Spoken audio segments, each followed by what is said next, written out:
Lin Fan, having traversed the mystical realm for 30 years, has awakened the memories of his past life.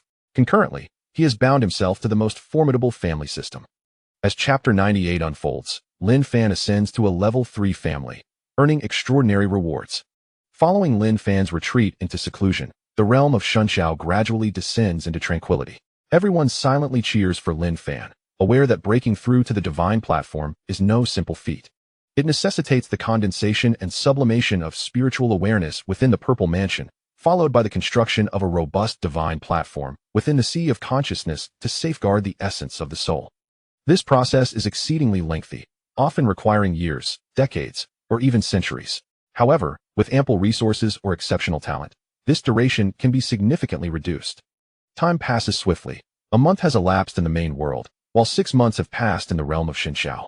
By now, Lin Fan has completed the condensation and sublimation of his spiritual awareness, leaving only the final step of erecting the divine platform. As time progresses, the divine platform within Lin Fan's Purple Mansion finally takes shape, unleashing a formidable pressure emanating from him.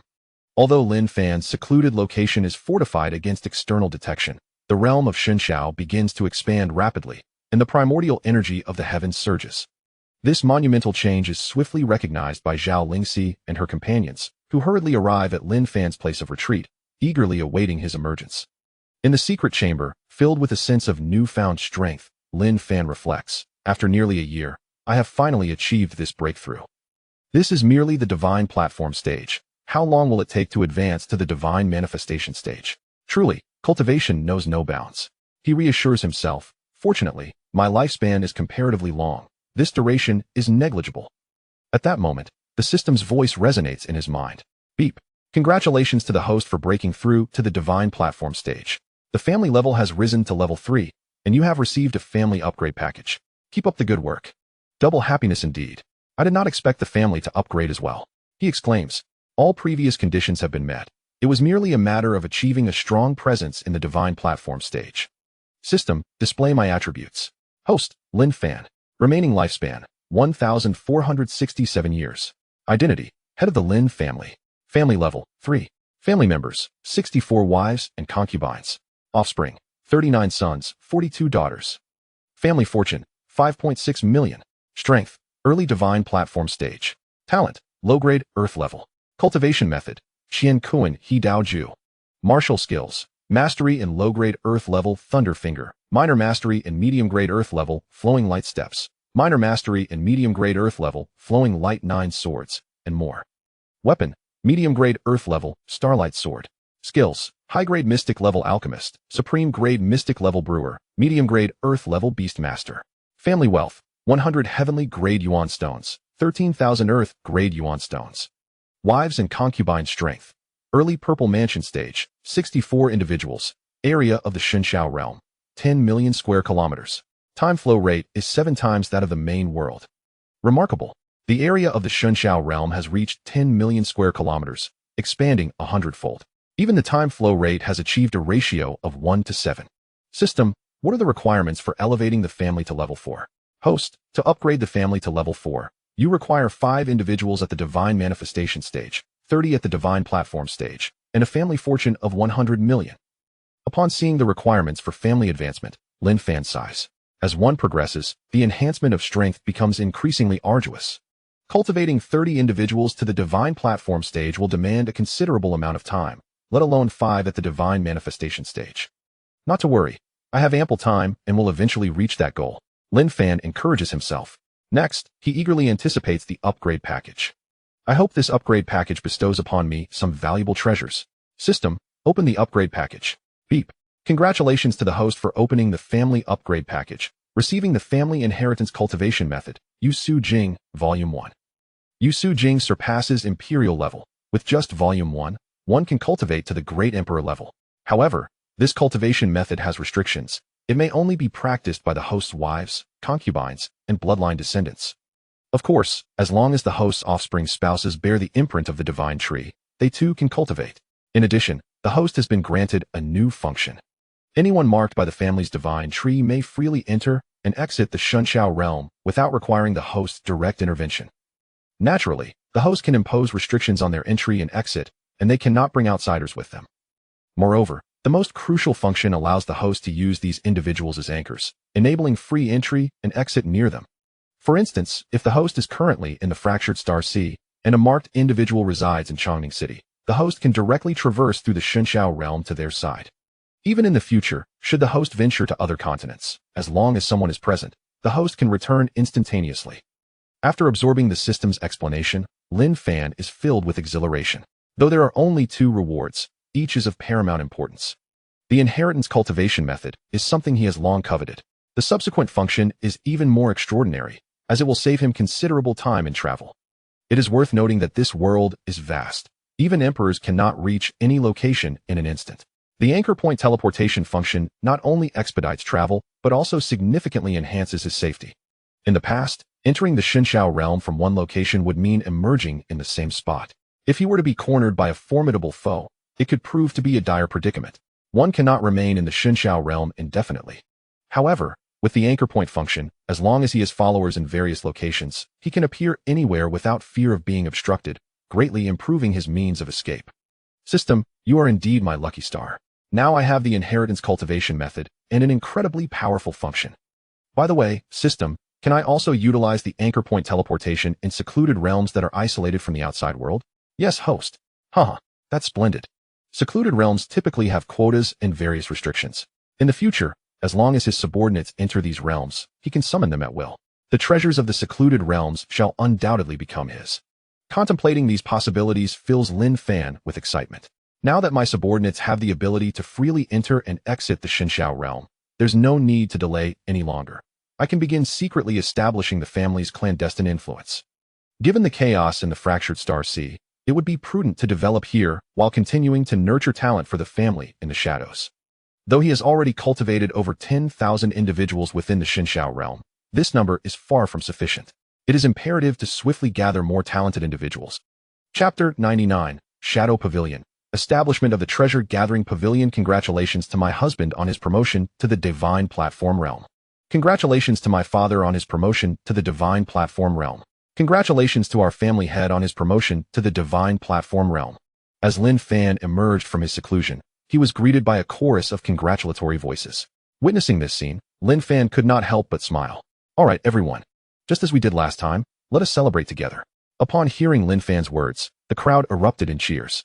However, the beasts were not as fortunate. It remained to be seen how many would end up as delicacies for the feast. 3 days later, in the Divine Sky realm, Lin Fan gathered everyone in a vast plaza. He stood atop a high platform, with all eyes below fixed upon him, awaiting his forthcoming commands. After surveying the crowd, he began, "Esteemed guests, I have summoned you here today to announce an important matter. After careful consideration, I have decided to establish 2 new factions. These 2 factions will, on the surface, have no ties to the Lin family." At Lin Fan's words, everyone perked up, fully aware that the family head was about to assign them tasks. After such prolonged cultivation, they felt restless and yearned for adventure. Now, their opportunity had arrived, and excitement surged within them. Lin Fan, undeterred by their anticipation, continued. The first faction shall be known as the Shadow Pavilion. Its purpose will be to gather intelligence and execute assassinations, while also secretly nurturing talent for our family. As he spoke, Lin Fan's gaze shifted toward the group of men, settling on Lin Run and Lin Sha, who stood at the forefront. Lin Run, Lin Sha, you shall serve as the Pavilion Master and Vice Master of the Shadow Pavilion. I expect you to swiftly extend the Pavilion's influence across 100 nations and the Shattered Star Sea.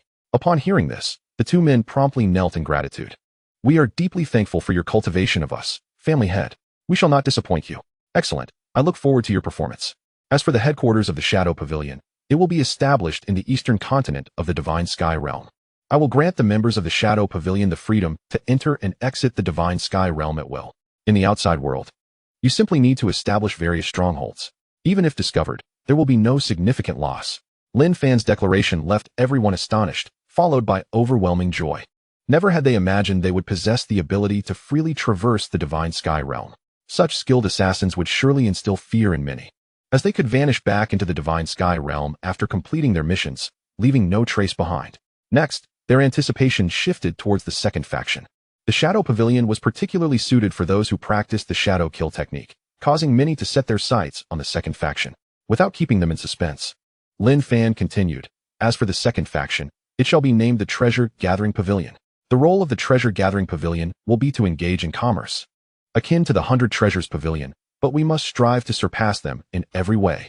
Next, the elixirs, spirit medicines, weapons, various materials, and crescent rice of the Lin family will be sold at the Treasure Pavilion. Of course, in addition to selling, we also aim to acquire some rare resources. Similar to the Shadow Pavilion, the headquarters of the Treasure Pavilion is also located on the eastern continent.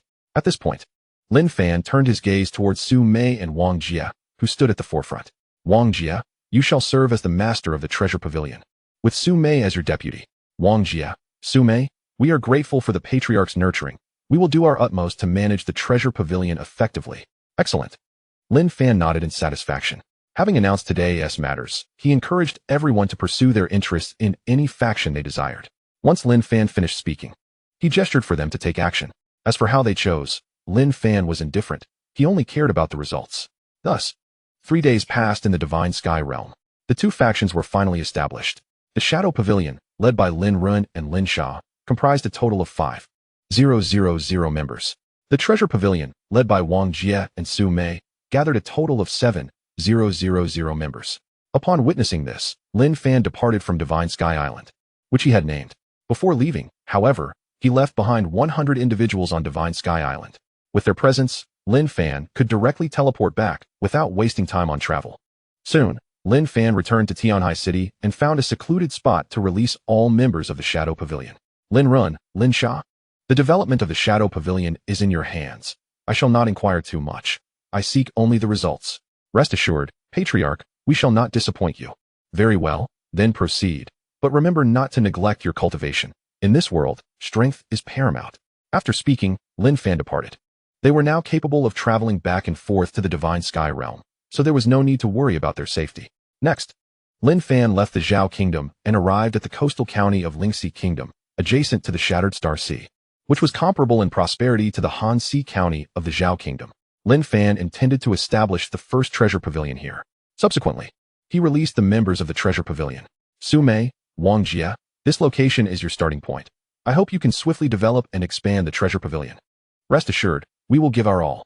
Good, you must expedite the establishment of the Treasure Pavilion. For matters regarding supplies, simply consult Li Han. After giving his instructions, Lin Fan departed. Following this, Lin Fan took some time to return to the Hanxi County of the Zhao Kingdom. However, this time he did not go to Tianhai City, but rather to the county seat, Hanxi City. Since he had promised the Zhao Emperor to relocate his family here, it was only natural to make a show of it. Thus, upon arriving at Hanxi City, he brought Zhao Lingxi along. Lingxi, do you have any insights regarding the governor of Hanxi County?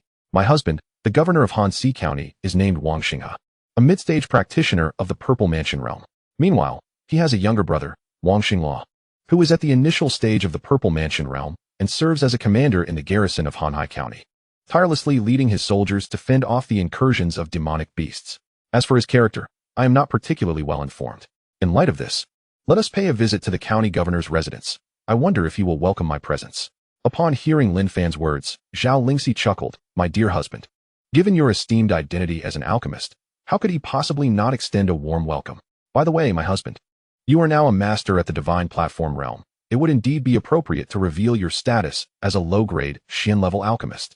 In due time, I too shall have the opportunity to showcase my cultivation at the Purple Mansion realm. Let us first establish our family's presence in the open. Chapter 100. Confirming the relocation site. When Lin Fan and Zhao Lingxi arrived at the entrance of the county governor's residence, they were halted by the guards. Esteemed guests, this is the county governor's residence. Entry without permission is not permitted. Lin Fan, however, did not feel angered by this. After all, they had arrived unannounced, and it was only reasonable for the guards to not recognize them. Please inform your master that the head of the Lin family from Qingyun County and Princess Lingxi have come to pay a visit. Upon hearing Lin Fan's declaration of identity, the guard was taken aback. He quickly responded with courtesy. Please wait, esteemed head of the Lin family and Princess Lingxi. I shall report to my lord at once. Very well, do hurry. Seeing that Lin Fan and his companion were not displeased, the guard finally breathed a sigh of relief. He then bowed respectfully to Lin Fan and Zhao Lingxi before hastily departing. Shortly thereafter, the guard returned, accompanied by a middle-aged man. Upon seeing Lin Fan and Zhao Lingxi, this man immediately broke into a smile. The esteemed head of the Lin family and Princess Lingxi have graced us with their presence. I apologize for my inadequate welcome. Haha. Governor Wang, you are too kind. We came uninvited and were concerned about imposing on you. You flatter me, head of the Lin family. It is a joy to have you and Princess Lingxi here, and I cannot consider it an imposition. Now, let us proceed indoors to converse. This is not the appropriate place for discussion. Agreed. Soon, they arrived in the drawing room. Head of the Lin family, Princess Lingxi. May I inquire if your visit today pertains to the matter of relocation? Wang Xinghe directly broached the subject. Oh, I did not expect Governor Wang to already be aware of this matter. Lin Fan responded, somewhat astonished. The Emperor mentioned it to me some time ago. I see. Then may I ask, Governor Wang, if you would welcome my relocation here? After all, should I move, it would necessitate a considerable allocation of resources. Upon hearing Lin Fan's words, Wang Xinghe shook his head with a wry smile. What are you saying, head of the Lin family? If you were to relocate your family here, I would certainly welcome you. Hanhai County is rich in resources, but it is also fraught with danger. The beast tide that occurs every decade inflicts severe losses upon Hanhai County. Thus, the presence of an additional force at the Purple Mansion realm would mitigate our losses. Lin Fan nodded, confident that Wang Xinghe spoke sincerely. Governor Wang, might you suggest a suitable location for me to establish my family? Upon noticing Lin Fan's intention to relocate here, Wang Xinghe felt a surge of joy within him. He promptly instructed a maid to fetch a map of Hanhai County. Master Lin, this area is devoid of any strongholds from the Purple Mansion faction. Moreover, the resources here are exceedingly abundant, boasting 3 veins of profound-grade elemental stone mines. Should you choose to move the Lin family here, all the resources of this region will belong to your family. Lin Fan surveyed the territory.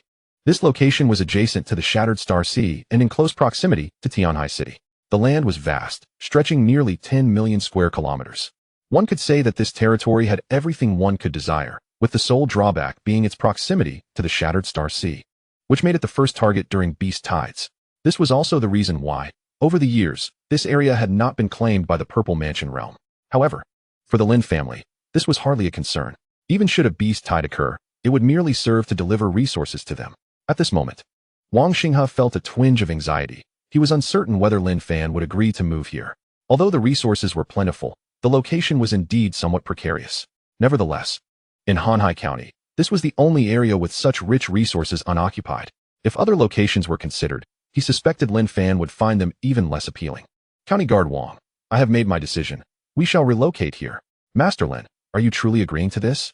Wang Xinghe questioned, unsure if he had misheard. County Guard Wang, I am certain. We shall move here. Lin Fan affirmed with conviction. Haha, I extend my warmest welcome to you, Master Lin. Wang Xinghe was utterly elated.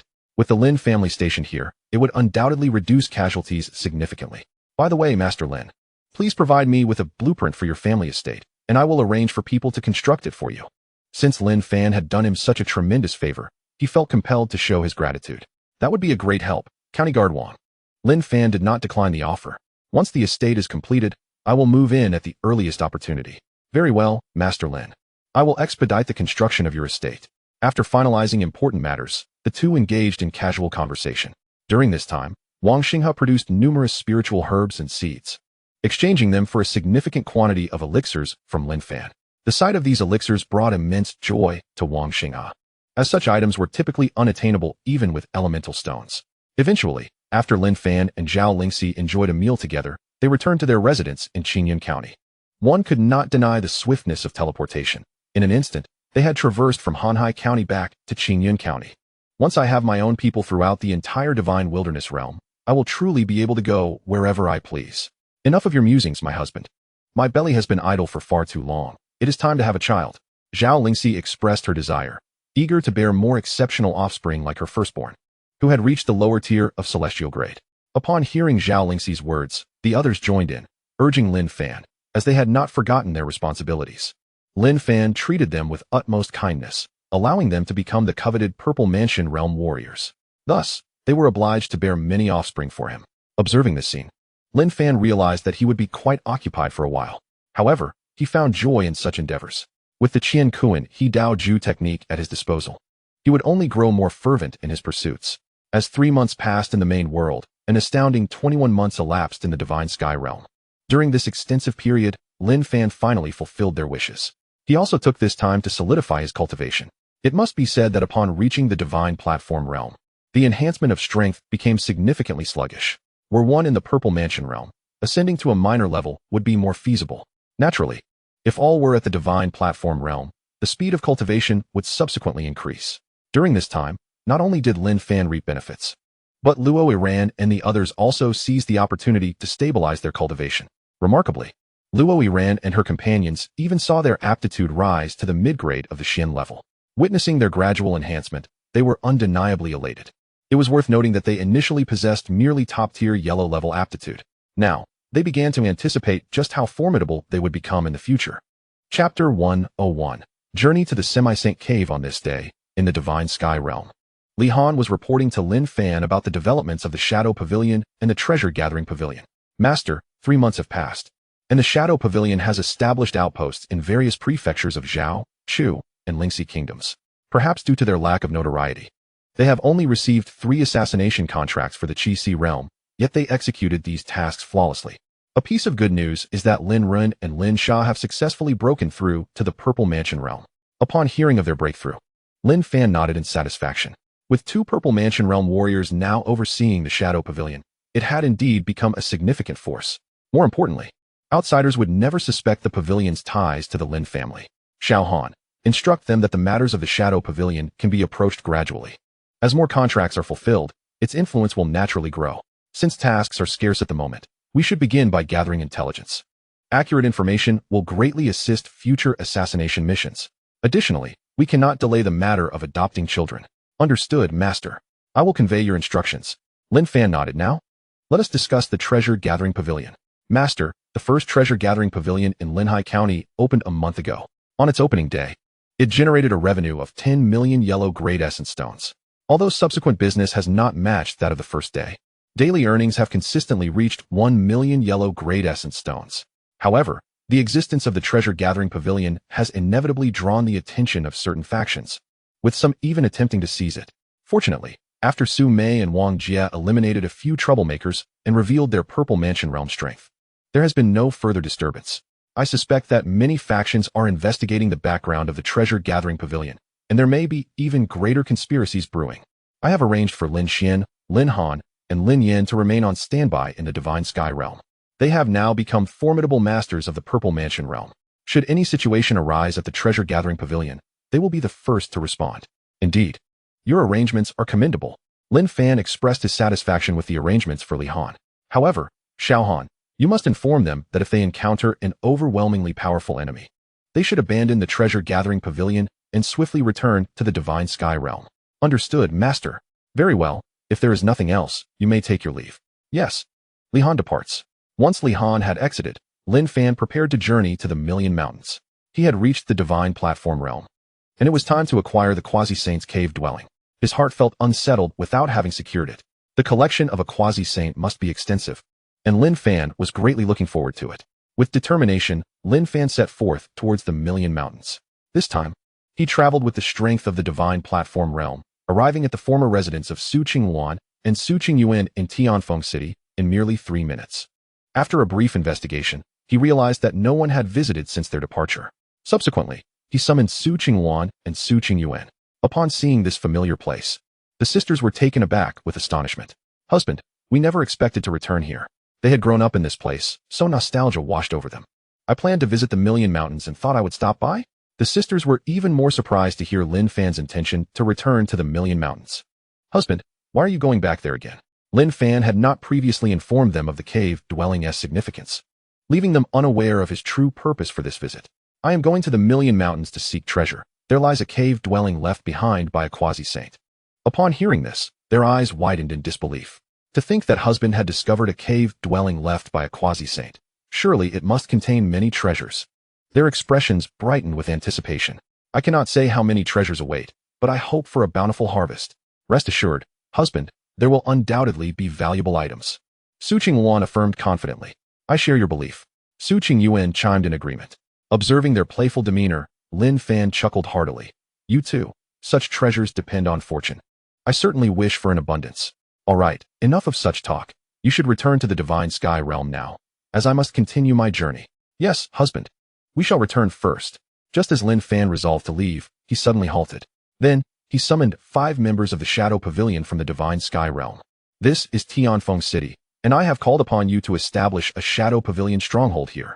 Rest assured, Master, we will accomplish this task. Very well. You may proceed with your duties.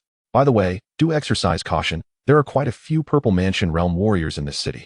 Upon discovering any anomalies, you are to return immediately to the Divine Sky Realm.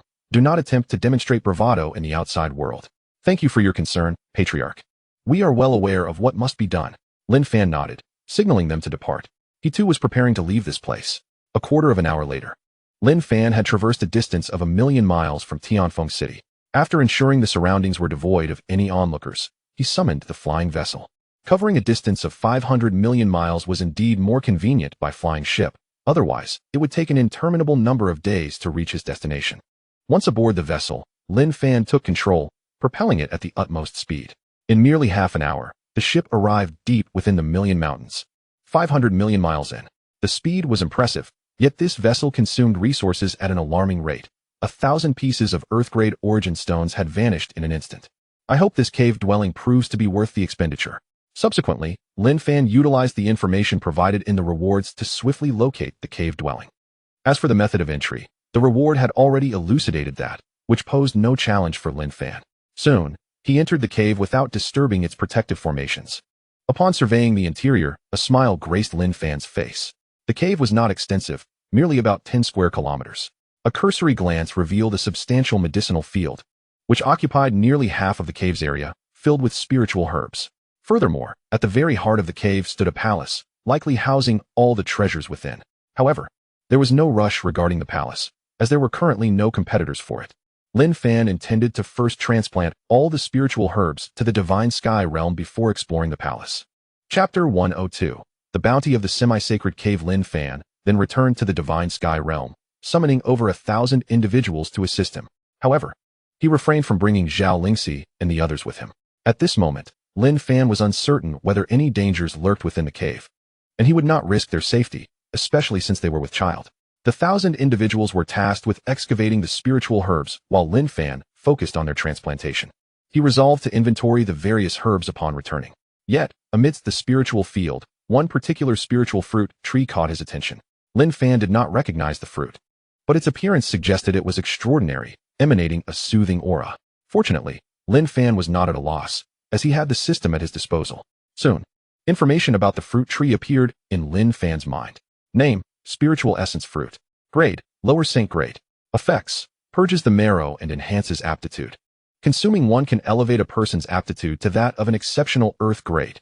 It also serves as the primary ingredient for the Lower Saint Grade elixir, the Heaven Repairing Pill. One Heaven Repairing Pill can elevate anyone's aptitude to that of an exceptional heavenly grade. Maturation time: 80 years to bloom, 80 years to bear fruit, 80 years to mature, yielding 30 fruits each time. It is indeed a sacred herb. No wonder it appears so extraordinary. Particularly the effects of these spiritual fruits left Lin Fan pleasantly surprised. Although the system had previously mentioned that the family's divine tree could bear fruits that enhance one's aptitude, there were no signs of fruiting from the divine tree at present, and it seemed that it would be quite some time before it bore any fruit. Therefore, the sudden appearance of a tree capable of producing fruits that elevate one's aptitude was indeed a delightful surprise for him. Observing the 30 ripe fruits hanging from the branches, Lin Fan carefully plucked them and stored them in the system's space. In this space, time stood still, alleviating any concerns about the efficacy diminishing, allowing for eternal preservation. Lin Fan resolved to consume one upon his return, intending to elevate his aptitude to the pinnacle of the Earth level. The remaining 29 would be allocated to the women in his life. As for the matter of refining the Celestial Restoration Pill, that could wait. After all, it was a sacred grade elixir that could not be concocted in a short span of time. In light of this, maximizing benefits seemed the prudent course. By the time he possessed the capability to refine sacred grade pills, these spiritual fruits would have likely matured multiple times. Moreover, the seeds within these fruits could also be utilized for propagation. Thus, passed down through generations, the Lin family would never be in want of spiritual fruits in the future. After harvesting the fruits, Lin Fan proceeded to transplant the tree into the celestial realm, positioning it not far from the family's divine tree. Presently, this spiritual fruit tree stood as the family's sole sacred grade spiritual herb. Should this news spread, it would undoubtedly stir the sacred level powers, for there is no faction that would not covet something that enhances aptitude. Subsequently, within half a day, amidst the bustling activity of over 1,000 people, all the spiritual herbs were successfully transplanted into the celestial realm. Well then, everyone, return to the celestial realm. Head of the family, we take our leave. With that, they vanished from sight. Having gained the freedom to enter and exit the celestial realm was indeed beneficial. Finally, he was spared the trouble of facilitating their comings and goings. Lin Fan sighed with relief and made his way toward the palace. To his surprise, the palace turned out to be a mid-grade heavenly artifact. The rewards from this venture were truly remarkable. He decided to explore within before taking the palace along with him. Upon entering, Lin Fan discovered the interior was divided into numerous areas, including residential quarters, a library, a forging room, an alchemy room, a cultivation chamber, and a treasury. After surveying the surroundings, he first approached the library. Upon entering, he found over 10 shelves, each laden with jade slips, accompanied by descriptions of their contents. Under the influence of his divine sense, he swiftly cataloged the slips. These slips contained records of cultivation techniques and martial skills, the most basic of which were at the low-grade profound level. Altogether, there were over 1,000 sets of profound-level techniques and martial skills, several hundred at the earth level, and 5 sets each at the heaven level. The highest-ranked technique among them was the primary cultivation method of a figure known as Ling Suzi, entitled Qing Yuanju. While the name might seem unremarkable, the technique itself was classified as a mid-grade sacred level 1, capable of advancing practitioners to the sacred king realm. Such a technique of this caliber is indeed rare in the Xintian continent. As for Ling Xuzi, he is the master of this cave dwelling. Ling Xuzi, the esteemed ancestor of the Qingyuan sect in Chenjo, has attained the formidable strength of the 6th level of quasi-saint. In the realm of Chenjo, such power is undoubtedly awe-inspiring. Alas, the Qingyuan sect was subsequently besieged by several rival factions of equal standing, leading to its utter annihilation. Following the defeat of a peer-level expert, Ling Xuzi himself was gravely injured. He then sought refuge here, leaving behind this legacy cave. Once the cave was established, he departed to confront his adversaries. Having exhausted his strength and unwilling to linger in hiding, in an effort to protect this inheritance from being discovered by those rival forces, he chose to confront them directly, hoping to draw their attention and perhaps take down one of his foes with his remaining power. The outcome of his endeavor remains unknown to Lin Fan. However, considering Ling Xuzi's condition at that time, it is likely that his fate was grim. The reason for the Qingyuan sect siege was the spirit root fruit tree that Lin Fan had recently transplanted. Those rival factions had somehow learned of the Qingyuan sect's acquisition of this precious tree, which ignited their greed to claim a share of such a treasure. The factions united in their assault on the Qingyuan sect. After absorbing this information, Lin Fan felt somewhat bemused. The fierce battles between those factions ultimately benefited him. When he gains sufficient power in the future, Lin Fan resolves to avenge the Qingyuan sect. However, he will refrain from taking action until he can decisively overpower those forces. Subsequently, Lin Fan explored several other locations, taking inventory of the items within. He acquired a total of 1 million top-grade spirit stones, while only 10 were of sacred grade. No stones of lesser quality were found, leading Lin Fan to surmise that these spirit stones were likely Ling Xuzi's personal collection. Otherwise, there would be at least some lower-grade stones present. Next, he examined the weaponry, with the highest grade being a sword used by Ling Xuzi, classified as mid-grade heavenly. The remaining collection consisted of over 10 earth-grade weapons, which were not abundant. No medicinal pills were discovered, likely consumed by Ling Xuzi himself. Although devoid of pills, the legacy of alchemy and weapon crafting remained intact. Naturally, these teachings require personal study. Unlike the system rewards that allow for immediate comprehension, the spiritual herbs outside were, in fact, seeds sown by Ling Xuzi before his departure. Nearly a millennium has elapsed since his exit, which accounts for the lush growth of those herbs. Chapter 103. Confrontation with a 5th-grade beast. Regarding his recent acquisitions, Lin Fan felt quite satisfied. And this palace. I nearly forgot about it. With that, Lin Fan stored the palace within the Xintian realm. After a final inspection of the cave dwelling, ensuring no remnants were left behind, he prepared to depart from this sanctuary. Years may pass, and when this hidden realm emerges, what thoughts will outsiders have upon entering and finding it desolate? Contemplating this, Lin Fan could not help but smile with satisfaction. He then vanished from his location, reappearing in the Million Mountain Range, not in haste to return, but rather to explore leisurely. Armed with a mid-grade Earth-level attack Jade Talisman, which equates to a strike of consummate divine ability, Lin Fan felt emboldened. His trepidation towards the Million Mountain Range significantly diminished. Moreover, he could always depart through the divine celestial realm at his convenience. However, in the pursuit of treasure, the absence of the Thunderbolt Mongoose would be detrimental. With that thought, Lin Fan summoned the Thunderbolt Mongoose.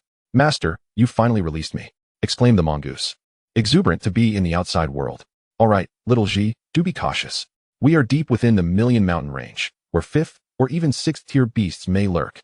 Upon hearing this, the thunderbolt mongoose quieted, well aware of the dangers inherent to its native habitat. Now, little Ji, we shall commence our treasure hunt. Indeed, master. With my presence, we shall undoubtedly uncover numerous treasures. Haha, then let us set forth. Thus, Lin Fan and the thunderbolt mongoose began to navigate through the Million Mountain Range. After a while, Lin Fan heard the mongoose's voice echoing in his mind. Master, there is something valuable ahead. Delighted by the prospect of treasure, Lin Fan hastened his steps, soon discovering a translucent lotus flower emanating a fragrant aroma at the center of a pond. Name, Crystal Lotus. Grade, low-grade, earth level. Effect, detoxification. A single petal suffices to neutralize toxins of low-grade earth level or below. Growth cycle, 60 years. What a remarkable find. Lin Fan mused, yet he refrained from acting hastily. Such spiritual herbs are invariably guarded by beasts. Indeed, beneath the pond, he discerned a serpent-like beast. This creature was enormous, its body a deep green hue, measuring nearly 60 meters in length, with a diameter exceeding 1 meter. Currently, it was fixated on him from its aquatic lair, poised to strike at any moment. Clearly regarding him as potential prey, Lin Fan remained vigilant, instructing the system to probe the serpent's information. Species, profound serpent. Growth potential, 5th tier. Strength, 5th tier. Talent, venomous. Upon reading this, Lin Fan could not help but curse inwardly. Damn, a 5th tier beast, divine platform realm, how treacherous. So powerful yet plotting an ambush. Had I not been cautious, I might have fallen into your trap. After venting his frustration, he reflected, indeed, this is the depth of the Million Mountain Range. Even the most ordinary beasts are 5th tier. However, since he had encountered a 5th tier beast, it was only fitting to test his own strength. With that resolve, Lin Fan decided to withdraw the thunderbolt mongoose into the divine celestial realm, fearing that a conflict might inadvertently harm his companion. At present, the thunder mongoose has only reached the 3rd tier, rendering it incapable of withstanding the residual waves generated by their fierce combat. Little Purple, you should return to the divine realm. There are 5th tier beasts lurking below. Master, please take care. The thunder mongoose understood that remaining would only distract Lin Fan, so it did not insist on staying. Rest assured, I shall be fine. Subsequently, after safely storing the thunder mongoose in the divine realm, Lin Fan swiftly retrieved the crystal lotus, as such a precious herb was not something he wished to see destroyed by the ensuing tumult of battle. It was far more prudent to secure it first. At this moment, the nether serpent was momentarily taken aback, unaware of Lin Fan's astonishing speed. In truth, it held little interest in the crystal lotus, as it bore no benefit to it, and was, in fact, a substance that countered its nature. Yet, while the crystal lotus was of no use to the serpent, it served admirably as bait. Over the years, it had proven to be a reliable lure. Any beast tempted by the lotus would invariably become its next meal. Who could have anticipated that today it would be rendered ineffective? In the blink of an eye, the bait had vanished. Upon realizing this, the nether serpent seethed with rage. It launched itself from the water, spewing a stream of venom at Lin Fan. Huh, such trivial sorcery. Do you think that meager trick can harm me?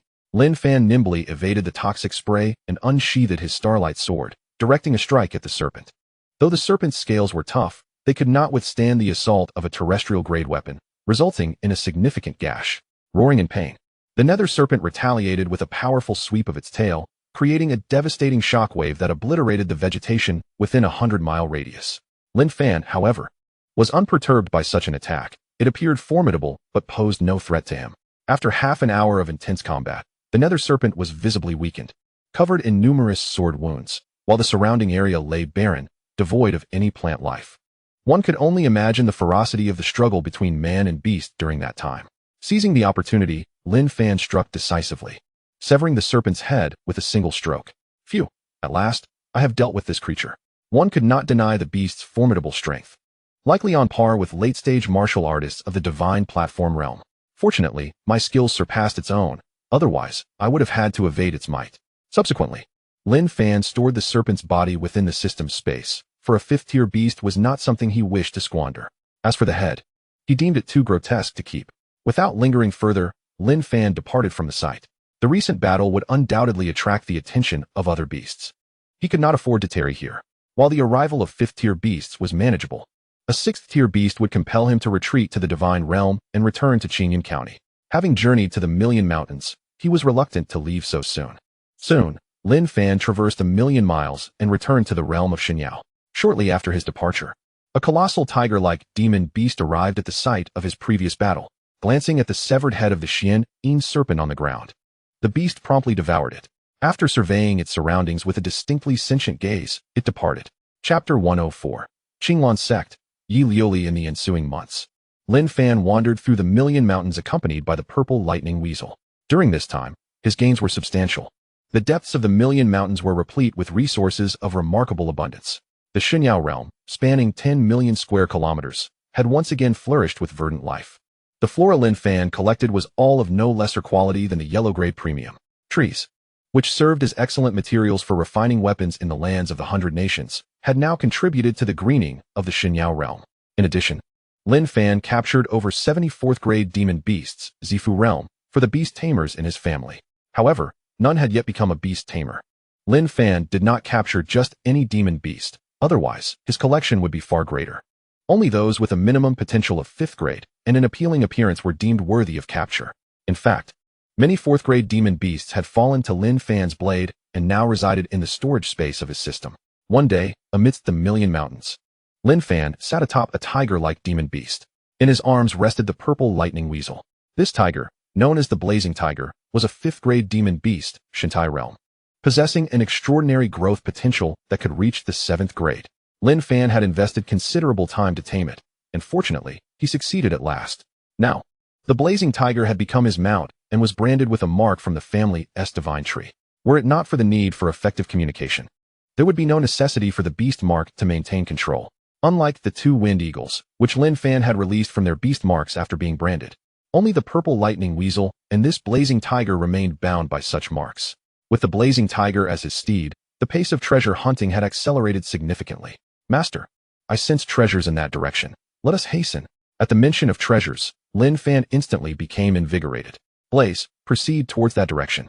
Yes, master. Before long, a 1 square kilometer grove of purple bamboo emerged before Lin Fan. He gazed upon the bamboo with delight. Its appearance suggested it was anything but ordinary, shimmering with flashes of lightning. Perhaps the overwhelming aura exuded by the Blazing Tiger deterred any demon beasts from this bamboo grove, or perhaps they simply held no interest in it.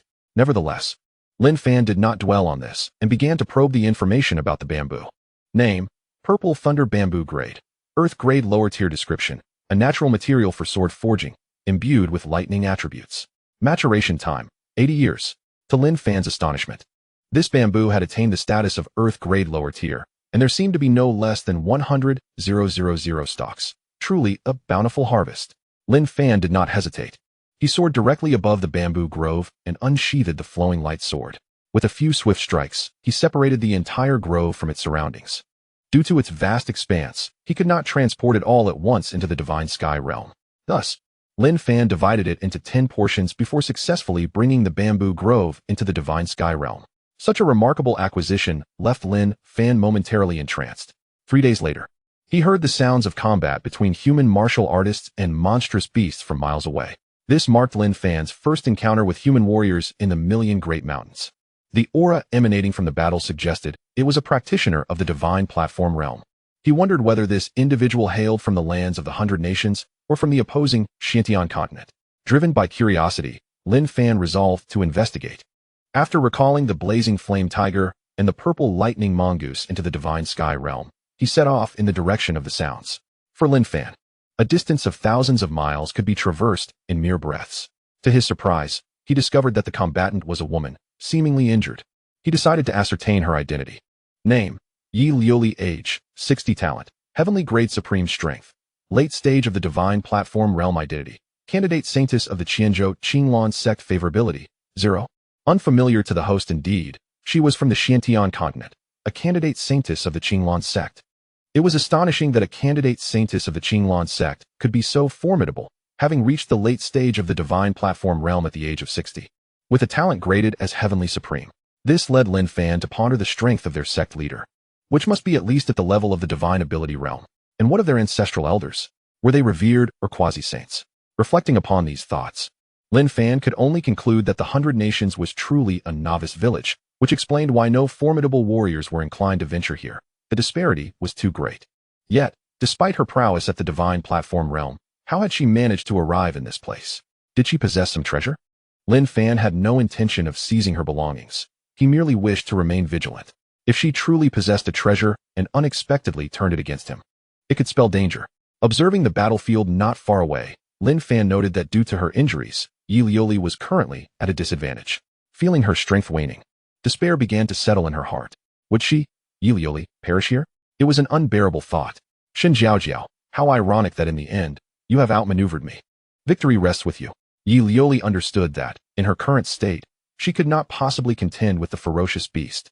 The Shun Jiaojiao she mentioned was her rival from the same sect, both vying for the coveted position of saintess. Their rivalry had escalated to the point of wishing each other dead.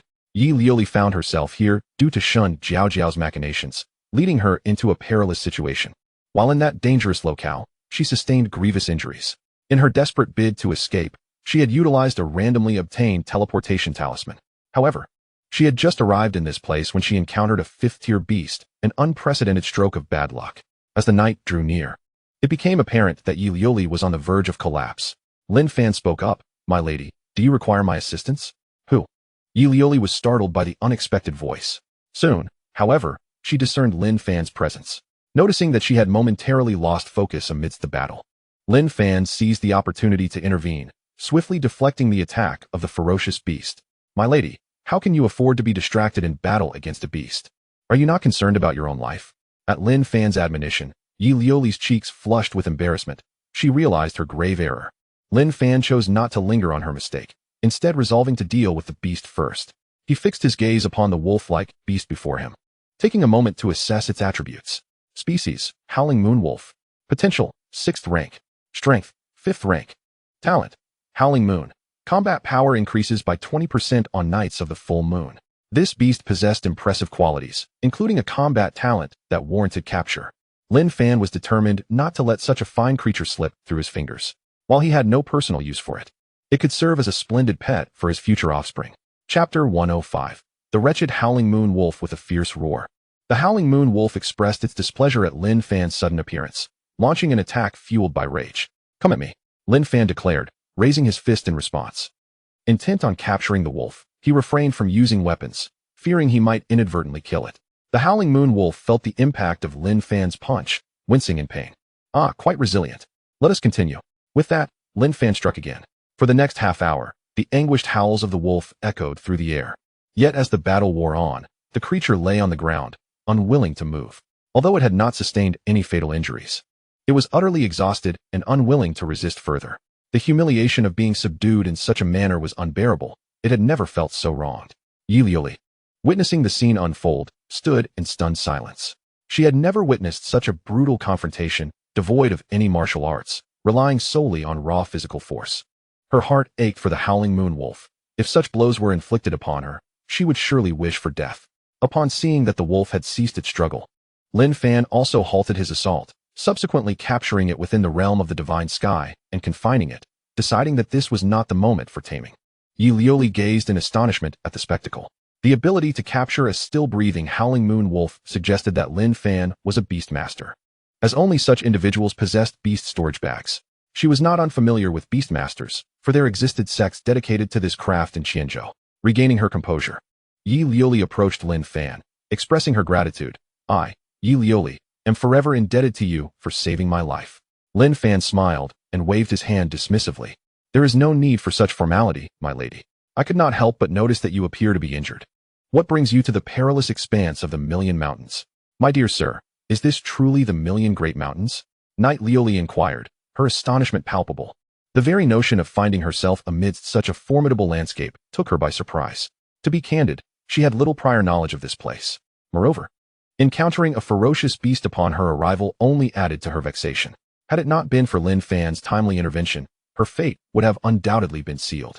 Hence, her heart brimmed with gratitude towards him. Observing the genuine expression on Knight Lioli's face, Lin Fan found himself puzzled. Lady Knight, it appears you are unfamiliar with this location. How, then, did you come to be here? My lord, the matter unfolds as follows. Knight Lioli recounted the series of events that led her to this place. Since Lin Fan had saved her life, she felt no inclination to conceal the truth from him. I see. Lin Fan finally comprehended how Knight Lioli, despite her prowess at the divine platform realm, had managed to arrive here unscathed. Internally, he mused that the random teleportation talisman was rather unreliable. Had he not fortuitously stumbled upon her predicament, Knight Lioli would likely have met a tragic end. While Lin Fan pondered these thoughts, Knight Lioli spoke again, "My lord. May I inquire your esteemed name?" "I am Lin Fan," with Lin being the character for two woods and Fan meaning ordinary. Lin Fan. Knight Lioli softly repeated the name, though it failed to resonate in her memory.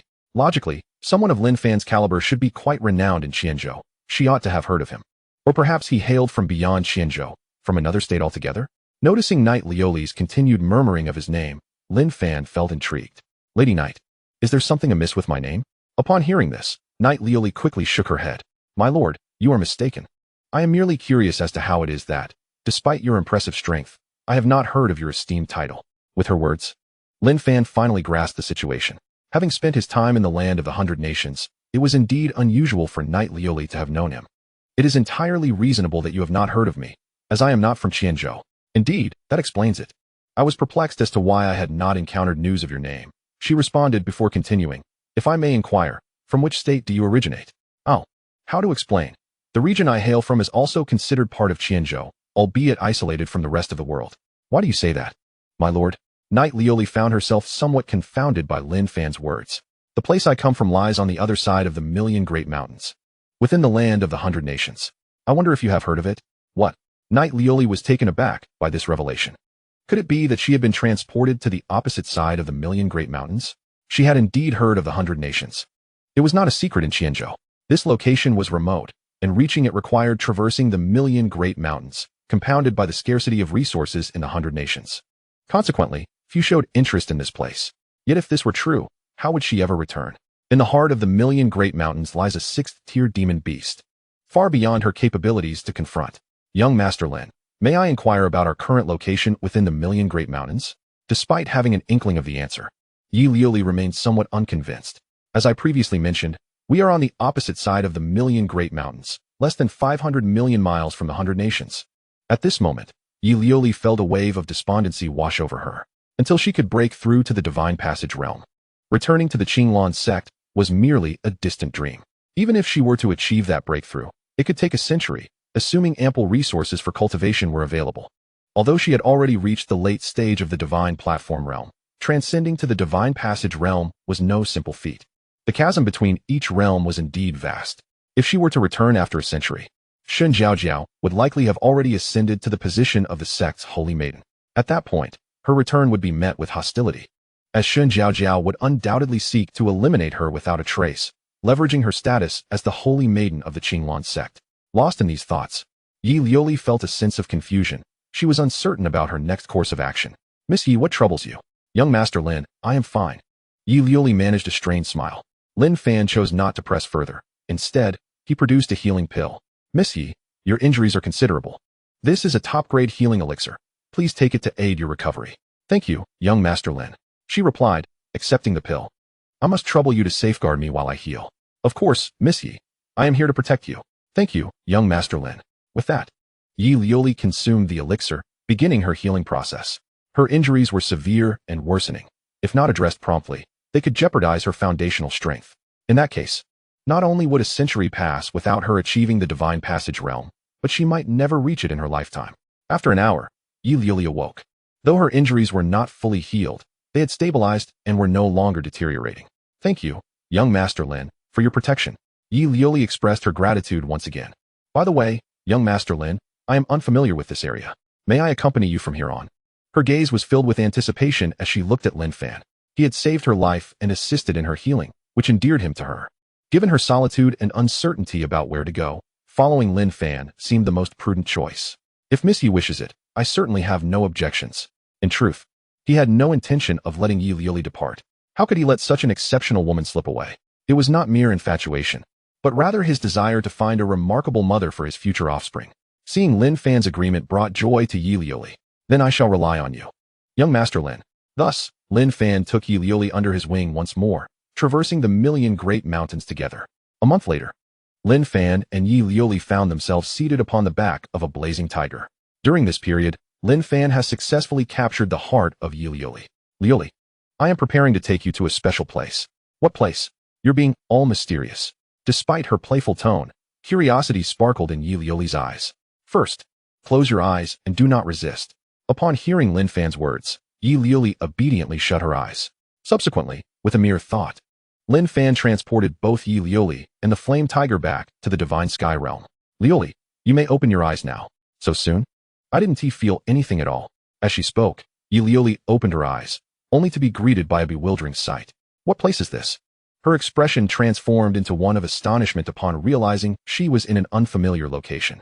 Do not rush. Allow me to explain everything. Lin Fan then narrated the intricacies of the Divine Sky Realm to Yi Lioli. After hearing his explanation, she was utterly speechless, even with her vast knowledge. She had never heard of anyone being able to carry a small world that grows alongside one's strength. While there were powerful treasures that could house people, they paled in comparison to the Divine Sky Realm. More importantly, the sevenfold time flow was nothing short of extraordinary. Fan, you can't possibly be a reincarnated immortal, can you? In her eyes, even an emperor could not possess such a small world. Lioli, whether I am a reincarnated immortal is of little consequence. What truly matters is that I shall be your husband. How annoying. At this moment, Yi Lioli turned a shade shy. Lin Fan chuckled at her response and then guided her to his residence. A month later, Lin Fan returned to Qinglan County. His expedition to the Million Mountains had proven exceptionally fruitful. Without mentioning the vast amount of spiritual herbs he had collected, he had captured over 100 fourth-tier beasts and 2 fifth-tier beasts. These creatures represented formidable strength for their family. With the current prowess of the Lin family, they had surpassed the majority of powers across 100 nations. Take the Zhao Kingdom, for instance. They only openly possessed one ancestor at the early stage of the divine platform. The neighboring Chu Kingdom was similar. Lin Fan suspected there might be hidden powers, but he believed that hiding 1 or 2 experts at the divine platform level was the maximum. In contrast, the Lin family now boasted 4 warriors at the divine platform stage: the Flame Tiger, the Howling Moon Wolf, Yi Lioli, and himself. What the Lin family lacked was a master of the divine transformation stage. Within the divine sky realm, Lin Fan summoned all his wives and concubines. During this time, Yi Lioli had built good relations with everyone. Once all were present, Lin Fan produced 29 spirit soul fruits. He had already consumed his own, elevating his aptitude to the peak of the earth level. Noticing all eyes upon him, Lin Fan smiled and said, "Here lie 29 spirit soul fruits. I have gathered you all today to discuss how you would like to divide them." While the others processed this information, Yi Lioli gasped in astonishment. She had heard of the renowned spirit soul fruit. Though she had already made up her mind, she could not resist inquiring of Lin Fan, "Husband, is this indeed the low-grade sacred essence fruit?" "Indeed, it appears you have heard of this spiritual fruit, Lioli." "Naturally, for it is a fruit capable of enhancing one's innate talents, exceedingly rare throughout the entire Xiantian continent." Subsequently, Yi Lioli shared all the information she possessed. Upon hearing her account, everyone, except Zhao Lingxi, gazed at the sacred essence fruit with growing fervor. "Well then, now that everyone is aware of the fruit's properties, how do you propose we allocate it?" Upon hearing Lin Fan's words, a profound silence fell over them all. Such a rare fruit was desired by everyone. Noticing the hush, Zhao Lingxi understood it was her moment to step forward. After all, it would indeed be rather difficult for her husband to decide. "Husband, how about we distribute it on a first-come, first-served basis? This way, no one will feel awkward." Upon hearing Zhao Lingxi's suggestion, Lin Fan nodded in approval. He then addressed the others. "Do you have any objections to Lingxi's method of distribution?" "Husband, we have no objections." "Very well, then let us proceed this way. Do not claim that I am biased." The laughter that ensued was light and joyous. "Yijian, you shall commence. Each of you take 1 for refinement." "Thank you, husband." Luo Yijian exclaimed with delight. After everyone had dispersed, Lin Fan planted the 30 seeds of the sacred essence fruit beside the sacred essence fruit tree. At that moment, Yi Lioli approached Lin Fan. "Husband, is this indeed the sacred essence fruit tree?" "Indeed, you are truly favored by fortune. However, dear husband, remember that the existence of the sacred essence fruit must remain undisclosed to the outside world. It must be understood that even a sage-level expert cannot guarantee their offspring will possess remarkable cultivation talent. If the news of the sacred essence fruit were to leak, it would undoubtedly incite madness among these factions. In Chenjo, Yi Lioli had witnessed such occurrences all too often, where treasures were seized and lives taken daily. "Fear not, Lioli. Do you think your husband is so foolish?" "Indeed, my husband is the wisest." Lin Fan chuckled, surprised by this unexpected side of Yi Lioli. "Husband, you must strive harder. Everyone has children, but me." Yi Lioli lamented somewhat. "Haha, I am at your service. Let us embark on this journey now." Chapter 107.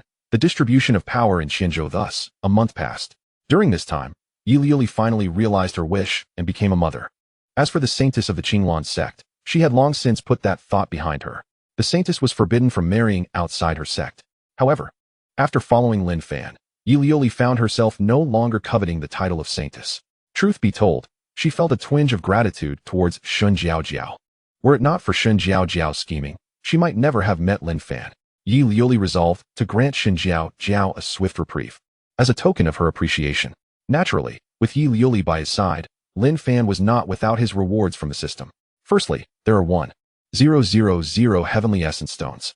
Lin Fan has long since lost interest in such a meager amount, especially considering he acquired 1,000,000 Heavenly Essence Stones in the Sacred Saint Cave. Nonetheless, it is better than having nothing at all.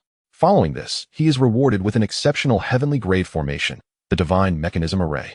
This formation possesses the remarkable ability to autonomously absorb the vital energies of the heavens and earth for its operation, without the need for any additional resources.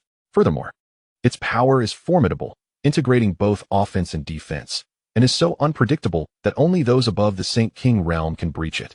For a saint entering, it would be a perilous endeavor, fraught with the risk of death. Currently, this reward holds little relevance for Lin Fan. It will only prove useful once he reaches Chenjo. On this day, Lin Fan strolled through the Divine Sky realm with Yi Lioli, could you enlighten me about the situation in Chenjo? Yi nodded, recognizing that it was essential for Lin Fan, given his capabilities, to eventually journey to Chenjo. Husband, Chenjo is vast. The Million Mountains and this area comprise only about 1% of its totality. The most powerful force in Chenjo is the Qianyuan Sacred Land, where the Lord is a quasi-saint realm expert, and the Grand Elder is at the Saint realm. It is said that there are several Saint Kings among their ancestors who are still alive. Naturally, there must be Saint Kings present to maintain the status of a sacred land, though the exact number remains unknown. Following them are the 4 major factions, the Luoyan Sect, the Qingshu Pavilion, the Tianma Valley, and the Yuming Palace, each of which is fortified by Saint realm experts. Below them, there are more than 20 quasi-saint level forces, such as the Qinglan Sect. As for the forces at the Venerable Realm, there are even more. Upon hearing how immense Chenjo truly was, Lin Fan was left astounded. Considering Chenjo is merely one of the 9 provinces in the eastern region of the Xiantian continent. Lioli, do you have knowledge of the other provinces? I am not well versed in that, she replied, but I do know that Chenjo ranks 7th in overall strength among the 9 provinces and 8th in terms of area. Lin Fan found himself at a loss for words. The size was truly staggering. Husband, we need not rush. A steady and low-key development is sufficient. With time, the Lin family will undoubtedly evolve into a formidable entity. Yi Lioli held unwavering confidence in Lin Fan. Haha, you are absolutely right, Lioli.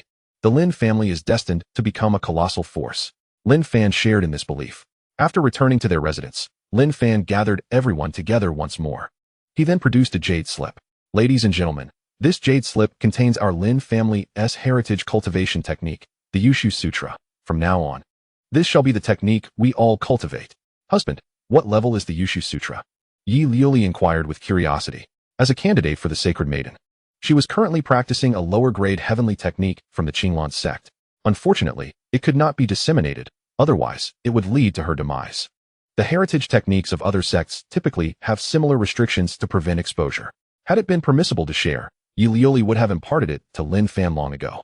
At this moment, upon hearing Knight Lioli's inquiry, all eyes turned to Lin Fan. They were all curious about the level of this particular martial art. However, they understood that since it was a family inheritance, it must be extraordinary. This martial art could enable one to cultivate all the way to the realm of the Emperor. Lin Fan did not disclose that this martial art was merely the first volume. After all, reaching the Emperor realm is already a pinnacle achievement. As everyone regained their composure, they collectively inhaled sharply. They had not anticipated that this was, in fact, a martial art of the Emperor level. Knight Lioli began to question whether she was dreaming.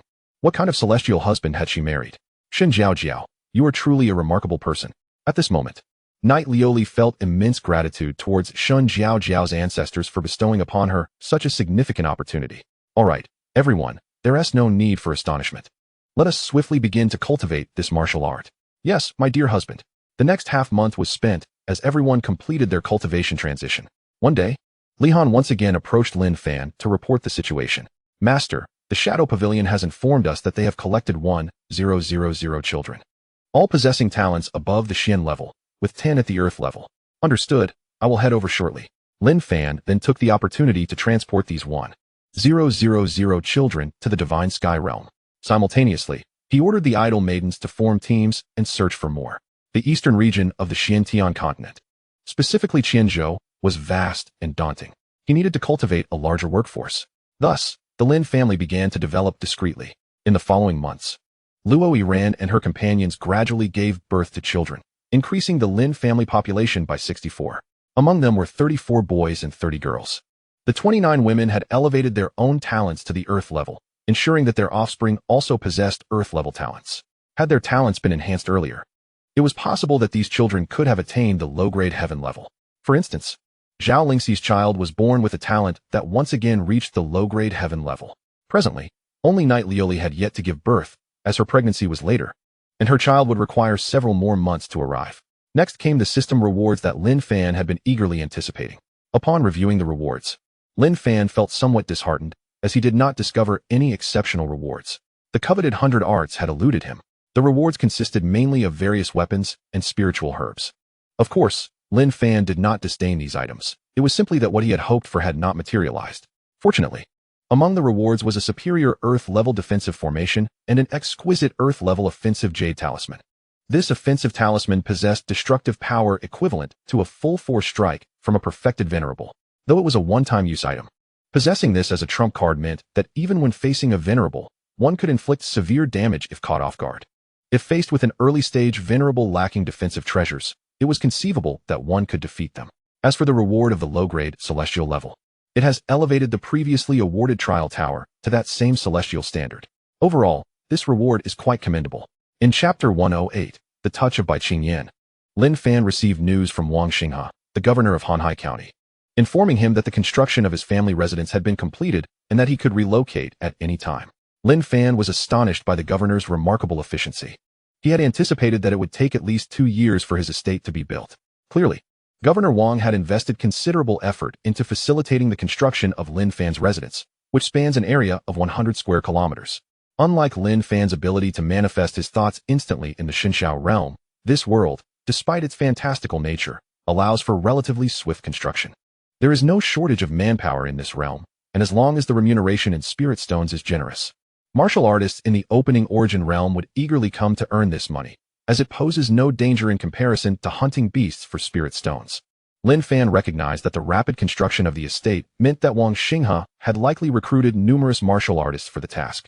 Grateful for Wang Xinghe's earnest efforts, Lin Fan decided to move immediately. Remaining in Qingyun County held little significance for him. Nonetheless, he would not abandon Qingyun County entirely, although it lacked resources. It could serve as a training ground for his children.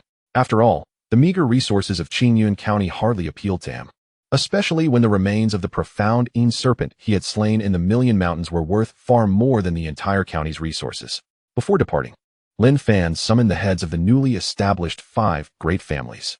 Upon their arrival, the 5 bowed respectfully upon seeing Lin Fan. Since aligning themselves with the Lin family, their collective strength had undergone a remarkable transformation. They had demonstrated great diligence during this period, earning significant rewards in the form of elixirs from Lin Fan. Each of the 5 had now advanced to the mid-stage of the Qi-Si realm, and each family had also added 6 early-stage Qi-Si martial artists to their ranks. Compared to the time when each family had only 1 early-stage Qi-Si martial artist, their overall strength had multiplied several times. Consequently, they held Lin Fan in utmost loyalty and reverence. Observing the 5 before him, Lin Fan gestured for them to refrain from excessive formality. After a moment, he spoke. I have summoned you 5 today to convey an important message. Our Lin family is relocating to Hanhai County. Upon hearing this news, the 5 were immediately flustered. If the Lin family departed, they would revert to the days of lacking elixirs for cultivation, having grown accustomed to a life of affluence. They were loath to return to their former hardships. They looked at Lin Fan, hesitant to voice their concerns. Fear not, Lin Fan reassured them. Although the Lin family will be moving, we shall not abandon Qingyun County. Do not forget that my son Haoyang is still the Marquis of Qingyun. Therefore, I will leave personnel here to manage affairs. Your responsibilities remain unchanged. Ensure that the family business here is well taken care of. I do not wish to see any issues arise. If you encounter any insurmountable issues, do not hesitate to seek assistance from those I have left behind. Upon hearing Lin Fan's account, the 5 individuals were instantly elated. Rest assured, as long as our 5 families endure, we shall ensure that your interests remain safeguarded. Lin Fan nodded in acknowledgement to the 5. Although their strength was lacking, they were still capable of accomplishing a considerable number of tasks. The Lin family's source of yuan stones in Qingyun County was likewise under the stewardship of these families. Very well, If there are no further matters, you may take your leave. We bid you farewell, esteemed head of the family. Once the 5 family heads departed, Lin Fan also prepared to exit. However, before doing so, he approached by Qinglan. Qinglan, your father has yet to ascend to the Purple Mansion realm. Please take this barrier-breaking pill back to him. Additionally, do visit home, as your own strength can also be shared with your family. Should they inquire about my prowess, inform them that I have achieved the pinnacle of the Purple Mansion realm. After all, Bai Qingyan's father could be considered his father-in-law, and the Bai family was the first to seek a union with him. Thus, it was only fitting to lend a helping hand. Without the necessary resources, breaking through to the Purple Mansion realm is no trivial matter. Lin Fan was poised to publicly announce that he had become a low-grade, Xin-level alchemist. Therefore, delivering the pill at this juncture posed no risk of disclosing sensitive information. Holding the pill in her hand, Bai Qingyan felt deeply moved. My beloved, thank you. Very well, do hurry back. You need not return here, as I intend to proceed to Hanhai County. Very well, my dear, I understand. After Bai Qingyan's departure, Lin Fan retained 100 individuals to manage the estate before directly traveling to Hanhai County through the Xintian realm. Previously, he had left behind a considerable number of personnel in Hanhai County, thus eliminating the need for travel. In fact, the 100 individuals remaining at the Lin estate could freely enter and exit the Xintian realm, allowing them to manage the estate during the day while returning to the Xintian realm to cultivate at night. With the presence of the formation, outsiders would remain oblivious to the inner workings. Meanwhile, Bai Qingyan, with her strength at the Purple Mansion realm, swiftly returned to the Bai family estate in the county city. Greetings, young lady. The guards at the gate hurriedly bowed upon her return. Bai Qingyan nodded in acknowledgement and proceeded inside. Soon, she found her second uncle, Bai Yuancheng, in the study. Uncle, I have returned to see you. Qingyan, what brings you back? Bai Yuancheng was taken aback by Bai Qingyan's unexpected visit. What? Am I not allowed to return to see you? Bai Qingyan inquired with a smile. Haha, of course you are. However, why did you not bring Fenger back for a visit? Fenger, as mentioned by her uncle, was Bai Qingyan's first child, named Lin Haofeng by Lin Fan. Uncle, the child is still quite young, and the journey is unsafe. Bai Qingyan replied vaguely. It was not that she did not wish to bring him back. Her eldest son was merely a little over a year old, due to the peculiarities of time in the divine realm. She has now grown to resemble a 6- or 7-year-old child. If she were to bring her back, it would be quite challenging to explain. Moreover, since her second child is a daughter, had it been a son, she could have managed to fabricate a story, as her family has never seen her son and remains oblivious to the news of her second child. Upon hearing Bai Qingyan's explanation, Bai Yuancheng was able to comprehend her predicament and did not dwell on it further. He then inquired with genuine concern, Qingyan, how have you been faring in the Lin family? Rest assured, uncle, my husband treats me exceedingly well. Observing the sincere smile illuminating Bai Qingyan's face, Bai Yuancheng realized that his niece was not deceiving him, which put his mind at ease. By the way, uncle, I have come back for an important matter that requires father's attention. Please accompany me. Certainly. Bai Yuancheng agreed without asking any questions. It was evident that Bai Qingyan's return at this time was orchestrated by Lin Fan. He preferred not to pry into matters concerning Lin Fan to avoid causing any discomfort. Chapter 109. The shock and delight of the Bai brothers before long. The two arrived at the location where Bai Yuanming was in seclusion. Standing outside the chamber, Bai Yuancheng called out, Elder brother, Qingyan has returned and seeks your audience. You may both enter. Bai Yuanming's voice resonated from within the chamber. Without hesitation, they stepped inside. Father, it had been quite some time since they last met, and Bai Qingyan felt a deep longing for her father. Qingyan has returned, and it seems you have endured much for the sake of the family. The thought of his daughter becoming someone else's concubine weighed heavily on Bai Yuanming's heart. Although he had been in seclusion at that time, Bai Yuancheng had promptly relayed this news to him. However, for the sake of the family's advancement, he chose not to intervene, which left him feeling an overwhelming sense of guilt towards Bai Qingyan. His actions were noble for the family, yet he felt he had failed as a father to his own daughter. Sensing her father's turmoil, Bai Qingyan quickly reassured him, Father, please do not speak that way. I am doing quite well, and my husband treats me with utmost kindness. If you have any doubts, perhaps you could first assess my strength. Upon finishing her words, Bai Qingyan revealed her formidable prowess. Both Bai Yuanming and Bai Yuancheng stood in utter astonishment as they felt the overwhelming pressure emanating from her. Qingyan, have you truly broken through to the Purple Mansion realm? Although they found it hard to believe, the intensity of Bai Qingyan's aura was undeniably real. Only someone of the Purple Mansion realm could exert such formidable pressure. Father, uncle, you are not mistaken. I have indeed ascended to the Purple Mansion realm. Since Lin Fan had permitted her to disclose her strength, there was no need for her to conceal it. How is this even possible? Qingyan, how did you achieve this? Despite their disbelief, the evidence stood before them, compelling them to accept the truth. It is worth noting that Bai Yuanming had been in seclusion for over a decade and had yet to find a path to breaking through the Purple Mansion realm.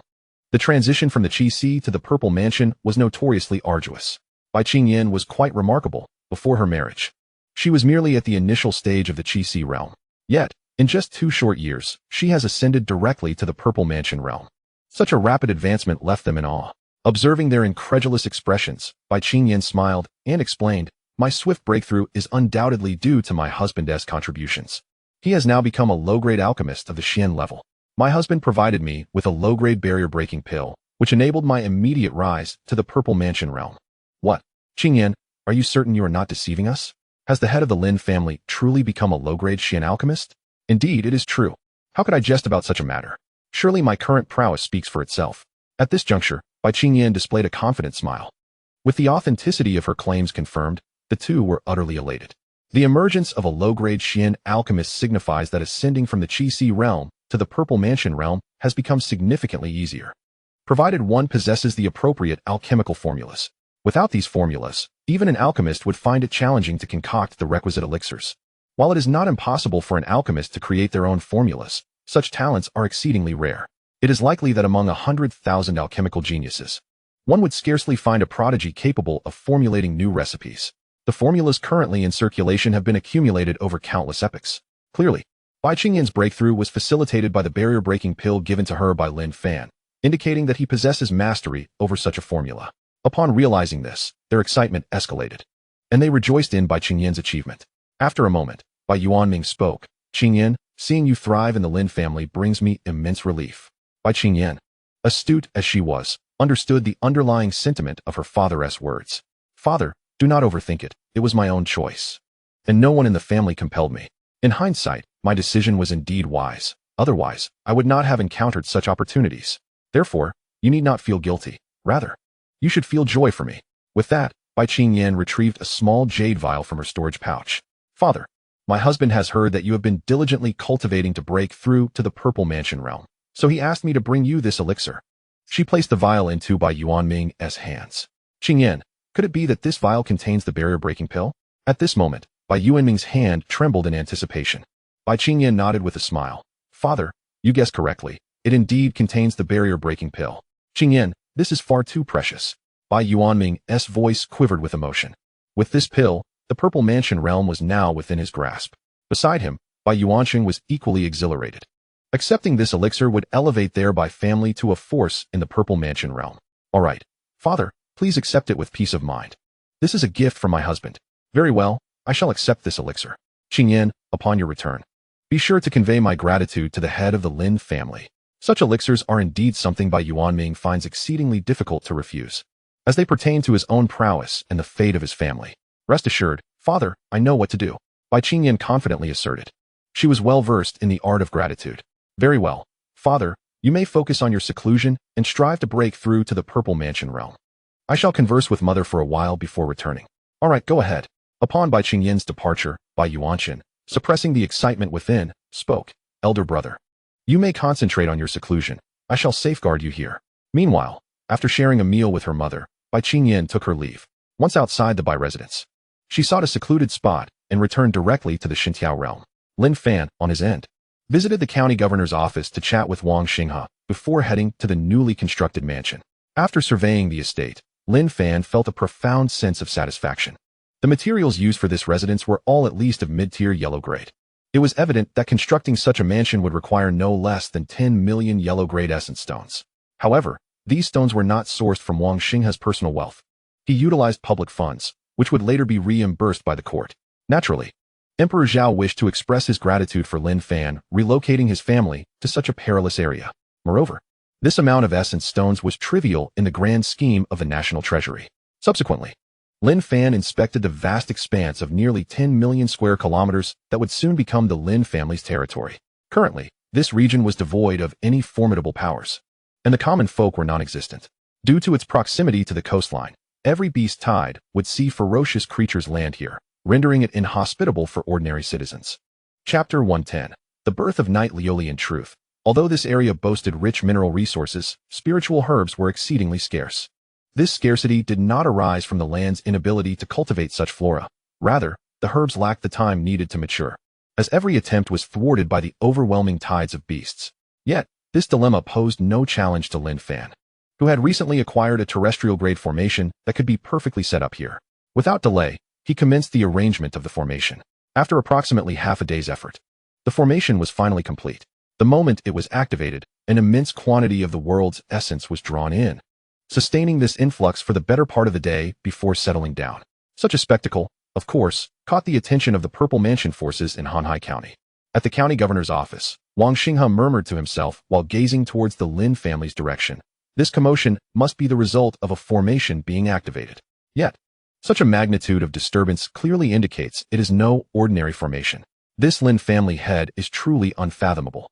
It is wise for my Wang family to maintain cordial relations and avoid offending him. Regrettably, his family lacked any women of terrestrial-grade qualifications, rendering a marriage alliance with Lin Fan impossible. As for those with mysterious grade qualifications, he felt it inappropriate to present them for such a union. Simultaneously, the other two Purple Mansion powers in Hanhai County, the Tian family and the Luoyan sect, reached a similar conclusion. Even if it is impossible to foster a good relationship, one must absolutely avoid conflict with the Lin family. Unbeknownst to Lin Fan, the thoughts of others were far from his concerns. Once he completed the arrangement of the formation, he led everyone outside. All right, from now on, this will be our Lin family's official residence, he announced. Feel free to explore and choose your accommodations. Understood, my husband. After they departed, Lin Fan instructed Li Han to prepare for a housewarming feast. Of course, it was merely a celebration for his family, and he had no intention of inviting outsiders. Thus, 3 months passed.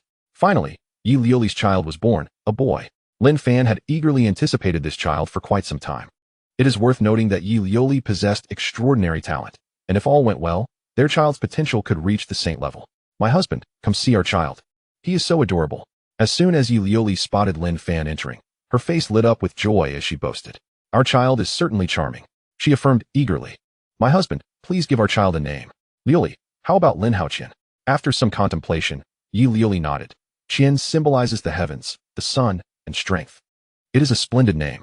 She was quite pleased with this choice.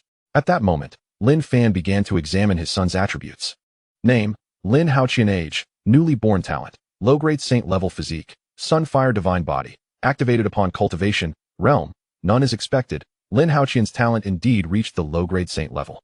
What surprised Lin Fan even more was the fact that his son possessed a divine body, which added an intriguing twist to the situation. Meanwhile, Yi Liuli also began to assess Lin Haoqian's attributes. Being at the divine stage, it was quite easy for her to discern an individual's talent without the aid of any testing tools. Upon discovering her child's talents, Yi Liuli was ecstatic. My husband, Haoqian's talent has reached the low-grade saint level. If the circumstances had been different, she would have shouted in celebration. Fortunately, she managed to restrain herself. Liuli, in fact, you have yet to mention one crucial point. Our child is not merely of low-grade saint-level talent. Haoqian also possesses the Sunfire divine body, which is simply not activated yet. Once he begins his cultivation, his divine body will awaken. Upon hearing that her child also had a divine body, Yi Liuli's excitement intensified. My husband, I want to have more children.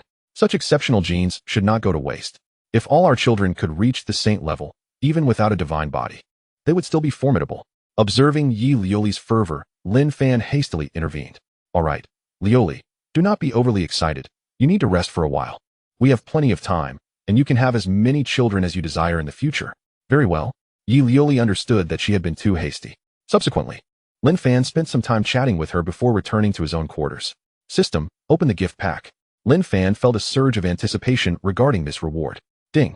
The treasure chest has been successfully opened, yielding 1,000 sacred essence stones and the exquisite defensive artifact, the Linglong Pagoda.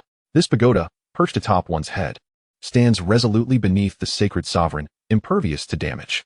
However, the host must exercise caution, as employing the Linglong Pagoda demands an immense expenditure of energy. Given the host's current prowess, utilizing the pagoda would only withstand a full-force strike from a powerful sage, subsequently depleting all of the host's essence. Therefore, prudent usage is advised. Indeed, possessing a defensive artifact is remarkable, and the ability to withstand a sage's full assault, even at my current strength, is quite formidable. Lin Fan is thoroughly pleased with this artifact. As time swiftly passes, a year has elapsed. During this period, Lin Fan has managed to welcome new children into the world once more. Moreover, the initially born children, Lin Haochen and others, have commenced their cultivation journey, with their capabilities having advanced to the opening Yuan realm. However, their relatively weak strength means their growth does not significantly impact Lin Fan. Fortunately, through diligent practice, Lin Fan has elevated his own strength to the mid-stage of the divine platform realm. The others, including Luo Iran, have also made significant strides, all having broken through to the mid-stage of the Purple Mansion realm. As for Yi Lioli, she remains in the late stage of the divine platform realm, where advancement is not as easily attained as in the Purple Mansion realm. Next comes the development of the Shadow Pavilion and the Gathering Treasure Pavilion. The Shadow Pavilion now boasts a presence in every county of the Zhao, Chu, and Lingxi nations, having flawlessly completed over 100 assassination missions. Although these tasks primarily targeted warriors of the opening Yuan and Qi realms, they have gradually established a reputation for the Shadow Pavilion across these three nations. The strength of the Shadow Pavilion has considerably increased. Apart from Lin Ren and Lin Sha, both of the Purple Mansion realm, all 5,000 members have ascended to the Qi realm, with some management personnel on the verge of breaking into the Purple Mansion realm. Moreover, throughout the past year, the Shadow Pavilion has identified 30,000 children of commendable talent, both male and female, for the Lin family. While the majority possess exceptional aptitude at the profound level, there are over 100 with Earth-level potential. As these individuals mature, they will become significant assets to the Lin family. In addition, the household maids, having little to occupy them, have also sought out over 1,000 gifted young women for the Lin family, albeit predominantly of profound level, with only about 10 exceeding the Earth level. These individuals were discreetly sourced from ordinary rural families, thus avoiding the attention of rival factions. Chapter 111. Further planning for the Divine Sky realm. Now, we turn to the development of the Gathering Treasure Pavilion. Its 7,000 members have also reached the Qi realm and beyond. Naturally, not all are currently employed within the pavilion, as it does not require such a workforce at this time. Therefore, the majority remain in the Divine Sky realm to cultivate. Occasionally, they venture out to scout for talent to bring back to the family. Over the course of the year, the Gathering Treasure Pavilion has successfully opened branches in 6 counties within the Lingxi nation. Preparations are underway to venture into foreign markets. The smaller towns beneath the county are not the target of the Treasure Pavilion. However, this rapid expansion has attracted the attention of the royal family of Lingxi Nation and all forces within the Purple Mansion realm of Lingxi. Upon noticing the stirrings of these factions, the Treasure Pavilion, in order to avoid unnecessary troubles, publicly revealed 5 formidable experts in the Purple Mansion realm: Wang Jie, Su Mei, Lin Xian, Lin Han, and Lin Yan. The display of such strength deterred these factions from taking rash actions, as they understood that this was merely a glimpse of the true power of the Treasure Pavilion. The pavilion's ability to offer a considerable number of high-grade yellow-level elixirs for sale clearly indicates the presence of exceptional alchemists behind the scenes. Thus, until the full extent of the pavilion's capabilities is uncovered, these forces refrained from coveting its assets. In fact, whenever the pavilion offered exquisite elixirs and weapons, these factions were the first to support them enthusiastically. Although the Treasure Pavilion is a lucrative entity, it is not one that can be easily devoured. The Baibao building has also taken note of the Treasure Pavilion's existence, but they harbor no intentions of suppressing it. Despite being competitors, the presence of the pavilion has not adversely affected their business. Currently, the Treasure Pavilion is still relatively small, with a limited variety of goods. Those unable to procure resources from the pavilion would still turn to the Baibao building for their needs. Moreover, the pricing at the Treasure Pavilion is comparable to theirs, avoiding a price war. Consequently, the Baibao building has even less reason to intervene. Furthermore, they have consistently advocated for a stance of neutral development, avoiding conflicts with any factions, provided they are not provoked.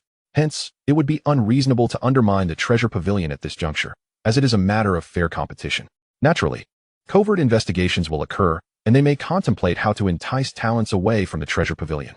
They are particularly intrigued by the alchemists associated with it. However, it must be said that their aspirations are destined for failure. Currently, the Treasure Pavilion's monthly revenue has stabilized at over 10 million yellow-grade spirit stones, indicating a thriving business. The resources available in unlimited supply at the store include crescent moon rice, low-grade yellow-level weapons, and low-grade yellow-level elixirs. As for high-grade yellow-level elixirs, each store is limited to a monthly supply of 100 pieces. High-grade premium elixirs are restricted to 10 pieces per store each month, with a total of 5 varieties, 2 of each type. Next are the high-grade yellow-level weapons, with each store allowed a monthly limit of 10 pieces. High-grade premium weapons are restricted to 5 pieces per store annually. Alchemists are a scarce profession, resulting in a market where weapons are also in short supply.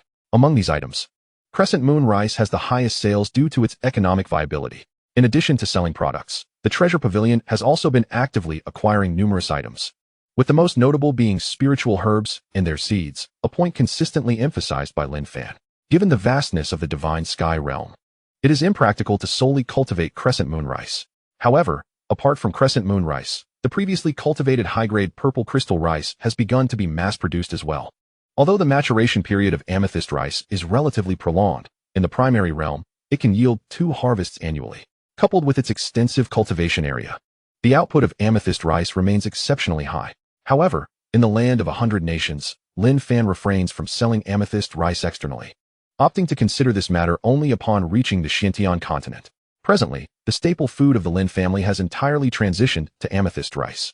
Most importantly, amethyst rice possesses a gentle energy, making it suitable for consumption by ordinary individuals and children alike. Regular consumption of amethyst rice can enhance physical strength. Even ordinary individuals who do not practice cultivation, after 3 consecutive years of intake, can achieve a physical constitution comparable to that of a perfected body refinement realm practitioner. Naturally, such sustenance is beyond the financial reach of common folk. It would serve as an excellent foundation for children, allowing them to easily become martial practitioners in the opening origin realm with minimal training. Should the outside world discover that even a mere maid of the Lin family enjoys amethyst rice at every meal, it would surely evoke a myriad of emotions, perhaps even envy. In addition to the development of these forces, Lin Fan has also undertaken a comprehensive planning of the Divine Sky realm. The 4 continents of Southeast, Southwest, Northeast, and Northwest remain unchanged, each spanning 1.4 million square kilometers. Lin Fan's planning involves 7 islands: Tianshu, Tianxian, Tianji, Tianquan, Yuheng, Kaiyang, and Yaoguang. Among them, the largest, Tianshu Island, which is also the residence of Lin Fan and his companions, now covers an area of 400,000 square kilometers, inclusive of 40,000 square kilometers of spiritual lake. The remaining 6 islands each boast an area of 100,000 square kilometers, encompassing 10,000 square kilometers of spiritual lake. After the planning, Lin Fan designated 9,000 square kilometers of land and 1,000 square kilometers of spiritual lake for Tianshu Island. The other 6 islands were allocated for 500 square kilometers of land and 500 square kilometers of spiritual lake. The remaining territories were divided into 960 islands, each measuring 1,000 square kilometers, inclusive of 100 square kilometers of spiritual lake. Currently, the headquarters of the Shadow Pavilion has relocated to a small island, which Lin Fan has aptly named Shadow Pavilion Island. Similarly, the headquarters of the Treasure Gathering Pavilion occupies another island, designated as Treasure Island by Lin Fan. The facility for nurturing boys has also been moved to a small island, named Qian Island, while the place for cultivating girls is referred to as Kuan Island. Furthermore, the yellow-grade spiritual herbs have now been cultivated across 20 islands, primarily due to their rapid maturation and prolificacy. Within a year's span in the primary realm, yellow-grade spiritual herbs can yield several batches of seeds. The availability of mysterious-grade spiritual herbs is comparatively limited, with none fully occupying a single island. The exquisite mysterious-grade spiritual fruit, the crimson-striped peach, discovered on one of the islands, has been meticulously cultivated on a dedicated island, which Lin Fan has named Crimson Striped Island. Spiritual plants are also capable of evolution, and under such favorable conditions, the likelihood of the Crimson Striped Peach evolving is significantly heightened. Lin Fan aspires for the Crimson Striped Peach to evolve into an earthly-grade spiritual fruit, which would yield even more remarkable effects. As for the other spiritual fruits, regardless of their grade, they have all been uniformly planted on a single island, aptly named Spiritual Fruit Island. The next tier of earthly-grade spiritual herbs is even rarer, with only 1,000 acres available for cultivation. Thanks to the presence of the Quasi-Saint Cave, a significant bounty has been reaped, including nearly 50 acres of celestial-grade spirit herbs. The inferior-grade purple thunder bamboo discovered in the Million Mountains was carefully transplanted by Lin Fan onto an island, aptly named Purple Thunder Island. Among the remaining islands, only 2 are cultivated with purple crystal rice, while the others remain untouched. As for Crescent Moon Rice, it has been fully planted across the eastern continent, yielding astronomical harvests. Lin Fan has lost count of the quantity of Crescent Moon Rice stored within his spatial storage. Chapter 112. The growth of the purple crystal bees. Another remarkable entity worth mentioning is the terrifyingly evolving purple crystal bee, previously rewarded. The abundant resources in the Divine Sky realm have allowed various spirit fruits and herbs to flourish, greatly benefiting the purple crystal bee. The previous queen, though no larger than an adult's fist, has now reached the 4th tier, equivalent to the Purple Mansion realm. Furthermore, 8 new queens have been nurtured, resulting in the emergence of 8 additional colonies. Currently, the strength of these new queens rests at the 3rd tier, as they strive to expand their populations. Each colony now comprising around 10,000 bees. In contrast, the original queen's colony has grown immensely, with over 50,000 drones, all attaining the 3rd tier, Qi realm. The number of worker bees has surged to 1 million, their strength elevated to the 2nd tier, Open Yuan realm. If the purple crystal bee colonies were unleashed in the outside world, they would instill fear in any force of the Purple Mansion realm. One can only imagine the despair of warriors faced with a relentless swarm of purple crystal bees. Lin Fan mused on the formidable nature of the insect race, rightfully deemed one of the 4 great calamities, with their terrifying reproductive rate.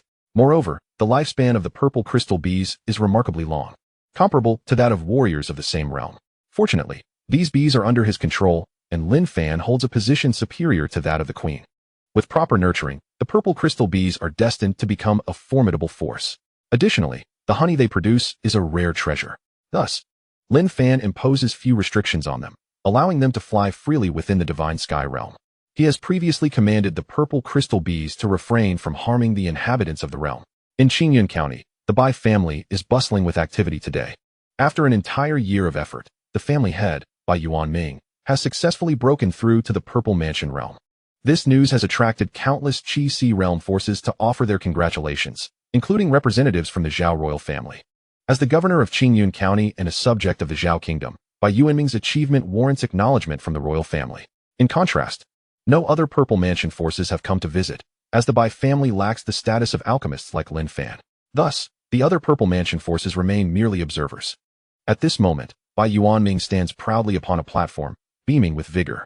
I would like to express my heartfelt gratitude to everyone who has traveled from afar to celebrate with me. Indeed, my ascent to the Purple Mansion realm is entirely attributable to the esteemed head of the Lin family. Upon hearing Bai Yuanming's declaration, the gathering was instantly captivated, eager to discern the connection between Bai Yuanming's breakthrough and Lin Fan. Bai Juanshou, unaware of the precise assistance rendered by the head of the Lin family, inquired if he could elaborate on this matter. The prospect of transcending into the Purple Mansion realm stirred the hearts of all present. Ladies and gentlemen, it was the head of the Lin family who provided my daughter, Qingyan, with a low-grade Xian-level breaking barrier pill. With this miraculous elixir, I successfully transcended into the Purple Mansion realm. Bai Yuanming had previously consulted Bai Qingyan regarding the disclosure of Lin Fan's status as a Xian-level alchemist, to which she had consented. With this news in hand, Bai Yuanming felt no reservations in bestowing Lin Fan with the recognition he so richly deserved. As soon as these words left Bai Yuanming's lips, the atmosphere erupted in astonishment. All gazes turned towards him with envy, for this was no ordinary low-grade Xian-level pill. It was a rare treasure that could facilitate one's ascension to the Purple Mansion realm. Such an elixir, far more precious than its counterparts of equal rank, could alter the fate of any family within the Qi realm, propelling them into a position of prominence within the Zhao kingdom. Even among the Purple Mansion powers, it held immeasurable value. Who would not desire to have an expert of the Purple Mansion realm within their ranks?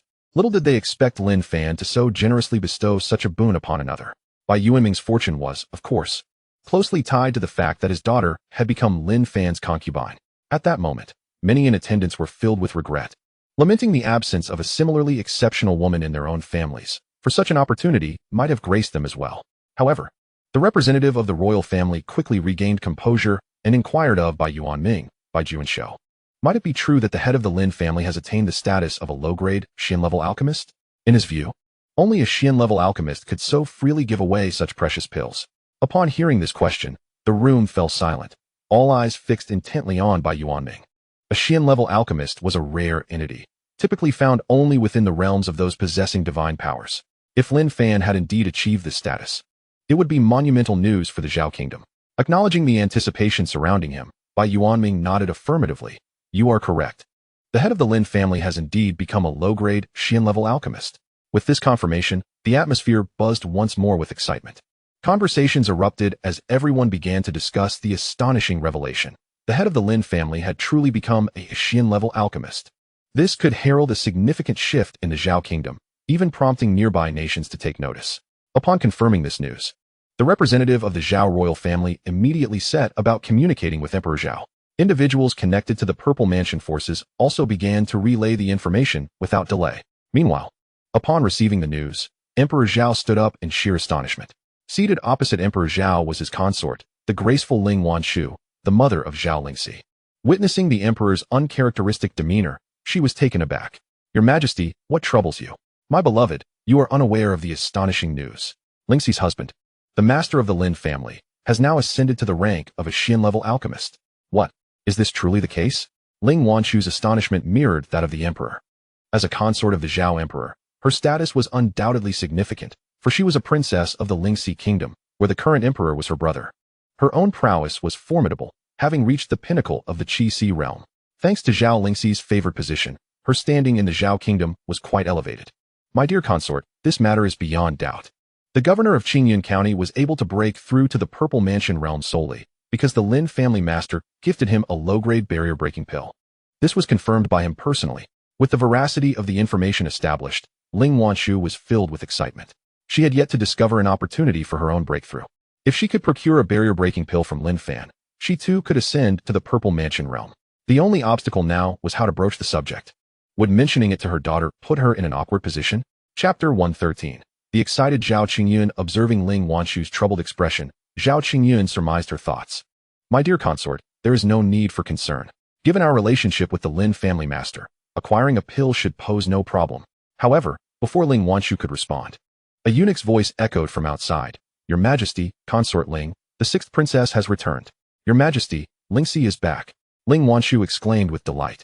Zhao Qingyun mirrored her excitement, exclaiming, quickly summon the sixth princess. Yes. Before long, Zhao Lingxi appeared before them. I pay my respects to father and mother. Ling Wanshu, eager to see her daughter, urged. Enough of the formalities, Lingxi. Come, let your mother take a look at you. As Ling Wanshu clasped Zhao Lingxi's hand, she immediately sensed something unusual. Oh, Lingxi. Are you expecting again? She exclaimed in surprise. Zhao Qingyun, equally filled with joy, gazed at his daughter. His daughter had previously given birth to a child of exceptional earthly talent. If she were to bear another of similar caliber, their standing within the Lin family would be immensely solidified. With Lin Fan now a Xian-level alchemist, the Zhao family needed to cultivate this relationship diligently. Little did Emperor Zhao know, Zhao Lingxi was already expecting her third child, with the previous two possessing inferior heavenly talent. At this moment, Zhao Lingxi smiled. It seems I cannot conceal this from mother. I had not anticipated being discovered so swiftly. You impetuous child, running about while pregnant. The journey from Hanhai County to here is quite distant. What if you encountered unsavory characters or demonic beasts along the way? Zhao Lingxi felt a surge of happiness at her mother's concern. Mother, you need not worry about me. First, observe my strength. With that, Zhao Lingxi unleashed a fragment of her aura. However, she did not fully reveal her true capabilities. Currently, she is at the mid-stage of the Purple Mansion realm, yet only displays the prowess of the early stage. Upon sensing his daughter's strength, Zhao Qingyun was taken aback. He eagerly inquired, Lingxi, have you truly broken through to the Purple Mansion realm? At that moment, Ling Wanshu gazed at her daughter with a look of astonishment, observing the bewilderment on their faces. Zhao Lingxi chuckled and nodded. Father, you are absolutely correct. With my husband's assistance, I have indeed ascended to the Purple Mansion realm. Now you understand why I dared to return alone, don't you? Haha, splendid. Truly splendid. Zhao Qingyun laughed heartily. Ling Wanshu was equally delighted for her daughter. At that time, when her daughter was to become a concubine for another, her heart was filled with reluctance. After all, her daughter was a princess. How could she lower her status to serve as a concubine? Yet, that was the decision of Emperor Zhao, and she felt powerless to oppose it. Now, she felt immense relief that Zhao Qingyun had not heeded her counsel. Otherwise, her daughter's opportunity would have been squandered by her own hand. After a leisurely chat, Zhao Qingyun turned to the matter at hand. Lingxi, I wonder if you have returned alone for a specific purpose? Father, my husband heard that mother is currently striving to break through to the Purple Mansion realm, so he asked me to bring a medicinal pill. As she spoke, Zhao Lingxi produced a jade vial. Mother, this is the pill for my husband. Ling Wanshu trembled as she accepted the vial from Zhao Lingxi. Lingxi, could this possibly be the low-grade barrier-breaking pill? Zhao Qingyun, standing nearby, looked at Zhao Lingxi with anticipation. In truth, he already knew it was the barrier-breaking pill without needing further explanation. They had just been contemplating this very pill, and now it appeared before them unexpectedly. It was indeed beyond his expectations. Clearly, mother is already aware of this news. Indeed, this is the barrier-breaking pill. With this, I believe Mother will break through to the Purple Mansion realm within a year. Excellent. Mother will surely not let you down. Meanwhile, in the residence of Minister 1, a warm atmosphere prevailed. When Ruashi had also returned to the One family with a medicinal pill. The sight of this pill brought immense joy to the members of the One household. Although it was intended for Wen Ruashi's mother, her breakthrough would equally enhance the strength of the One family. In stark contrast, the Wei household was embroiled in discord. Upon returning to the Wei estate, Wei Shuxian encountered her rival, Wei Shuyan. The moment Wei Shuyan laid eyes on Wei Shuxian, she adopted a haughty demeanor. With a disdainful expression, she remarked, "Oh, isn't this the little concubine of the Lin family? What brings you back at this hour? Have you been cast out by the Lin family? If I were you, I would simply find a rope and hang myself. How could you possibly show your face here again?" Upon hearing Wei Shuyan's words, Wei Shuxian's expression turned icy. In the past, she would have disregarded such a foolish gesture. However, as Lin Fan's concubine, she represented his dignity in public, and she could not allow herself to be insulted without retaliation. She suddenly appeared before Wei Shuyan, swiftly delivering a slap that sent her flying. Of course, Wei Shuxian held back. With her current strength at the mid-stage of the Purple Mansion realm, a single strike could have reduced Wei Shuyan to ashes. As Wei Shuyan was sent tumbling through the air, one side of her face swelled instantly. "How dare you hit me, Wei Shuxian?" she exclaimed. Disbelief etched across her features as she stared at her sister. What astonished her even more was the overwhelming power that Wei Shuxian possessed. In that moment, she found herself unable to entertain even a fleeting thought of resistance. "Remember to keep your mouth in check, Wei Shuyan. If there essay next time, not only will I dare to strike you, but I will also dare to take your life." Wei Shuxian's words, though spoken softly, sent a chill coursing through Wei Shuyan's body, instilling within her a profound sense of fear. "How could you be so audacious, Wei Shuxian? Whether I dare or not, you may test me," came the retort. Wei Shuyan fell silent, a sense of dread creeping over her. She felt certain that Wei Shuxian would indeed not hesitate to kill her. She could not fathom why her sister had undergone such a drastic transformation. The commotion soon attracted the attention of others, and before long, Wei Chongqing arrived with a group of individuals. Upon seeing him, Wei Shuyan felt as if she had found a lifeline, rushing to his side and lamenting, "Father, Wei Shuxian hit me as soon as she returned. You must stand up for me." Wei Chongqing, however, was skeptical. He knew the temperament of his two daughters well. Undoubtedly, Wei Shuyan had uttered something unsavory, provoking Wei Shuxian. Just then, Wei Shuyan's mother interjected, "Shuxian, what on earth is happening? Why did you strike Shuyan? She is your sister. Look at the state you've left her in. Your actions were far from gentle. My lord, you must intervene." She gazed at her daughter with concern, while Wei Shuxian's mother looked on with worry for her own daughter. Sensing her mother's anxiety, Wei Shuxian offered her a reassuring glance. Wei Chongqing, observing this scene, helplessly turned to Wei Shuxian and urged, "Shuxian, please explain what transpired." "Nothing much. This individual simply deserves a good thrashing," Wei Shuxian replied with calm composure. At this, Wei Shuyan's mother could no longer contain her outrage. "My lord, you must do something about her. She's merely taken a position as a concubine in the Lin family, yet she behaves with such impunity, as if she has no regard for you." However, before she could finish her sentence, Wei Shuxian delivered a swift slap to her face, sending her reeling, much like her sister had been. The force of Wei Shuxian's action left everyone present in shock. They had not anticipated such a volatile temperament from her. "This is truly outrageous. My lord, will you just stand by and watch us being bullied? What sins have we committed to deserve this?" Wei Shuyan's mother wailed, her lament awakening everyone from their stupor. At that moment, Wei Shuxian coldly fixed her gaze on Wei Shuyan's mother. "You would do well to silence yourself. This slap serves as a lesson. Should I hear another unseemly word, I would not hesitate to ensure your visage bears a more symmetrical appearance. Do not forget, you are also a concubine, while I am the esteemed young lady of the Wei family. What right do you have to display your disdain before me?" Upon hearing these words, Wei Shuyan's mother instantly fell silent, genuinely intimidated by Wei Shuxian. In terms of status, Wei Shuxian indeed held a higher position within the household.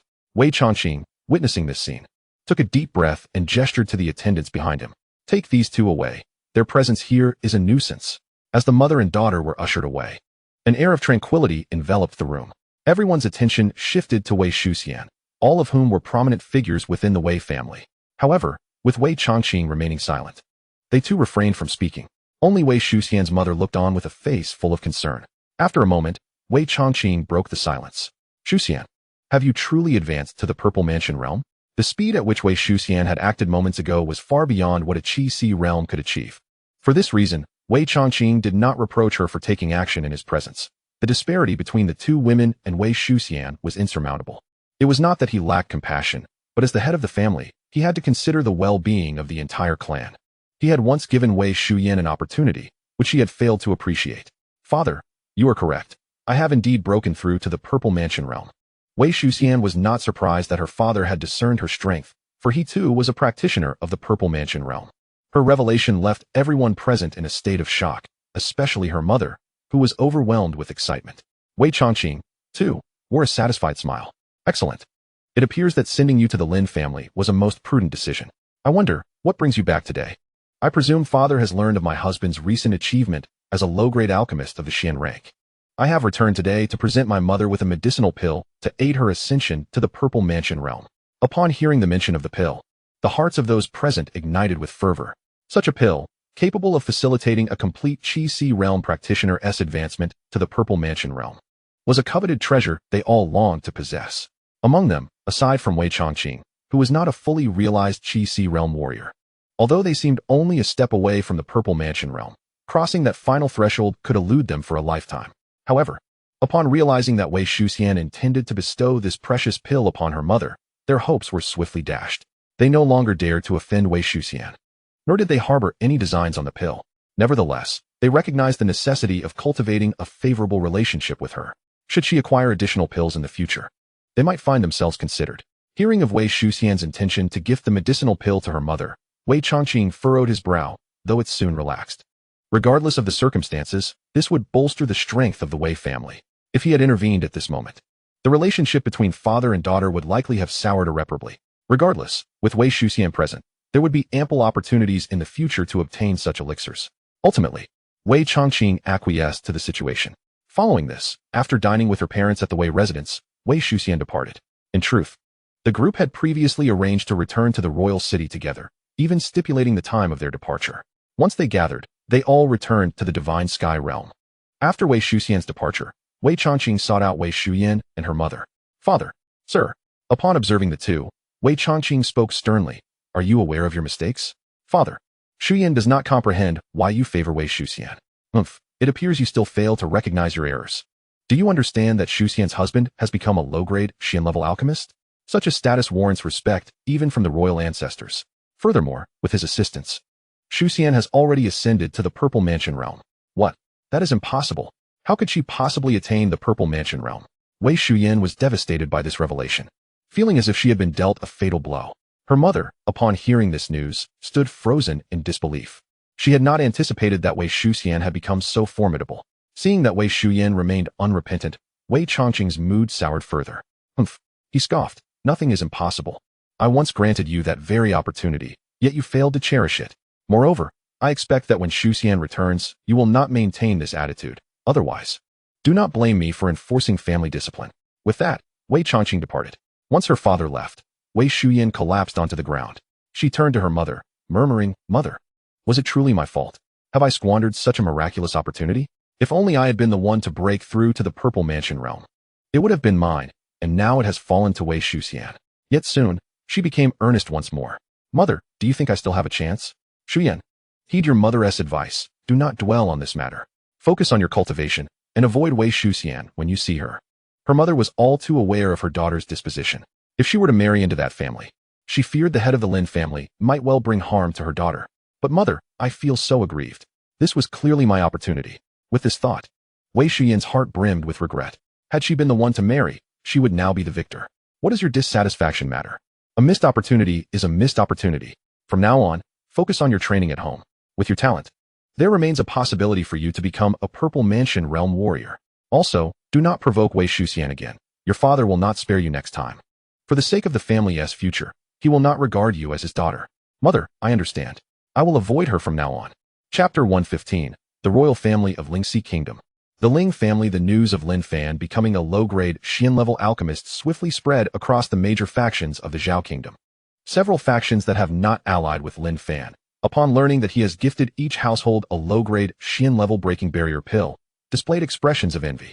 Beyond the borders of Zhao, Lin Fan's reputation has also permeated the realm of Lingxi, largely due to Ling Wanshu being the princess of that nation. She conveyed this news directly to her brother, the reigning Emperor Ling Zhao, with the tacit approval of Zhao Qingyun.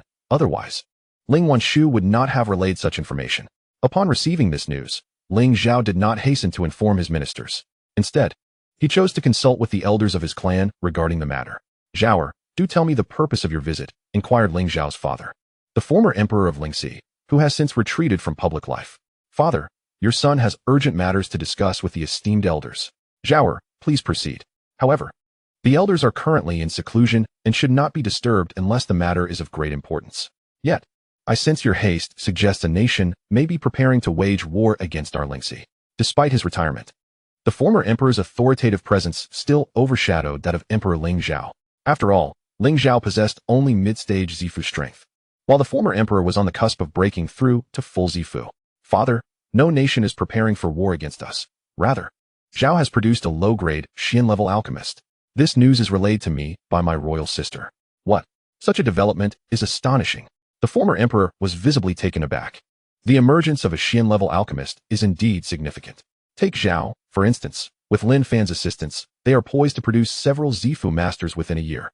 Consequently, the balance of power among neighboring nations will be disrupted, potentially inciting war. This is the ambition that arises from strength. Zhaoer, please wait here while I notify the elders. Shortly thereafter, several elderly figures with white hair appeared beside Ling Zhao. Despite their age, their complexions remained youthful. Greetings, esteemed elders. These individuals are the stalwart pillars of the Ling family, and even Emperor Ling Zhao holds them in utmost reverence. There is no need for formalities as a sovereign. You must maintain your dignity, one elder remarked. Thank you for your guidance, venerable elders. The elders nodded in acknowledgement, their expressions turning grave. Zhaoer, do you possess concrete information regarding this Xian-level alchemist? Such matters are not to be trifled with. Upon hearing the elders' inquiry, Ling Zhao solemnly nodded. Esteemed elders, this matter is beyond doubt. It was conveyed to me directly by my royal sister. Currently, my niece is the concubine of this alchemist. Just today, she brought back a low-grade, Xian-level breaking barrier pill for my royal sister. My sister is now in seclusion, and within a year, will likely ascend to the ranks of Zifu warriors. Upon hearing Ling Zhao's account, the elders finally came to believe in the existence of a mysterious-level alchemist in the Zhao kingdom. At this moment, the Supreme Emperor spoke. Zhaoer, do you have any insights regarding this alchemist? Father, I regret to say my knowledge is rather limited, as I have only just received the news. This alchemist has only recently emerged in the Zhao kingdom, previously holding the title of a yellow-grade exceptional alchemist. Now he has established a family in Zhao. Currently, the family is rather small, consisting of only a few maidservants, over 10 concubines, and a similar number of recently born children. As for Zhao Lingxi's breakthrough to the Purple Mansion realm, Ling Wanshu refrained from disclosing that information. Ling Wanshu is no fool. She understands precisely what should be revealed and what should remain unspoken. Upon hearing that this alchemist had founded a family, and that its population was still so sparse, the elders exchanged glances, swiftly arriving at a shared understanding. Observing this, the Supreme Emperor addressed Ling Zhao. Zhaoer, the sole means of forging a connection with this alchemist lies in a marriage alliance. If I heard correctly, my granddaughter is one of this alchemist's concubines, is she not? With this relationship established, it would be far easier to engage with him. Therefore, Zhaoer, my suggestion is to arrange for Qianqian to enter into this union. Of course, as the emperor, the final decision rests with you. We merely offer our counsel. Ling Qianqian, one of Ling Zhao's daughters, although not possessing the superior aptitude of Zhao Lingxi, has reached a mid-grade status and, at the age of 22, has already broken through to the initial stage of the Qi realm. Her cultivation speed is no slower than that of Zhao Lingxi in her earlier days. After a moment of contemplation, Ling Zhao ultimately nodded. Father, I understand what must be done. I shall return to make preparations. Pleased with his son's decisiveness, the Supreme Emperor nodded approvingly. As an emperor, one must comprehend the art of compromise. Zhaoer, this matter is of utmost importance. It must not be taken lightly. You must clearly communicate the pros and cons of this situation to Qianqian. Once everything is finalized, I will personally accompany her. Understood, father. I take my leave. With that, Ling Zhao departed. Upon returning to his palace, he summoned Ling Qianqian and recounted the details of the events that had transpired. After hearing Ling Zhao's narrative, Ling Qianqian felt somewhat bewildered. She had never anticipated becoming a pawn in a marriage alliance. However, considering the identity of her prospective husband, it was not entirely unacceptable. He was, after all, a low-grade mysterious alchemist, with a status surpassing that of her father.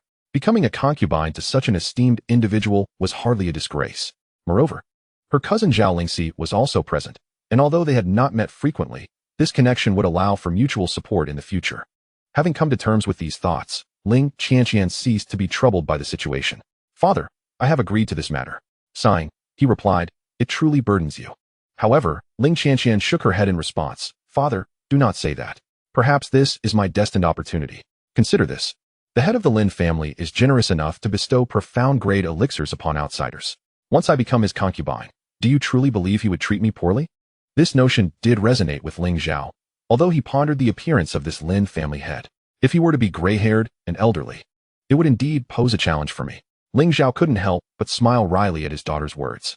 Nevertheless, he currently had no means to ascertain Lin Fan's appearance, nor knew how to console his daughter. Chapter 116. The astonishment of the retired Emperor Ling Zhan of Lingxi Nation the next day. Outside the newly established residence of the Lin family, an elderly man with white hair accompanied by a young and beautiful woman arrived. The visitors were none other than the retired Emperor Ling Zhan of Lingxi and Princess Ling Qianqian. After surveying the surroundings, Ling Qianqian curiously inquired of Ling Zhan, "Grandfather, is this the Lin family? Why is there not a single guard at the entrance?" This was due to Lin Fan concealing the formation of his territory. Only the formation of the residence remained active. If the territorial formation were perpetually open, outsiders would never reach his doorstep. Such a scenario would complicate any visits. Thus, the formation enveloping the entire territory typically remained hidden, only to be activated in the event of an invasion. Initially, Ling Zhan was perplexed, for how could such a prominent family lack guards?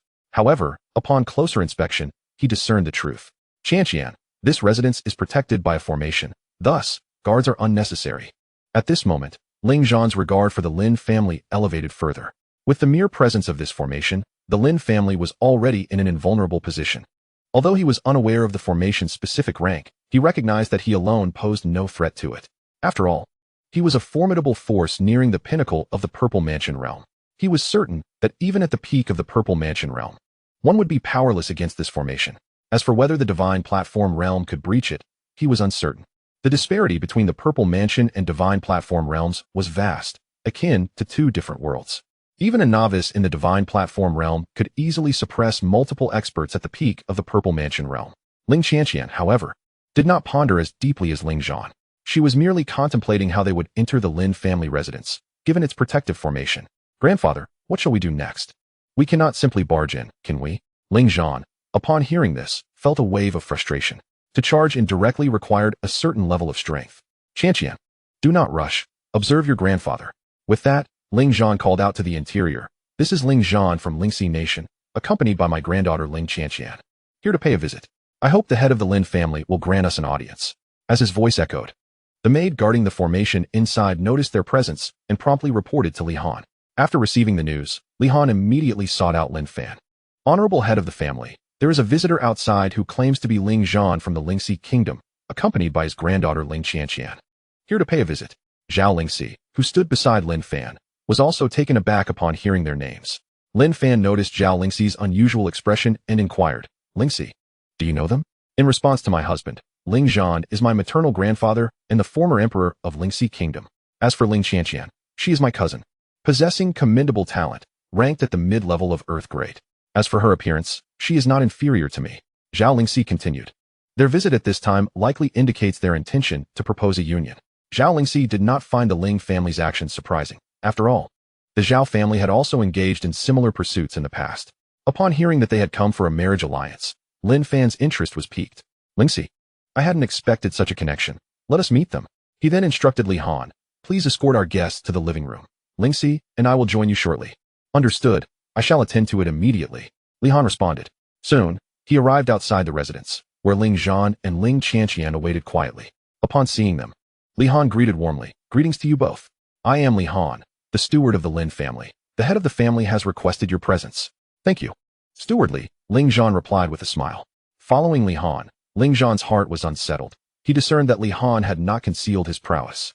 It became evident to Ling Zhan that Li Han was a master at the Purple Mansion realm. The presence of a steward of such caliber, and at such a young age, spoke volumes about the terrifying capabilities of a high-level alchemist. Even those with mediocre talent could be cultivated into formidable experts. As they entered the residence, Ling Zhan observed maids at the opening Yuan and Qi Si realms.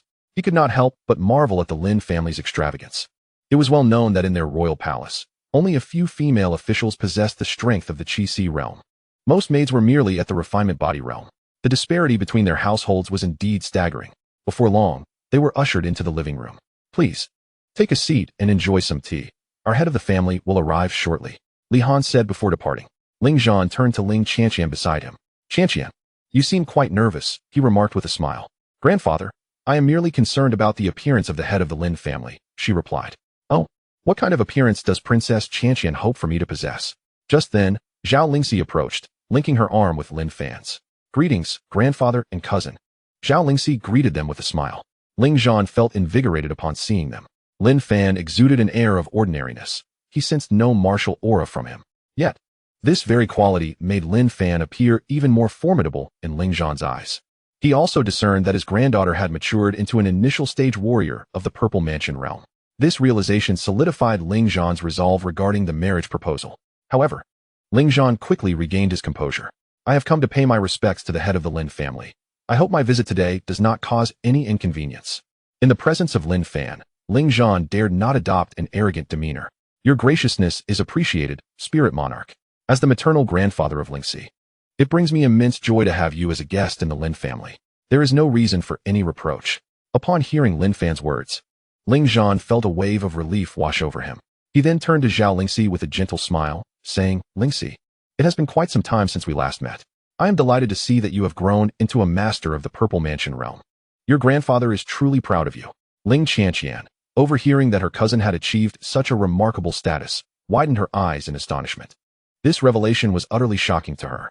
Grandfather, this is all thanks to my husband. Without him, I would not possess such abilities.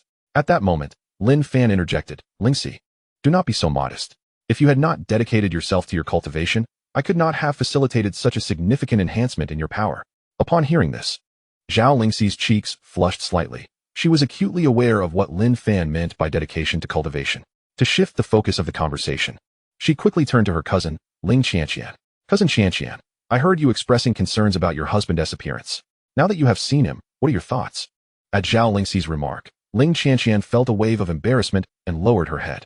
Having been caught gossiping about others, she felt quite mortified. However, she was certainly pleased with Lin Fan's appearance. Haha, I did not expect you to be shy, Cousin Qianqian. Lin Fan chuckled and then addressed Zhao Lingxi. Lingxi, please refrain from teasing Qianqian any further. Why don't you show her around the Lin estate? It has been ages since you two sisters last met, and it would be a wonderful opportunity for a chat. Certainly, my love. Chapter 117.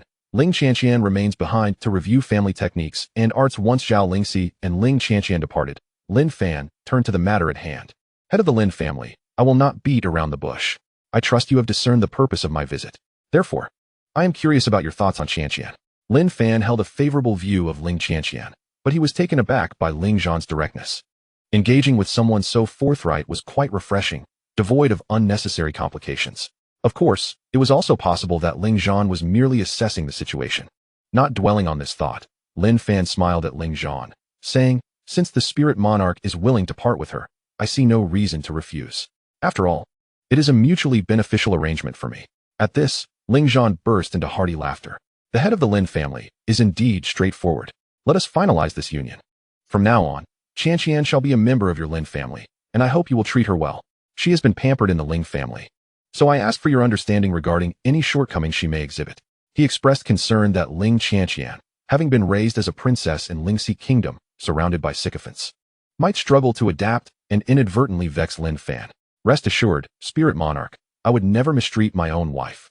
Good, with your assurance, I am at ease. As for the wedding arrangements, Ling Zhan did not bring it up, considering Lin Fan had already held a ceremony with Zhao Lingxi previously, which was why he had brought Ling Qianqian along directly. Once the primary matters were resolved, the two individuals began to engage in light-hearted conversation. Outside, Ling Qianqian was inquiring about Lin Fan's character from Zhao Lingxi. Cousin, do you know what kind of person the head of the Lin family is? Noticing Ling Qianqian's slight shyness, Zhao Lingxi could not resist teasing her. Oh, are you already gathering information about your future husband? Upon hearing Zhao Lingxi's words, Ling Qianqian's cheeks flushed. Nevertheless, she replied earnestly, Cousin, please do not jest. You are aware that, given our status, we are not in control of such matters. Zhao Lingxi empathized with her sentiment, recalling her own past experiences. Fortunately, this presented a grand opportunity for her. She considered herself fortunate, and her cousin was equally blessed. Rest assured, Qianqian, your husband is a kind-hearted individual. Just look at me.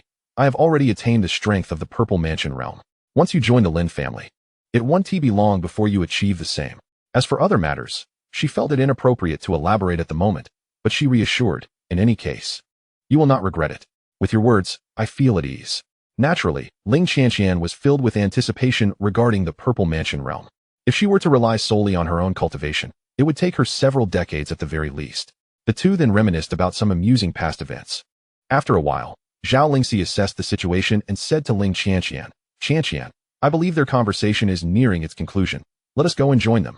All right. Upon seeing the two return, Lin Fan greeted them with a smile. Lingxi, Qianqian, you've returned just in time. I was about to send someone to fetch you. As the meal is about to commence, it seems we truly arrived at the perfect moment. After enjoying a hearty feast, Ling Zhan prepared to take his leave. He rose and addressed Ling Qianqian. Qianqian, your great-grandfather must return. Do not exhibit any princess-like temper here in the future. Hearing this, Ling Qianqian felt a twinge of sadness.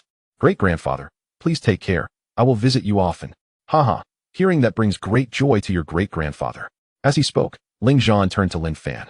Head of the Lin family, I shall take my leave now. Very well, may the Ling Emperor travel safely. As for the betrothal gifts, Lin Fan had already presented them to Ling Zhan earlier, ensuring that he was not lacking in this regard. After all, the purpose of the alliance was precisely that. Thus, Lin Fan was not stingy in this aspect, confident he would never suffer a loss. Lingxi, I will escort Qianqian back to the Divine Sky Realm. You should accompany us and provide her with guidance. Certainly, dear husband. Once Zhao Lingxi and Ling Qianqian arrived in the Divine Sky Realm, Lin Fan began to review the martial arts and various legacies within his family. Currently, aside from his primary cultivation techniques and the inherited methods from his family, the highest level technique he possessed was the Qing Yuan Ju, obtained from the Quasi-Saint Cave, which was rated as a mid-grade saint level technique. Below the saint level, there was a wider array of techniques available. Besides the rewards from the system, Lin Fan had acquired numerous martial arts from that Quasi-Saint Cave. Celestial level techniques, Supreme Quality 0, Upper Quality 1, Middle Quality 1, Lower Quality 3, Celestial level martial arts, Supreme Quality 1, Upper Quality 0, Middle Quality 2, Lower Quality 2, Earth level techniques, Supreme Quality 33, Upper Quality 47, Middle Quality 73, Lower Quality 128, Earth level martial arts, Supreme Quality 36, Upper Quality 52, Middle Quality 81, Lower Quality 145, Mysterious level techniques, Supreme Quality 263, Upper Quality 325, Middle Quality 562, Lower Quality 681, Mysterious level martial arts, Supreme Quality 282, Upper Quality 389, Middle Quality 627, Lower Quality 833. As for yellow level techniques and martial arts, they were entirely omitted by Lin Fan. Their numbers are significantly fewer than the mysterious level, as Lin Fan has yet to discover any yellow level techniques or martial arts in the Quasi-Saint Cave. Next, we have the 100 Arts Inheritance. Among them, the Alchemist's inheritance has reached the lower quality of the celestial level, derived from the Quasi-Saint Cave, thus requiring self-study. The Blacksmith's inheritance is also at the lower celestial level and originates from the same cave. Following that is the Beast Master inheritance, which stands at the middle quality of the Earth level. The Winemaker's inheritance is at the supreme quality of the mysterious level. Currently, the Lin family only possesses these 4 types of 100 Arts inheritance. At present, the Lin family's blacksmithing is managed by Su Qinglan, who herself is a supreme quality blacksmith of the mysterious level. Under her guidance, there are over 1,000 apprentices, including 300 lower quality yellow level blacksmiths, 160 middle quality, 35 upper quality, and 5 supreme quality blacksmiths. Aside from Su Qinglan, there are temporarily no blacksmiths above the mysterious level. The alchemy is supervised by Su Qingyuan, who is also a supreme quality alchemist of the mysterious level. She oversees a staggering number of 2,000 apprentices. Additionally, there are 500 lower quality yellow level alchemists, 190 middle quality, 95 upper quality, and 15 supreme quality alchemists. Currently, most of the elixirs and weapons sold by the Gathering Treasure Pavilion are produced by their hands. Particularly, the alchemists benefit from an unlimited supply of medicinal materials, which facilitates their rapid advancement. As for the Beast Masters, they are just beginning their journey, and thus have yet to gain entry into the field. The winemakers are also numerous. Under Lin Fan's direct tutelage, the number of lower quality yellow level winemakers has reached 700, with 350 at the middle quality, 135 at the upper quality, and 20 at the supreme quality. Fortunately, one individual has already achieved the lower quality of the mysterious level, Mu Shishua. Dedicating herself to assist Lin Fan, she has diligently learned enabling her to be the first to reach the mysterious level. Now, these winemakers are managed by Mu Shishua. Once these individuals mature, they will undoubtedly bring a continuous stream of income to the Lin family. Chapter 118. The New 100 Arts Inheritance, Spirit Plant Master next. Lin Fan took stock of the weapons. Currently, the highest-ranked weapon in Lin Fan's possession is the supreme quality defensive treasure, the Linglong Treasure Pagoda, which was bestowed upon Lin Haoqian at birth. Due to Lin Haoqian's divine physique, the reward was elevated to supreme quality. Following this is the middle-quality celestial sword, the Qingyuan sword, obtained from the Quasi-Saint Cave. The remainder consists of over 50 Earth-level weapons, encompassing various types such as swords, spears, and halberds. Most of these were rewards from the time of the children's births, with only a little over 10 sourced from the Quasi-Saint Cave. Among these, the supreme quality weapons number up to 30, with 5 of upper quality, 15 of middle quality, and 8 of lower quality. As for those below the level of Earth rank, Lin Fan did not retain any, all of which were given to the Shadow Pavilion. Presently, the Shadow Pavilion is in dire need of weaponry, considering they are all assassins. In truth, reaching the pinnacle of the profound rank in weaponry already places one at the zenith of the 100 nations. Only those forces at the celestial realm can afford to wield Earth-rank weapons. Thus, Lin Fan refrained from distributing Earth-rank weapons to them. Of course, it cannot be ruled out that some fortunate individuals from the outside world might acquire Earth-rank weapons through serendipitous encounters in secret realms. However, such fortunate souls are exceedingly rare. Even if such opportunities arise, they would remain discreet about wielding Earth-rank weapons until they possess sufficient strength. That night, Lin Fan returned to the Divine Sky Realm. Meanwhile, Ling Qianqian, due to the differing flow of time, had already spent a day or two in the Divine Sky Realm.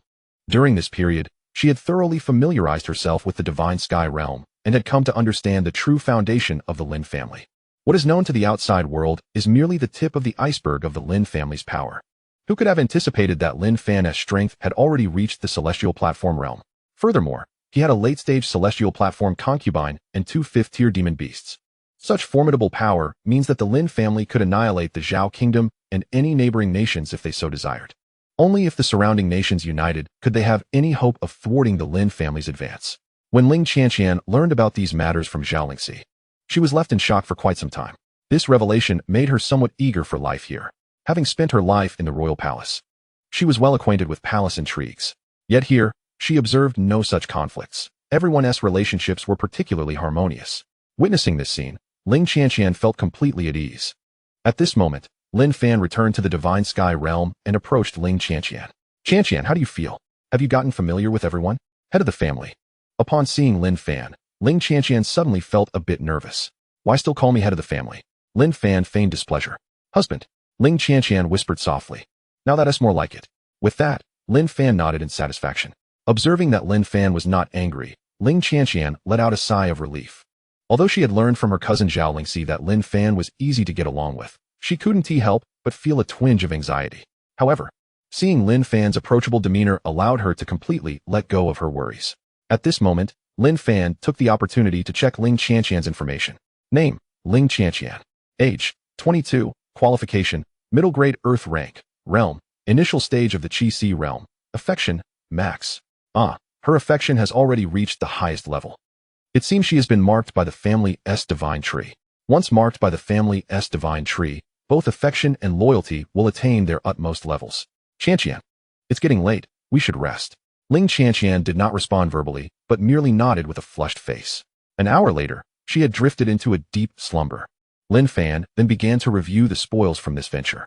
As for the elemental stones, there was nothing more to say. They were a constant, merely varying in quantity.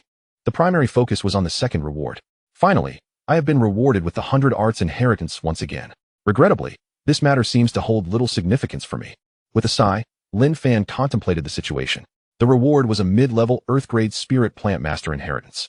Given the existence of the Divine Sky Realm, the role of a Spirit Plant Master appeared somewhat negligible to him, as the spirit plants cultivated there faced neither the threat of dying nor pestilence.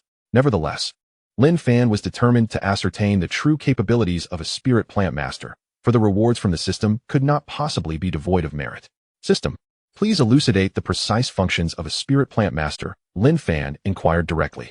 Host, a Spirit Plant Master can facilitate the advancement of spirit herbs and significantly reduce their growth duration. The specific effects depend on the level of the Spirit Plant Master. For instance, a mid-level Earth-grade Spirit Plant Master can shorten the growth cycle of a mid-level Earth-grade Spirit Herb by 120 days. In the case of a low-level Earth-grade Spirit Herb, the reduction is 118 days, while for a mysterious Great Spirit Herb, it is 110 days. Remarkably, a yellow-grade Spirit Herb can have its growth time halved. As the level of the Spirit Plant Master increases, the required time for growth diminishes. Moreover, a mid-level Earth-grade Spirit Plant Master can cultivate a yellow-grade Spirit Herb into a mysterious Great Spirit Herb within 5 years. System, it appears I have misjudged you. I initially believed a Spirit Plant Master merely cultivated Spirit Herbs, unaware of their formidable capabilities. Indeed, every form of inheritance should not be underestimated. Lin Fan mused. He intended to observe who among them might be interested in the Spirit Plant Master role, as he had no intention of pursuing it himself. He lacked the time to tend to Spirit Herbs. Currently, his interests lay solely with Formation Masters and Spirit Talisman Masters, and he wondered when the system might bestow these rewards upon him. As the second day arrived, Lin Fan gathered everyone together and presented the Spirit Plant Master inheritance, a mid-level Earth-grade inheritance. Upon learning it, one would instantly become a mid-level Earth-grade Spirit Plant Master. However, this inheritance was only effective the first time. Any subsequent attempts would require starting anew. Is there anyone interested? My husband, is this inheritance truly so easily learned? Knight Lioli inquired incredulously. This was a mid-level Earth-grade inheritance, and from what she understood in Chenjo, those who achieved Earth-grade mastery often spent hundreds of years in diligent study. At that moment, Su Qingyuan chimed in, Sister Lioli, what my husband says is indeed true. The reason I became a top-quality mysterious great alchemist is that my husband granted me such an inheritance. My sister's weapon forging inheritance is similarly derived. After hearing Su Qingyuan's explanation, Knight Lioli was genuinely astonished. She had been unaware of Lin Fan's extraordinary abilities. This was utterly unprecedented. However, considering the possibility that Lin Fan might be the reincarnation of a formidable being beyond emperors, Knight Lioli felt a sense of relief. Ultimately, after much deliberation, Mu Xiu accepted the inheritance, adding yet another layer of artistic mastery to their family, which brought joy to all. Chapter 119. The anxious Shun Jiao Jiao. As time swiftly passed, several months had elapsed. Yi Lioli welcomed the birth of her second child, and once again, it was a son. With the arrival of this child, she quickly regained her composure and eagerly assessed her offspring's aptitude. She yearned to discover whether this child possessed the potential to reach the sacred level. If so, it would indeed be a miracle. For even among those with the same sacred aptitude, it is exceedingly rare to bear offspring of equivalent caliber. The likelihood of nurturing a sacred aptitude is, however, somewhat higher than for others. Naturally, producing a heavenly aptitude from a sacred one is relatively easier. Upon examining her child's aptitude, Yi Lioli was filled with immense joy. She excitedly turned to Lin Fan and exclaimed, My dear husband, our child possesses the sacred lower-grade aptitude. Lin Fan was not taken aback. For with the divine realm of Shun Xiao in existence, Yi Lioli's children would not fall below the sacred lower grade. In truth, Lin Fan had already assessed the child's aptitude upon his arrival, noting the absence of any extraordinary traits. Ah, my dear husband, we must choose a name for our child. Let us name him Lin Haoming. Lin Fan had already contemplated this name. Lin Haoming, which implies a remarkable rise, is indeed a splendid choice. Yi Lioli expressed her delight at the name. Shin Jiao Jiao, just wait. When I return to Chenjo, I shall bring my 2 sons to challenge you. No, by then, I will surely have more than just 2 sons. Prepare for calamity. Yi Lioli thought with a sense of pride. With the innate gifts of her 2 sons, coupled with the temporal advantages of the divine realm, she firmly believed they would soon thrive. She eagerly anticipated the expression on Shun Jiao Jiao's face when that time arrived. Unbeknownst to Lin Fan, Yi Lioli's thoughts were racing. Meanwhile, Shun Jiao Jiao, currently immersed in her cultivation at the Qinglan sect, suddenly felt an unsettling sense of foreboding that rendered her incapable of focusing on her training. What is this? Why do I feel this way? Could it be Yi Lioli? Shun Jiao Jiao's first thought was of her nemesis. Yet, she quickly shook her head. It cannot be. Yi Lioli is in a perilous location. Entering that treacherous realm meant that even a formidable expert would face near certain demise, let alone Yi Lioli, who was merely at the divine platform level. Although she had not perished, having lingered in that place for so long, she was likely on the brink of death. Shun Jiao Jiao was acutely aware that Yi Lioli was still alive, as the sole lamp she had left within the sect remained lit. However, Yi Lioli had not returned to the Qinglan sect for nearly 3 years, clearly unable to escape that dangerous territory. Never mind, in 2 months, the former saintess will be promoted to the position of Supreme Elder. With Yi Lioli absent, no one can contest my claim to the title of saintess. As long as I ascend to the position of saintess, Even if Yi miraculously returns from that perilous place, I can easily dispose of her. Shun Jiao was filled with an insatiable longing for the title of Saintess. The Saintess serves as a symbol of status, her position even surpassing that of most elders within the sect, thereby granting her access to abundant cultivation resources. For instance, the previous Saintess, who has yet to reach the age of 300, has already attained the revered realm of a venerable. Her prowess exceeds that of the current leader of the Qinglan sect, who has only achieved the completion of the Divine Passage realm. In the Qinglan sect, reaching the venerable realm allows one to ascend to the rank of Grand Elder, a position that holds greater authority than that of the sect leader. Should one attain the semi-saint level, they would be regarded as an ancestral figure of the sect. There is, ostensibly, only one such ancient being within the Qinglan sect, though it remains unclear to outsiders if others exist clandestinely. Shun Jiao has resolutely decided that once she becomes the Saintess, she will leverage her status to expel Yi from the Qinglan sect. Given that Yi has not returned to the sect for several years, she can easily fabricate a reason to resolve this matter. The most detestable of all is undoubtedly Yi's master. This person, equally odious, has taken to troubling me intermittently, accusing me of scheming against Yi. Consequently, many elders within the sect now regard me with suspicion. Yet, even if they suspect me of acting against Yi, they will find no evidence. Shun Jiao holds the actions of Yi's master in contempt. Her machinations against Yi are flawless, and she harbors no fear of exposure. She is unconcerned about any repercussions from Yi's master, for her own master is equally formidable. Both masters are elders of the Qinglan sect, powerful beings at the late stage of the Divine Passage realm. Yi, we have battled for decades, yet in the end, I shall emerge victorious. The position of Saintess shall ultimately be mine. As this thought crossed her mind, a triumphant smile graced Shun Jiao's face. In the divine celestial realm, upon returning to his dwelling, Lin Fan examined the rewards he had received. Ding! Congratulations to the host for opening a treasure chest. Acquiring 100 Saint-grade Yuan stones and a low-grade Saint weapon, the Shattering Sky Spear. With the hostess' current strength, he is unable to fully unleash the weapon's potential. However, wielding a Saint weapon is sufficient for the host to engage in combat with those of the Divine Passage realm. It is worth noting that using the Saint weapon will rapidly deplete the host's Yuan energy, so caution is advised. To his surprise, he had received an offensive Saint weapon, making him virtually invincible in the realm of the 100 nations. However, while he can contend with the Divine Passage realm, defeating them remains a formidable challenge unless they choose to confront him directly rather than flee. The flight speed of those in the Divine Passage realm is astonishing, capable of traversing billions of miles in a single hour with ease. If they intend to escape, he doubts he would even catch a glimpse of their shadow, unless he is rewarded with a powerful flying artifact or can set up a flight-restricting formation. Although Lin Fan possesses a flying boat that could catch up to those in the Divine Passage realm, the moment he disembarks, they would have already vanished without a trace. Thus, for Lin Fan, the prospect of slaying a being from the Divine Passage realm seems somewhat unrealistic. However, utilizing the attack talisman awarded by the system for a surprise strike might just provide an opportunity. In the ensuing months, children will sporadically be born. The family has expanded to include Lin Haoming and an additional 65 members, comprising 40 boys and 25 girls. Due to Luo Yiran and the others consuming the spirit fruit, their innate qualities have been elevated to the earth-level supreme tier. Consequently, all their offspring have now reached the heaven-level inferior tier, alongside Zhao Lingxi's children. The total number of children attaining this heaven-level inferior quality has risen to 30. The remaining children have all achieved qualities above the earth-level upper tier. Next comes the unboxing of the gifts. Apart from the one already opened by Lin Haoming, the remaining 64 packages are yet to be unveiled. Lin Fan is filled with anticipation for the forthcoming rewards. Chapter 120. Earth-Level Supreme Array Master. Lin Haoyan wishes to undergo training. System, open all gifts. With so many packages, Lin Fan is too lazy to open them one by one. Ding. Congratulations, the host. All gifts have been opened. The items within the packages are as follows. 3,000 Heaven-grade Yuan Stones. 27,000 Earth-grade Yuan Stones. 12 Heaven-level Inferior Weapons.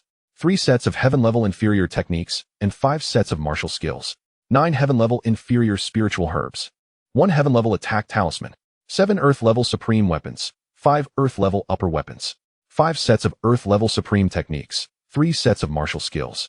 3 sets of Earth-level Upper Techniques, and 2 sets of Martial Skills. 4 Earth-level Supreme Spiritual Herbs. For Earth-level Upper Spiritual Herbs. 1 Inheritance of the Earth-level Supreme Array Master. Lin Fan does not place much importance on the other rewards. However, upon seeing the final inheritance of the Array Master, a smile spreads across his face. The Array Master he has long coveted has finally arrived, and it is even of Earth-level supreme quality. With the Array Master's enhancement, he is now equipped to challenge those of the Divine Realm. Presently, he possesses the Saint-level inferior sacred weapon, the Sky-Shattering Spear. As long as he can lure a Divine Realm opponent into the array he sets up, that adversary will undoubtedly be trapped within his grasp. Without hesitation, Lin Fan begins to accept the inheritance. After 2 days, he successfully becomes an Earth-level Supreme Array Master, simultaneously mastering countless Earth-level arrays. Upon opening his eyes, he wears a satisfied smile. To test the effectiveness, he decides to set up a spirit-gathering array at the family residence. He then calls for Lihan. Lihan, prepare some materials for me. Subsequently, Lin Fan lists all the required materials to Lihan, head of the family. I will prepare them right away. Once Lihan departs, Lin Fan retrieves the materials from his previous encounter with the Xiannian snake, including its skin and blood. The snake skin is just right for crafting array flags, while the snake blood can be utilized as material for spiritual ink. Lin Fan believes that array masters and spirit talismans share similarities. For instance, when setting up an array, the flags require the blood of demonic beasts as ink, which is then inscribed onto the flags. Similarly, spiritual talismans follow this pattern. The distinction lies only in the content inscribed. One is a spell, the other an array. Of course, this remains Lin Fan's speculation, as he has yet to truly engage with spirit talismans.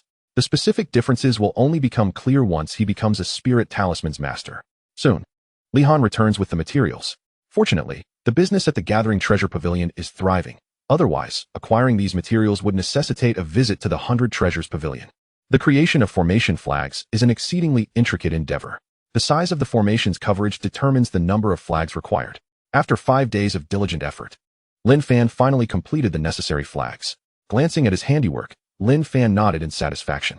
Not bad, achieving the quality of a low-grade Earth-tier flag. It was primarily constrained by the quality of the materials, yet it suffices for his needs. Now he was eager to observe the effects. Subsequently, Lin Fan departed from the Divine Sky Realm and arrived at his residence. In a short while, he had arranged the flags. The coverage area of this spirit-gathering formation encompassed only the entire Lin family estate. To envelop the entire territory would require a greater quantity of materials, a notion Lin Fan had no immediate intention of pursuing. Once he properly positioned the formation eye, the formation would be activated. Now, let me witness the results. With that, Lin Fan placed the formation eye down. With a swift motion, as the eye was set in place, a tempest erupted around the Lin residence. As if the very essence of heaven and earth within a radius of 10,000 miles was being summoned, rushing towards the Lin estate. The essence of heaven and earth within the Lin residence surged visibly. When the essence reached 3 times its previous level, the rate of increase began to taper off. Based on Lin Fan's estimations, the final essence within the residence could reach 6 to 8 times its original potency. He was quite pleased with this outcome. Although he seldom resided outside, the richness of the essence had little impact on him. However, he needed to ensure that several maids from the family remained outside, rotating monthly. It would not do for the family to be entirely absent. The renewed activity at the Lin residence caught the attention of the Z family power in the Hanhai County. What had the head of the Lin family done to provoke such a disturbance in the essence of heaven and earth? The ancestor of the Lioang sect contemplated investigating, but ultimately shook his head. Better not to provoke this enigmatic head of the Lin family. The same sentiment was echoed by the ancestor of the Tian family, though he harbored intentions of a union with Lin Fan. There were no women of Earth-tier qualifications within his clan, which was a source of regret for him. He had already issued orders for his kin to procreate vigorously. Time was on his side. He found it hard to believe that among nearly 1 million clan members, not a single one could be found with exceptional talent. In truth, many shared this mindset, particularly upon learning that Lin Fan had ascended to the rank of a Xian-tier alchemist. The fervor among these factions intensified. Presently, several neighboring nations to the Zhao kingdom were aware of the emergence of a Xian-tier alchemist. Many factions had begun to stir restlessly, with some nations already devising strategies to entice Lin Fan to relocate his family to their lands. The influence of a Xian-tier alchemist is monumental. For instance, Lin Fan had directly enabled the Zhao kingdom to produce 11 individuals of the Purple Mansion realm. Previously, 10 factions, including the Zhao royal family, had sought to ally with Lin Fan. He showed no favoritism, gifting each faction a medicinal pill, adding the Bai family's contribution. That amounted to 11 individuals of the Purple Mansion realm. The Zhao kingdom has directly gained 11 warriors of the Purple Mansion realm, thereby solidifying its position as the strongest among the neighboring nations. Should Lin Fan choose to remain in Zhao, the surrounding countries would undoubtedly be filled with trepidation. However, Lin Fan is indifferent to external opinions, as he has already returned to the Divine Sky Realm. Upon reuniting with his father, the illustrious Hao Chun, Lin Fan pondered what matters might necessitate his father's visit. Lin Hao Chun, the eldest son born to Lin Fan and Luo Yiran, possesses inferior Earth-level qualifications. By the reckoning of time in the Divine Sky Realm, he has now reached his 20s. Presently, Lin Hao Chun's strength has ascended to the early stage of the Purple Mansion realm. Counting him, a total of 18 individuals have successfully transcended to this realm. Had Lin Fan not advised them to lay a solid foundation and refrain from hastening their breakthroughs, their levels would undoubtedly be even higher now. Under Lin Fan's gaze, Lin Hao Chun spoke. Father, I have reached the Purple Mansion realm and wish to embark on a journey of cultivation. I hope for your approval. After expressing this, Lin Hao Chun looked at Lin Fan with eager anticipation, uncertain if his father would acquiesce. After a moment of contemplation, Lin Fan eventually nodded. Hao Chun, you have indeed reached the early stage of the Purple Mansion realm. It is time for you to venture forth and gain experience. We, of the Lin family, are not delicate flowers confined to a greenhouse. The path to growth must endure trials of blood and storm. However, you must not reveal your true identity while exploring. The true strength of the Lin family must remain concealed from the outside world. Chapter 121. The children venture out for experience upon receiving his father's consent. Lin Hao Chun was elated. Thank you, father, for your support. Lin Fan waved his hand dismissively. Now, as father and son, there is no need for such formalities. Furthermore, your younger siblings may venture out as soon as they attain the Purple Mansion realm without needing to seek my permission. Understood, father. I will convey this to them. Lin Fan nodded. After all, his children could return to the Divine Sky realm at any time, and he harbored no concerns for their safety. Moreover, Lin Fan had long arranged for Su Qinglan to equip them with a complete set of top-tier mystic weapons, shoes to enhance speed, garments for defense, and weapons for combat. With such an arsenal, those at the Divine Platform realm would find it impossible to contend with even the perfected Purple Mansion warriors. Furthermore, should anyone encounter life-threatening danger, the family's divine tree would promptly issue a warning, allowing him to rush to their aid without delay. Hao Chun, do remember to instruct your younger siblings. When faced with formidable foes, do not engage recklessly. Instead, return to the Divine Sky realm and summon assistance at the earliest opportunity. Do not feel ashamed in doing so. You have the entire Lin family as your backing, and I will not allow you to be bullied outside. Yes, father. I understand how to proceed. To be honest, Lin Hao Chun felt invigorated upon hearing Lin Fan's words. The notion of summoning help when unable to win was incredibly liberating. He was certainly not one to endure blows without retaliation. The entire Lin family served as their source of confidence. Now, I shall refrain from further elaboration on other matters. You are free to develop as you wish. Those interested in establishing a faction may do so. There are numerous vacant islands in the Divine Sky realm, and upon my approval, you may select one to establish your headquarters. Lin Fan's creation of numerous islands was driven by careful consideration. He subsequently added that if assistance was needed in the early stages, they could select personnel from the Divine Sky realm to aid them. Over the years, the Shadow Pavilion has been tirelessly gathering children of commendable aptitude and young women yet to enter the world. These individuals are intended as helpers for Lin Fan's offspring. Upon hearing that they could establish their headquarters in the Divine Sky realm and select assistants, Lin Hao Chun's smile was unmistakably radiant. However, before he could voice his excitement, Lin Fan continued, Hao Chun, do not rejoice too early. Gaining my approval is no simple task. After all, you are aware of the nature of the Divine Sky realm. Not just anyone can enter. Upon hearing this, Lin Hao Chun's expression grew serious. Rest assured, father, we will not disappoint you. He felt a surge of confidence, especially considering the substantial support their family had provided. If they were unable to achieve even a modicum of success, it would be a true failure. Observing the confidence etched on Lin Hao Chun's face, Lin Fan nodded with satisfaction.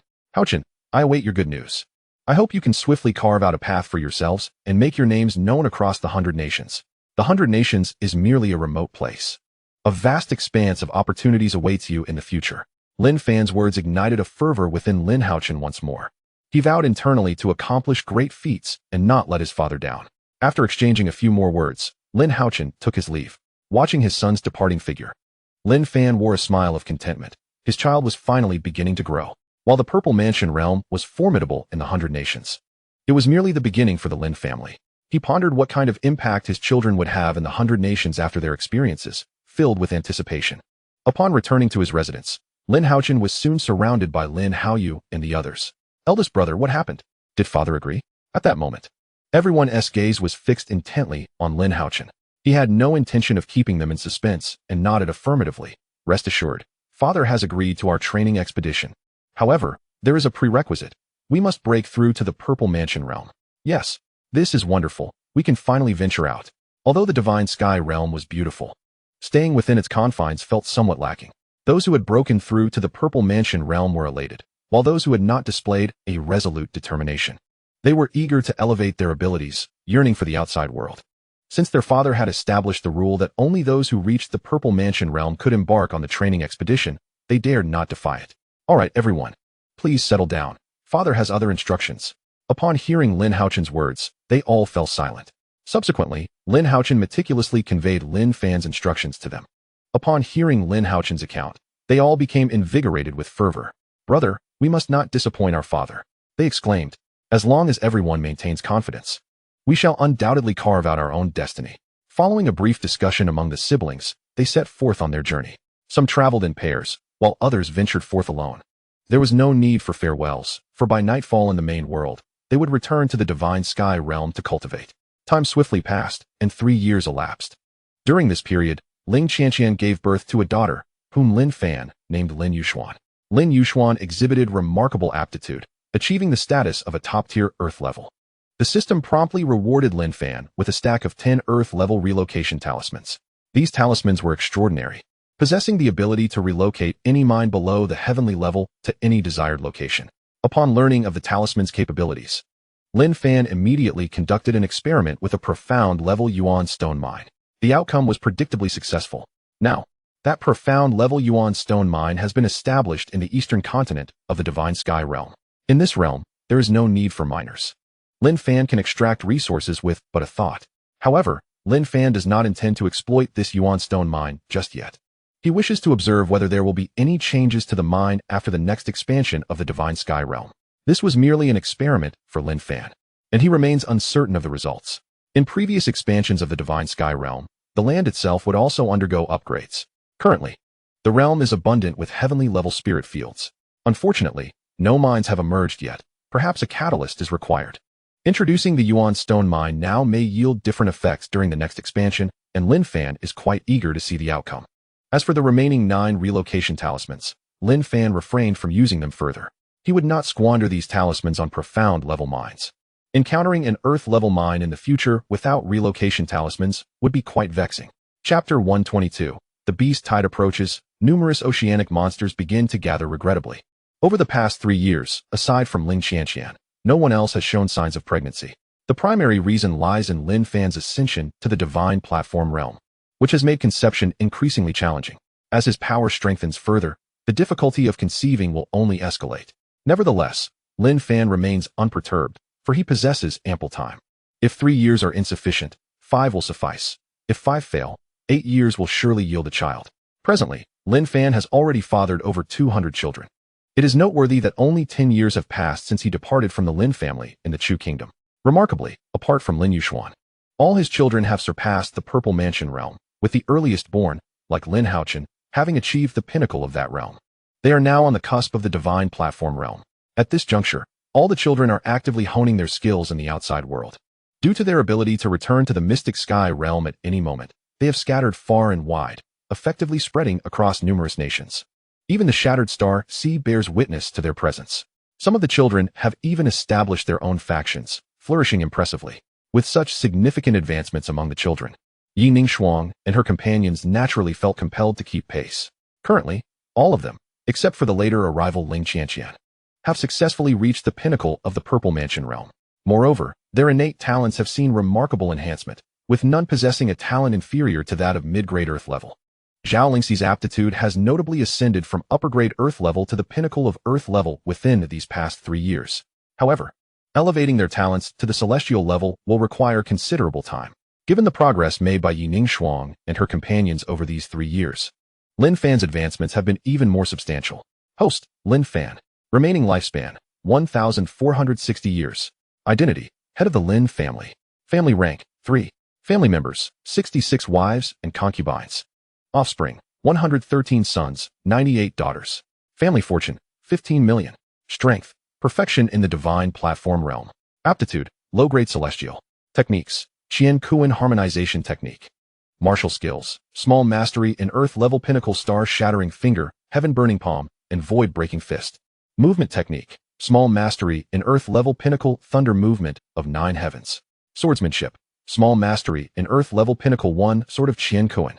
Spear technique, small mastery in earth-level pinnacle dragon roar of the Hanhai. Weapons, supreme grade pinnacle Linglong treasure pagoda, low-grade sacred split sky spear. Mid-grade celestial Qing Yuan sword. Skills, pinnacle earth-level alchemist, pinnacle earth-level brewer, mid-grade earth-level beast tamer, pinnacle earth-level formation master.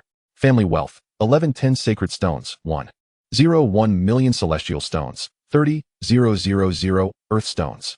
Spouse strengths, 1 at perfection in the divine platform realm, 64 at perfection in the purple mansion realm. 1 at mid-stage purple mansion realm. Area of the small world, 10 million square kilometers. Time flow rate is 7 times that of the main world. Upon reflecting on his current strength, Lin Fan felt quite satisfied. However, he recognized that breaking into the divine ability realm would require considerable time, as the Lin family has yet to concoct earth-level pills capable of facilitating such a breakthrough. Both Lin Fan and Su Qingyuan remain at the pinnacle of earth-level alchemists.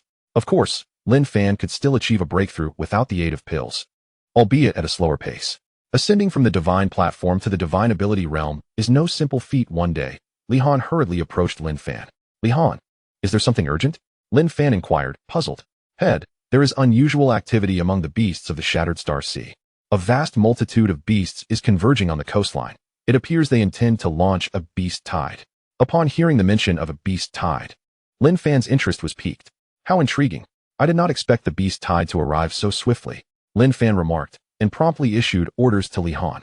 Lihan, summon 1,000 handmaidens of the Qi Si realm and 10 handmaidens of the Purple Mansion realm to stand by. Understood, head. I will take care of it immediately. Lihan, a decisive individual, quickly assembled the required personnel. Lin Fan was reluctant to excessively reveal the strength of the Lin family. The current number of individuals was just right. As a master alchemist of the Xian level, it was entirely reasonable for him to cultivate such a multitude. Subsequently, Lin Fan activated the territorial formation. Under the diligent efforts of the Lin family, this area had regained considerable vitality, and Lin Fan was determined not to let the beasts ruin it. At this moment, the emergence of the beast tide drew the attention of all forces within the Zhao kingdom to Hanhai County. The Zhao Emperor had already summoned all powers above the Qi Si realm in the kingdom to support Hanhai County. Concurrently, the court dispatched an army of 1 million warriors at the body refinement realm.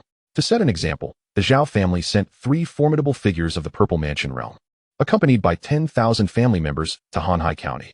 Each first-rank minister also deployed 1 Purple Mansion realm expert along with 1,000 kin.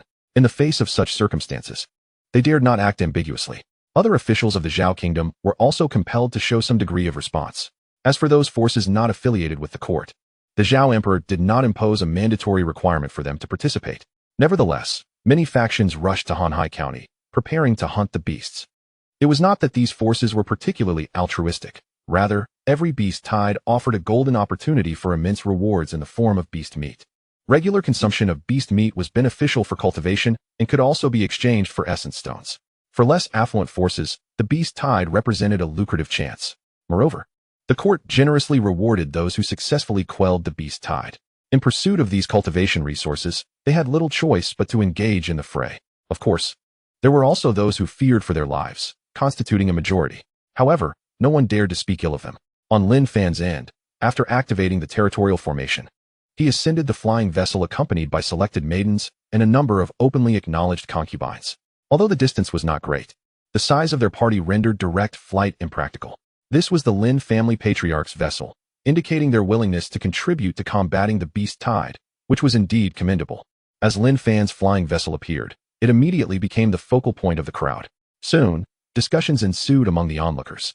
We all know that the family head is a Xian-level alchemist, but we are unaware of his exact prowess. Perhaps this time, we might witness the family head in action.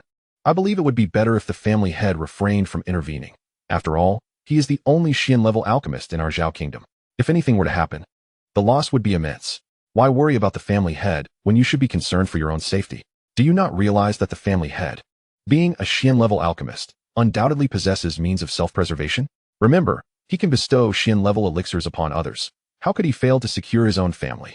At present, no one truly knew the number of experts in the Purple Mansion realm within the Lin family, but it was certain that there were no less than 5. Goodness, who would have thought they possessed so many Purple Mansion realm experts? Now you see. The individual cast a triumphant glance at another. Chapter 123. The shock of Zhao Shichong. Lin Fan remained indifferent to the discussions circulating in the outside world. At that moment, they were aboard a flying vessel, unwilling to disembark just yet. From their vantage point on the vessel, they could clearly observe the unfolding situation outside. Currently, the monstrous beasts had yet to initiate their assault, likely awaiting commands from higher-ranking creatures. The coastline of Hanhai County extended for tens of thousands of miles, a scene teeming with a frightening multitude of beasts. Beyond Hanhai County, the coastal regions of the neighboring Lingxi Kingdom mirrored this ominous spectacle. Indeed, one could assert that throughout the vast expanse of the 100 nations, the counties bordering the Shattered Star Sea shared this grim reality. In Lin Fan's estimation, the beasts of the Shattered Star Sea were orchestrating such a vast-scale beast tide primarily to purge the lower-tier creatures at the behest of their higher-ranking counterparts. Observing the throng of beasts before him, it was evident that the foremost ranks were comprised of first-tier monsters, a daunting and terrifying sight. Such a massive congregation of beasts would inevitably deplete a significant portion of the cultivation resources within the Shattered Star Sea. Thus, instigating a beast tide represented the simplest solution. This not only diminished the numbers of lower-tier beasts, but also siphoned off a fraction of the human warrior's vitality, a dual advantage for the monsters, given that human cultivators were their foes. Of course, this was merely Lin Fan's conjecture. He had no desire to delve further into the matter. As Lin Fan contemplated the beasts before him, the atmosphere outside was far from tranquil, filled with murmurs and exclamations. Isn't that Zhao Shichong, the third imperial uncle of the current Zhao Emperor? He possesses strength at the late stage of the Purple Mansion realm. It appears he is headed to meet the head of the Lin family. The observation sparked immediate astonishment among the onlookers. Why the commotion? Is it not natural for the third imperial uncle to pay a visit to the Lin family head, given that the head of the Lin family is a Xian-level alchemist? Akin to a revered ancestor in the divine platform realm, it is only fitting for the third imperial uncle to extend his respects. In truth, there was not a single person present who did not yearn for the opportunity to visit the Lin family head, to perhaps attain a semblance of familiarity. Yet, none had the qualifications to do so, including the speaker himself, who wore an expression of regret. He was acutely aware that someone of his stature would hardly capture the Lin family head's attention. Before long, Zhao Shichong appeared on the deck of the flying vessel, calling out, "Elder Zhao Shichong of the Zhao family seeks an audience with the head of the Lin family." Moments later, Lihan emerged from within the vessel. "Elder Zhao, our family head requests your presence. Please, follow me." "Thank you, stewardly." Zhao Shichong responded courteously. Lihan, the esteemed steward of the Lin estate, was a well-known figure. Most affairs of the Lin family were managed by him, underscoring his significant standing within the family. Zhao Shichong was certainly mindful not to offend such an individual. Even more importantly, Lihan's publicly displayed prowess was at the mid-stage of the Purple Mansion realm, a level of strength that commanded respect within the Zhao kingdom. No one dared to underestimate him. Soon, Lihan guided Zhao Shichong to stand before Lin Fan. Upon seeing Lin Fan, Zhao Shichong immediately broke into a smile and was the first to speak. "Master Lin, it has been a long time." "Indeed, it has been a while, Uncle Zhao." Lin Fan replied with a smile. Hearing Lin Fan refer to him as Uncle Zhao, Zhao Shichong felt both flattered and surprised. He quickly responded, "Master Lin, I cannot accept such a title. You may simply address me as Elder Zhao." Although he was from the grandparental generation of Zhao Lingxi, in principle, Lin Fan was not his nephew-in-law, but rather a concubine's son. "Very well, I shall call you Elder Zhao then." Lin Fan acquiesced, not wishing to press the matter further. Noticing that Zhao Shichong remained standing, Lin Fan invited him, "Elder Zhao, please take a seat. Let us discuss matters while seated. Then I shall intrude upon your hospitality." "Master Lin." Although Lin Fan was honoring him, Zhao Shichong dared not assume the role of an elder before Lin Fan. He was certainly no fool fixated solely on cultivation. Once seated, Zhao Lingxi approached with a cup of tea. "Uncle, please have a cup of tea." Were it anyone else, Zhao Lingxi would not have felt the need to serve tea personally. However, this was her uncle, who had treated her well in the past, so she deemed it necessary to uphold the proper etiquette. Upon seeing Zhao Lingxi, Zhao Shichong nearly gasped in astonishment, for he sensed that her strength had reached the mid-stage of the Purple Mansion realm. Of course, this was merely the strength she chose to reveal. In truth, Zhao Lingxi's true power was at the perfected stage of the Purple Mansion realm. Had Zhao Shichong known her actual strength, he would have been even more astounded. Nevertheless, even at the mid-stage of the Purple Mansion realm, Zhao Lingxi's prowess made a profound impression on Zhao Shichong, who was well aware of her talent. Having watched her grow up, without a doubt, had Zhao Lingxi relied solely on her own efforts, it would have taken her 5 to 6 decades to reach such heights. Reflecting on this, Zhao Shichong soon wore a smile of satisfaction. Lingxi, your achievements fill me with joy, truly. Thank you for your concern, uncle. Zhao Lingxi replied with a smile. Following this exchange, Zhao Lingxi engaged in a few casual conversations with Zhao Shichong before returning to her seat. Clearly, her uncle had come with matters to discuss regarding her husband, and she did not wish to waste time. Once Zhao Lingxi departed, Zhao Shichong could not help but scrutinize the others present. He sought to ascertain whether anyone besides Zhao Lingxi possessed similar strength. Indeed, he discovered that by Qinglan, Wen Ruashi, Wei Shuxian, Yining Shuang, and over 10 others all exhibited mid-stage Purple Mansion realm strength. Astonishingly, among the maidservants, there were even 10 warriors at the initial stage of the Purple Mansion realm. The remaining individuals were all cultivators of at least the Qi Si realm or higher. Witnessing this scene, Zhao Shichong felt an even deeper sense of astonishment. The number of Purple Mansion realm warriors he beheld far surpassed that of the Zhao family. Yet, was this truly the entirety of the Lin family's strength? Zhao Shichong was not convinced. The only thing the Lin family seemed to lack was a master of the divine platform realm. Should another warrior of that caliber emerge from the Lin family, the neighboring nations surrounding them pose no threat to the Lin family. However, the more formidable the Lin family becomes, the more pleased he is. After all, with the connection to Zhao Lingxi, the Zhao family and the Lin family would not fall into discord. Over the past few years, the Zhao family has procured numerous elixirs from Lin Fan, significantly enhancing their overall strength. As for any concerns about the Lin family growing powerful enough to usurp the Zhao kingdom, such thoughts are merely fanciful. In their view, with Lin Fan's current status, he would hardly stoop to such underhanded schemes. To put it bluntly, Lin Fan looks down upon their meager estate in the Zhao kingdom. Thus, there is no need for apprehension regarding the Lin family's ambitions for the throne. Only a fool, unable to perceive the situation, would entertain such worries. Chapter 124. The Lin family strikes. Shocking all, after a brief conversation with Zhao Shichong, Lin Fan shifted to the matter at hand. Elder Zhao, might I inquire what brings you here at this time? Head of the Lin family, I come on behalf of the Zhao kingdom to express our gratitude for your support. Elder Zhao replied, with your presence, I trust that the casualties from the impending beast tide will be significantly reduced. Lin Fan smiled and waved his hand dismissively. Elder Zhao, you are too kind. Since I have accepted the benefits bestowed by Emperor Zhao, I shall naturally honor my commitment. Very well, I appreciate your efforts, Lin family head. The demonic beasts are about to launch their attack, so I must return to prepare. I shall not linger any longer. Safe travels, Elder Zhao, Lin Fan responded. Then turned to Li Han beside him and instructed, Xiao Han, please see Elder Zhao off. After disembarking from the flying vessel, Zhao Shichong swiftly rejoined his comrades. They were not far away, merely a few thousand miles. With his strength, he could reach them in mere moments. Upon his return, his elder brother, Zhao Shixing, could not contain his curiosity. Third brother, what is the situation? How many people did the Lin family bring? Zhao Shixing sensed that this beast tide was unlike any other, likely more ferocious than in previous years. He needed to assess their own strength to devise an adequate strategy. Brother, you cannot fathom the true might of the Lin family. Zhao Shichong exclaimed excitedly. Enough with the suspense, just tell us directly. The situation is urgent. Let us not beat around the bush. Zhao Shizheng, the fourth brother, urged impatiently. All right. Zhao Shichong recognized the urgency and decided to reveal the information without delay. The head of the Lin family has brought over 20 strong practitioners of the Purple Mansion realm, with more than 10 reaching the mid-stage of Purple Mansion. How many did you say? Are you certain your Haven team has spoken? Over 20 in the Purple Mansion realm? Zhao Shizheng was astounded by this revelation. Zhao Shixing, standing nearby, was equally taken aback. This represented more than 20 practitioners. Their Zhao family scarcely had 15. It is worth noting that the Zhao family had developed for several millennia to achieve such a scale, whereas the Lin family had only been established for less than a decade. The disparity between the two families was nothing short of astronomical. Seeing the shock on both their faces, Zhao Shichong felt a sense of satisfaction. He needed them to truly grasp the depth of his earlier sentiments. However, upon witnessing the anxious gazes of the two, he felt compelled to continue, stating, You have not misheard. The head of the Lin family has indeed brought more than 20 formidable cultivators at the Purple Mansion realm, including our granddaughter Lingxi. At present, Lingxi's strength has reached the mid-stage of the Purple Mansion realm. As for the head of the Lin family himself, I cannot ascertain his true power. He presents himself as an ordinary person, yet this only deepens my belief in the unfathomable depths of his strength.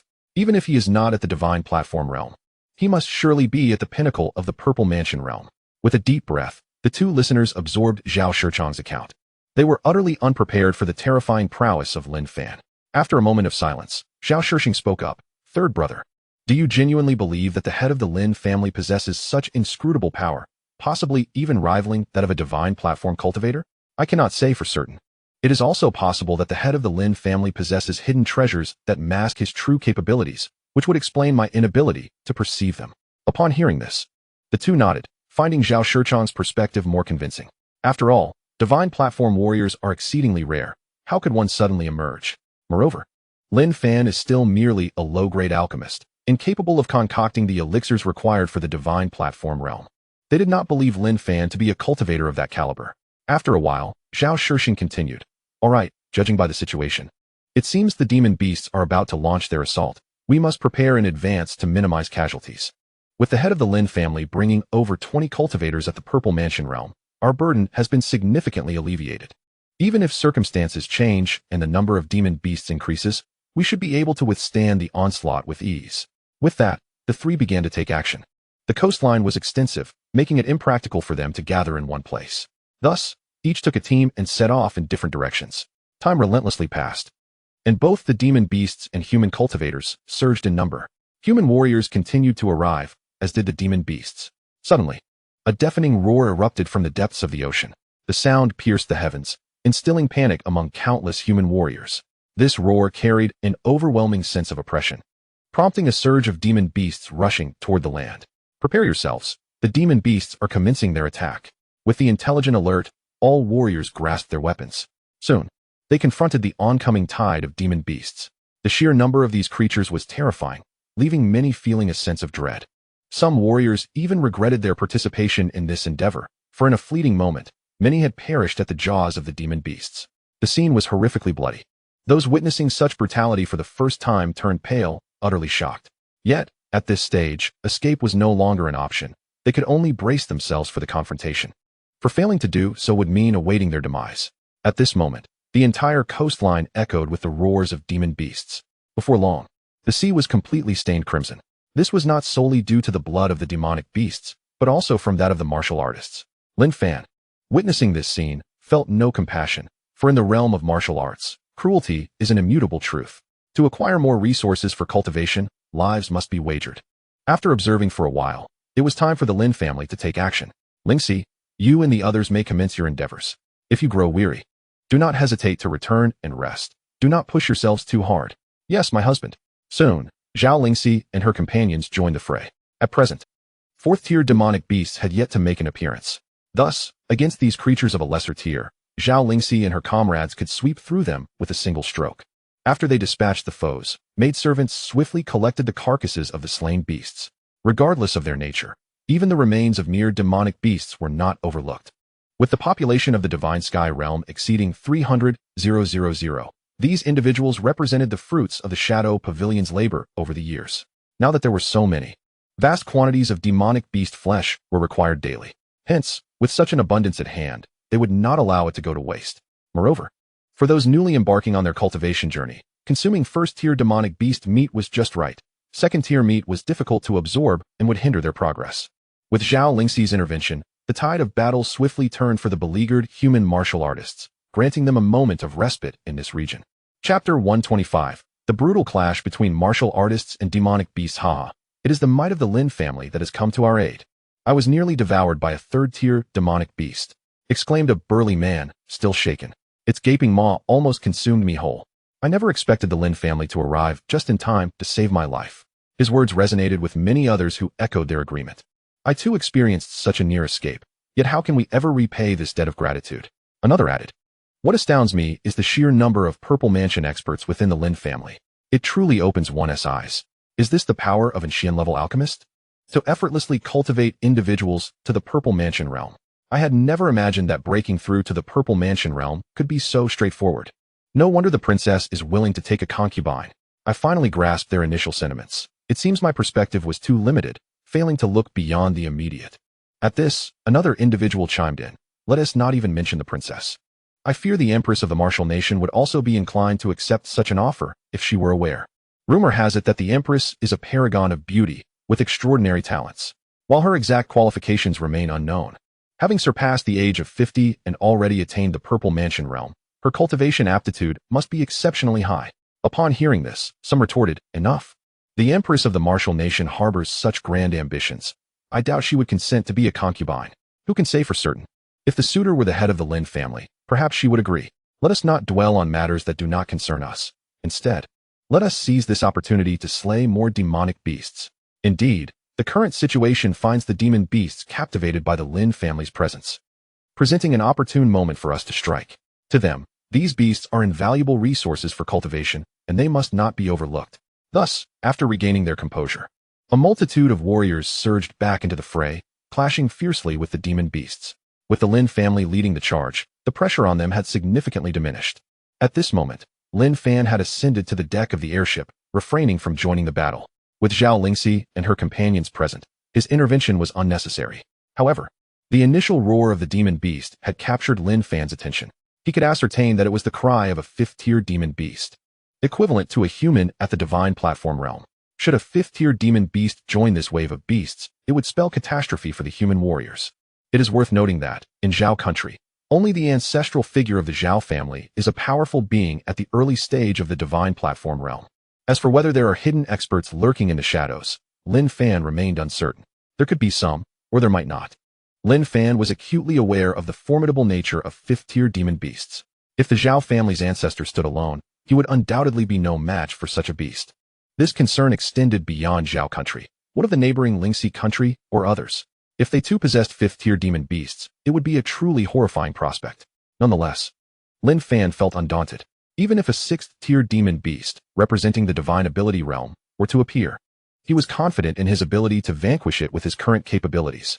Thus, the battle raged on for 5 days, with human warriors fighting valiantly to resist the onslaught. The casualties among human warriors were staggering, with at least several 100,000 lives claimed in this conflict. Naturally, the demon beasts fared little better. Including the first and second-tier beasts, their fatalities exceeded 10 million. This figure pertains solely to the realm of Hanhai County. Should one account for other regions, the total would be unfathomable. Fortunately, the demon beasts did not maintain their assault continuously. They ceased their attacks at night, granting the human warriors a moment to breathe. As the 6th day dawned, an astonishing sight unfolded within Hanhai County, as over 100 fourth-tier demon beasts congregated. This phenomenon sent shockwaves through all present. While there had been fourth-tier demon beasts in the preceding days, their numbers had never surpassed 4 or 5. In the face of dozens of Purple Mansion realm warriors, such scant numbers posed little threat. However, the simultaneous appearance of over 100 fourth-tier demon beasts instilled a palpable sense of dread. For such an occurrence had never been witnessed before. Could we truly contend with such a multitude? Our ranks scarcely boasted more than 40 Purple Mansion realm warriors. Moreover, the strength of demon beasts far surpassed that of their human counterparts of the same tier. In this dire moment, what could we possibly wield against the demon beasts? Observing the bleakness of the situation, a nearby companion hastily reassured, "Brother, do not succumb to despair. In light of this development, the royal Zhao family will undoubtedly reach out to their ancestor. Let us remain patient. I am certain the Zhao family will not allow Hanhai County to fall into peril." Indeed, you are correct. The royal family also possesses ancestors of the divine platform realm. With this reminder, not only did the previously despondent individual regain his confidence, but others who overheard the statement also felt their spirits uplifted. If an ancestor of the divine platform realm were to emerge, the 100-odd fourth-tier demonic beasts could be effortlessly dealt with. At this moment, the Zhao brothers began to grow anxious. They had never anticipated that such a multitude of fourth-tier demonic beasts would appear in this beast tide.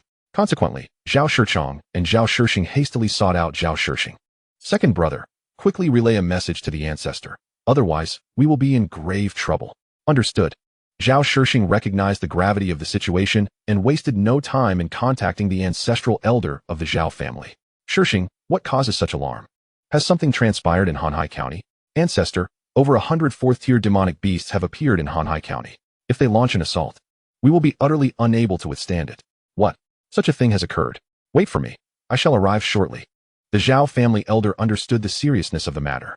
Even the combined might of all the Purple Mansion realm cultivators in the Zhao kingdom would not stand a chance against these world-class demonic beasts. Thus, he knew he must take personal action. The entirety of the Zhao kingdom was the fruit of their family's labor. It could not be allowed to perish in an instant. Lin Fan stood upon the deck of the flying vessel, observing the emergence of these demonic beasts. However, he discerned that these beasts were merely a superficial phenomenon. He had sensed a fifth-tier serpentine demonic beast quietly resting deep within the ocean's depths. Though it eluded detection by those of the Purple Mansion realm, it could not hide from him. Subsequently, Lin Fan began to probe the information regarding this beast. Race, ink-scaled serpent. Potential, 6th-tier demonic beast. Strength, 5th-tier demonic beast. Interesting. Lin Fan's sudden utterance caught Zhao Lingxi's attention, leaving her somewhat puzzled. Husband, have you sensed something? Upon her inquiry, the others turned their gazes toward Lin Fan as well. Chapter 126. The emergence of the Zhao family ancestor Zhao Lingxi and the others had indeed surmised that the gathering of over 100 4th-tier demonic beasts was certainly extraordinary. However, they had not perceived any abnormalities. Yet, observing Lin Fan's expression, it was evident he had uncovered something of great significance. Not wishing to conceal his findings from the curious onlookers, Lin Fan addressed them. Lingxi, you need not intervene today. The battle ahead is beyond your capabilities. These 100-odd 4th-tier demonic beasts are merely a facade. There exists a 5th-tier demonic beast beneath the sea. The revelation of a 5th-tier demonic beast was undoubtedly unexpected for them. Nevertheless, they felt no fear. With Lin Fan present, a mere 5th-tier beast posed no real threat to them. Soon, however, Zhao Lingxi's expression shifted to one of confusion. Husband, what do you think these demonic beasts intend to do to mobilize a 5th-tier beast? Historically, the number of 4th-tier demonic beasts appearing in Hanhai County during past beast tides has never exceeded 20. Yet this time, there are so many. I cannot believe these beasts seek to occupy the land. They are all water attribute demonic beasts, thriving better in the Shattered Star Sea. After Zhao Lingxi posed these inquiries, Lin Fan began to contemplate deeply. The lower-tier beasts, intimidated by their higher-tier counterparts, had no choice but to surge towards the land. However, the emergence of 5th-tier beasts was indeed a remarkable deviation from the norm.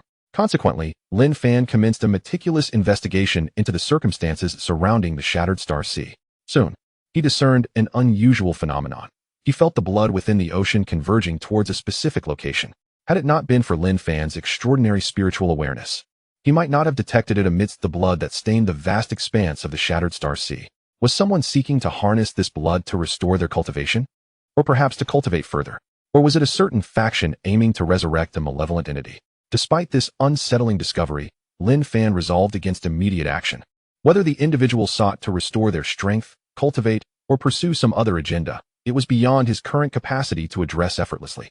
The scale of such an operation indicated that the opponent was at least a practitioner of the divine transformation realm. Until he was confident in his ability to confront them, Lin Fan would not act rashly. Subsequently, he shared his findings and speculations with the others. Upon hearing Lin Fan's account, everyone was taken aback. They hadn't anticipated such a scenario. No wonder the beast tide was so terrifying and had arrived ahead of schedule. It seemed, as Lin Fan had surmised, that someone or some faction required this blood, truly a chilling thought. They wondered if other nations faced a similar plight. If so, the individuals orchestrating this were indeed formidable. In this world, practitioners of the demonic path were plentiful. Some notorious figures had been known to devour millions to enhance their cultivation. The current situation was likely a result of such practitioners. However, the adversaries had cunningly concealed their actions behind the facade of the beast tide. After regaining her composure, Zhao Lingxi inquired once more, Husband, what course of action should we take next? Nothing extraordinary is required. We shall treat this as a typical beast tide.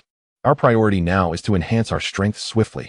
Even if they are demonic cultivators, they will not engage us in conflict in the near term. Once we grow stronger, they will pose no threat to us, Lin Fan declared resolutely. With Lin Fan's decision made, there were no objections from the others, regardless of the faction. As long as it did not hinder the Lin family's development, they would be content. Meanwhile, the Zhao family's 3 brothers were preparing to welcome their ancestor. They did not have to wait long before the ancestor of the Zhao family appeared before them. Upon seeing their ancestor, the Zhao family members hurriedly paid their respects. We greet you, ancestor. Everyone, please dispense with formalities. Thank you, ancestor. The ancestor nodded and then turned to Zhao Shishing. Shishing, provide an account of the situation here. What were the casualties this time? Ancestor, thanks to the Lin family's support, the losses this time were not as severe as in the past. Zhao Shishing then detailed the strength of the Lin family to the ancestor. Indeed, the ancestor was astounded by the prowess of a Xian-level alchemist who possessed such remarkable abilities. Clearly, the ancestor had not anticipated this. In such a brief span of time, Lin Fan has astonishingly nurtured numerous formidable practitioners at the Purple Mansion realm. Well, since I have arrived, it is only fitting that I pay a visit to the head of the Lin family. You shall remain here and keep watch. With that, the ancestor of the Zhao family vanished from sight. The three individuals exchanged glances, taken aback by the sudden departure of their elder. Before long, the Zhao ancestor found himself aboard Lin Fan's flying vessel. In truth, the moment the Zhao ancestor appeared within the vicinity of Hanhai County, Lin Fan had sensed his presence. Therefore, the arrival of the Zhao ancestor did not elicit any surprise from Lin Fan. Upon surveying Lin Fan, the Zhao ancestor displayed an expression of astonishment. To think that my fellow Taoist Lin is actually a practitioner at the divine platform realm, I find myself quite humbled. Had I known of your impressive strength, I would not have hurried here. A mere 100 fourth-tier demonic beasts are no challenge for you, my friend. Indeed, Lin Fan's displayed prowess was that of the early stage of the divine platform realm. Zhao Taoist, you jest. In truth, your arrival is most timely. Oh, I wonder why you say such a thing. It was evident that the Zhao ancestor did not grasp the meaning behind Lin Fan's words. Zhao Taoist, please take a moment to carefully sense the location where those fourth-tier demonic beasts are congregating. Although the Zhao ancestor felt perplexed, he complied with Lin Fan's request and began to inspect the area. Meanwhile, Lin Fan seized the opportunity to examine the information regarding the Zhao ancestor. Name, Zhao Zongxing. Age, 926. Aptitude, Earth Grade Supreme. Realm, Mid-Stage Divine Platform. Lin Fan realized that the information circulating in the outside world was unreliable.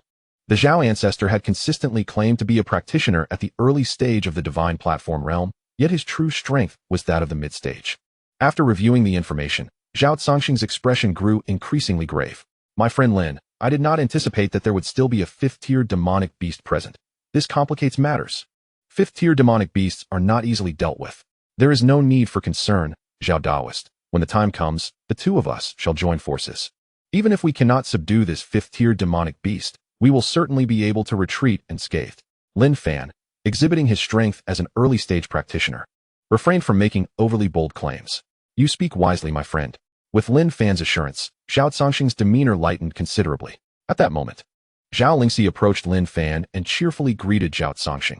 Lingxi pays her respects to the ancestor. Upon seeing Zhao Lingxi, Zhao Zongxing's face broke into a kind smile. Oh, Lingxi, I recall when I first met you.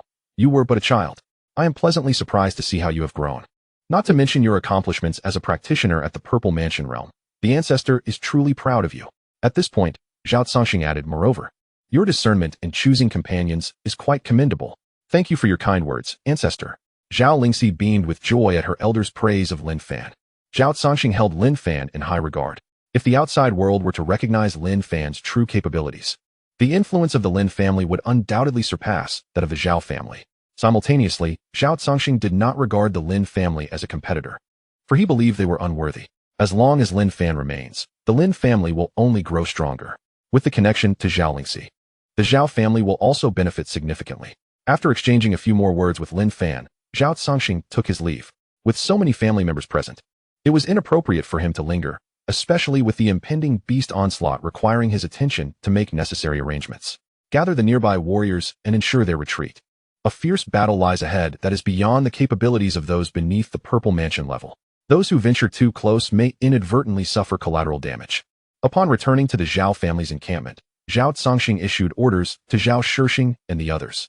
The monumental clash at the divine platform level emits a force that those below the Purple Mansion cannot withstand.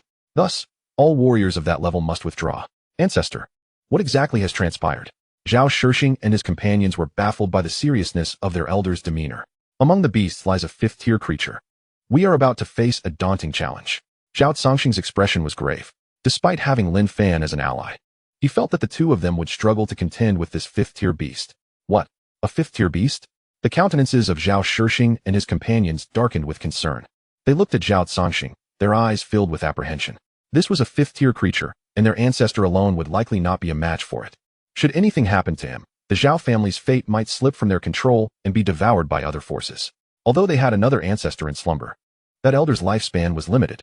Awakening him might result in his demise after one last confrontation. Realizing the gravity of the situation, they longed to counsel their ancestor to retreat, but were at a loss for words. Observing their expressions, Zhao Zongxing surmised their thoughts and waved dismissively. Enough? Do not overthink it. There is more than one divine platform expert here. When we join forces, that fifth-tier beast will not pose a threat to us. Now, go attend to the tasks I assigned. The beast will soon attack, and we cannot afford to waste time here. At this moment, the revelation of another divine platform expert astounded the three. Regaining their composure, Zhao Shishing promptly inquired, Ancestor, who is the divine platform expert here? He racked his brain, but could not conceive of anyone fitting that description. Divine platform experts were not commonplace. One could not simply expect their presence. Only Zhao Shishing had an inkling. He suspected it might be Lin Fan. He had sensed Lin Fan's depth earlier. And given that his ancestor had just returned from Lin Fan, it became clear to Zhao Shishing that this individual was undoubtedly Lin Fan. Who else could it be? It is none other than the head of the Lin family. Aside from the head of the Lin family, who else do you believe possesses the qualifications to ascend to the realm of the divine platform? Upon hearing that it was indeed Lin Fan, Zhao Shishing couldn't help but reflect inwardly. It was indeed the head of the Lin family. My initial intuition was not mistaken. I had thought the Lin family leader merely brought a treasure that concealed his aura. The other two, upon receiving this news, were left utterly astonished. They could not have anticipated that this individual would be Lin Fan. However, with their ancestor having spoken it himself, they had no reason to doubt. Well then, I have conveyed everything I needed to share, so why are you still lingering? Should I personally oversee your tasks? Do not worry, ancestor, we shall depart at once. Noticing Zhao Cangxing seemed irked, they hurriedly vacated the premises. If they were to provoke the wrath of this esteemed ancestor, their return would surely not be pleasant. Subsequently, the trio swiftly organized the others for a retreat. They did not elaborate on the specifics of the situation to the martial artists present.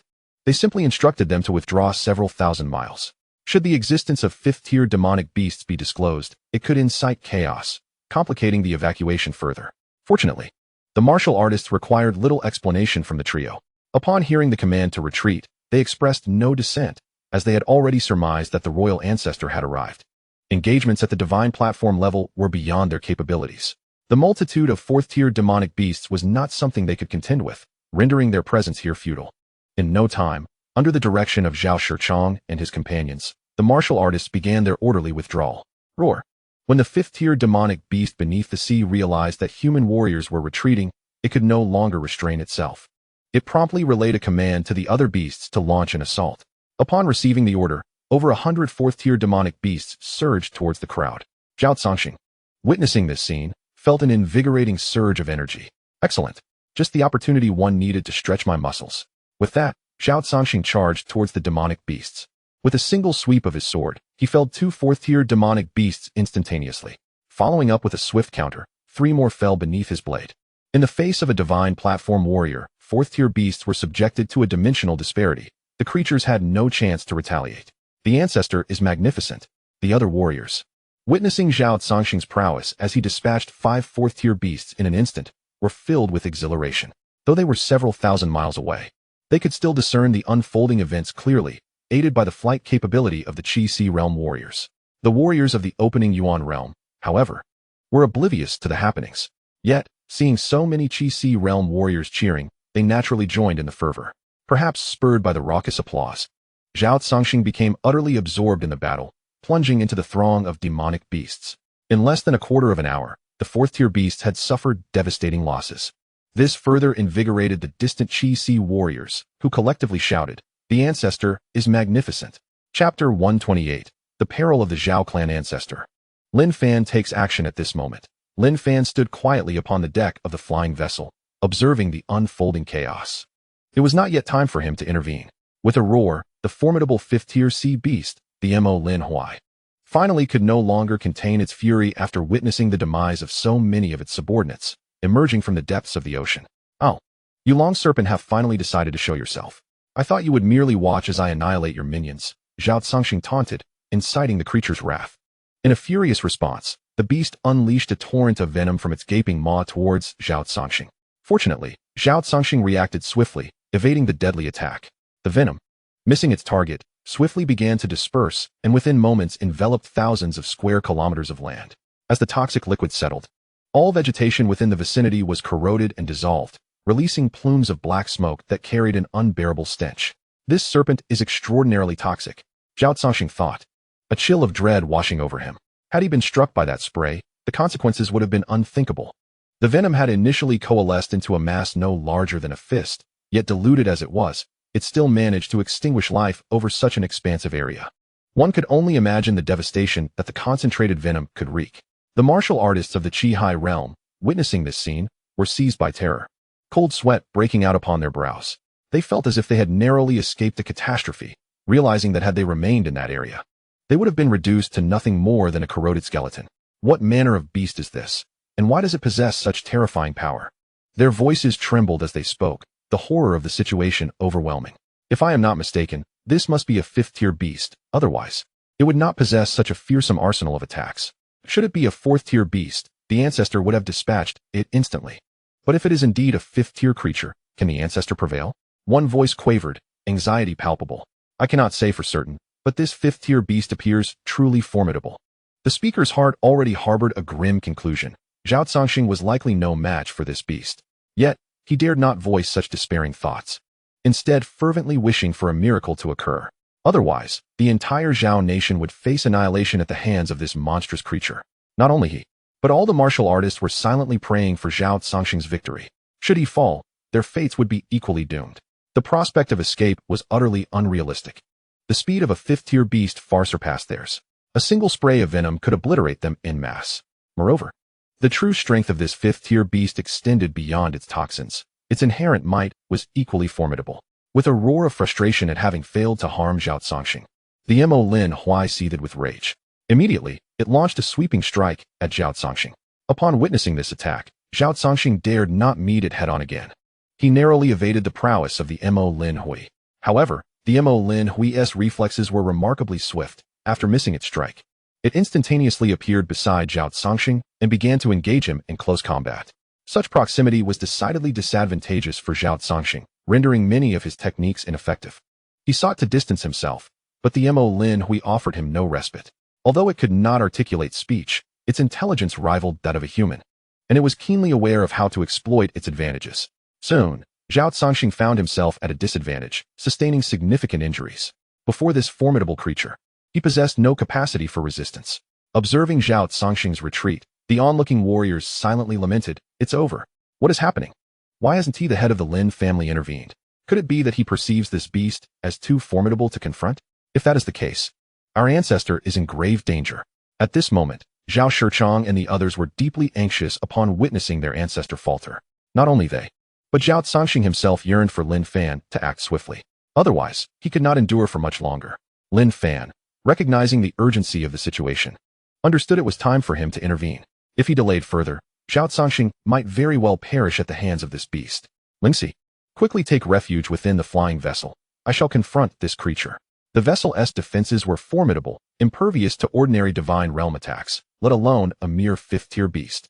Husband, do take care. Rest assured, this beast poses no threat to me. Were it not for the desire to conceal my greater strength, I could dispatch it with a single strike. With that, Lin Fan vanished from atop the flying vessel. In the blink of an eye, he arrived at the scene of battle. Subsequently, he drew the Qingyuan sword and forced the Mo Lin Hui back. With the beast temporarily repelled, Zhao Zongxing seized the opportunity to catch his breath. Zhao Daoyu, please step back. Allow me to confront it while you deal with the other 4th-tier beasts. Upon Lin Fan's arrival, Zhao Zongxing was filled with elation. Just moments ago, he had feared Lin Fan would remain uninvolved, preparing himself for a desperate struggle. Fortunately, Lin Fan arrived in the nick of time, alleviating much of his burden. However, hearing that Lin Fan intended to face the beast alone caused him some trepidation. After all, Lin Fan had essentially saved his life. He did not wish for any misfortune to befall him. With this concern in mind, he anxiously inquired, Lin Daoyu, do you believe you can manage on your own? This was not a matter of underestimating Lin Fan. Zhao Zongxing was a mid-stage divine platform warrior. And if he struggled against this beast, how could Lin Fan, a novice in the same realm, stand a chance? Thus, he harbored doubts about Lin Fan's ability to contend with the creature. Do not worry, Zhao Daoyu. The martial skills I have cultivated are particularly effective against it. As Lin Fan spoke, he struck again with his sword, repelling the Mo Lin Hui that lunged at him. Observing Lin Fan handle the situation with such ease, Zhao Zongxing breathed a sigh of relief. Perhaps, as Lin Fan stated, the cultivation method he practiced could restrain this monstrous beast. Otherwise, he would truly be at a loss to explain the events unfolding before him. For Lin Fan exhibited strength that seemed only to belong to the early stages of the divine platform realm. Lin, my friend, do exercise caution. I shall deal with those 4th-tier beasts and then come to assist you, Zhao Zongxing declared, wasting no further time as he charged towards the 4th-tier monsters. Roar. As Zhao Zongxing departed, the The moly dragon set its sights on Lin Fan. It was displeased that its prey had been snatched away by Lin Fan. Chapter 129. The Hidden Hand. The celestial demon elder Lin Fan observed this scene with a slight smile, then pointed his sword at the moly dragon. Come. Let me test your strength. Roar. Lin Fan's provocation incensed the beast, which then launched an assault against him. Come forth, and let us see my Qian Koan sword. I have yet to test it since mastering it. With a thrust of his sword, a chilling aura enveloped the surrounding area, evoking a sense of suffocation. Roar. With but a single strike, the moly dragon sustained significant injury, emitting a pained roar. However, it quickly retaliated with ferocity against Lin Fan. Yet, the beast's attacks were unable to harm Lin Fan, who adeptly countered its onslaught. Before long, Lin Fan had gained the upper hand. As the battle raged on, the moly dragon bore several deep wounds that had mysteriously appeared. Roar. The moly dragon, in agony, let out a resounding howl. Subsequently, it unleashed a spray of venom towards Lin Fan. Naturally, Lin Fan had no intention of taking such an attack head-on. Although he possessed the exquisite Lioang treasure pagoda, this was not the moment to flaunt it. Such a sacred weapon should not be carelessly displayed. With the moly dragon's venomous spray, over 10,000 square kilometers of land transformed into a desolate wasteland. Lin Fan, however, had no time to ponder the devastation. He aimed his sword once more at the moly dragon. Roar. The moly dragon, in pain, howled once again. The terrifying sound sent shivers down the spines of many human warriors. Yet, at this moment, they felt more exhilarated than fearful. They had been on the brink of despair, resigned to being slaughtered by the beasts. Yet, unexpectedly, the tide of battle shifted in an instant. Who could have anticipated the presence of a powerful figure at the divine platform realm, and one so formidable at that? In just a few exchanges, Lin Fan had rendered this fifth-tier beast utterly defenseless. Haha, is that the head of the Lin family? His strength is astonishing, surpassing even that of the royal ancestors. A beast of such might was easily crushed by the head of the Lin family. Who was it that claimed the Lin family had possessed only the strength of the Purple Mansion realm? Step forward now, and see if I do not vanquish you. Yet, the head of the Lin family is indeed formidable. This fifth-tier beast stands no chance against him. It must be said that the Lin family head is remarkably humble. Aside from his identity as an alchemist, none knew of the true extent of his strength. At this moment, countless individuals began to speak of Lin Fan, their eyes brimming with excitement and fervor. The emergence of Lin Fan illuminated their despair with a glimmer of hope. Presently, the formidable beast was being relentlessly driven back by Lin Fan. The ultimate victory belonged to Lin Fan, and by extension, to them as well. The head of the Lin family would surely triumph and vanquish this beast. It is uncertain who initiated the fervent cries, but soon, an overwhelming chorus arose. Hearing the distant uproar, Lin Fan smiled faintly as he glanced at the battered Mo Lin Kuei. He had no intention of prolonging its suffering and resolved to grant it a swift release. You must be in great pain. Allow me to liberate you, Lin Fan declared, striking down the head of Mo Lin Kuei with a single, decisive stroke. This marked Lin Fan's second kill of a fifth-tier beast, akin to the previous serpent-like creature. Lin Fan pondered the peculiar affinity he had for serpentine beasts. After dispatching Mo Lin Kuei, he promptly stored it away. Has Lin Dao you already dealt with that beast? Zhao Zongxing, who had just overcome a fourth-tier beast, gazed in astonishment at the scene. He was acutely aware of the terror that this beast embodied. The ease with which Lin Fan had dispatched it left him struggling to fathom the extent of Lin Fan's prowess. Could this truly be the legendary prodigy? Only such an exceptional individual could manifest such formidable strength at the inception of the divine platform realm.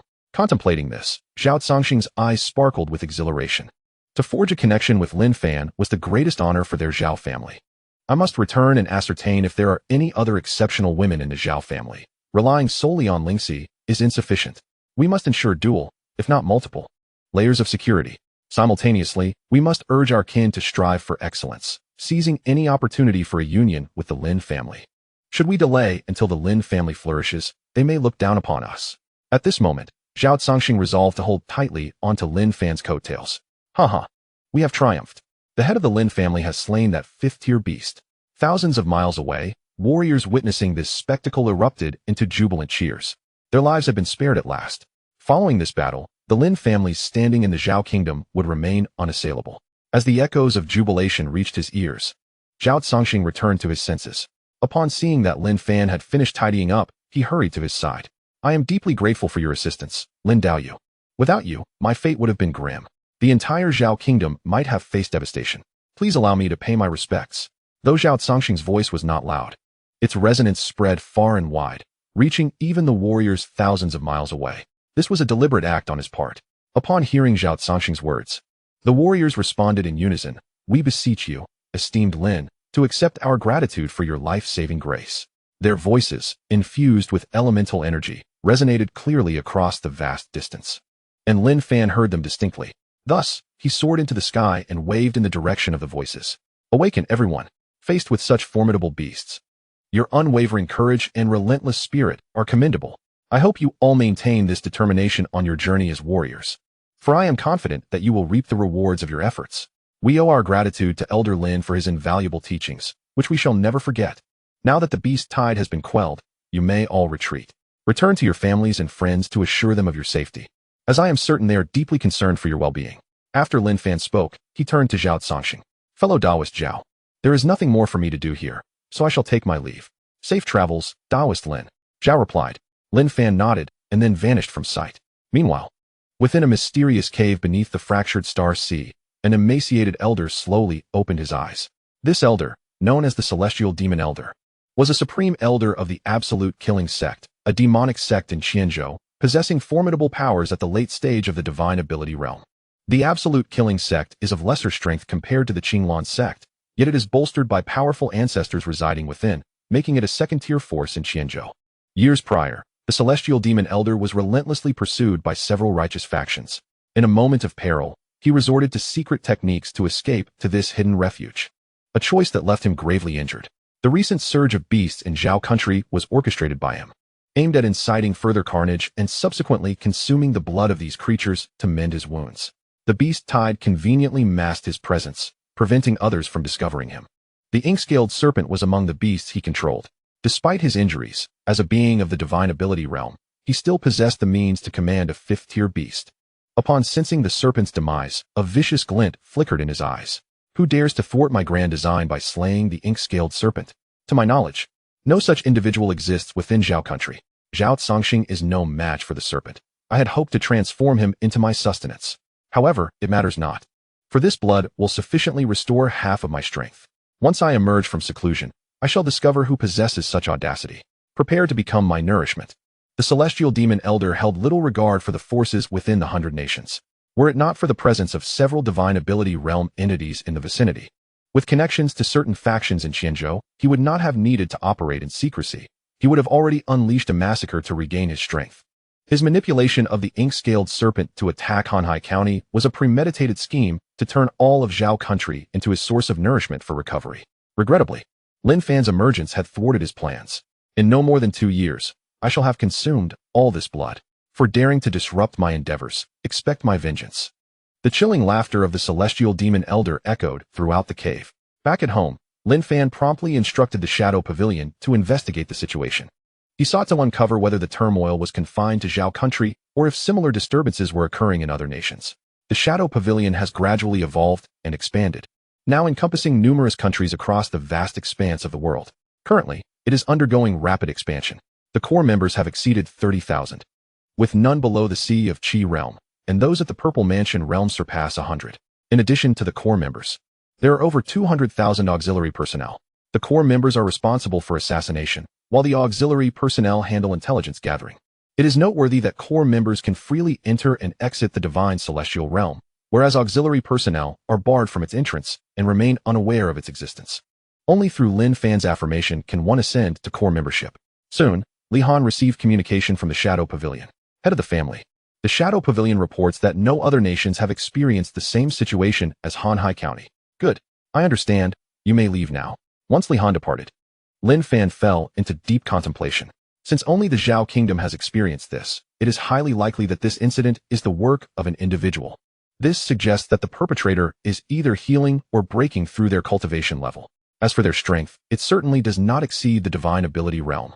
Lin Fan's certainty stems from the perpetrator's actions, the need for a copious amount of blood, coupled with their reluctance to commit open slaughter, instead utilizing a beast tide to conceal their identity, indicates they harbor reservations. However, the strongest beings in this vast land are merely at the divine ability realm. If the perpetrator's strength surpassed that, they would not resort to such furtive measures.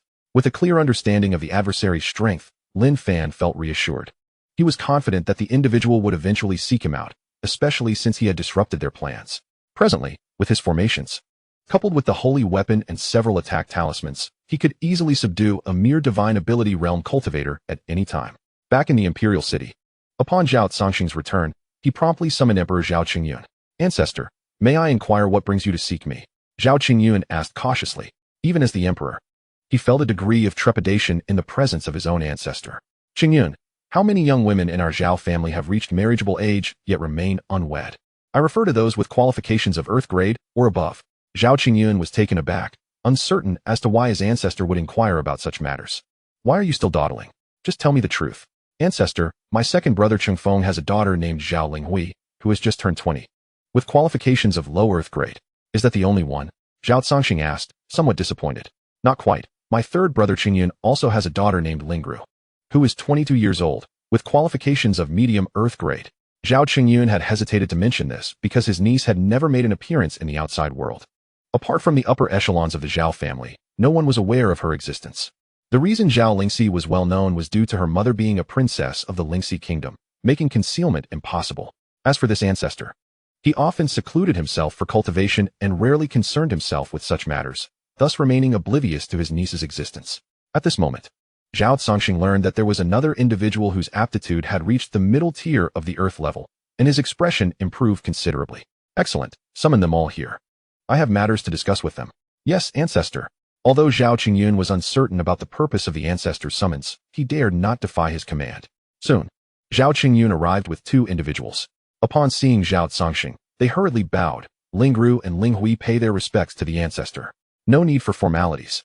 I have called you here today for a specific task."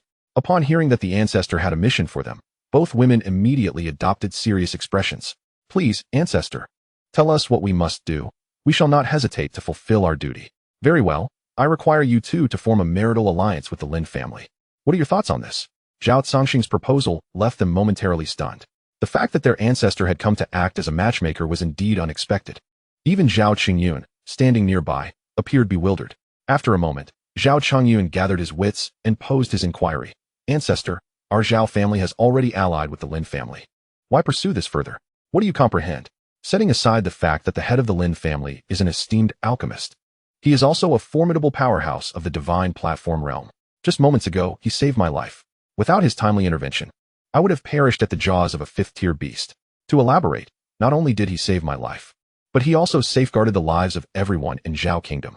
Do you believe we owe him a debt of gratitude? Zhao Zongxing's words left the three of them in a state of astonishment once more. The revelation was utterly shocking. They had never imagined that Lin Fan was so exceedingly powerful. From the ancestor's tone, it was evident that Lin Fan's strength surpassed even that of their elder. However, Zhao Qingyun soon displayed an expression of elation. The stronger Lin Fan was, the happier he became.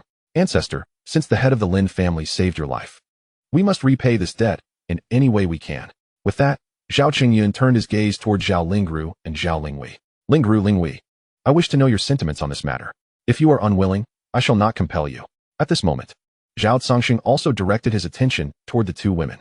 He would not force them if they were not inclined.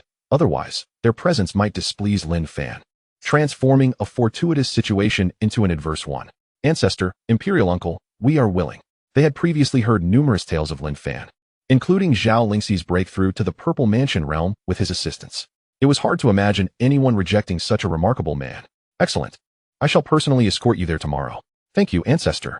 Chapter 131. Zhao Zongxing visits the Lin Manor. The following day arrived, as martial artists gradually returned to their homes. The exploits of Lin Fan began to spread throughout Zhao Kingdom. Initially, many were skeptical. After all, a divine platform realm warrior was not as common as cabbages. One could not simply claim their existence. However, as all those who had returned from Hanhai County began to recount their tales, doubts swiftly dissipated. Once the news spread, the individuals connected to Lin Fan were undoubtedly the most elated. Families such as the Wan, Wei, Han, and Bai, all of whom had ties to Lin Fan through marriage alliances, rejoiced. Conversely, the one who found it most unbearable was Wei Shuyan. At this moment, she had wreaked havoc in her room, shattering everything in her path. How could this happen? Why did I refuse this opportunity initially? Oh. Wei Shuyan was on the brink of madness, unable to accept such an outcome. She had carelessly overlooked the chance to unite with a formidable figure at the divine platform realm. "Wei Shuxian, your fortune is indeed remarkable. I never anticipated my defeat would be so complete." A strong cultivator of the divine platform realm, coupled with a master alchemist of the highest caliber, was foolishly handed over to a rival. How absurd. Presently, Wei Shuyan felt despondent within the Wei family, where her status had diminished significantly. Even her siblings began to cast disparaging glances her way, a stark contrast to the past when they treated her with utmost reverence, given her exceptional talent and strength. Now, that respect had vanished. She found it increasingly difficult to concentrate on her cultivation. Should she fail to enhance her abilities promptly, her singular advantage would evaporate. Even her mother's standing within the family had plummeted. Alas, I have brought this upon myself. I cannot blame anyone else. Had I not been so arrogant, the outcome would have been vastly different.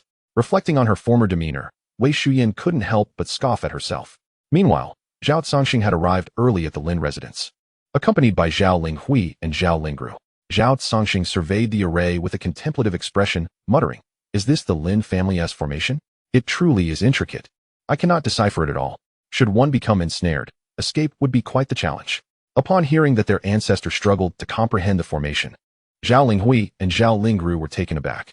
"Ancestor, is this formation truly that powerful?" Zhao Cangxing glanced at the inquiring Zhao Lingru and nodded slightly.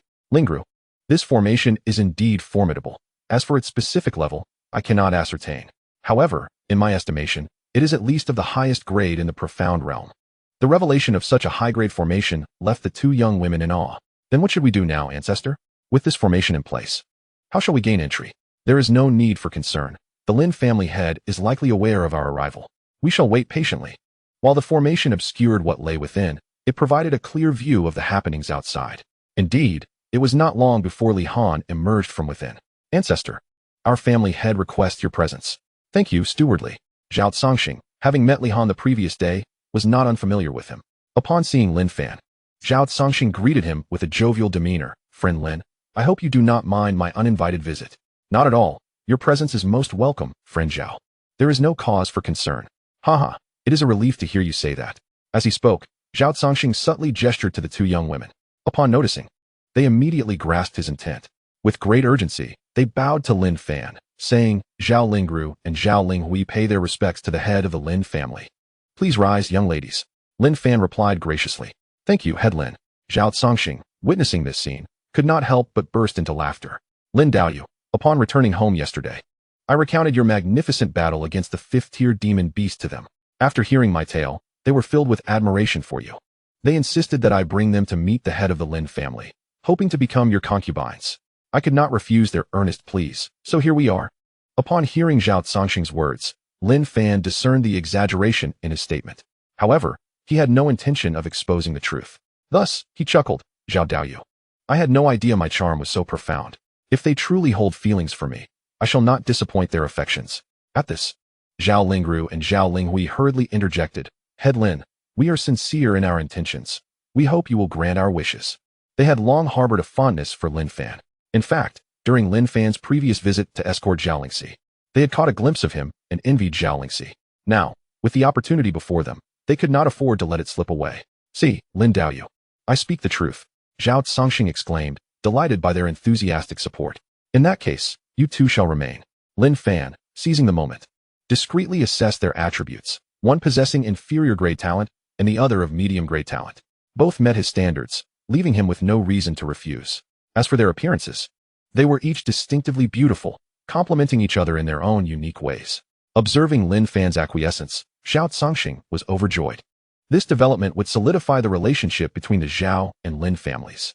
Regardless of Lin Fan's future dealings with the Zhao family, the children of Zhao Lingxi would surely carry some affection for the Zhao clan. He had heard that Zhao Lingxi's first child boasted exceptional talent, reaching the pinnacle of the inferior grade tier.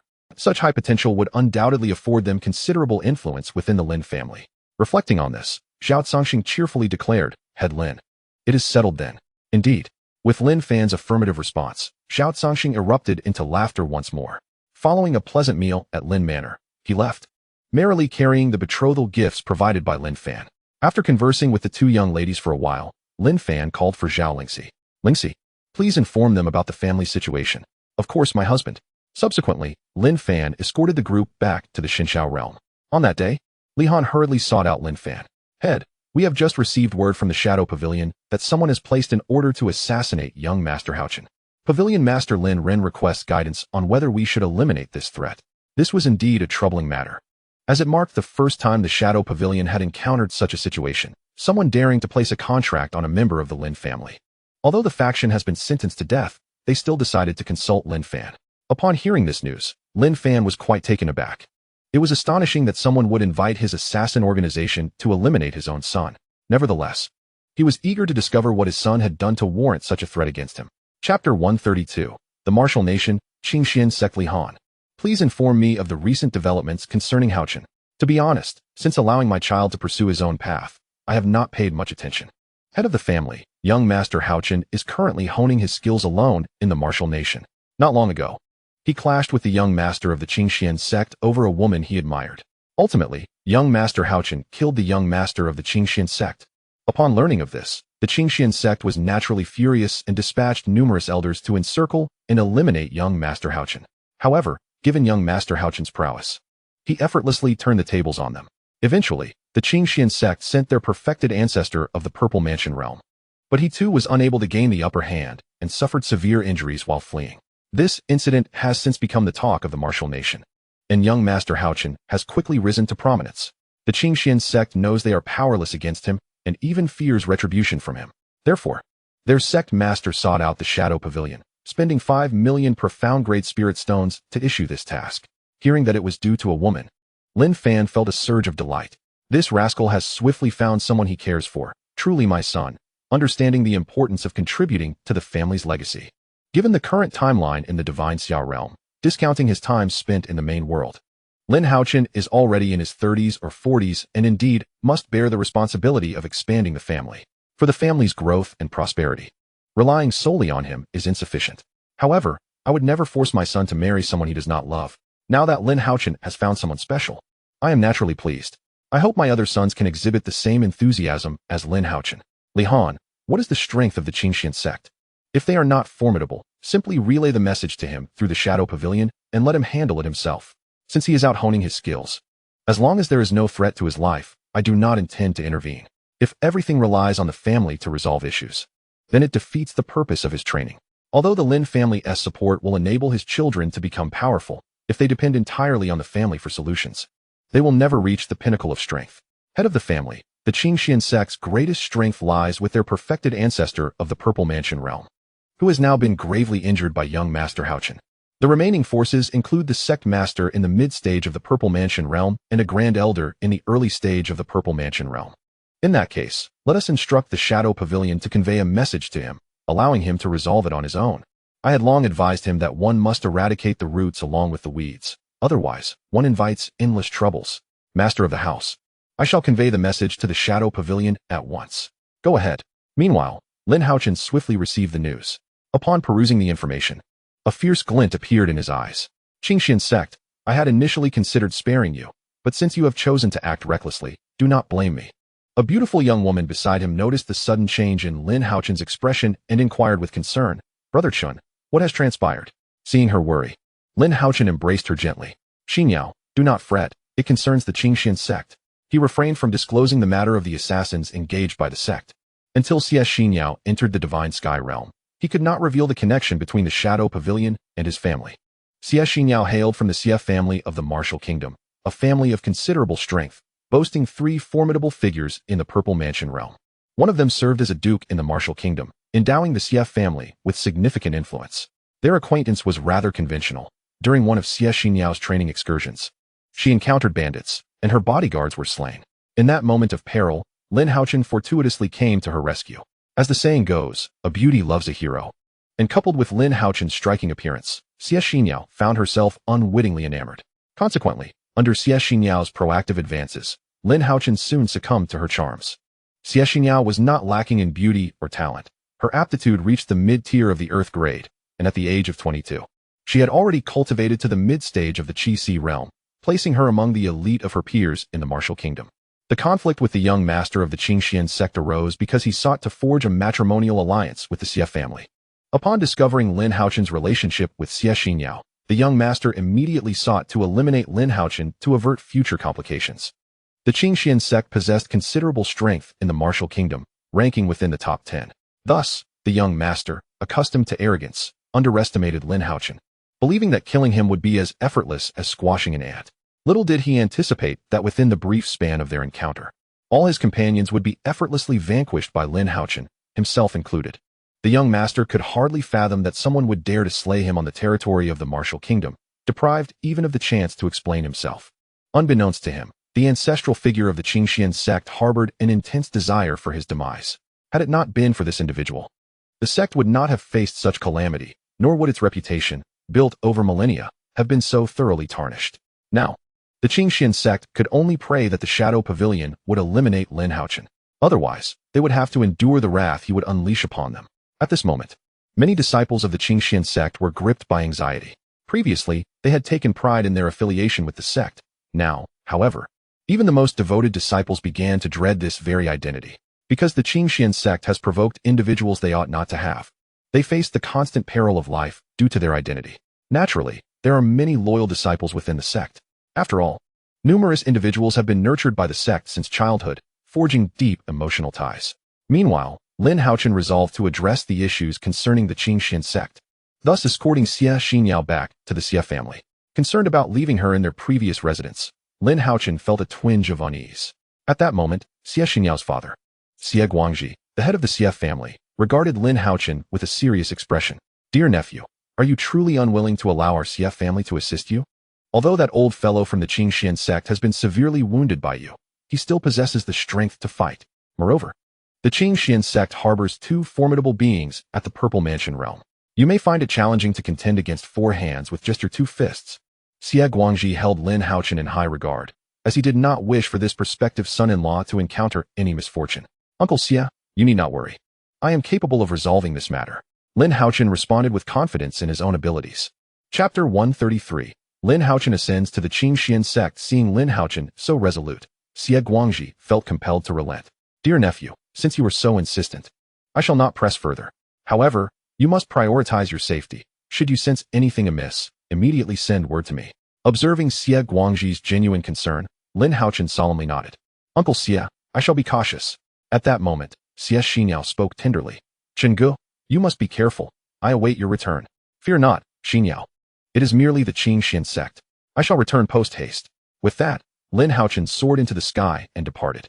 Watching him leave, Xie Xinyao was filled with trepidation. "Father, do you think Chengu will be all right?"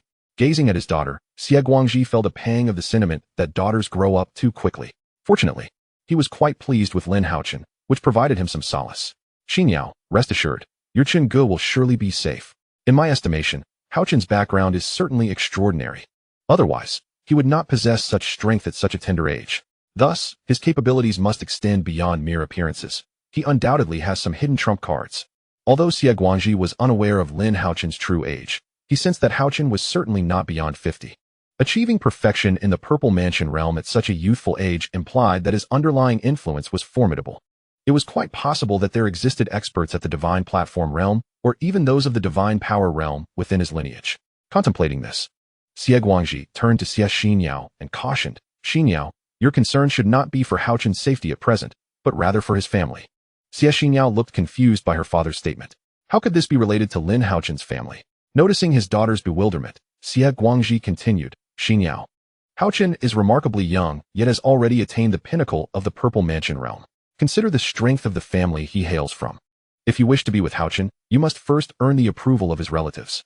Initially, Xie Xinyao had not pondered these implications deeply. Upon hearing her father's reminder, Xie Xinyao felt a surge of panic. However, thoughts of Lin Haochen soon restored her resolve. "Father, no matter what, I will stand by Brother Chen's side. I trust him implicitly. As long as Brother Chen can protect me, no one shall separate us." Witnessing his daughter's unwavering loyalty to Lin Haochen, Xie Guangji found himself at a loss for words. Nonetheless, he held faith in his daughter's potential, for her talents were indeed remarkable. He believed that this yet-to-be-met son-in-law would surely appreciate having her as his bride. Meanwhile, Lin Haochen swiftly soared to Qinglan sect. Upon arrival, he unleashed the full force of his perfected Purple Mansion realm. Who dares approach? Sensing Lin Haochen's formidable aura, chaos erupted within the Qinglan sect. Soon, three powerful presences from the Purple Mansion realm surged forth, racing towards Lin Haochen's location. Upon sighting Lin Haochen, the sect leader of Qinglan gritted his teeth in fury. "How dare you, young man, come alone to wreak havoc in my sect? Do you take us for a fool?" The sect leader yearned to eliminate Lin Haochen on the spot, for the young master he had slain was none other than his own son. Alas, with their ancestral guardian already wounded by Lin Haochen, he knew he was no match for him. Confusion clouded his mind, despite having issued assassination orders to the Shadow Pavilion. How could Lin Haochen still appear here? Given the Shadow Pavilion's reputation, they would not fail to fulfill their obligations. He was utterly perplexed as to where things had gone awry.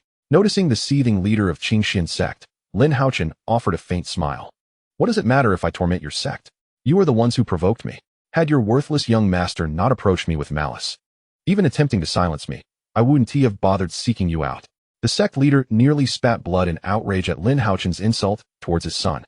At that moment, the ancestral guardian of Qingxian spoke up. Young man, do not overstep your bounds. Our young master has already paid the ultimate price for this conflict, and several elders have perished as well. Why must you continue this aggression? In response to the ancestral guardian's words, Lin Haochen chuckled. Such a fine accusation of overstepping. Old man, the previous matters have been settled, and I had no intention of pursuing them further. Otherwise, I would not have allowed you to escape last time. I had shown you mercy, but do you know? I was recently targeted by an assassination attempt from the Shadow Pavilion. Had my strength not been sufficient to evade their attack, I would have already met my demise. After much contemplation, it seems the only enemies I have are you from Qingxian sect. Do not tell me that these assassins from the Shadow Pavilion were not sent by you? Is this truly the case? The ancestral guardian of Qingxian was genuinely unaware. Ever since he returned, he had secluded himself in a hidden chamber to recuperate. It was only upon sensing Lin Haochen's formidable aura that he felt compelled to emerge from his retreat. Is there any truth to this matter? You may inquire with your esteemed sect leader. Upon hearing Lin Haochen's words, the elder of Qingxian sect cast a furious gaze upon the sect leader he had once elevated. Faced with the seething wrath of his elder, the sect leader felt a surge of panic. He understood that he could never confess to this affair. Otherwise, not only would Lin Haochen take his life, but even this elder before him would likely do the same. Elder, do not listen to his baseless accusations. I have never engaged in such actions. With these words, the sect leader turned to Lin Haochen. Young man, do not slander us. Perhaps it is you who has offended someone and is unjustly placing the blame on our Qingxian sect. If you have done nothing wrong, would you dare to swear upon your Dao heart? Lin Haochen remarked, gazing at him as one would at a mere jester. The sect leader was left speechless. If he had indeed acted innocently, swearing such an oath would be inconsequential. However, to take such an oath now would be tantamount to signing his own death warrant. At this moment, the elder of Qingxian sect was acutely aware that the wrongdoing was indeed perpetrated by his own sect leader. You are driving me to despair. You and your son are leading the entire Qingxian sect to ruin. You are the true sinners of our sect. How could I have chosen you as the leader? My vision was truly clouded. Recognizing the futility of the situation, the elder refrained from attacking the sect leader. He had experienced Lin Haochen's prowess firsthand, and together they were no match for him. Since escape was no longer an option, striking at this individual now would serve no purpose. He could only lament his decision to appoint this man as leader. Chapter 134. The Fall of Qingxian Sect. Lin Haochen glanced at the speechless individuals before him, deciding not to squander any more time. Enough of this idle chatter. Prepare to meet your demise. I have granted you a chance, yet you have squandered it. Daring to challenge my limits, I shall not grant you another opportunity to take my life. With that, Lin Haochen launched his assault. The elder of Qingxian sect and the grand elder had no choice but to resist. Although it was likely futile, they could not simply allow Lin Haochen to slay them without a fight. The combined efforts of the three Purple Mansion realm cultivators posed little challenge to Lin Haochen. In less than half an hour, he had beheaded all three. He then proceeded to rummage through their storage artifacts. Afterward, he turned his attention to the disciples of Qingxian sect. Another half-day passed, and Qingxian sect was no more. During this time, Lin Haochen meticulously stripped the sect of all its treasures. With the ability to freely enter and exit the Divine Sky realm, he could easily store the items without concern for space. As he surveyed the thoroughly looted Qingxian sect, Lin Haochen departed. Once he had left, several figures emerged amidst the ruins of Qingxian sect. Observing the desolation, they could not help but feel a sense of melancholy. So, Qingxian sect has been eradicated. Alas, they provoked such a formidable individual. Indeed, it seems they were ill-fated. Hundreds of thousands perished, not a soul survived. The bloodlust of this individual is truly formidable. Come now. As if you have never taken the lives of so many. The principle of eradicating the roots of a problem is one understood by all. If blame is to be assigned, let it fall upon them. That young sect master was truly a fool. They have provoked someone they should not have, and it is their own misfortune, which now endangers the disciples of the sect. I must return and counsel my family. Any unknown individuals encountered must be thoroughly investigated. Should we inadvertently offend such a person, it could spell catastrophe for our clan. I certainly do not wish to follow in the footsteps of the Qingxian sect. After a brief conversation, they all departed in succession. They are the prominent figures of various powers within the Martial Kingdom. In the royal palace of the Martial Kingdom, a female official hurriedly approached Empress Wu Qinghan. Your Majesty, I am here to pay my respects. Yueyao, what brings you here in such haste? I must report, Your Majesty, that we have just received the news that the Qingxian sect has been annihilated, entirely wiped out. What? Who could have done such a thing? Wu Qinghan, who had been lounging languidly on her dragon throne, abruptly stood up. The Qingxian sect ranks among the top 10 in strength within the Martial Kingdom. Such a statement cannot be made lightly. Although the Qingxian sect possesses only 3 Purple Mansion experts, they are protected by a fully realized Purple Mansion master. In the realm of Purple Mansion, even a slight difference in level can yield terrifying disparities in strength. When wielding weapons of equal grade and practicing martial arts of the same level, a fully realized Purple Mansion warrior can match 5 in the late stages of Purple Mansion. Wu Qinghan found it incomprehensible that any power could so easily extinguish the Qingxian sect. Your Majesty, it was the betrothed of the Duke of Yi who committed this deed. How intriguing. Upon hearing that it was Lin Haochen, Wu Qinghan reclined once more on her throne.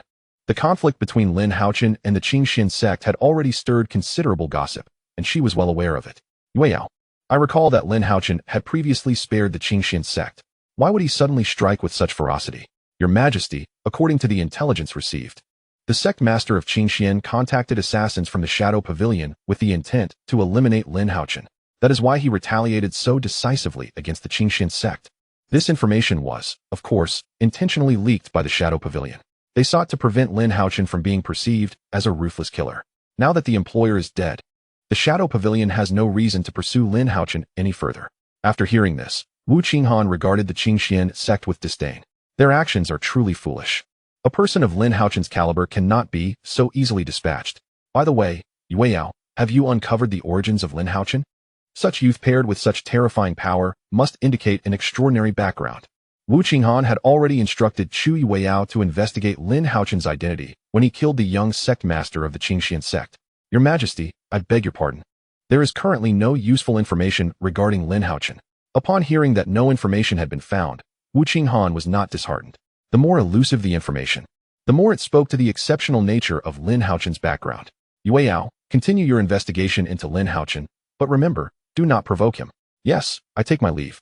Your Majesty, upon resolving matters with the Qingxian sect, Lin Haochen returned to the Xie residence. Brother Chen, you're back. Xie Xinyao exclaimed, immediately leaping into his embrace. Xinyao, I apologize for causing you worry. As long as you're safe, that's all that matters. Oh, you silly girl.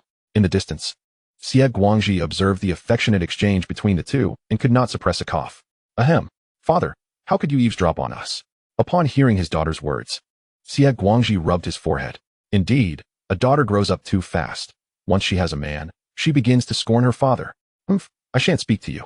Xie Xinyao pouted, turning her face away. Nephew, see how unreasonable this girl is. You must keep a close watch on her.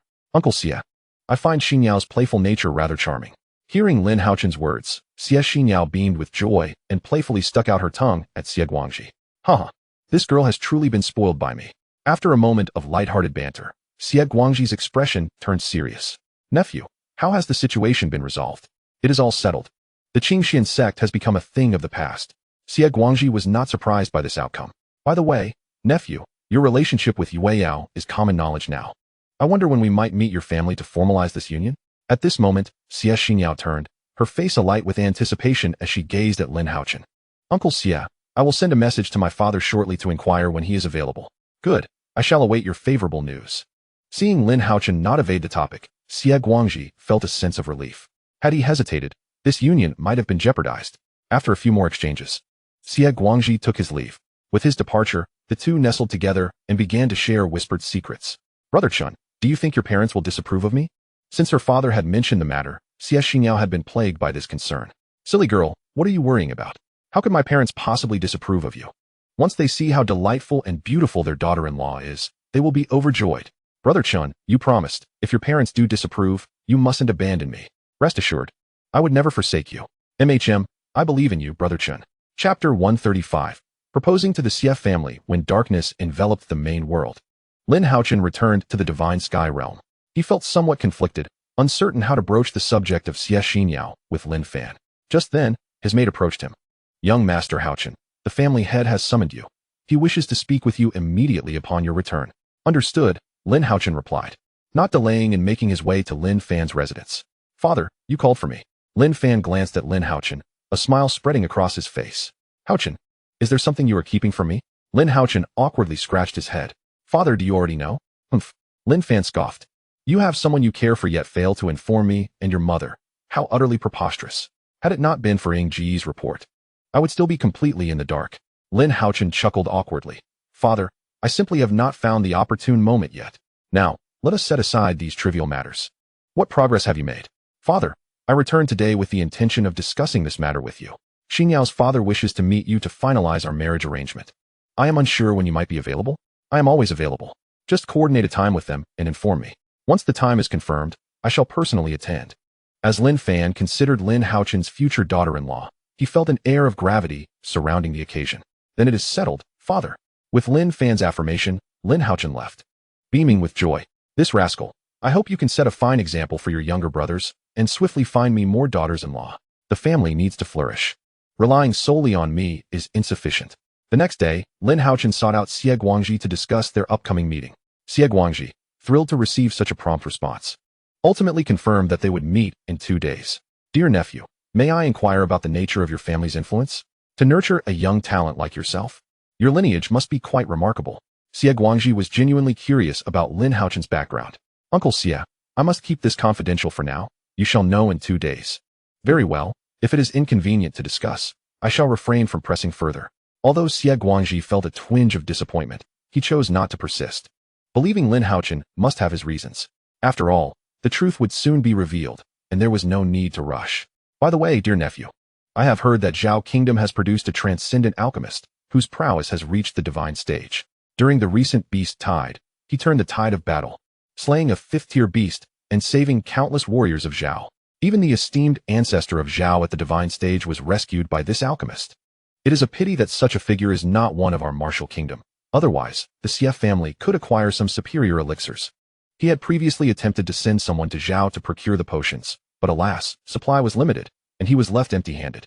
At that moment, Lin Haochen struggled to suppress a smile, pondering how his future father-in-law would react upon discovering that this remarkable individual was, in fact, his own father. Regrettably, he could not disclose this to Xie Guangji, as he must keep Lin family's information under wraps until his father granted approval. Before long, the day arrived. Lin Fan, accompanied by Luo Yiran, appeared at Lin Haochen's residence in the Martial Kingdom. At this moment, Luo Yiran wore a veil, a rare artifact of mid-grade quality capable of shielding her from divine scrutiny. Below the divine stage, no one could penetrate it. As Luo Yiran hailed from the 100 Flowers Pavilion and had only possessed yellow-grade exceptional talent at the time, Lin Fan deemed it prudent to keep her identity concealed from the outside world. Lin Haochen was filled with joy upon seeing his mother arrive. After greeting his father and mother, he said, "All right, Haochen, it's about time. Please lead the way. Father, mother, follow me." Under Lin Haochen's guidance, the three swiftly arrived at the Xie residence. Xie Guangji had been aware that Lin Haochen would be bringing his family today, so he had prepared in advance. As Lin Fan and the others reached the entrance, Xie Guangji promptly stepped out to welcome them. Seeing Xie Guangji approach, Lin Haochen smiled and greeted him, "Uncle Xie, I have brought my parents." At that moment, Lin Fan also smiled warmly at Xie Guangji. "Hello, in-law, I am Lin Fan, Haochen's father. This is my wife, Haochen's mother." Upon hearing Lin Fan refer to him as in-law, Xie Guangji felt reassured about the situation, and a wave of happiness washed over him. With this in mind, Xie Guangji cheerfully greeted Lin Fan. "Hello, in-law. Let us go inside. We can discuss matters further there." Under Xie Guangji's lead, the group soon arrived in the living room. Once everyone was seated, Xie Guangji instructed Xie Xinyao, "Please serve some tea." It was crucial for his daughter to make a good impression on her future in-laws. Without hesitation, Xie Xinyao soon returned with 2 cups of tea. "Uncle, aunt, please enjoy the tea." Observing such a well-mannered daughter-in-law, Luo Yiran couldn't help but express her delight, saying, "Xinyao, you are truly considerate. It seems my son Haochen has excellent taste. If he ever bullies you, just tell aunt, and I shall deal with him." That one tea happened, Brother Chun would never bully me. Xie Xinyao's words elicited laughter from everyone present, creating a warm and joyful atmosphere. As the conversation continued, Xie Guangji finally learned about Lin Fan's true identity. "In-law, are you truly the renowned Xian-level alchemist that everyone speaks of? At that moment, Xie Guangji's voice trembled with excitement. Xie Xinyao stood in shock beside him. They were aware of Lin Haochen's strong background, but never anticipated it to be so remarkable. Please do not be overly excited. I am indeed the alchemist of whom you have heard, Lin Fan replied with a hint of embarrassment in his smile. He then restrained his excitement and added, I apologize for the surprise. Your status is indeed astonishing. Lin Fan waved his hand dismissively. No worries, it's quite natural. He then suggested, now? Let us discuss the marriage of these two children. Certainly. Xie Guangji, already pleased with Lin Haochen, felt even more satisfied upon learning of his background. After some deliberation, they agreed to set the wedding date for a month later. As they prepared to leave, Lin Fan produced the dowry he had prepared. In-law, I have placed the dowry in this storage pouch. As for its contents, I shall leave that undisclosed. After all, once Xie Guangji opens it, the truth will be revealed. After handing the storage bag to Xie Guangji, Lin Fan departed with Luo Yiran and Lin Haochen. With the wedding approaching, it was somewhat inappropriate for Lin Haochen to remain. To be honest, upon learning Lin Fan's true identity, Xie Guangji still felt somewhat dazed. Once Lin Fan and the others had left, Xie Xinyao noticed her father standing at the door, lost in thought, and couldn't help but urge him, Father, Uncle, and the others have left. Let us return indoors. Oh, indeed. Coming to his senses, Xie Guangji smiled and praised Xie Xinyao. Xinyao, your insight is truly commendable. Humph, you should consider who I am. She responded with a somewhat proud demeanor. All right, Father, I shan't converse further. I must go cultivate. If I do not exert myself, the gap between me and Brother Chun will only widen. With that, Xie Xinyao dashed away. This girl has finally recognized the importance of diligent cultivation. Watching her retreating figure, Xie Guangji felt a sense of comfort. Upon returning to his quarters, Xie Guangji began to examine the storage bag Lin Fan had provided. He had heard of Lin Fan's generosity and was somewhat prepared for what he might find. However, upon reviewing the contents, he was even more taken aback. The items within exceeded his expectations. There were 6 low-grade Xian-level elixirs, 2 of which were meant for breaking through realms, while the others were for healing and detoxification. These are invaluable treasures for preserving life. Beyond the Xian-level elixirs, there was an even greater quantity of Huang-level elixirs, along with several spirit wines. With these resources, the strength of the Xie family would undoubtedly ascend several levels. Haha, our Xie family is on the rise. This is all thanks to Xinyao. With Xinyao's connections, acquiring more elixirs in the future would also be within reach. The Xie family was not lacking in spirit stones or spiritual herbs. Although consuming spiritual herbs directly could enhance cultivation speed, there remained a significant disparity when compared to elixirs. Just as Xie Guangji reveled in his good fortune, news of the impending marriage alliance between the Xie family and the Lin family of Zhao spread throughout the imperial city of the Martial Kingdom. Lin Fan's arrival was no secret, nor did he intend to conceal it. After all, for such a union, he naturally hoped for greater visibility. Spreading the word would be advantageous. Moreover, there were numerous spies from other factions within the Xie family. Unlike Lin Fan, who could discern the loyalty of his subordinates, the Xie family was not as fortunate. In the imperial palace, Chu Yueyao hurriedly sought out Empress Wu Qinghan. Your Majesty, we have uncovered the forces behind Lin Haochen. His father is the head of the Lin family in Zhao, the renowned Xian-level alchemist who has been the talk of the town. Empress Wu Qinghan was taken aback by this revelation. Although Lin Haochen shared the Lin surname, she had never previously connected this matter to Lin Fan. It was astonishing to learn that Lin Haochen was indeed a member of the Zhao Lin family and the son of its leader. No wonder he possessed such formidable strength at such a young age. With a Xian-level alchemist father, his rise in power would undoubtedly be rapid. Considering this, Wu Qinghan turned to Chu Yueyao and inquired, Yueyao, is this news accurate? Your Majesty, this news is indeed reliable. Just moments ago, the head of the Lin family visited the Duke of Yi to propose marriage, with the wedding set to take place in a month. It won't be long before this matter spreads throughout the imperial city. Wu Qinghan remarked, I did not anticipate such a swift engagement. The Duke of Yi's household is truly fortunate to have encountered such an opportunity. With a serious expression, Wu Qinghan continued, Yueyao, do you have any means to strengthen the relationship between our nation and the Lin family? Wu Qinghan held a deep interest in Lin Fan, who was not only a profound great alchemist, but also a formidable figure at the divine platform realm. Given Lin Fan's achievements, he was likely more powerful than the ancestors of their Wu family. If they could bring Lin Fan into their fold, the strength of Wu nation would undoubtedly be enhanced. Moreover, with the Shi family of the Duke of Yi now allied through marriage with the Lin family, the Shi family's power would swiftly increase with access to Lin family's medicinal supplies. Over time, the Shi family might even pose a threat to the Wu family's dominance. Wu Qinghan was resolute in preventing such a potential outcome. Thus, she needed to devise a strategy to cultivate a favorable relationship with the Lin family. Faced with Wu Qinghan's inquiry, Chu Yueyao pondered deeply. It was not only Wu Qinghan who sought to ally with the Lin family. Her own Chu family harbored similar ambitions. Your Majesty, the only feasible method to forge a bond with the Lin family at present is through marriage. Chu Yueyao concluded after much contemplation. Is marriage the sole viable option? Wu Qinghan asked, a hint of uncertainty in her voice. Indeed, Your Majesty, I believe marriage is our only recourse. The Lin family is still in its infancy and lacks members. The prominent families and the royal family of Zhao have already formed matrimonial ties with the Lin family. With this connection, those influential families in Zhao can procure a substantial amount of medicinal resources from the Lin family. These families have considerably strengthened, with each now boasting at least one Purple Mansion realm warrior. If our Wu nation does not take action, as Zhao's power grows, they may soon begin to wage war against neighboring nations. Upon hearing the mention of warfare, Wu Qinghan's demeanor turned grave. The strength of Wu nation was not inferior to that of its neighboring states. However, if Zhao continued to grow more powerful, it could dominate the region. Were she in their position, she would also contemplate military action against neighboring countries, for a larger territory equates to greater access to resources for cultivation. Resolute in her thoughts, Wu Qinghan asked, Yueyao, do you have anyone in mind for the marriage alliance? Your Majesty, I believe the eldest princess would be a suitable candidate. Upon hearing Chu Yueyao mention the eldest princess, Wu Qinghan furrowed her brows. Yueyao, are you referring to my sister Qinglan? Yes, Your Majesty. Princess Qinglan is indeed the most appropriate choice. Confirming that Chu Yueyao was speaking of Wu Qinglan, Wu Qinghan fell into contemplation. Wu Qinglan was her full-blooded sister, possessing exceptional talent, having reached the peak of the Earth grade, though publicly she was declared to be of the lower Earth grade. At the age of 35, Wu Qinglan has achieved the pinnacle of the Qi realm and is now striving to break through to the Purple Palace realm.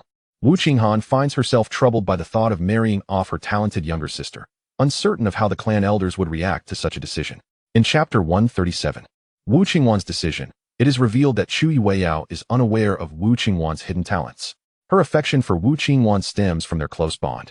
Given that Wu Qingwan is the younger sister of the Empress, Wu Qinghan, facilitating a marriage for Wu Qingwan would undoubtedly strengthen Wu Qinghan's reign over the Wu kingdom. The Empress has only recently ascended the throne, and the political landscape remains somewhat precarious, with her brothers still harboring ambitions to usurp the crown. The throne of the Wu kingdom changes hands every 200 years, and the previous emperor was none other than Wu Qinghan's father. After abdicating, he retreated to the ancestral grounds, no longer concerning himself with court affairs. As long as the emperor is of Wu lineage, the retired monarch and the ancestral elders will not interfere. Whoever possesses the capability to seize the throne will do so. If Wu Qingwan successfully marries into the Lin family, Wu Qinghan will solidify her position on the throne, leaving no hope for rivals. After a while, unable to devise a solution, Wu Qinghan gestured to Chu Yueyao, saying, Yueyao, you may withdraw. I need to discuss this matter with the Grand Princess. Your Majesty, I take my leave. Upon Chu Yueyao's departure, Wu Qinghan fell into contemplation once more. Is marriage truly the only path? Perhaps it is best to let Qinglan decide for herself. If she disagrees, alternative plans must be considered. Resolute in her decision, Wu Qinghan prepared to summon Wu Qingwan for a discussion. Someone, summon Grand Princess Qinglan to the study. Before long, Wu Qingwan arrived at the study. Sister Empress, you summon me? Qinglan, there is a matter I wish to discuss with you. Wu Qingwan, curious, wondered what her elder sister had to say. It is as follows. Wu Qinghan then recounted her conversation with Chu Yueyao in detail. After listening, Wu Qingwan furrowed her brow. Sister Empress, are you suggesting I enter a marriage alliance with Lin Haochen? No, Wu Qinghan replied firmly, shaking her head. Since Lin Haochen is already betrothed to Xie Xinyao, he is not an option. Should we allow Xie Xinyao to be the wife while you become a concubine? Regardless of their status, the Xie family remains our vassals. The position of a woman from the Xie family cannot surpass that of our Grand Princess. If this were to become public, how would it reflect on our Wu family's dignity? Wu Qingwan agreed with her sister's reasoning, which was precisely why she had initially frowned. But Sister Empress, if it is not Lin Haochen, then who else is there? Are there any suitable candidates from the Lin family? Wu Qingwan had heard some tales about Lin Fan, yet she was unfamiliar with the other members of the Lin clan. Qingwan, I am considering an alliance with the head of the Lin family. Although this would place you in a concubine's role, it would still elevate you to a status akin to that of an elder to Xie Xinyao. Spread the word. It would not be too embarrassing. At this moment, Wu Qingwan found herself at a loss for words. Indeed, her elder sister's reasoning held considerable merit. Qingwan, You may contemplate this matter. There is no need to rush your response. If you are unwilling, I shall not impose. Despite their differences, Wu Qinglan was still her beloved younger sister. The elder sister recognized that her sibling had significantly contributed to her ascension to the throne. Therefore, in such matters, Wu Qinghan would not coerce Wu Qinglan.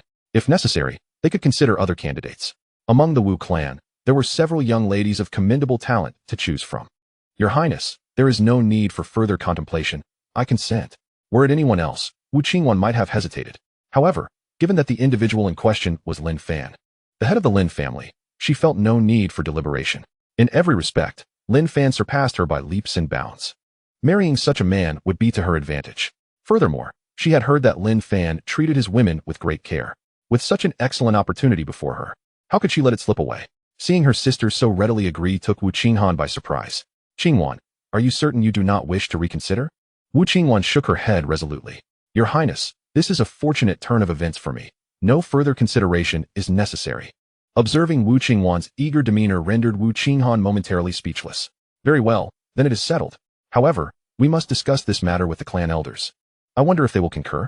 If those stubborn old-timers oppose it, I shall be at a loss for what to do. There is no need for concern, Your Highness. Although the elders can be quite obstinate, they are not foolish. As long as it benefits the Wu family, how could they possibly oppose? What I am more concerned about is whether the Lin family will agree to this arrangement. Currently, this is merely our unilateral wish. Wu Qinghan held a differing opinion on Wu Qingwan's worries. Qingwan, given your attributes, there should be no issue. However, let us wait until the Lin and Xie families have completed their wedding ceremonies before proceeding. For now, let us consult with the clan elders to finalize this matter promptly. Agreed. Subsequently, the two sisters returned to the ancestral grounds of the Wu family. They relayed their earlier discussions to the clan elders, just as Wu Qingwan had predicted. The elders, after weighing the pros and cons, readily approved the proposal. Although Wu Qingwan possessed exceptional talent and would eventually become a significant asset to the family, a union with the Lin family would yield even greater advantages. They were not naive and knew precisely what choice to make. In the divine celestial realm, upon learning that Lin Haochen was to be wed in a month, his siblings showered him with congratulations. Shortly thereafter, Lin Haochen began to impart wisdom to his younger brothers. You must also seize the opportunity to seek out your own paths. The family's growth and prosperity cannot rely solely on myself and our father. Rest assured, dear brother, once we encounter the right opportunity, we shall undoubtedly seize it. Lin Haoyu and the others are acutely aware of their responsibilities. In contrast to other families that boast populations in the hundreds of thousands or even millions, the Lin clan is indeed quite diminutive. As members of the Lin family, it is only natural for them to contribute to the clan's prosperity. Lin Fan, who had just approached, felt a deep sense of satisfaction upon overhearing their discussions about the family's development. Before long, they noticed him and promptly rose to their feet, bowing in unison. Greetings, father. All right, between father and sons, there is no need for excessive formality. A casual demeanor suffices, for I am not an emperor. However, having just heard your conversation, it brings me great comfort. The growth of our family requires your united efforts. Rest assured, father, we shall work together to strengthen the Lin family. Indeed, I believe you are capable of achieving this. Remember, the land of the 100 nations is but a small realm. Thus, even modest accomplishments should not lead to arrogance. Your future lies within the Xiantian continent, and even beyond, in the vast divine wilderness. We shall heed your teachings, father. Lin Fan nodded approvingly at the children's demeanor. Chapter 138, Lin Haoyan's wedding. After a while, Lin Fan turned his gaze towards Lin Haoyan. Haoyan, you are soon to be wed. It is time to select an island to serve as the residence for your new family. Upon hearing this, Haoyan's face lit up with joy. Thank you, father. Go on. Make your selection. Once Lin Haoyan departed, Lin Fan looked at Lin Haoyu and the others. There is no need for envy. When it is your turn to marry, you too may choose an island. I have but one request. Hasten to establish your families and take multiple wives. Lin Fan's words invigorated them. Father, fear not. When we meet the right ones, we shall surely bring them home. Very well, continue your discussion. I shall not intrude any longer. With that, Lin Fan vanished from sight. He had his own matters to attend to, as Yilioli was urging him for a third child. Lin Fan could not fathom why Yilioli was so eager for children, seeming more impatient than himself. A month swiftly passed. At last, Yilioli's wishes were fulfilled, and she found herself with child. During this month, aside from Yilioli, more than half of the women had also become pregnant, including the newly joined Zhao Linghui and Zhao Lingru. As for the remaining ones, it would not be long before they too would conceive. In truth, It was not solely the result of this month, as they had already endured 3 years prior. It was merely coincidental that pregnancies occurred this month. Soon, the day of Lin Haotian's wedding arrived. On this day, all the powers of the Purple Mansion realm from the Zhao Kingdom were present, and among them were many formidable experts. Even neighboring countries sent numerous representatives to show their support. The influence of the Lin family had now extended to several surrounding nations. Within this region, Lin Fan stood as the sole master alchemist of the Xian tier. Thus, those wishing to procure Xian-level elixirs must curry favor with the Lin family. As for the matter of forcibly seizing, that is entirely out of the question. Had Lin Fan merely been at the Purple Mansion realm, they might entertain such thoughts. However, the current Lin Fan is at the Divine Platform realm, capable of effortlessly slaying 5th-tier demonic beasts. Such a formidable being is not one they dare provoke. A power that has endured for thousands of years would not be so foolish. After calculating the time, Lin Fan turned to Lin Haotian, who was clad in a crimson wedding robe, and said, "Haotian, it is time to fetch the bride. Father, I shall go and bring back your daughter-in-law." With that, Lin Haotian burst into hearty laughter and boarded the flying vessel.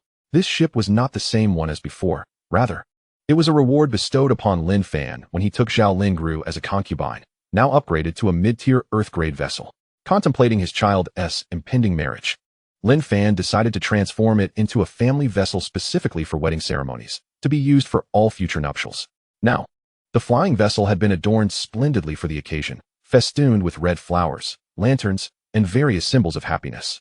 As for Zhao Linghui's reward, it was a mid-grade Earth-tier blade, which Lin Fan had set aside in his storage space without further attention. Returning to the matter at hand, once the entire wedding procession had boarded the flying vessel, Lin Haotian bellowed, "Let us depart."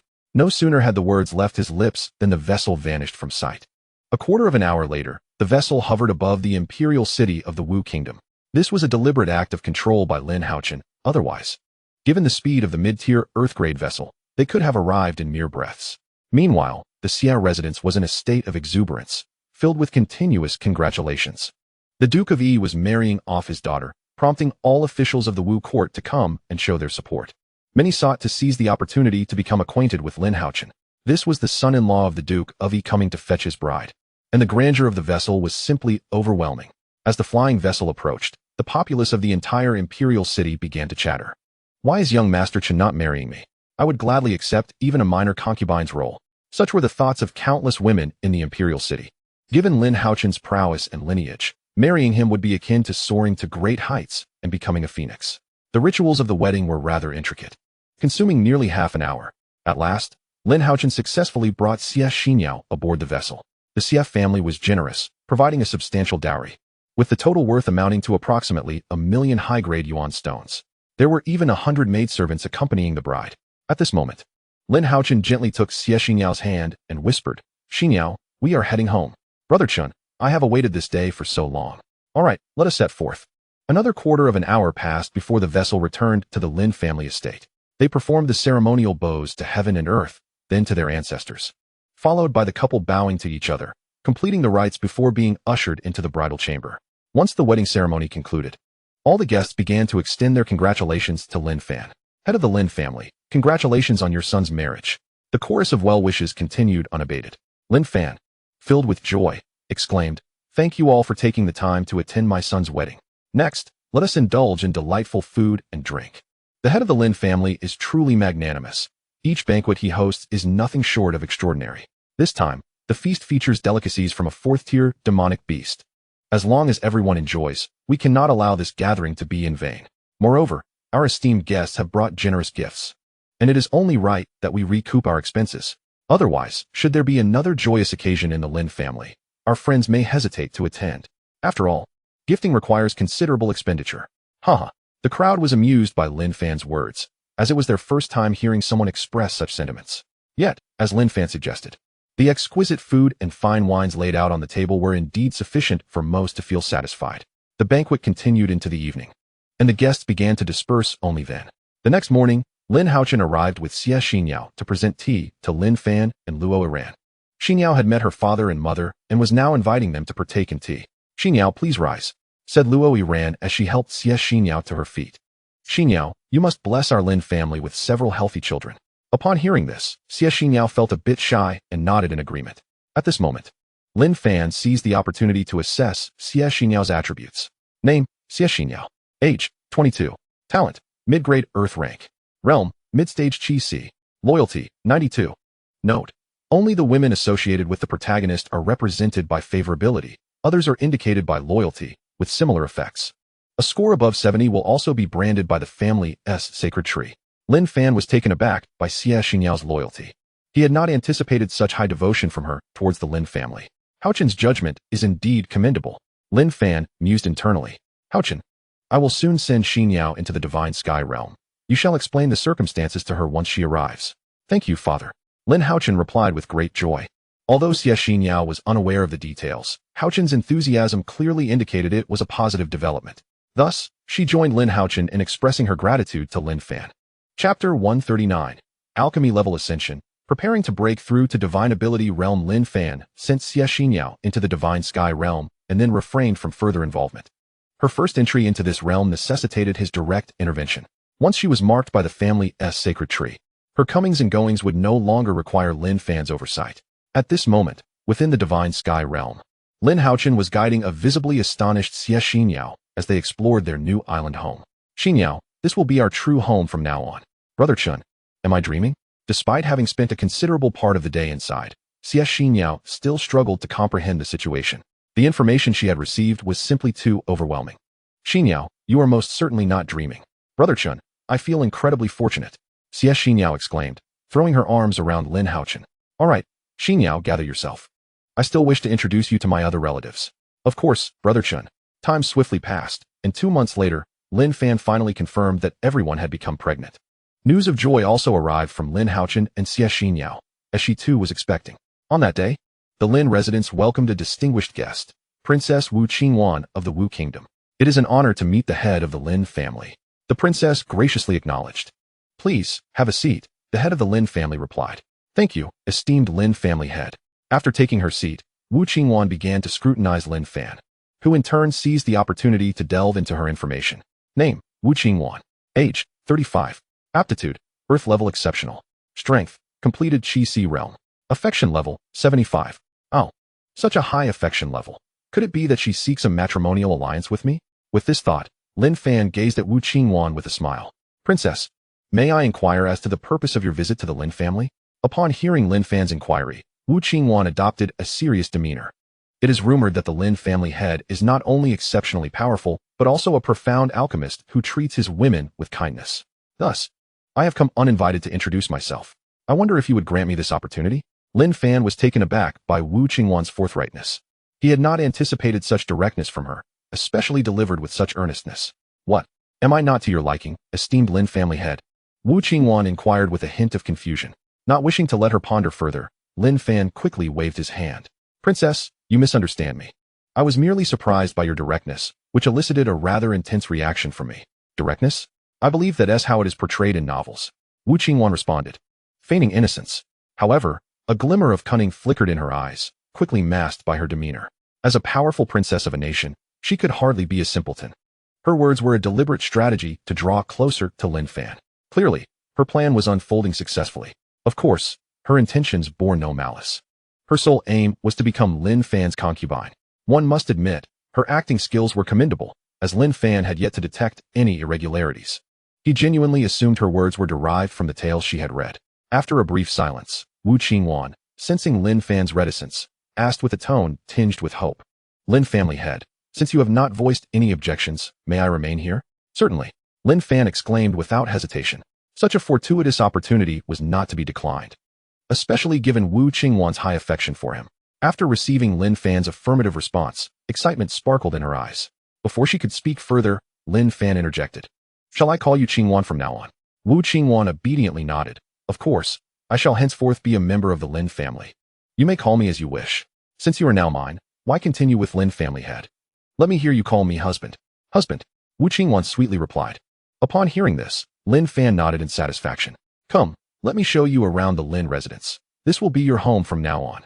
Wu Qinglan, naturally, did not decline and even took the initiative to link her arm with Lin Fan's. She truly did not anticipate that this matter would succeed so effortlessly.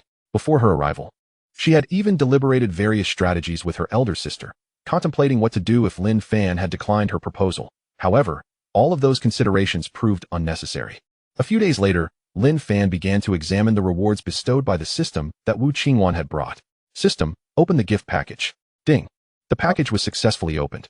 Congratulations, host. You have received 1,000 low-grade elemental stones and a legacy from a high-grade, earth-level alchemist. Excellent. A high-level alchemical legacy has finally emerged. This secures a breakthrough into the divine passage realm. It is essential to understand that low-grade and mid-grade pills correspond to the divine passage realm, while high-grade and supreme-grade pills correspond to the venerable realm. With this legacy, Lin Fan could now concoct pills suitable for the venerable realm. Without hesitation, Lin Fan commenced the acceptance of this alchemist's legacy. After half a month, he finally completed the acceptance process, primarily due to the overwhelming number of alchemical formulas. Every formula from the divine wasteland realm, whether it be earth level or below, was included in this legacy, regardless of whether they were lost or currently available. This exemplifies the tremendous power of the system. Next, Lin Fan was ready to begin refining pills to break through the divine passage realm. After conducting some research, he ultimately decided to concoct the divine passage pill, the tranquil spirit pill, and the essence pill. All three of these pills were classified as low-grade earth level. The divine passage pill could enhance the success rate of a breakthrough by 50%. The tranquil spirit pill would help maintain focus and prevent the practitioner from falling into madness. And the essence pill could swiftly restore 50% of the elemental energy for those at the divine passage realm. With these three pills in hand, Lin Fan's breakthrough into the divine passage realm was virtually assured. In the main world, after a day's time, Lin Fan finally completed the refinement of all three pills. The higher the grade of the pills, the longer the refinement process took. Presently, concocting a batch of low-grade earth-level pills required approximately 2 days. Lin Fan could only imagine that in the future, refining a batch of sacred pills might take several months, or even years, to complete. Of course, should Lin Fan's strength increase, the time required would diminish. If he were to refine low-grade earth-level pills with the power of the divine passage realm, it would take about half the time, roughly 1 day. Given Lin Fan's current strength at the divine platform realm, he could only manage to refine low-grade mid-grade pills. And even that was quite challenging. Alchemical refinement is no simple task. The grade of pills one can produce depends not only on the alchemist's level, but also on their innate power. Although Lin Fan was already a high-grade earth-level alchemist, he could only refine low-grade upper-tier pills once he broke through to the divine passage realm. With Lin Fan's current elemental energy, he could hardly sustain the process until completion. His ability to refine low-grade earth-level pills stemmed from his abundant elemental energy. Were it to be another alchemist, it would be impossible to produce low-grade earth-level pills at the divine platform realm. Chapter 140. Breaking through the divine passage realm now that the pills had been successfully refined. Lin Fan did not delay. He was about to enter seclusion to break through the divine passage realm. After explaining his intentions to everyone, he proceeded directly to the secret chamber. This breakthrough into the divine passage realm would require a considerable amount of time. Time has swiftly passed, and half a year has elapsed in the main world, while 3.5 years have gone by in the realm of Xinxiao. At this moment, Yi Lioli gently caresses her belly, murmuring to herself, "My husband must be on the verge of emerging from his seclusion. Our child is soon to be born. I hope he can successfully break through before the arrival of our little one." As she speaks, she suddenly senses the surge of primordial energy in the Xinxiao realm. Witnessing this, Yi Lioli rejoices. The Xinxiao realm is upgrading and expanding. My husband has achieved his breakthrough. With that, she vanishes from her spot. Before long, Yi Lioli materializes outside the secret chamber where Lin Fan is in seclusion. Alongside her, Luo Yiran and others arrive one after another. Lin Fan's children also begin to gather, some returning from their training in the outside world upon hearing the news. Additionally, Li Han appears with a considerable number of maidservants. In this moment, they remain silent, patiently awaiting Lin Fan's emergence, their eyes brimming with joy and excitement. The birth of a being at the level of divine power signifies that the Lin family's strength has reached the pinnacle among the 100 nations. After approximately 15 minutes, Lin Fan appears before them. The crowd erupts in congratulations. Congratulations, husband, on breaking through to divine power. Congratulations, father, on achieving divine power. Congratulations, head of the family, on your breakthrough. Lin Fan, smiling warmly at everyone, responds, "No need for excessive formalities. Today is a joyous occasion. Let it be known that the entire Xinxiao realm will celebrate for 3 days." The maidservants, elated by his words, exclaim, "Thank you, head of the family. The festivities will undoubtedly benefit them." Soon, the maidservants busily commence their preparations. Only Lin Fan's concubines and children remain present, including his daughter-in-law, Xie Xingyao. At this moment, the gazes directed at Lin Fan are filled with admiration. Well then, Since we are all gathered today, let us return to the palace to discuss some matters. The palace he refers to is the one acquired within the quasi-saint cave dwelling, now transformed into a venue for family meetings, feasts, and heartfelt conversations. This palace is spacious enough to accommodate up to 100,000 individuals, sufficient for their immediate needs. Before long, Lin Fan and his company arrive at the palace.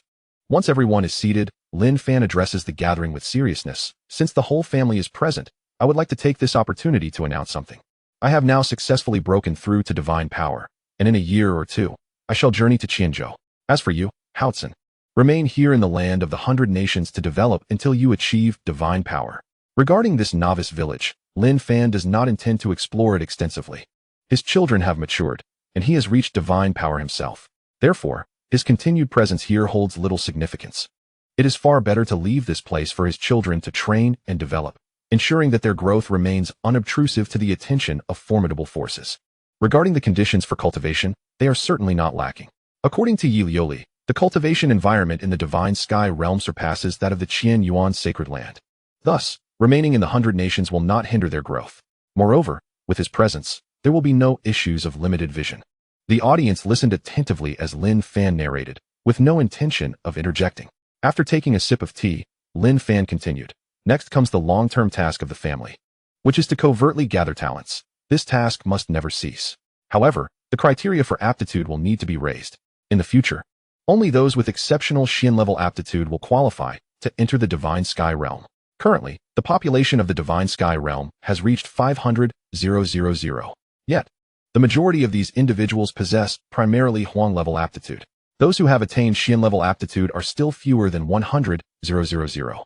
Furthermore, only around 200 have achieved D-level aptitude. At present, most of these individuals with Huang-level aptitude have encountered a bottleneck, their strength stagnating at the perfected Qi-Si realm.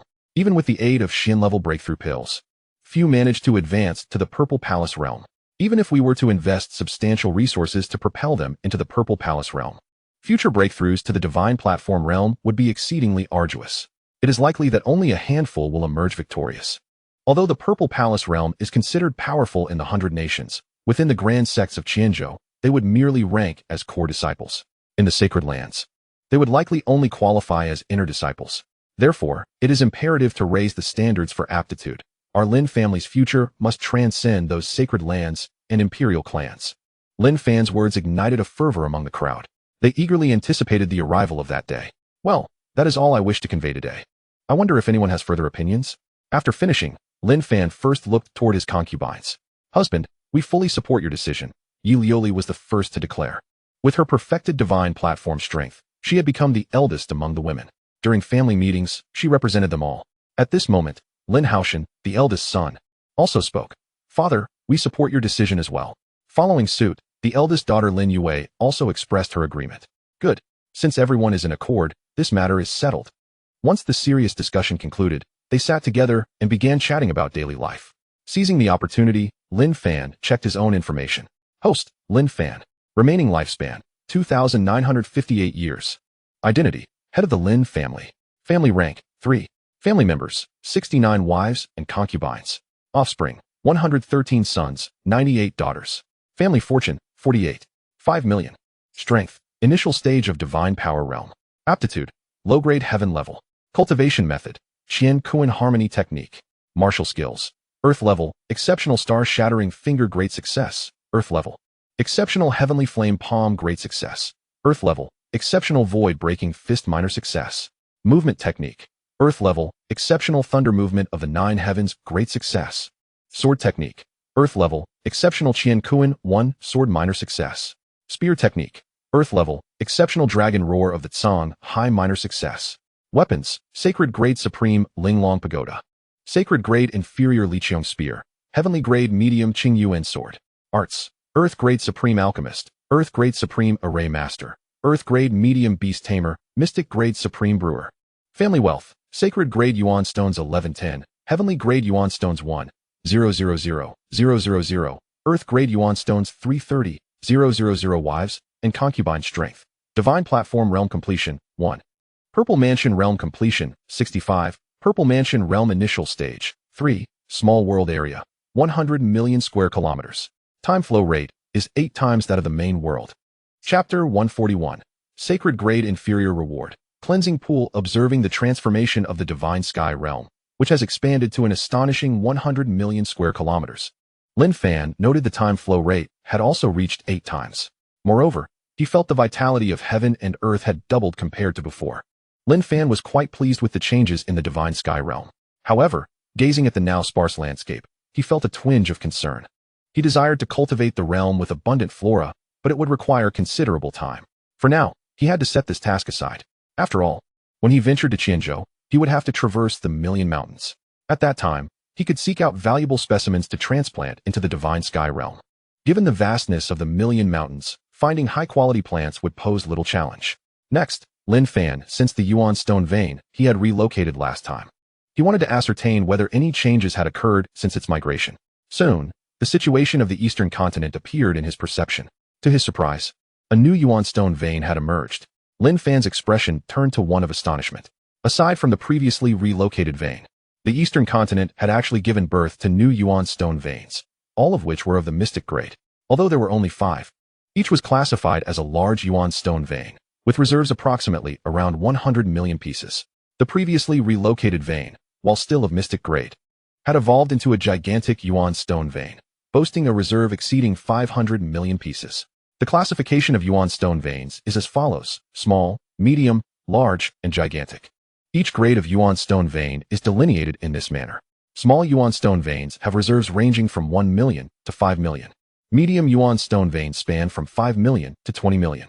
Large Yuan Stone veins hold reserves from 20 million to 200 million.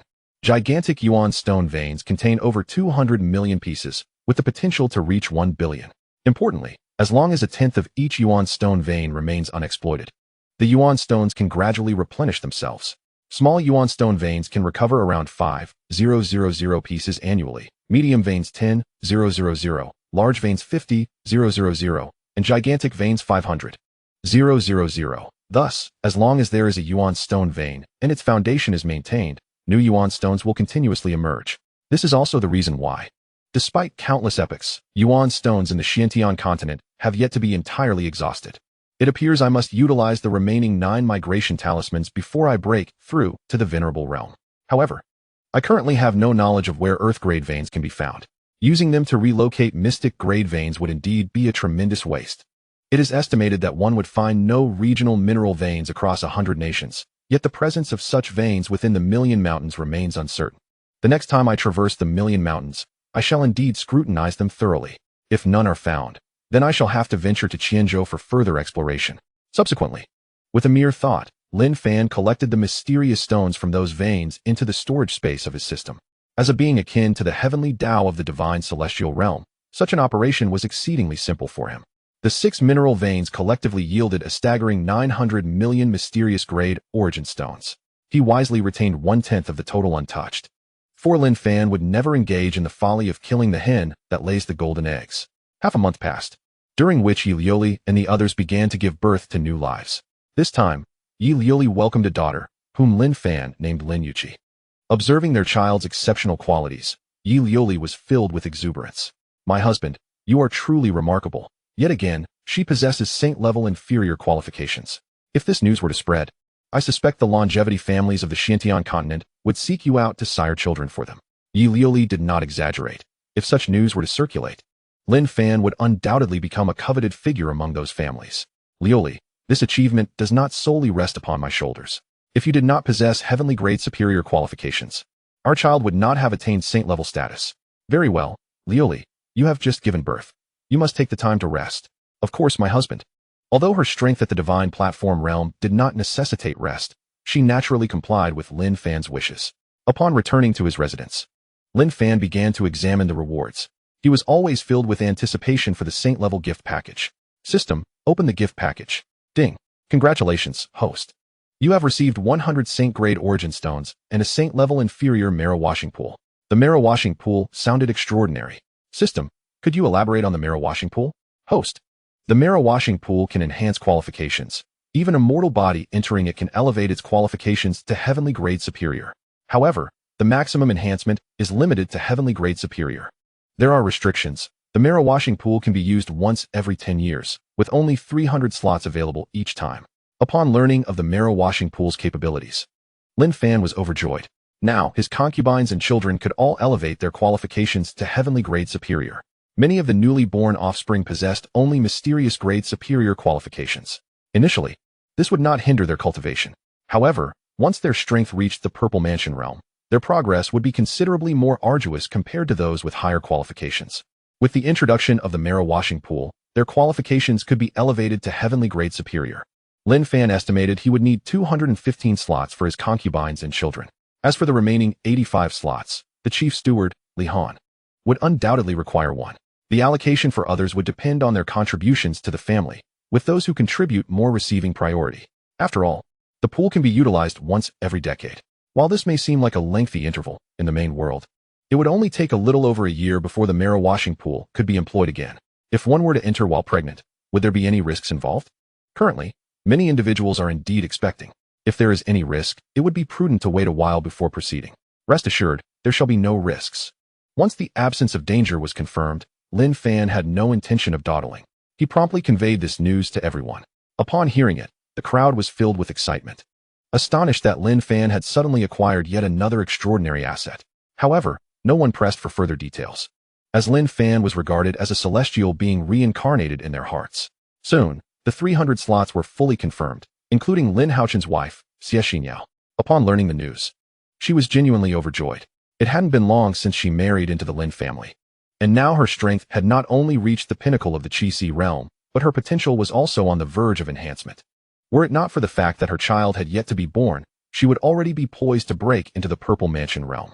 Quickly, the 300 individuals began to enter the marrow cleansing pool. Fortunately, the pool contained 300 independent spaces, allowing them to enter without interference, negating the need for batch processing. Chapter 142, New Rewards, Saint-level puppets. In no time, 10 days had passed in the main world, while 80 days had elapsed in the Divine Sky realm. During this period, the qualifications of the 300 individuals were elevated to the pinnacle of the Earth grade, thanks to the marrow cleansing pool. Knight Lioli, witnessing this scene, couldn't help but exclaim, "My husband, with this marrow cleansing pool, it is nearly impossible for our Lin family not to grow strong."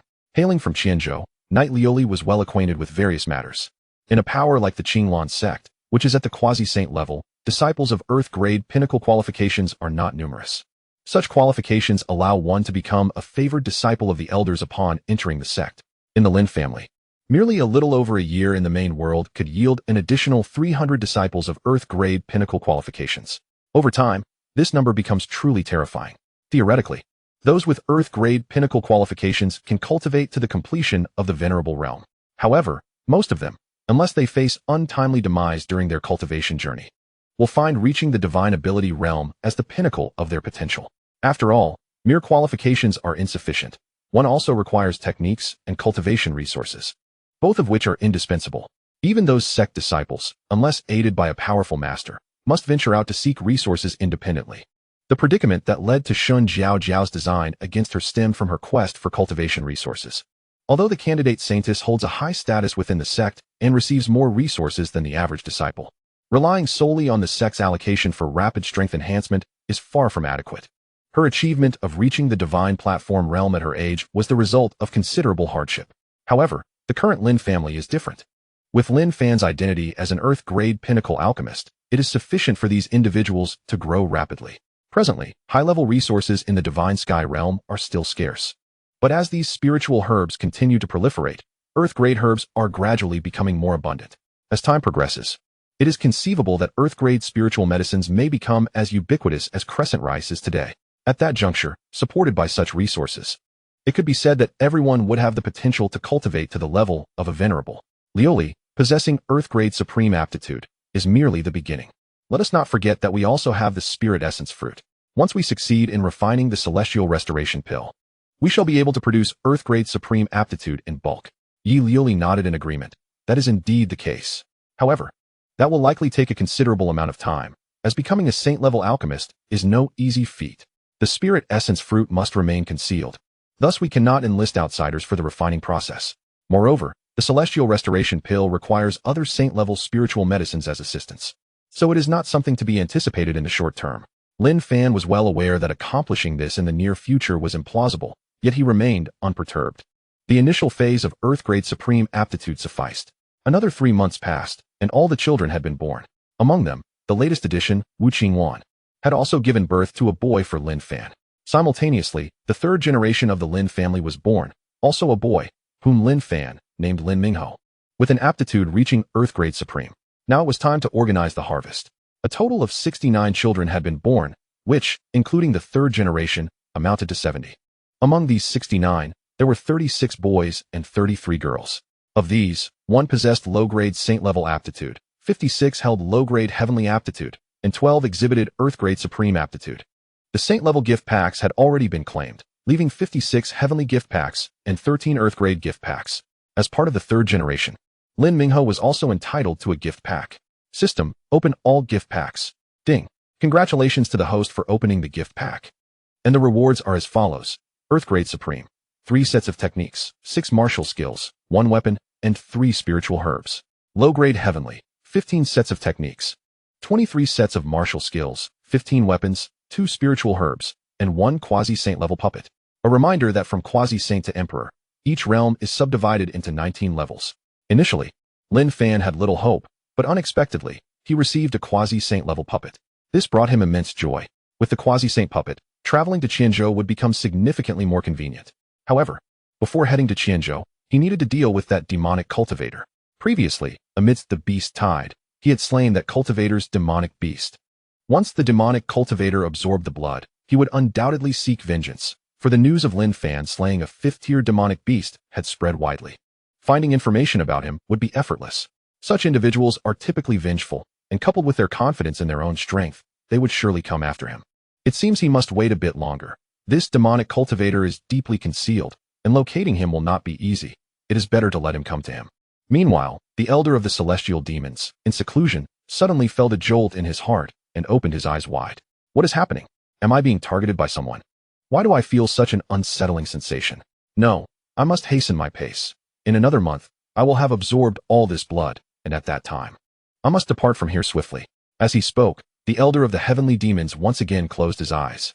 On this day, Lin Haochen, accompanied by Xie Xinyao, sought out Lin Fan. Father, our child with Xinyao has been born, and I intend to take her and the baby back to her family. Of course, that is perfectly acceptable, Lin Fan replied without a moment's hesitation. Such matters, rooted in the very fabric of human emotion, were not something he could refuse. Haochen, in the future, you may make such decisions on your own without needing to consult me. Understood, father. Not long after Lin Haochen and his wife departed, Wu Qingwan arrived. Husband, I plan to take Haochuan back for a visit. Haochuan was the name of the child born to Wu Qingwan. Do you wish for me to accompany you on your return? Lin Fan inquired with a smile. Upon hearing this, Wu Qingwan's face lit up with joy. If my husband can accompany me, that would be splendid. Very well, I have no pressing matters. So I shall join you for the visit. My dear husband, you are truly wonderful. Wu Qingwan was incredibly pleased at Lin Fan's willingness to accompany her. Soon, Lin Fan, along with Wu Qingwan and her child, made their way to the Gathering Treasure Pavilion within the imperial city of the Wu Kingdom. With the teleportation capabilities of the divine celestial realm, there was no need for a lengthy journey. The Gathering Treasure Pavilion had already established itself across much of the 100 nations, and the Wu Kingdom's imperial city was no exception. However, the rapid expansion of the Gathering Treasure Pavilion had drawn the ire of the 100 Treasures Pavilion. Initially, the Gathering Treasure Pavilion had developed in only a few nations, and the 100 Treasures Pavilion had not taken it seriously. Yet, as the Gathering Treasure Pavilion expanded at an astonishing pace, it began to undermine the very foundations of the 100 Treasures Pavilion. Despite their investigations, the 100 Treasures Pavilion could not uncover the source of the Gathering Treasure Pavilion's resources, nor could they ascertain its true strength. Consequently, the 100 Treasures Pavilion refrained from rash actions, resorting instead to commercial resistance against the encroachment of the Gathering Treasure Pavilion. While continuing their inquiries, should they discover that the Gathering Treasure Pavilion lacked substantial backing, they were prepared to absorb it.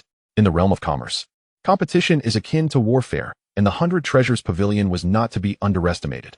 After all, it was a dominant force among the 100 nations. Chapter 143. The qualifications of Empress Wu Qinghan. Seated in the top-tier VIP room of the Gathering Treasure Pavilion, Wu Qingwan could not help but reflect. Husband, I doubt anyone could guess that both the Gathering Treasure Pavilion and the Shadow Pavilion are properties of our Lin family. Upon learning these revelations, Wu Qingwan had been utterly astonished. She was aware that the destruction of the Qingxian sect stemmed from their leader's invitation to assassins from the Shadow Pavilion to eliminate Lin Haochen. Had this leader known that the Shadow Pavilion was established by the Lin family, he surely would have met his end with unrest. Qinglan. The Gathering Treasure Pavilion and the Shadow Pavilion are merely engaging in minor skirmishes at present. My ambition is to elevate the Gathering Treasure Pavilion into the most formidable commercial entity in the Divine Wasteland. The Gathering Treasure Pavilion held great significance for Lin Fan.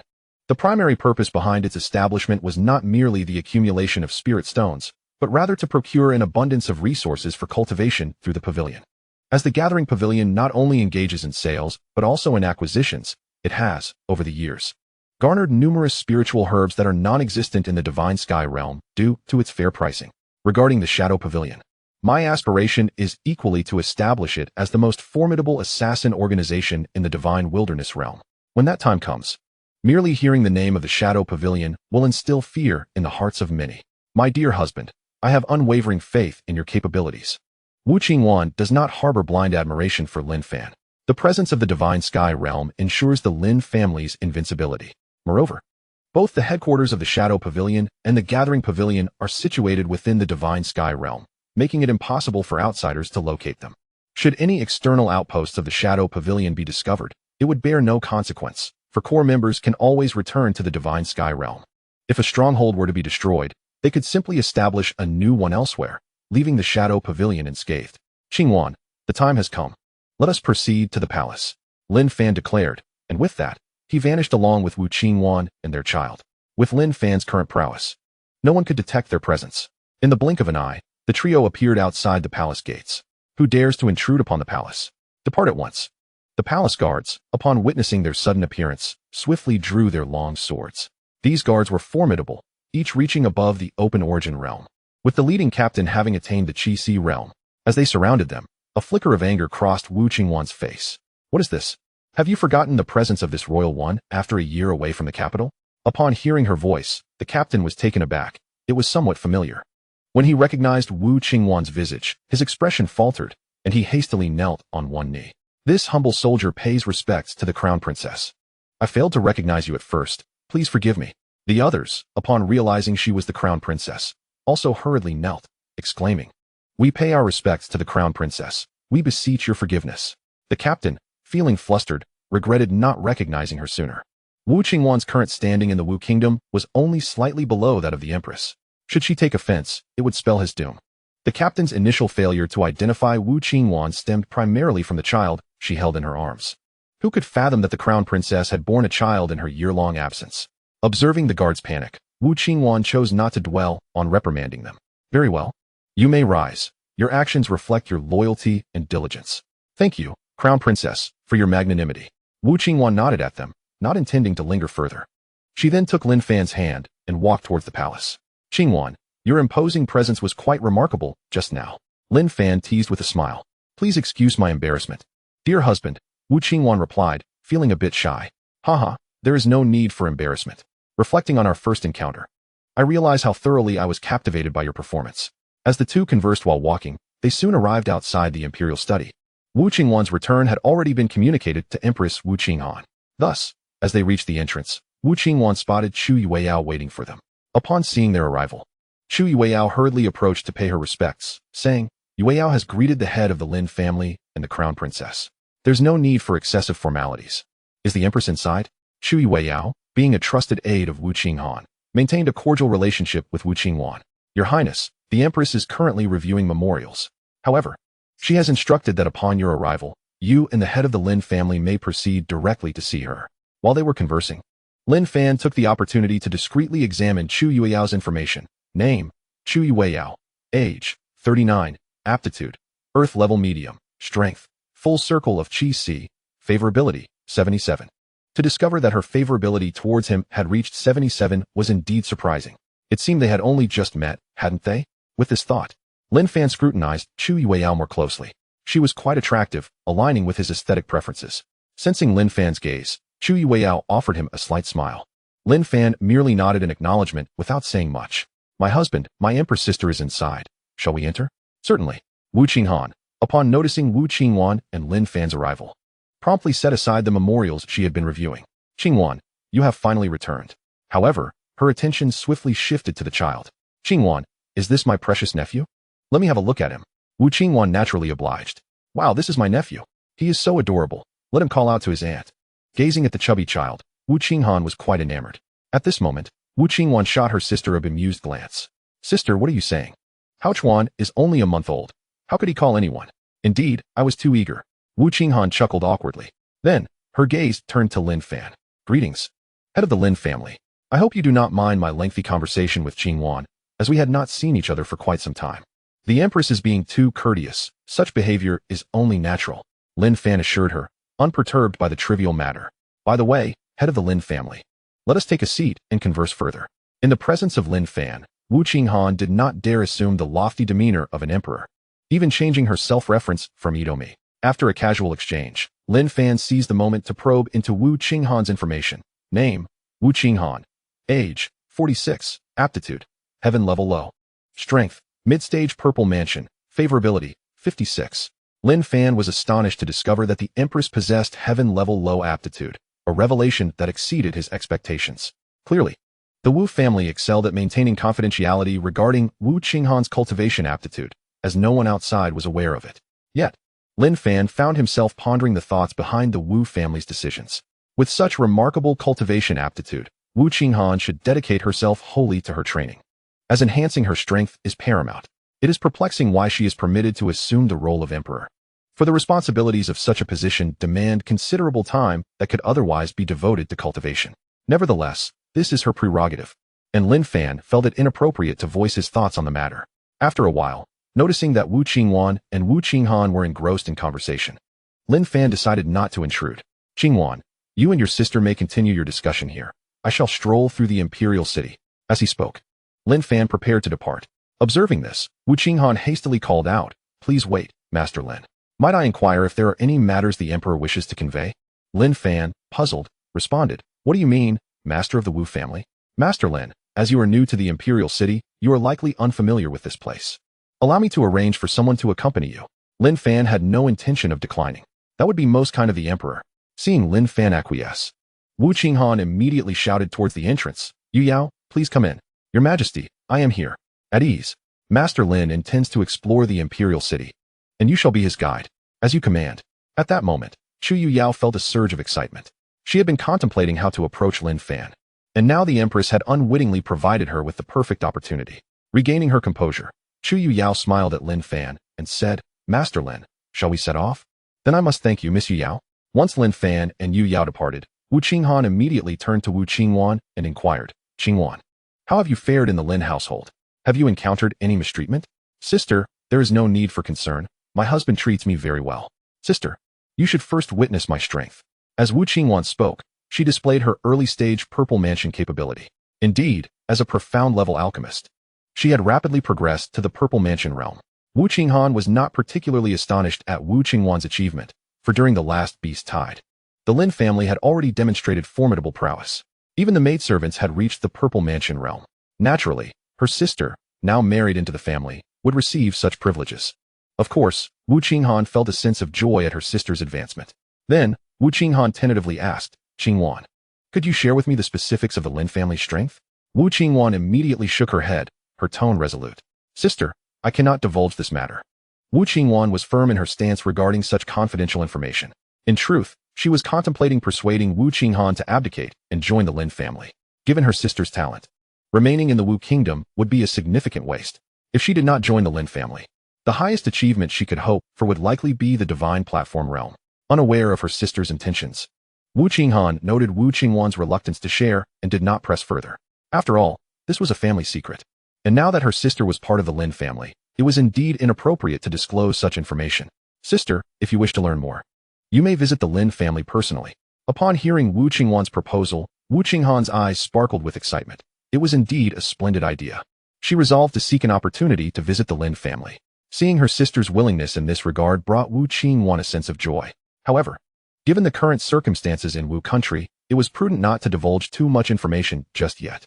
She decided to persuade her sister once she arrived at the Lin residence. In the imperial city, Lin Fan and Chu Yueyao were leisurely strolling about.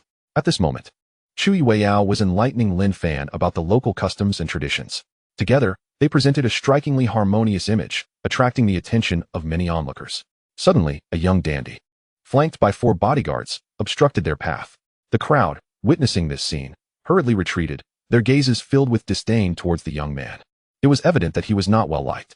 Chu Yueyao's expression mirrored the crowd's sentiment as she regarded the interloper with contempt. Zhang Xiaohui, what brings you here? Shouldn't you be in the palace? And who is this man? As he spoke, Zhang Xiaohui's furious gaze was fixed upon Lin Fan. Chu Yueyao was a woman coveted by Zhang Xiaohui, a fact well known throughout the imperial city. The audacity of this stranger to stroll so intimately with her was an affront he could hardly tolerate. After sizing up Lin Fan, he coldly declared, "Who are you? Are you unaware that Chu Yueyao is the woman I have set my sights on? You would do well to leave immediately, and I shall pretend this encounter never occurred. Should you linger, you will learn what true misery entails." Zhang Xiaohui's tone was exceedingly arrogant, a demeanor bolstered by his status. The Zhang family was the most formidable clan in the imperial city, second only to the royal Wu family, with 8 formidable experts in the Purple Mansion realm. The most powerful among them was on the verge of breaking into the divine platform realm. As long as Zhang Xiaohui refrained from treasonous actions, he faced little opposition. Even the royal family turned a blind eye to his misdeeds, which included bullying and harassment. Lin Fan remained impassive, taken aback by the unexpected confrontation during what was meant to be a simple outing. Just as he prepared to confront this arrogant individual, Chu Yueyao sensed his intention and quickly grasped his hand. "Lin Family Master, please refrain from acting hastily. This man lacks sense. Allow me to handle this." As she spoke, a hint of pleading glimmered in her eyes. Her concern was not for Zhang Xiaohui's fate, but rather for the potential repercussions on the Zhang family, with whom her own family shared amicable ties, her mother being from the Zhang clan. Thus, she could not stand idly by. "Very well. I shall leave this matter in your hands. I wish to hear no more of his thoughtless ramblings." With Lin Fan granting her this opportunity, Chu Yueyao felt a wave of relief wash over her. She then cast a cold glare at Zhang Xiaohui, her voice laced with anger. "Zhang Xiaohui, you must apologize to the gentleman beside me at once, and then depart swiftly. If you dare to utter another disrespectful word, no one will be able to rescue you, and your entire Zhang family may suffer the consequences." As she spoke, Chu Yueyao discreetly sent a message to Zhang Xiaohui's sister, Zhang Muyan. The two shared a close bond, and Zhang Xiaohui held a profound fear of his sister. At that moment, Zhang Xiaohui was taken aback by Chu Yueyao's words. Did she imply that their Zhang family's strength paled in comparison to the man before them? No, he refused to accept such a notion. With a reluctant expression, he questioned her. "Yueyao, are you jesting? How could he possibly bring trouble to our Zhang family?" Clearly, Zhang Xiaohui was skeptical of Lin Fan's capabilities. His gaze towards Lin Fan filled with doubt. In the martial nation, aside from the royal martial families, there was no entity he could not confront. Seeing Zhang Xiaohui remain obstinate, Chu Yueyao's frustration boiled over. "Zhang Xiaohui, do you truly believe I would jest with you? Apologize to this gentleman immediately, or no one will be able to save you. The only reason I am warning you is due to the amicable relationship between our families. I do not wish for your recklessness to bring calamity upon the Zhang family. Otherwise, I would have no interest in your fate." Just as Chu Yueyao finished speaking, a clear, cold voice resonated from a distance. "Zhang Xiaohui, you possess an audacity that is truly remarkable, always stirring up trouble." As the voice faded, a young and beautiful woman appeared before Lin Fan and Chu Yueyao. "Sister, what brings you here?" Upon seeing this woman, Zhang Xiaohui instinctively took a few steps back in fear. There was no denying that his sister was the type who would not hesitate to discipline him. And severely at that. Chu Yueyao felt a wave of relief upon the arrival of Zhang Muyan. With her presence, Zhang Xiaohui would undoubtedly refrain from further insolence. Meanwhile, Lin Fan took the opportunity to examine Zhang Muyan's information. Name, Zhang Muyan. Age, 36. Qualification, mid-level Earth grade strength. Perfect Qi realm favorability, 58. Another individual with Earth grade talent. It was no wonder Zhang Xiaohui appeared so intimidated in his sister's presence. Lin Fan had already assessed Zhang Xiaohui's qualifications, which only reached the pinnacle of yellow grade, with his current strength merely at the opening Yuan realm. At that moment, Zhang Muyan was seething with anger upon seeing her brother. "Zhang Xiaohui, you incompetent fool. If I had not come, our entire Zhang family would have been implicated by your actions. You will kneel and apologize to this gentleman immediately, or I shall have the clan elders expel you from the Zhang family." After receiving Chu Yueyao's message, she had rushed here without delay. The person her brother had provoked was capable of easily annihilating the Zhang family, even without lifting a finger. A mere word from him could summon countless forces to eradicate them. The Zhang family would merely become a pawn for various factions to curry favor with the Lin family. The influence of a master alchemist is no trivial matter. Before irreparably offending the other party, she must find a way to make amends. Of course, she feels a sense of gratitude towards Chu Yueyao, Had it not been for her timely warning, the consequences could have been dire. However, this is not the time for gratitude. She can express her appreciation at a later opportunity. At that moment, Zhang Xiaohui was rendered speechless upon hearing his sister instruct him to kneel and apologize to Lin Fan. Sister, are you certain you want me to kneel and apologize to him? He gazed at her incredulously. If he were to do so in front of a crowd, not only would he struggle to accept it, but the entire Zhang family would also be humiliated. Zhang Main's expression grew frosty at his words. What? Do you dare to defy me? Do you require me to take action myself? At this juncture, she no longer cared about the family's dignity. She needed to ensure the safety of everyone in the Zhang family first. Seeing his sister so incensed left Zhang Xiaohui in a state of shock. Yet, he now believed that this man might indeed be someone the Zhang family could not afford to offend. Although his sister usually treated him with strictness and indifference, she would never behave so brazenly in front of outsiders, for the dignity of the Zhang family was not to be trifled with. Now, however, she was willing to sacrifice that dignity to compel him to kneel, and the intent was unmistakable. Upon realizing this, Zhang Xiaohui was filled with regret. He should not have ventured out today, otherwise, this incident would not have occurred. Observing that he remained frozen in place, Zhang Main snapped. What are you still doing here? Hurry and apologize to this young master. If you delay any longer, I will take matters into my own hands. Sister, let me handle this myself. With that, Zhang Xiaohui lowered his head and approached Lin Fan, kneeling before him. Esteemed young master, I failed to recognize your greatness and have offended you. I sincerely apologize and hope for your forgiveness. Lin Fan was genuinely taken aback that this fellow would kneel before him. It seemed that he truly feared his sister. I thought you would remain obstinate, he remarked. However, since you have apologized, I shall grant you a reprieve. Had it not been for Chu Yuiao's intervention, you would already be a corpse. Hearing Lin Fan's words, Zhang Xiaohui broke into a cold sweat, astonished that he had brushed so closely with death. Relieved that it had ended without calamity. Observing Lin Fan's mercy towards her brother, Zhang Mayan felt a sense of relief as well. After all, he was still her brother, and she did not wish to witness Zhang Xiaohui perish before her eyes. After a moment, she addressed Zhang Xiaohui. All right. Hurry back and do not embarrass me further in public. Sister, I shall take my leave. Having endured such humiliation, Zhang Xiaohui was eager to depart. Rising swiftly, he hurried away with his 4 attendants. Once Zhang Xiaohui had completely vanished from sight, Zhang Mayan finally approached Lin Fan. Master Lin, I sincerely apologize for my brother's arrogant behavior. It is unbecoming, and I am truly sorry for his actions, said Zhang Muyin with utmost sincerity. Lin Fan waved his hand dismissively, responding, Miss Zhang, there is no need for such formality. Your brother has already offered his apologies to me. It is primarily due to your magnanimity, Master Lin. Had it been anyone else, they might not have been so forgiving towards my brother. After a moment, Zhang Muyin sensed Lin Fan's reluctance to continue on this topic, so she shifted the conversation. Master Lin, it is now mealtime. If you do not mind, I would like to invite you to dine with me. What do you think? At Lin Fan's current level of strength, the act of dining held little significance. However, given the earnestness of the invitation, he felt it inappropriate to decline. He smiled and replied, Miss Zhang's invitation is, of course, welcomed. Delighted by Lin Fan's acceptance, Zhang Muyin led him and Chu Yuyao to the most upscale restaurant in the royal city, which happened to be owned by the Zhang family. Upon their arrival, the restaurant's manager quickly bowed respectfully. Greetings, miss.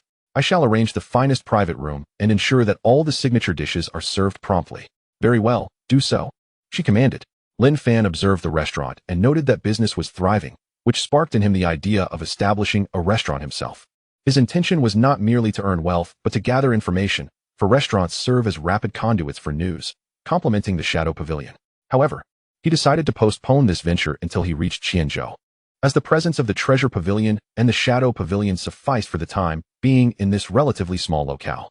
Chenjo would be his next battlefield, expanding from there across the eastern domain and ultimately encompassing the entire Xintian continent.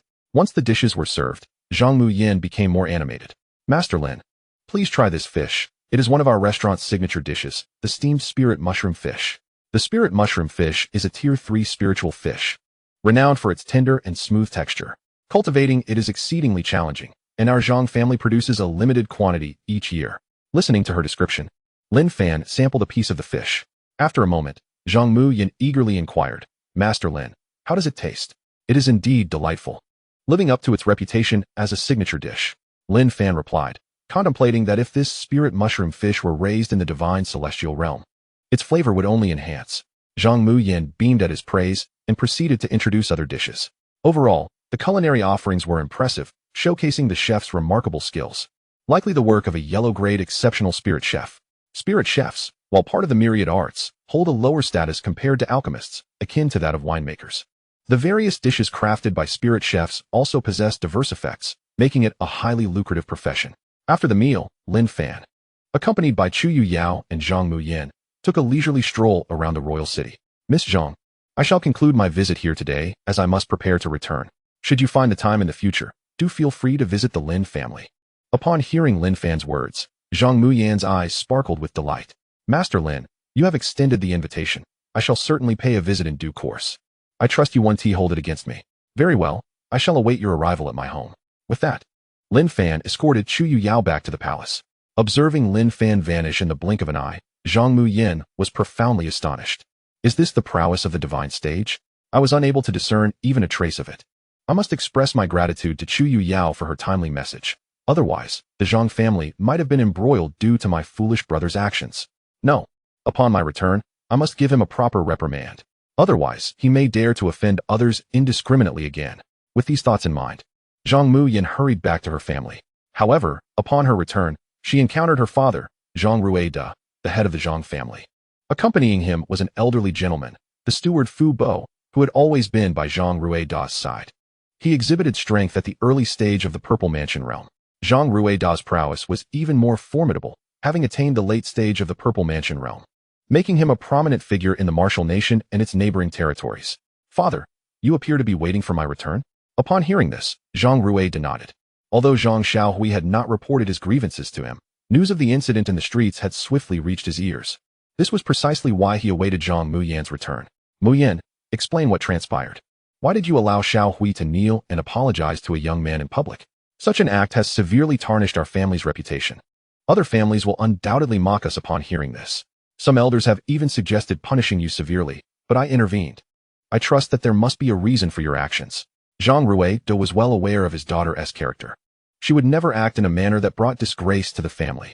Father, do you not know whom Zhang Xiaohui has offended? Had I not arrived in time today, our entire family could have faced calamity or even annihilation. Upon hearing the gravity of the situation, Zhang Rueda's expression turned grave. Muyan, who is this individual? He is the head of the Lin family from Zhao Kingdom and a renowned Xian-level alchemist. Do you believe this is someone our Zhang family can afford to provoke? That fool had the audacity to surround Master Lin with guards and even prepare to strike him down. Had it not been for Yu Yao's plea, he would have already met his demise. What? How dare this scoundrel act in such a manner?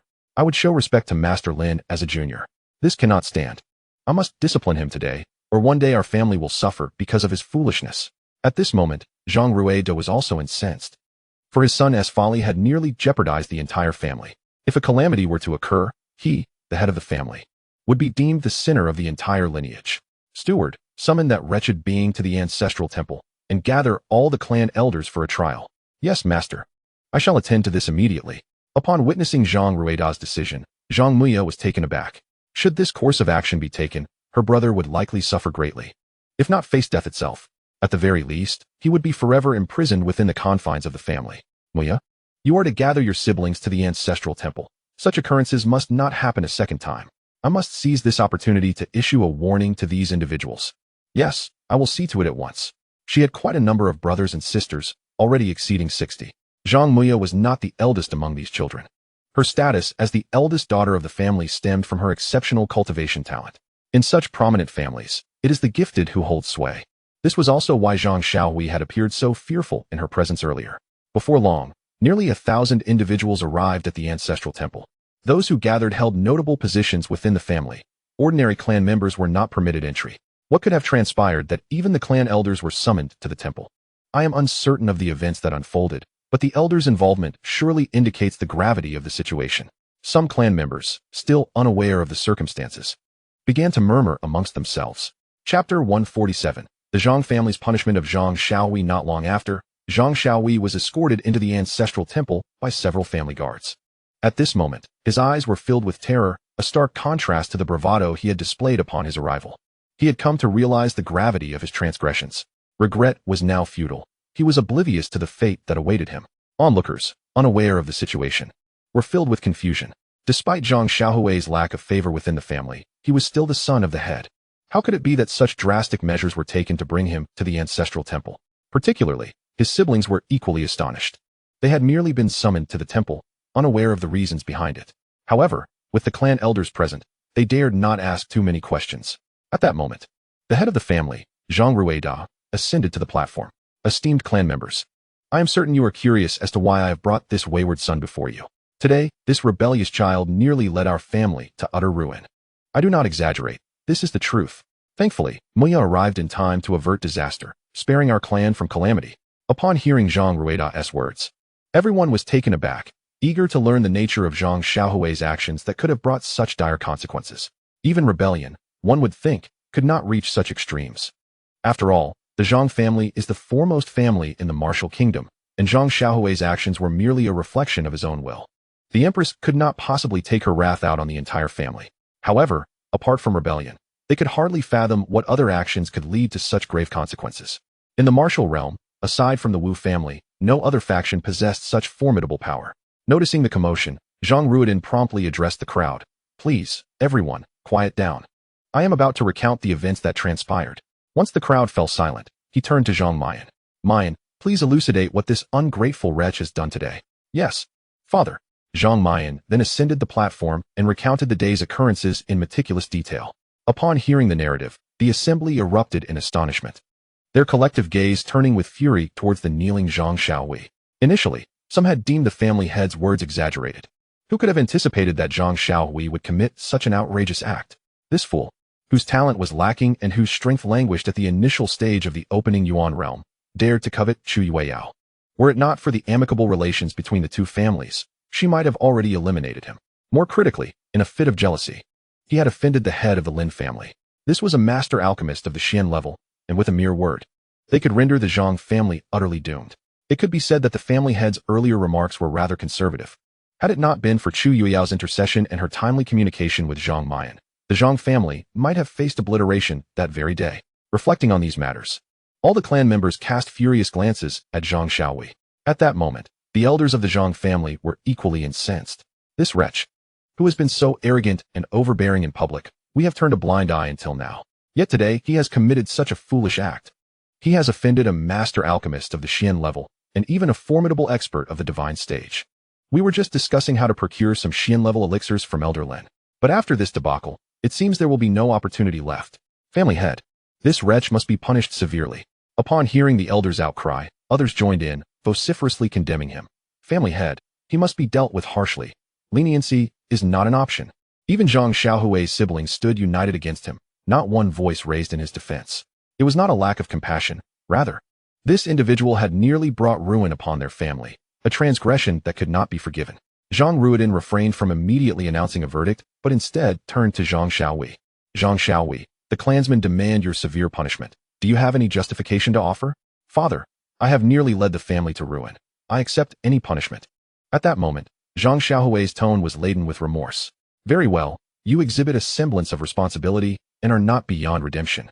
Thus, I decree that you shall toil in the family mines for 100 years. I hope you will reflect upon your actions during this time. If, after this period, you remain unrepentant, your cultivation will be nullified, and you shall be cast out of the family. Zhang Xiaohui, do you accept this punishment? Father, I accept. These 4 words exhausted all of Zhang Xiaohui's remaining strength. Upon uttering them, he collapsed onto the ground. For someone accustomed to a life of luxury, the prospect of a century-long mining career was far more agonizing than death itself. Nonetheless, he bore the responsibility for his actions. Zhang Ruida, though conflicted, recognized that this was indeed his son. However, mistakes must be met with punishment. Without rules, there can be no order. If he were to show leniency at this moment, he would be unworthy of leading the Zhang family. Zhang Ruida took a moment to compose himself and then addressed all present relatives. Esteemed family members, are you satisfied with my judgment? The family head is impartial. We have no objections. Several elders from the Purple Mansion realm were the first to voice their agreement. The other relatives quickly echoed, Family head, we too have no objections. Very well, the matter is thus resolved. I hope everyone will take this as a lesson and refrain from offending others, as this wayward child has. Although our Zhang family is formidable in the martial kingdom, we do not rank highly among the myriad nations. What if a powerful figure from elsewhere arrives, and you offend them? I do not wish for anyone to bring disaster upon our family. We must prevent such occurrences. We will certainly remember the family head's teachings. Observing their responses, Zhang Rueda nodded in satisfaction. Ah, And I have good news to share. Mu Yin has managed to alleviate the tension between our Zhang family and Elder Lin. Thus, we still have the opportunity to procure elixirs from Elder Lin. Upon hearing this, the attendees displayed expressions of joy. The eldest miss is magnificent, someone shouted first, prompting others to join in the cheer. After a considerable time, the commotion finally subsided. Following this incident, Zhang Muyan's prestige within the family soared even higher. Alright. If there are no further matters, you may disperse. Yes, family head. Chapter 148. The Women's Faction Breakthrough. Guest from the Martial Kingdom, the events within the Zhang family quickly spread throughout the imperial city. The Zhang family, aware that they could not contain the situation, chose not to intervene. Instead, they even facilitated the spread of the news, deliberately allowing it to circulate. They aimed for Lin Fan to recognize the significance the Zhang family attributed to this matter, serving as a form of accountability to him. Just as Lin Haochen and Xie Xinyao arrived in the imperial city, they caught wind of the news. Brother Chun, it seems our father and aunt arrived in the Martial Kingdom before us. Naturally, my father's mode of travel is far more convenient than ours. However, the Zhang family has shown some sense. Otherwise, I would have annihilated them. Lin Haochen's eyes flashed with a fierce light as he spoke. All right, Brother Chun. The Zhang family handled this matter reasonably, so there is no need to trouble them further. Let us return to the Xie family. We still have the child to consider. Xinyao, then we shall head back. At this moment, the news had also reached the imperial palace. My lord, the Zhang family's attitude towards admitting their mistake is rather sincere, and they have swiftly resolved this matter. I have heard of Zhang Xiaowei. His qualifications are quite mediocre. Relying solely on his status as a young master of the Zhang family, he engages in various acts of bullying and intimidation. Encountering you, my lord, can be considered his misfortune. Mining for 100 years would be far more unbearable for him than death itself. Before Lin Fan could utter a word, Wu Qinghan interjected. Qinglan, it is imperative that the Zhang family demonstrates sincerity in this matter. Have you not considered your husband's stature? Without his forgiveness, the Zhang family can forget about acquiring Xian-level elixirs in the future. As time passes, other factions capable of procuring elixirs will rapidly enhance their strength. Meanwhile, the Zhang family will be left stagnating. Thus, other forces will soon catch up with them. For the future of the Zhang family, they must act accordingly. Even disregarding their reputation, deliberately disseminating this information to convey their stance to your husband. As the ruler of a nation, Wu Qinghan can easily perceive the situation with clarity. So that is the reason this matter has suddenly become common knowledge. After Wu Qinghan's explanation, Wu Qingwan was enlightened. Very well, elder sister, it is getting late. My husband and I should return home. Are you not staying the night? No, elder sister, given my husband's speed of flight, it will not take us long to return. Very well, since you have said so, I shall not insist. By the way, elder sister, we had promised to visit the Lin family whenever we had the opportunity. Rest assured, Qingwan, I shall do so. All right, my husband and I shall take our leave now. Just as Wu Qingwan was about to depart with Lin Fan, she noticed Chu Yueyao standing nearby. Yueyao, you can come to the Lin family with elder sister when the time comes. Upon hearing this, Chu Yueyao felt a surge of joy. Thank you, princess. Wu Qingwan smiled, then turned to Lin Fan. My lord, shall we depart? Indeed, let us set forth. With that, Lin Fan nodded to Wu Qinghan and Chu Yueyao, and then he led Wu Qingwan out of the palace. Once they reached a secluded area, they immediately returned to the Divine Sky Realm. Time flew by, and 3 months passed. Now, Lin Fan's strength had ascended to the realm of divine powers. Consequently, the benefits accrued during their cultivation sessions, particularly for Luo Yiran and the others, had significantly increased. With more advantages, their growth in power naturally accelerated. During this period, they gradually broke through to the divine platform realm. Even Wu Qingwan, who joined later, had now attained the completion of the Purple Mansion realm. With Lin Fan's assistance, it would not be long before they broke through to the divine platform realm. As for Yi Lioli, the one with the highest cultivation level, she had begun her seclusion. Once she emerges, the Lin family will welcome an additional powerhouse at the divine powers level. One of the conditions for the family's advancement has been met, the divine platform realm. However, the divine powers level is not so easily attained. Once Lioli exits her seclusion, 3 more divine powers practitioners will still be needed. Contemplating this, Lin Fan felt a twinge of headache. To facilitate Luo Yiran and her companion's advancement beyond the divine passage realm is no trivial endeavor. The progression to the next tier of the divine platform realm is notably gradual. Based on Lin Fan's estimations, it may take the primary world 1 or 2 years before Luo Yiran and her companions can hope to elevate to a minor realm, which translates to approximately 15 to 20 years in total. Nonetheless, this is remarkably swift compared to the denizens of the primary world, where it is commonplace for divine platform warriors to spend decades, even centuries, to achieve a minor breakthrough. This is especially true for those with exceptional talent. Those of lesser aptitude may require hundreds of years, and some may never attain such a breakthrough at all. Thus, patience is essential. This process cannot be rushed. As for the family's fortune, Lin Fan remains unconcerned. The emergence of 5 warriors in the Divine Passage realm within the family will undoubtedly elevate their fortune. It can be said that this condition is among the most easily fulfilled. However, as everyone's strength grows, the prospect of conception becomes increasingly challenging. Fortunately, Lin Fan's offspring are quite promising, with over 20 already having found their ideal partners. Even Lin Haochen returned from a visit to the Xie family with a woman from their lineage, not through his own seeking, but rather with Xie Xinyao personally assisting in the matter. Upon understanding the circumstances of the Lin family, Xie Xinyao had no desire to monopolize Lin Haochen.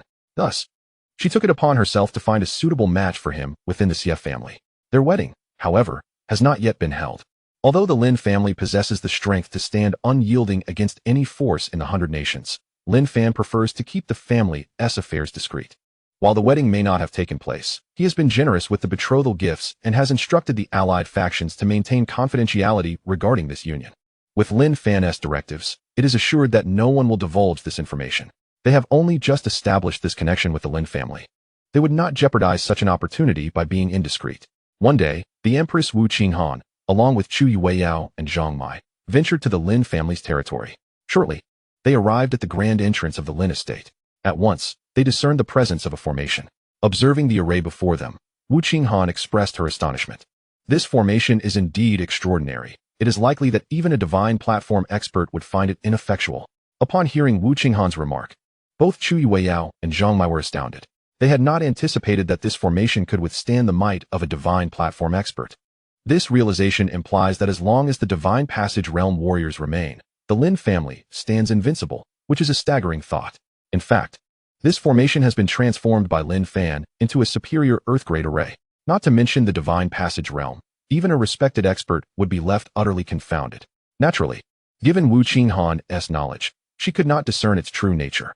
Chapter 149, The Elder of Heavenly Demons. Their wait was not prolonged. A maid soon emerged from the estate. Ladies, please follow me. The head of the family requests your presence. The 3 expressed their gratitude to the maid with courteous words. The 3 guests need not be courteous. It is my duty. As they stepped into the estate, an overwhelming essence of vitality enveloped them, far surpassing that of the outside world. The trio, suppressing their astonishment, followed the maid closely behind. At this moment, the most astounded was Wu Qinghan, for her status as a Purple Mansion realm cultivator granted her a heightened perception compared to the other 2. Along their journey, she intermittently sensed the aura of others within the same realm. Yet, from their attire, it was evident that they were merely maids of the Lin family.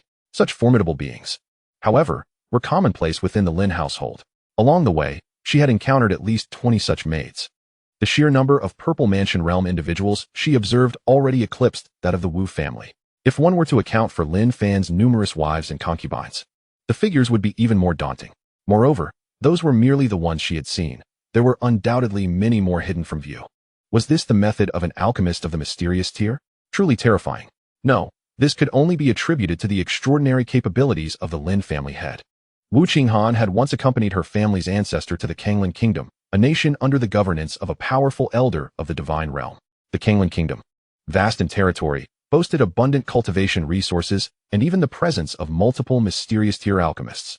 While there were indeed many Purple Mansion realm cultivators within Qinglan, it was understandable given the kingdom's rich heritage of over 20,000 years.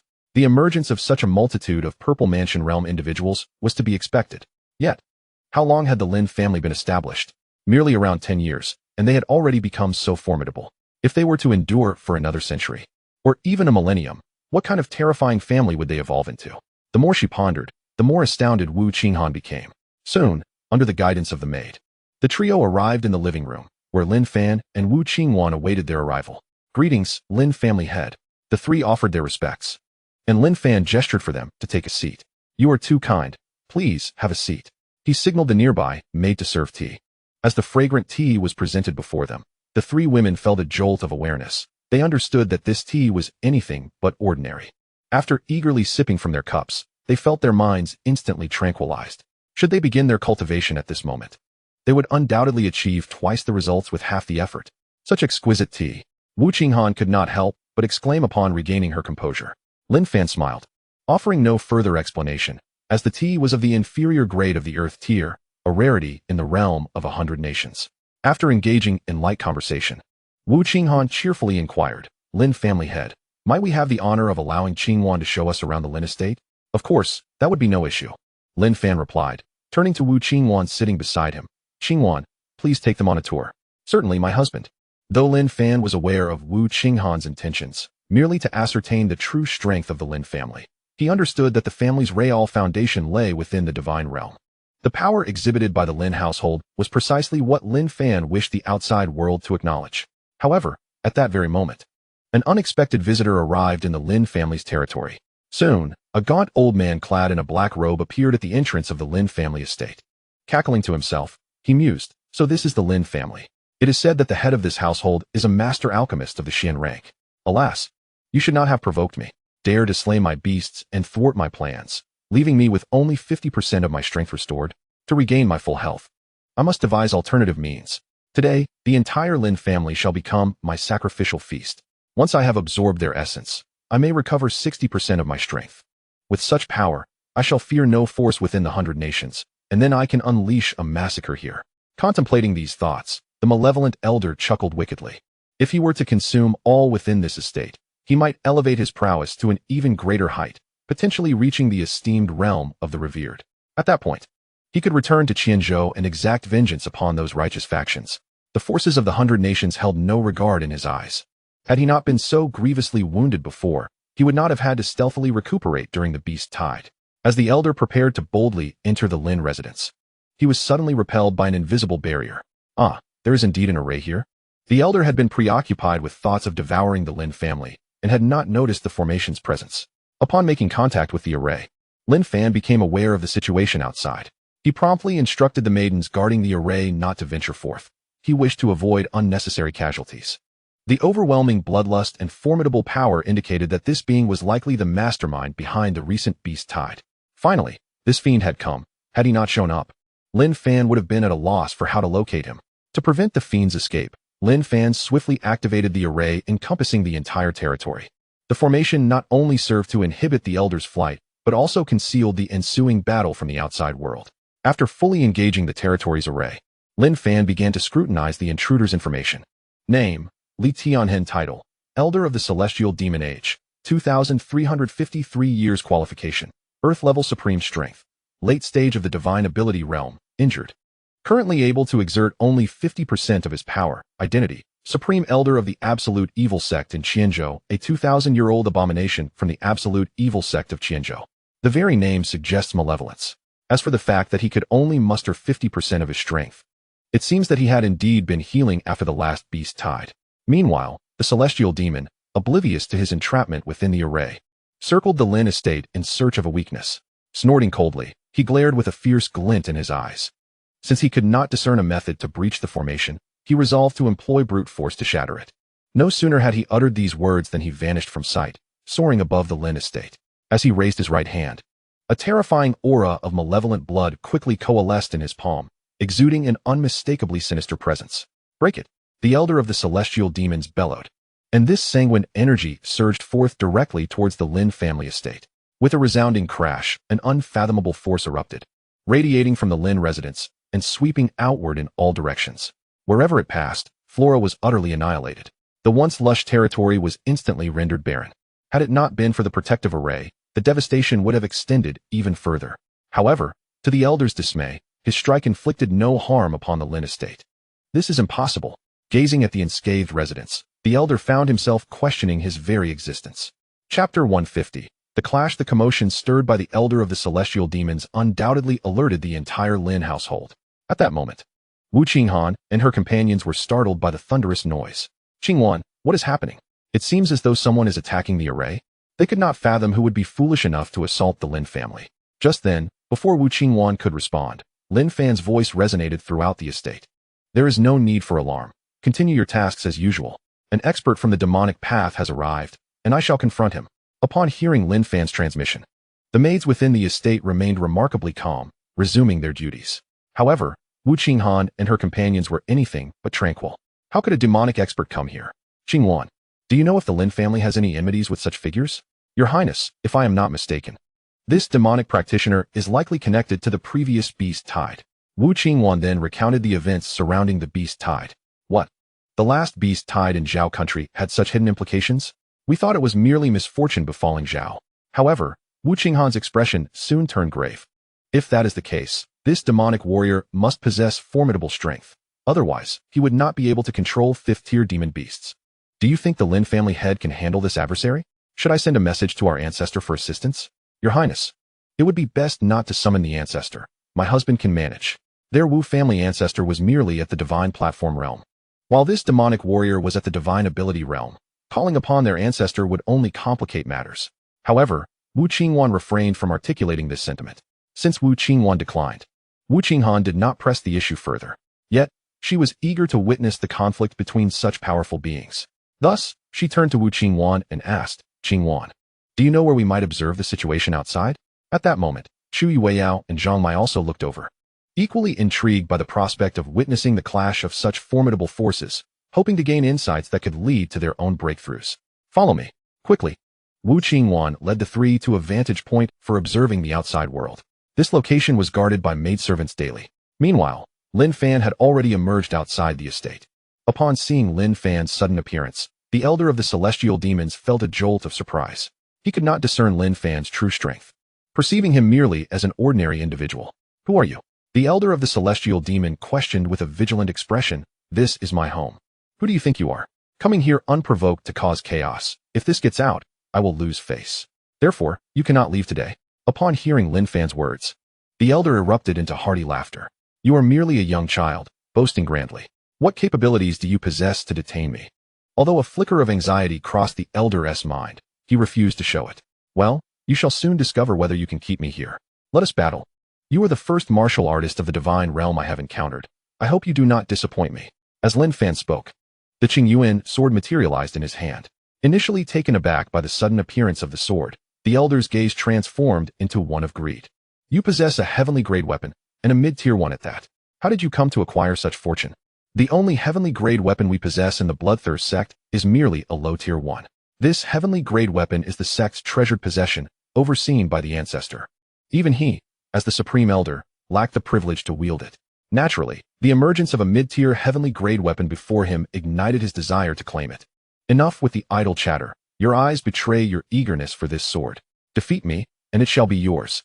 Lin Fan's continual provocations began to wear on the elder's patience. You insolent child, you are far too arrogant. Prepare to die.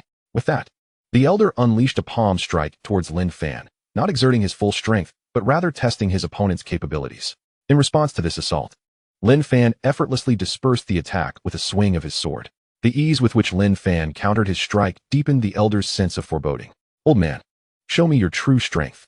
The elder, feeling the weight of Lin Fan's formidable presence, refrained from boasting further. In his prime, he would have had no fear of Lin Fan, but now he could only muster half of his original strength. Consequently, he did not rashly attack Lin Fan, but instead observed him intently. Lin Fan, casting a disdainful glance at the elder, remarked, Is this truly all you are capable of? What? You actually know my name? Who are you, and from which force in Chenjo do you hail? The elder's demeanor grew serious and astonished upon hearing Lin Fan address him directly. Lin Fan offered no reply. Instead, he lunged forward with a thrust of his sword towards the elder. Humph, do you think I fear you? With that declaration, the elder met Lin Fan's assault head-on. Soon, the two engaged in a fierce battle. The clash between these two divine realm warriors was nothing short of catastrophic. In less than 15 minutes, the Lin family's territory, spanning over 1,000 square kilometers, transformed from a mountainous region into a vast plain. All the towering peaks were obliterated in their confrontation. Fortunately, due to the presence of a protective array, the outside world remained unaffected. Otherwise, given their destructive power, much of the Hanhai County would soon be reduced to ruin. At this moment, the trio of Wu Qinghan, who were residing in the Lin family mansion, found themselves utterly stunned by the unfolding scene. After a considerable pause, Wu Qinghan, with a hint of existential doubt, turned to Wu Qingwan and asked, Qingwan, are you certain that this is the destructive power of the divine platform realm? Doesn't it seem rather terrifying? Do you truly believe I have never witnessed the prowess of a divine platform expert? Surely, the divine platform realm cannot be this formidable. Wu Qingwan, feeling somewhat insecure, responded hesitantly. Upon hearing her words, The other two shot her an incredulous glance. At that moment, they realized that Lin Fan's strength undoubtedly surpassed that of the divine platform realm, revealing him to be a master of the transcendental realm. This thought only deepened their astonishment, particularly for Chu Yueyao and Zhang Mian, who gazed at Lin Fan in the midst of battle, their eyes sparkling with admiration. They had never imagined that Lin Fan was, in fact, a formidable expert of the transcendental realm. In the realm of 100 nations, such a being was considered invincible. Meanwhile, Wu Qinghan, recalling her earlier suggestion to summon their ancestor for assistance, felt a wave of shame wash over her. If they had truly called upon their ancestor, it would have merely resulted in sending him to his doom. Even the residual power from Lin Fan's clash with the Elder Demon could easily dispatch their ancestor. Outside the mansion, the fierce battle raged on. At this juncture, Lin Fan had gained the upper hand, consistently suppressing the Elder Demon. Of course, Lin Fan had yet to unleash his full power. Otherwise, the Elder Demon would not have been able to endure for so long. Even if the Elder were at his peak, Lin Fan, without resorting to his sacred weapon, possessed the strength to vanquish him. Despite the Elder Demon having lived for over 2,000 years, accumulating vast combat experience, Lin Fan was not to be underestimated. Whenever he had the opportunity, Lin Fan would venture into the trial tower to hone his combat skills. The rapid enhancement of Lin Fan's martial techniques could be largely attributed to the trial tower. It is noteworthy that Lin Fan practiced exquisite martial skills of the earth-level pinnacle. Except for a few prodigies, most martial artists could only master such techniques upon reaching the respectable realm.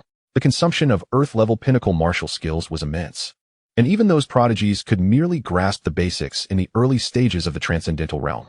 Only upon attaining full mastery of the transcendental realm could one hope to cultivate these skills to a proficient level.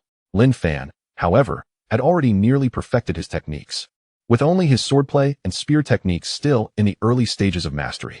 After a while, the Elder Demon could no longer hold on and hurriedly proposed, "Young brother, how about we cease hostilities? Surely, you do not wish for us to perish together?" At this moment, the Elder Demon was genuinely frightened. Lin Fan's power was overwhelmingly terrifying, leaving him with no capacity to retaliate. "Cease hostilities? Are you jesting with me?"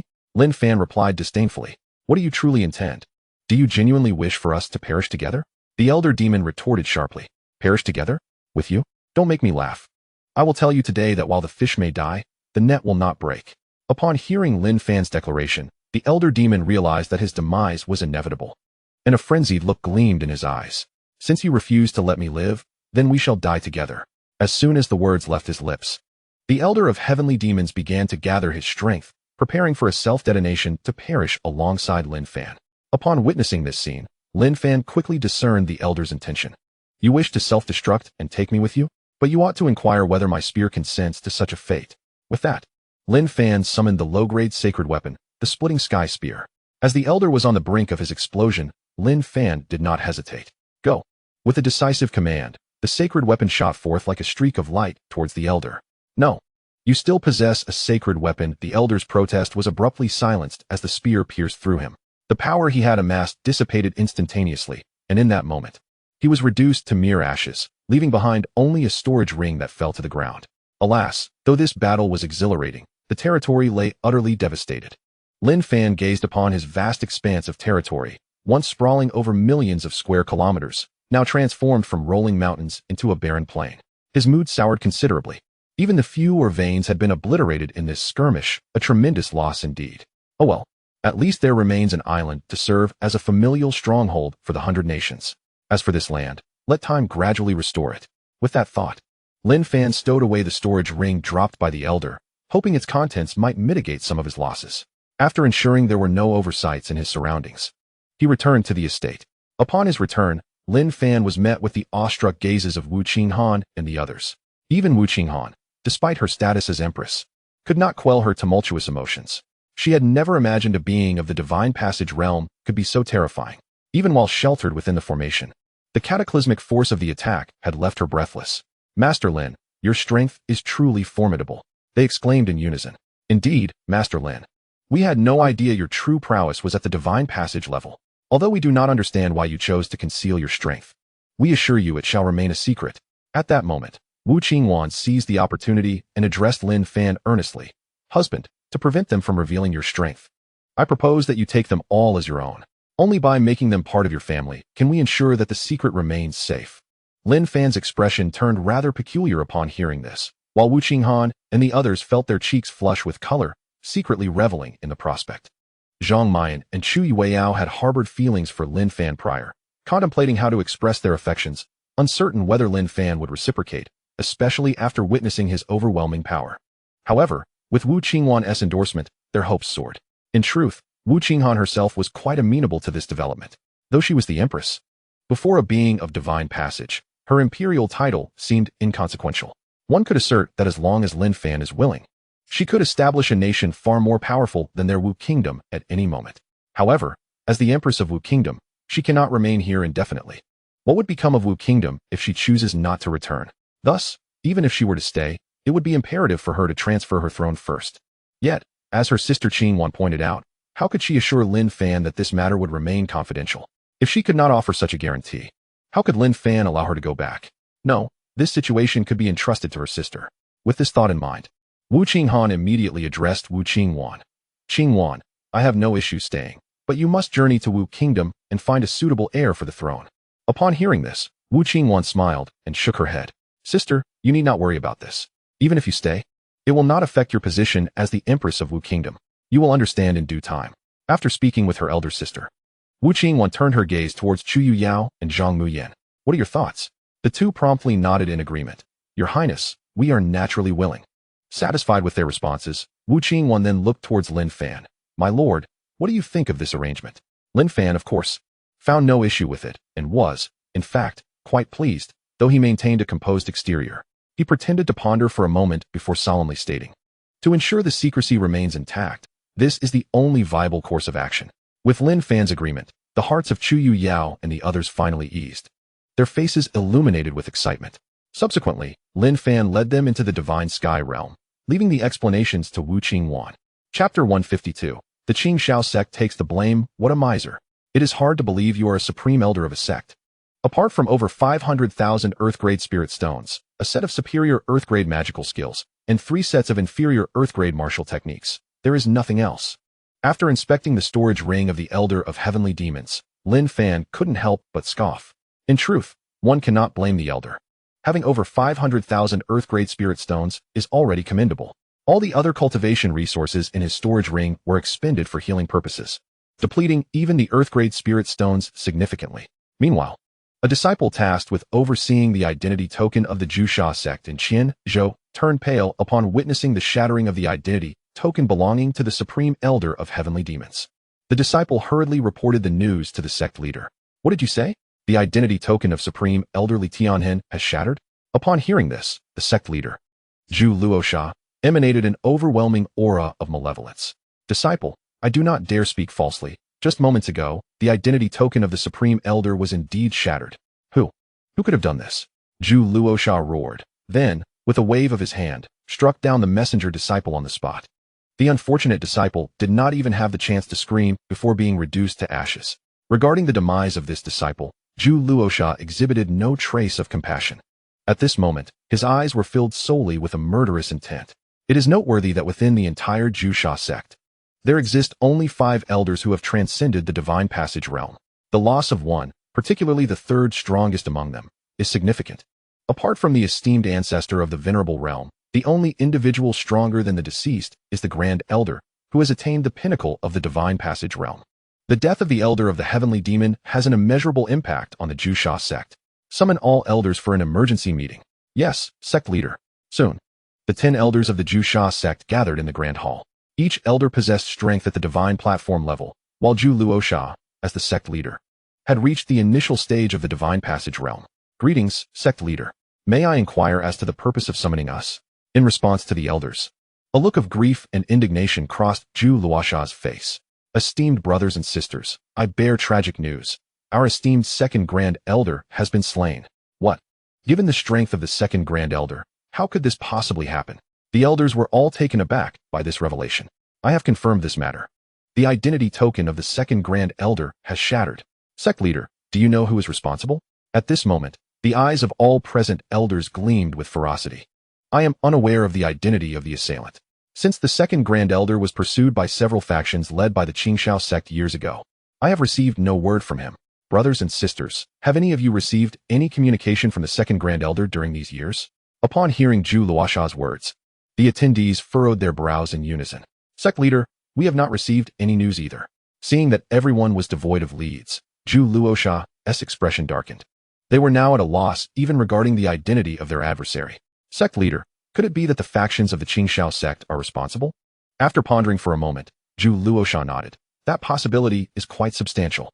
The second Grand Elder had employed secret arts and surely has not regained his full strength in a short period. It is precisely for this reason that he fell victim to them. Sect leader, what course of action shall we take next? Should we seek vengeance for the second Grand Elder? Upon hearing the inquiries from the elders, Zhu Luosha fell into contemplation once more. The factions of the Qingxiao sect are formidable. Even one of them could contend with the Zhu sect. However, they do not fear this, for they are backed by the more powerful Blood Shadow cult. Of course, the factions of the Qingxiao sect are also supported by the Qinglan sect. The Blood Shadow cult and the Qinglan sect are of equal standing, both having quasi-saint ancestors in their ranks. It is precisely for this reason that the factions of the Qingxiao sect do not dare to invade the stronghold of the Zhu sect, just as the Zhu sect does not dare to breach the stronghold of the Qingxiao sect. Yet now, with their second Grand Elder slain, how could they refrain from taking action? Brothers and sisters, convey this message. From now on, whenever we encounter disciples of the Qingxiao sect during our excursions, we shall show no mercy. Furthermore, keep a vigilant watch on the elders of the Qingxiao sect. Should any of them act alone, they are to be surrounded and eliminated. We cannot let the murder of our esteemed elder go unpunished. Obey the command of the sect master. Upon receiving the order from the fierce elder, the 10 elders felt invigorated. As a force of the demonic path, they relished in slaughter, for it was only through bloodshed that their powers could ascend swiftly. The cultivation methods of demonic sects are often exceedingly brutal, which is why they are universally reviled. As time passed, a year slipped by. During this period, the Qingxiao sect and the Zhu shaman frequently clashed. Both sides have lost 2 elders at the divine platform stage, while the casualties among the disciples have been staggering, with each side suffering losses exceeding 10,000. Such devastation has severely crippled both factions. At this moment, the leader of the Qingxiao sect, Immortal Yuan, and the fierce elder of the Zhu shaman, Zhu Luosha, stood in confrontation. Zhu Luosha, we have made it abundantly clear that the death of the elder Tianmao was not orchestrated by the Qingxiao sect. If you remain obstinate, we shall engage in full-scale war. I cannot believe that after losing elder Tianmao, you would still withstand our onslaught. In response, Zhu Luosha was equally defiant. Immortal Yuan, even if your sect did not directly slay our esteemed elder, it was your previous pursuit that led to his demise. In any case, the Qingxiao sect must take responsibility for this matter and must identify the culprit. Immortal Yuan dismissed Zhu Luosha's demands with indifference. Zhu Luosha, the responsibility of finding the murderer does not lie with the Qingxiao sect. Had Elder Tianmao not sought to ambush our young sect master, this tragedy would not have occurred. Should you dare to lay a hand on any of my sect's disciples again, prepare for an all-out war, where we shall fight to the bitter end. With that, Immortal Yuan vanished without a trace.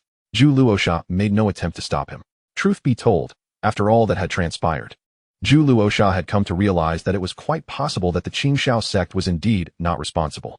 The Zhu shaman had also suffered grievously, and he had no desire to continue the conflict. However, he needed to find a way to save face, otherwise, rumors would spread that the Zhu shaman feared the Qingxiao sect. In summary, over the course of the past year, neither side had gained any advantage. Chapter 153, Journey to Chenjo. Return to the Million Great Mountains. At this juncture, an elder from the Zhu shaman approached Zhu Luosha. Sect master, what shall we do now?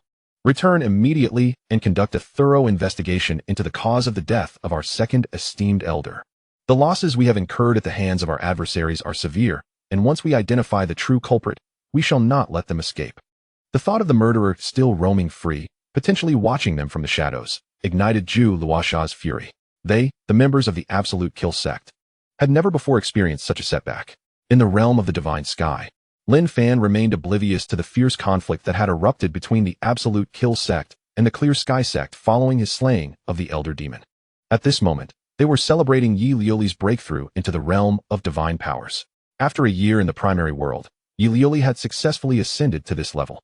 Her gaze towards Lin Fan brimmed with admiration and gratitude. Husband, thank you. If I were to rely solely on my own arduous cultivation, it would take at least a century to hope for a breakthrough into the divine powers realm. No, I must have another child. With that, Yi Liuli leapt into Lin Fan's embrace. Witnessing her enthusiasm, Lin Fan found himself both amused and perplexed. As for children, he naturally wished for as many as they could have. However, Now that Yuli had achieved her breakthrough, the prospect of her conceiving would likely be more challenging. Over the course of that year, only Wu Qinghan and 2 others were pregnant, perhaps due to the significance of their first pregnancies. Their likelihood of conceiving was higher than others. One day, after the family had dined together, Lin Fan seized the opportunity to announce a significant decision. He would be departing for Chenjo. With the elder demon dealt with, he felt no reason to remain. The development of the land of the 100 nations would be entrusted to his children, as his presence there seemed increasingly superfluous. After all, should any insurmountable issues arise, he could always traverse to this world through the divine sky. Upon hearing this news, Yi Liuli was filled with excitement. Shenjiao, I have broken through to the realm of divine powers. I wonder if, having become the saintess, you have attained the pinnacle of the divine platform realm? Yet, as this thought crossed her mind, a tinge of worry surfaced. Alas, I wonder how my master is faring. Surely, after becoming the saintess, Shen Jiao will make things difficult for my master. But even if she tries, she likely wouldn't dare to truly harm him. I hope my master does not confront Shen Jiao due to my disappearance. If that were to happen, life at the Qinglan sect would surely be unbearable for him. Upon my return to Chenjo, I must swiftly reach out to my master. 2 days later, Lin Fan found himself deep within the Million Mountain Range. He then released the purple lightning ferret. Under Lin Fan's intensive training, the ferret had now evolved into a 5th-tier beast, equivalent to a warrior of the divine platform realm, demonstrating remarkable growth. It would have taken centuries for the ferret to achieve such a level on its own. With its rising strength, the ferret's treasure-seeking abilities had also enhanced. Within a radius of 100,000 miles, no treasure could evade its keen senses. Master, over there lies a grove of supreme-grade fire jujube trees. Upon hearing of a treasure so promptly, Lin Fan was elated. Although the grade was merely supreme, he did not disdain it in the slightest. Now that the divine sky had expanded and become rather desolate, he needed to populate it with spiritual plants. As long as they exceeded the supreme grade, he would not overlook any. Even poison had its merits. Before long, Lin Fan located the grove of fire jujube trees. Gazing upon the trees, he was left in awe. To my astonishment, there exists such a vast number, surely over 10,000 flame jujube trees. The one at the center stands tall and magnificent, having undoubtedly surpassed its limits to evolve into a low-grade spirit herb of the earth. I shall collect them all. With Lin Fan's current prowess in the realm of divine powers, he swiftly transplanted this entire grove of flame jujube trees into the divine sky realm. Before long, the purple lightning weasel made another remarkable discovery. Master, there lies a Mo1 iron mine over there, with an immense reserve. Let us hasten towards it. To think it is a Mo1 iron mine, my relocation talisman shall prove its worth. Mo1 iron is a low-grade material for crafting, indeed a rare treasure. However, Lin Fan soon gazed at the purple lightning weasel in astonishment. Little Purple, I did not expect you could uncover such mineral veins. Master, nothing that possesses energy escapes my perception. You are truly remarkable, Little Purple. Upon arriving at the location of the black-patterned iron mine, Lin Fan utilized the relocation talisman to transport it to the eastern continent of the divine sky realm. Unbeknownst to him, Lin Fan had spent half a year in the Million Mountain Range. During this time, he spent his days searching for treasures and his nights cultivating in the divine sky realm. It can be said that the fruits of his labor during this period were plentiful. In the divine sky realm, the 4 continents, east, south, west, and north, have once again become lush with spiritual flora. These spirit trees have all reached levels above the profound grade. Of course, a few have achieved the earth grade, but their numbers are negligible. This merely attests to the abundant resources found deep within the Million Mountain Range. Ordinary warriors cannot venture here, and those of the divine powers realm often scorn these spirit trees. Yet, it is not merely disdain. Rather, they are unable to transport them. A tree of profound grade can have a diameter of several meters and reach heights of dozens or even hundreds of meters. Even a space ring with 1,000 cubic meters of capacity struggles to accommodate 2 spirit trees. For those in the divine powers realm, having made the arduous journey to the Million Mountain Range, it would be beneath their dignity to return with merely 2 profound-grade spirit trees. Consequently, this leads to the neglect of these profound-grade spirit trees. Over countless years of growth, while not ubiquitous throughout the depths of the Million Mountain Range, they are certainly plentiful. In truth, these spirit trees cannot compare to spirit herbs. Spirit trees serve only a supplementary role, useful for constructing dwellings or crafting furniture. They are also employed by spirit chefs for cooking and can be used to fuel the flames during alchemy and crafting, significantly conserving the energy of alchemists and artisans. Thus, on the market, profound-grade spirit wood remains quite sought after. 1 profound-grade elemental stone can purchase 100 pounds of low-grade profound spirit wood. In addition to resolving the greening issue of the Divine Sky realm, Lin Fan has also captured numerous demon beasts during this period, having ensnared over 10,000 fourth-tier demon beasts, each meticulously selected by Lin Fan, most boasting potential reaching the 6th tier. Were it not for such stringent criteria, the numbers would have been even greater, for the Million Mountain range is abundant with demon beasts. Today, within the family, many have already become beast masters. These demonic beasts were meticulously prepared by Lin Fan for these individuals. He managed to capture some 5th-tier demonic beasts, albeit in limited numbers, totaling around 100. In Chapter 154, upon arriving at Chenjo and the city of Luoxia, Lin Fan had also encountered 6th-tier demonic beasts, equivalent to the realm of divine powers. Yet he refrained from engaging them. These 6th-tier beasts serve as the guardians of the Million Great Mountains. Should they be captured, various factions in Chenjo might covet the territory of the 100 Nations. The 100 Nations is a training ground for his children, and Lin Fan was determined to prevent any disturbances from other factions. Thus, to safeguard the 100 Nations, he did not entertain thoughts of capturing these 6th-tier beasts. Upon sensing Lin Fan's released aura, the 6th-tier beasts similarly chose not to confront him. After all, their intelligence rivals that of humans, though they lack the ability to speak.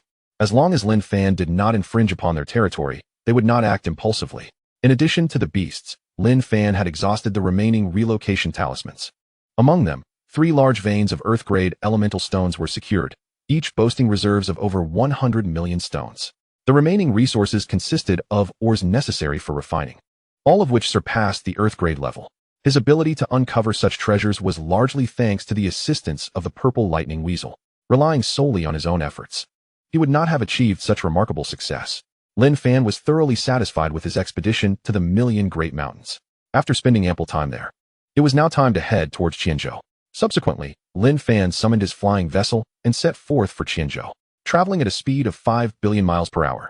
It took him 2 full days to exit the Million Great Mountains and enter the domain of Chenjo. The Million Great Mountains were indeed vast.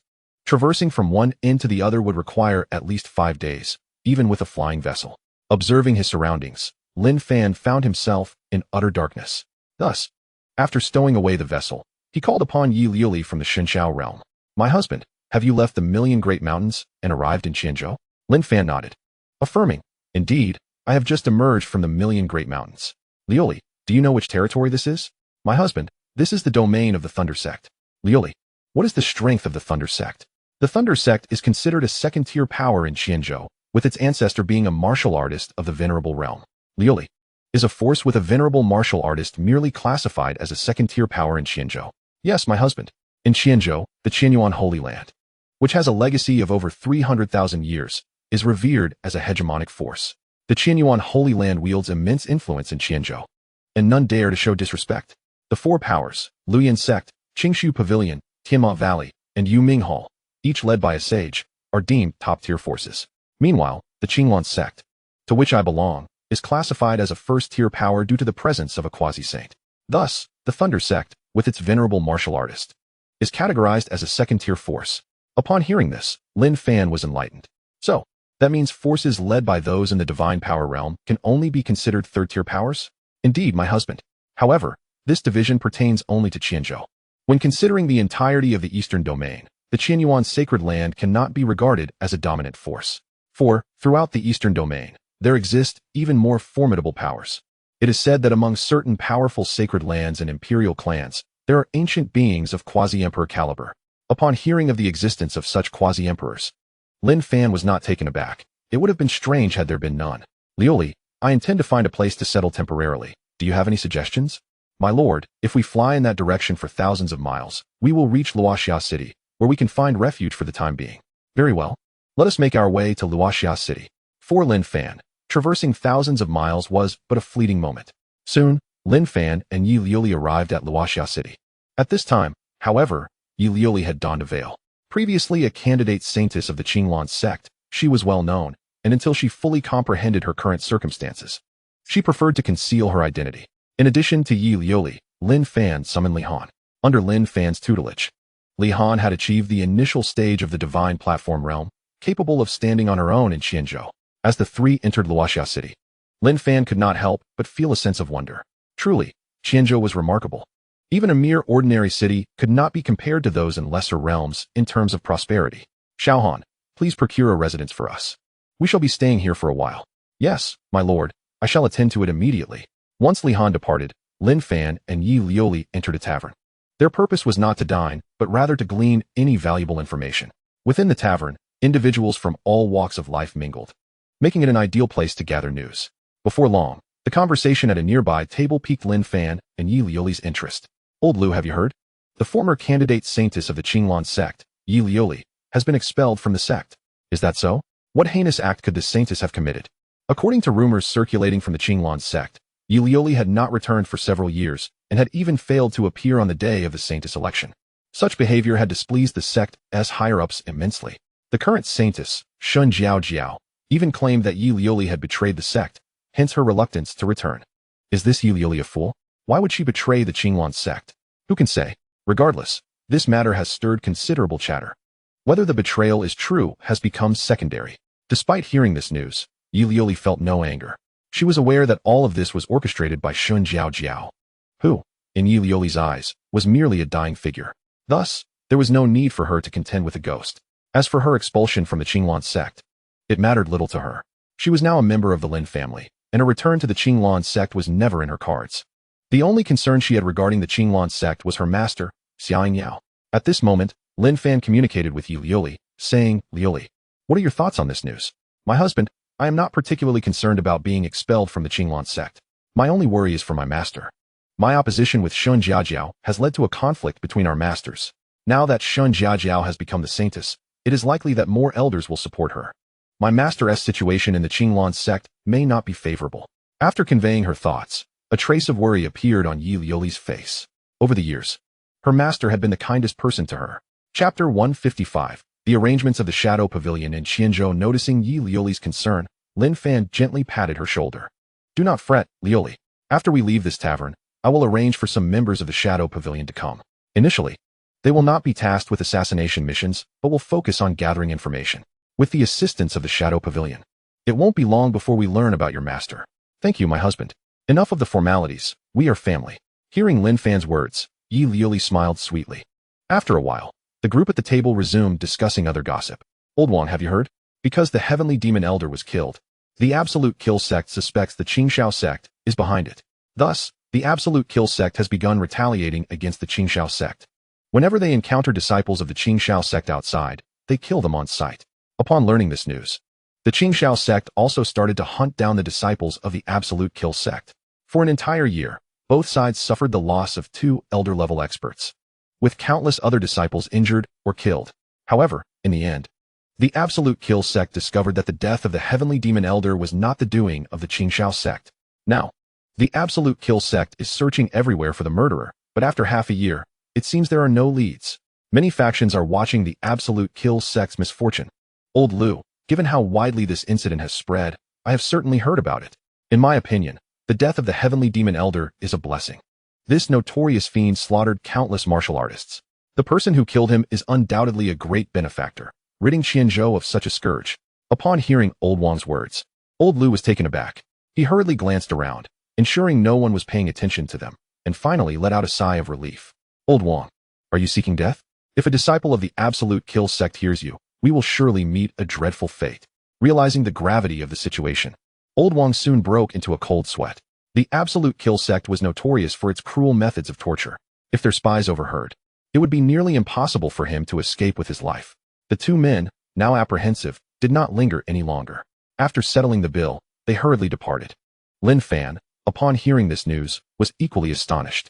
He had not anticipated that after killing the Heavenly Demon Elder, the Qingxiao Sect would unfairly bear the blame. This was truly beyond his expectations. As for the investigation into the individuals behind the Absolute Kill Sect, he remains utterly unconcerned. With the system at his disposal, even if the opponent were to summon a master of fate for divination, they would not deduce that he was the perpetrator. Setting aside the system, even those marked by the family's divine tree would elude the master of fate's insight. Luli, what do you know about the Qingxiao Sect and the Absolute Kill Sect? Upon hearing Lin Fan pose this question, Yi Luli felt no surprise. Although she had been in seclusion during Lin Fan's battle with the Elder of Demons, upon her return, her companions had recounted the events. Frankly, she felt a sense of vindication at the Elder's demise, as he had perpetrated numerous heinous acts. Without delay, Yi Luli began to elucidate for Lin Fan. My husband, the Qingshao sect is an affiliated power of the Qinglan sect, boasting an ancestor who has attained the pinnacle of the Venerable Realm. As for whether there are any concealed Venerable Realm warriors within the Qingshao sect, I cannot say for certain.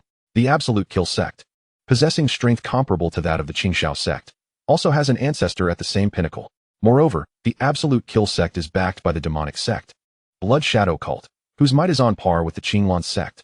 Lin Fan was taken aback to learn that the Qingshao sect was indeed an affiliate of the Qinglan sect. After pondering for a moment, he voiced his lingering doubts. Luli, are all lower-tier powers in Chenjo merely vassals of higher-tier powers? Not at all. Take our current location, Luoxia City, for instance. It stands as an independent entity. The Lord of Luoxia City is a warrior at the pinnacle of the Divine Passage realm. There are many independent forces like Luoxia City and Chenjo. Additionally, there exist formidable wandering cultivators who operate alone, neither establishing factions nor aligning with any power. Some of these solitary cultivators possess strength that even reaches the quasi-saint realm. After hearing Yi Lu Li's account, Lin Fan gained a clearer understanding of Chenjo. Subsequently, upon realizing that no useful information could be gleaned, he and Yi Lu Li departed from the tavern. Not long after, the pair arrived at a mountain range 1,000 miles away from Luoxia City. Thereafter, Lin Fan and Yi Lu Li ventured into the Divine Sky Realm to retrieve Lin Sha and 1,000 members of the Shadow Pavilion. Currently, under Lin Fan's guidance, Lin Sha had progressed to the early stage of the Divine Platform Realm. He had been among those granted entry to the Marrow Washing Pool, and his cultivation aptitude had now reached an exceptional level within the Earth Grade. His potential for growth had significantly increased. As for the 1,000 members of the Shadow Pavilion, all had achieved strength above the Purple Mansion realm. This level of power appeared formidable, capable of instilling fear in countless factions within the 100 nations. However, in the formidable Chenjo, it still fell somewhat short. Lin Sha, you shall lead them to develop within Chenjo. By the way, the current strength of the Shadow Pavilion is still quite weak, so for now, focus on gathering intelligence and refrain from undertaking assassination missions. Additionally, I have a task for you. Covertly investigate all information regarding Elder Xia and Yao of the Qinglan sect. Since I promised Yi Lu Li, I shall see it through. The Qinglan sect is formidable, and currently, Lin Fan does not wish to provoke it directly. Although he possesses a puppet of the third tier of quasi-saint strength, the exact power of the sect's ancestral figure remains unknown. Moreover, he prefers to develop his family discreetly, avoiding unnecessary attention. Lin Fan firmly believes that until he attains absolute strength, it is wisest to cultivate in obscurity. Regarding the task assigned by Lin Fan, Lin Sha expresses unwavering confidence. Rest assured, Master, we will ensure the task is accomplished. Very well, commence your actions immediately. I hope to receive news swiftly. Fear not. We shall exert ourselves to the utmost and complete this mission with alacrity. Indeed, I have faith in your capabilities. Drawing from his experiences in the land of 100 nations, Lin Fan is confident that he will swiftly establish a framework. Should manpower prove insufficient, he will allocate additional personnel to Lin Sha. Under Lin Sha's leadership, the 1,000 individuals promptly vanished from Lin Fan's sight. Once arrangements were complete, Lin Fan returned to the city of Luoxia with Yi Lu Li. The two then began to leisurely stroll through the city. Chapter 156. The power dynamics of Luoxia City. Luoxia City boasts a vast expanse, covering millions of square kilometers. This measurement refers to the city's physical size, not its jurisdictional reach, which encompasses over 100 billion square kilometers. Within Luoxia City alone, there exists a population exceeding 10 billion. It can be said that the surrounding populace congregates here. For an ordinary person to traverse from one city gate to the opposite, it would likely take the better part of a year. However, the majority of residents are martial artists. Even the most mundane shopkeeper possesses the strength of the body refinement realm. Essentially, everyone here engages in cultivation. Even the common laborers on the streets possess at least the prowess of the body refinement realm. Ordinary individuals would find it arduous to survive in this environment, lacking even the qualifications to serve as shopkeepers. Simultaneously, numerous shops line the streets, selling elixirs, spiritual herbs, jade talismans, weapons, and other items. Here, one can procure even top-tier Xian-grade elixirs and weapons, provided they have sufficient elemental stones. However, certain specialized elixirs, such as breakthrough and obstruction clearing elixirs that aid in transcending realms, do not appear in shops. To acquire such elixirs, one must participate in auctions for a chance to obtain them. After wandering a while longer, Lin Fan received news from Lihan that the residence had been successfully purchased. Lioli, Lihan has secured the estate. Let us go and take a look. Very well, my husband. Soon, Lin Fan and Yi Lioli found themselves within a residence spanning 1 square kilometer. Lin Fan does not intend to settle here for the long term. Thus, a 1 square kilometer estate suffices for now. Subsequently, Lin Fan explored the layout of the residence and overall, he was quite pleased with its design. Furthermore, this estate is equipped with a low-grade Xian defensive formation. However, given that low-grade Xian is somewhat inadequate, Lin Fan plans to upgrade it at a later time. Certainly, it is unnecessary to elevate the formation excessively. A profound grade masterpiece suffices. After all, this is merely a temporary abode, and establishing an earth-grade formation would only attract undue attention.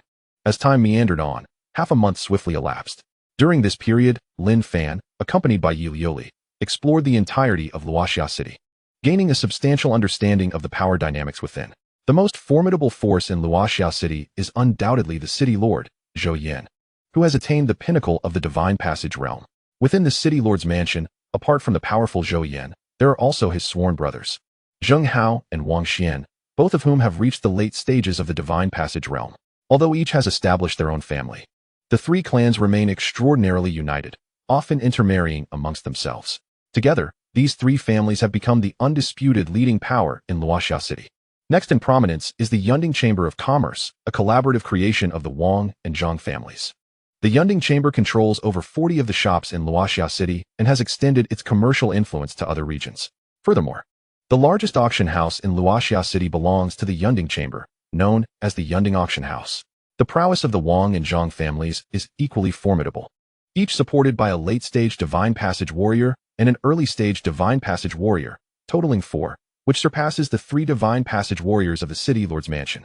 However, in terms of overall strength, they are still inferior, as Zhou Yan, the consummate master of the Divine Passage realm, could easily subdue all 4.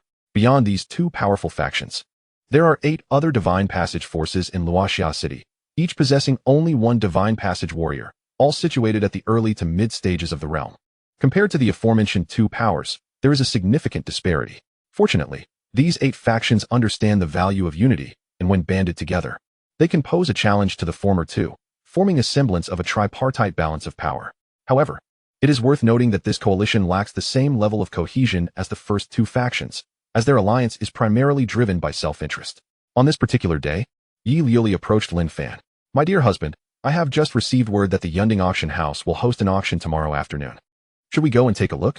Since there is an auction, it would indeed be worthwhile to attend, as there is nothing pressing on our agenda at the moment." Lin Fan replied, intrigued by the prospect. Over the years, he had never participated in such events, and given the opportunity, it would be a shame to miss it. Before long, the next afternoon arrived, and Lin Fan, accompanied by Yi Liuli and Li Han, found themselves at the entrance of the Yunding Auction House. At that moment, a throng of people surged at the entrance. The Yunding auction is held only twice a year, drawing a multitude of attendees, not only from the local forces of Luoxia City, but also from distant regions eager to partake in the auction. In truth, aside from their own company, Lin Fan had discreetly arranged for 2 individuals to attend the auction. Should he encounter items of interest, Lin Fan would instruct them to place bids on his behalf. He had no desire to attract undue attention at the auction house. Excessive prominence in such settings could easily lead to unwanted scrutiny. It was far more prudent to let his subordinates handle the bidding while he merely enjoyed the spectacle. It wasn't that Lin Fan feared complications. Rather, he wished to avoid allowing trivial matters to disrupt his mood. Subsequently, after Li Han paid the entrance fee of 30 Xian grade yuan stones, the trio entered the auction hall. This grand hall could comfortably accommodate 50,000 guests, and in addition to the main area, there were hundreds of private boxes surrounding it. "Master, I shall reserve a box." "Go ahead." Such trivial matters were certainly beneath Lin Fan's direct involvement.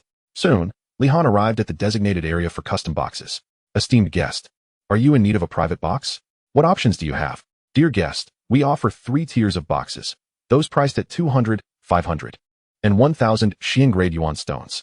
Additionally, we have the most exclusive 10 boxes, accessible only to those of Divine Transformation level or higher, or to holders of our prestigious VIP card from the Cloud Summit Chamber of Commerce." Upon hearing this, Li Han quickly formulated an answer in his mind.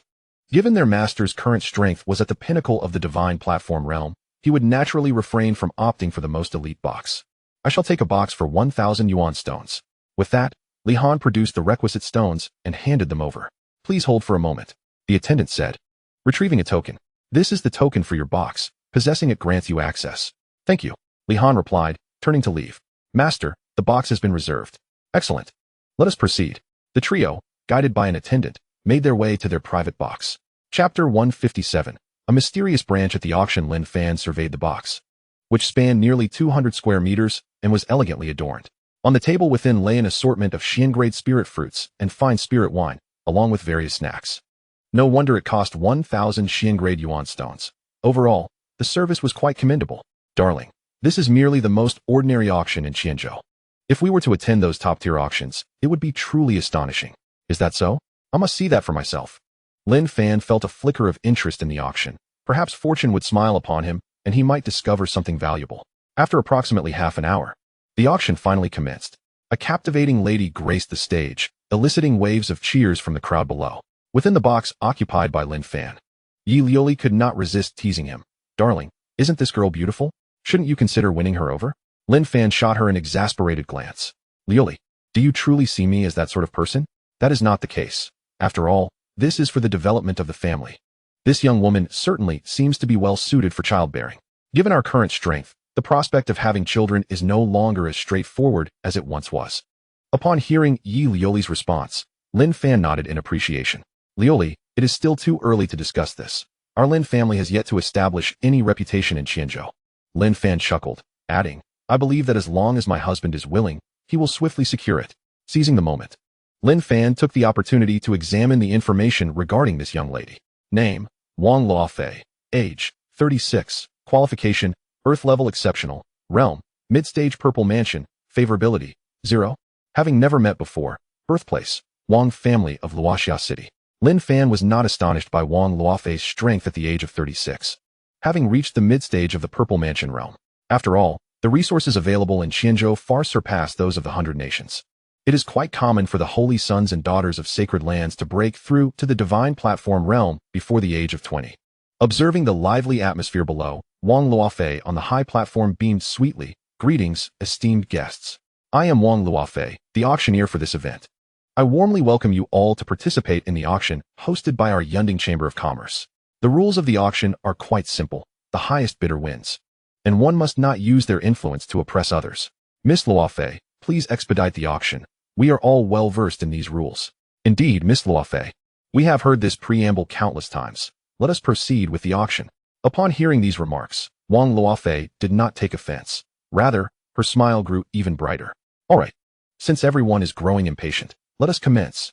Soon, the first auction item was presented on the high platform, 10 jade bottles. Next, we have our first auction item. A low-grade, Xian-level breaking barrier pill. I need not elaborate on its efficacy, as I am sure everyone is quite familiar with it. There are 10 breaking barrier pills here, to be auctioned in 5 pairs. The starting price is 5,000 Xian-level yuan stones, with each increment no less than 100 Xian-level yuan stones. Let the bidding commence. I bid 500. I bid 6,000. I bid 7,000. Ultimately, the first pair of breaking barrier pills sold for 12,000 Xian-level yuan stones.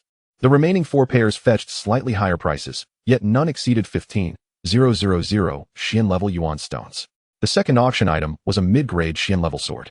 This sword can enhance combat power by 1 level in the Purple Mansion realm. The starting price is 10,000 Xian-level yuan stones, with each increment no less than 500 Xian-level yuan stones. I bid 11,000 Xian-level yuan stones. I bid 12,000. Thus, 10 items were auctioned consecutively, none of which piqued Lin Fan's interest. The next item presented was a branch still exhibiting a hint of vitality. According to the consignor, this branch originated from the illusory Sea Secret Realm. I trust everyone is aware of what the illusory Sea Secret Realm entails. It is a place fraught with peril. Even a sacred king would not guarantee a safe return. Though fraught with peril, it brims with a multitude of opportunities. Many ordinary warriors, upon discovering fortunes within, have defied fate and altered their destinies. The artifacts that have emerged from this realm are predominantly extraordinary. Regrettably, our esteemed Yunding Chamber of Commerce's low-grade appraisers have been unable to discern the nature of this branch. Despite our attempts at cultivation, we have met with no success. While we remain unaware of the specific spirit nature of this branch, our appraisal indicates that it was severed over a millennium ago. The fact that it has withstood the passage of 1,000 years within the illusory sea while still possessing vitality signifies its exceptional nature. Therefore, I hereby announce the starting bid for this branch at 1,000 low-grade essence stones, with increments no less than 100 stones. At this pronouncement, the hall erupted in astonishment. Miss Luo Fei, this is merely an unknown branch, yet its starting bid is so exorbitantly high. One exclaimed, if it were merely 1,000 high-grade essence stones, I might have considered acquiring it. But starting at 1,000 low-grade stones is utterly outrageous. Another chimed in, it's just an ordinary branch. Its efficacy is unknown. Even if it possesses a remarkable origin, if your esteemed Yun Ding chamber cannot cultivate it, how could we possibly succeed? I advise Miss Luo Fei to let this auction pass. Anyone purchasing this branch would be a fool. Please, do not waste our time and proceed to the next item. The sentiment echoed among the audience, including those in the private boxes, who showed no inclination to place bids. As previously noted, if even the Yun Ding chamber cannot cultivate it, they certainly lack the means to do so. 1,000 low-grade essence stones is no trifling sum. It equates to 100,000 high-grade essence stones. While such an amount might be readily available to powers of the divine realm, it is sufficient to elevate 2 family members to the Purple Mansion realm. To squander such wealth on an ordinary branch seems utterly unwarranted. In contrast to the others, Lin Fan found himself intrigued by this branch. Though he too was unaware of its nature, he was reminded of his system's ability to identify any object. Before long, the details of the branch materialized in Lin Fan's mind. Chapter 158. The auction concludes. Lineage is followed a branch from the low-grade sacred fruit, Dragon Blood Fruit. The Dragon Blood Fruit is one of the primary ingredients in the crafting of the low-grade sacred pill, Sacred King Pill. The efficacy of the Sacred King Pill enhances the probability of a saint at the 9th level breaking through to the Sacred King realm by 30%. This is a remarkable item. I must acquire this branch of Dragon Blood Fruit. With the celestial realm at my disposal, I am confident in my ability to cultivate this branch successfully. Knight Lioli sensed the shift in Lin Fan's emotions and was taken aback. My husband, have you recognized the origin of this branch? Indeed, but we shall discuss its specifics upon our return home.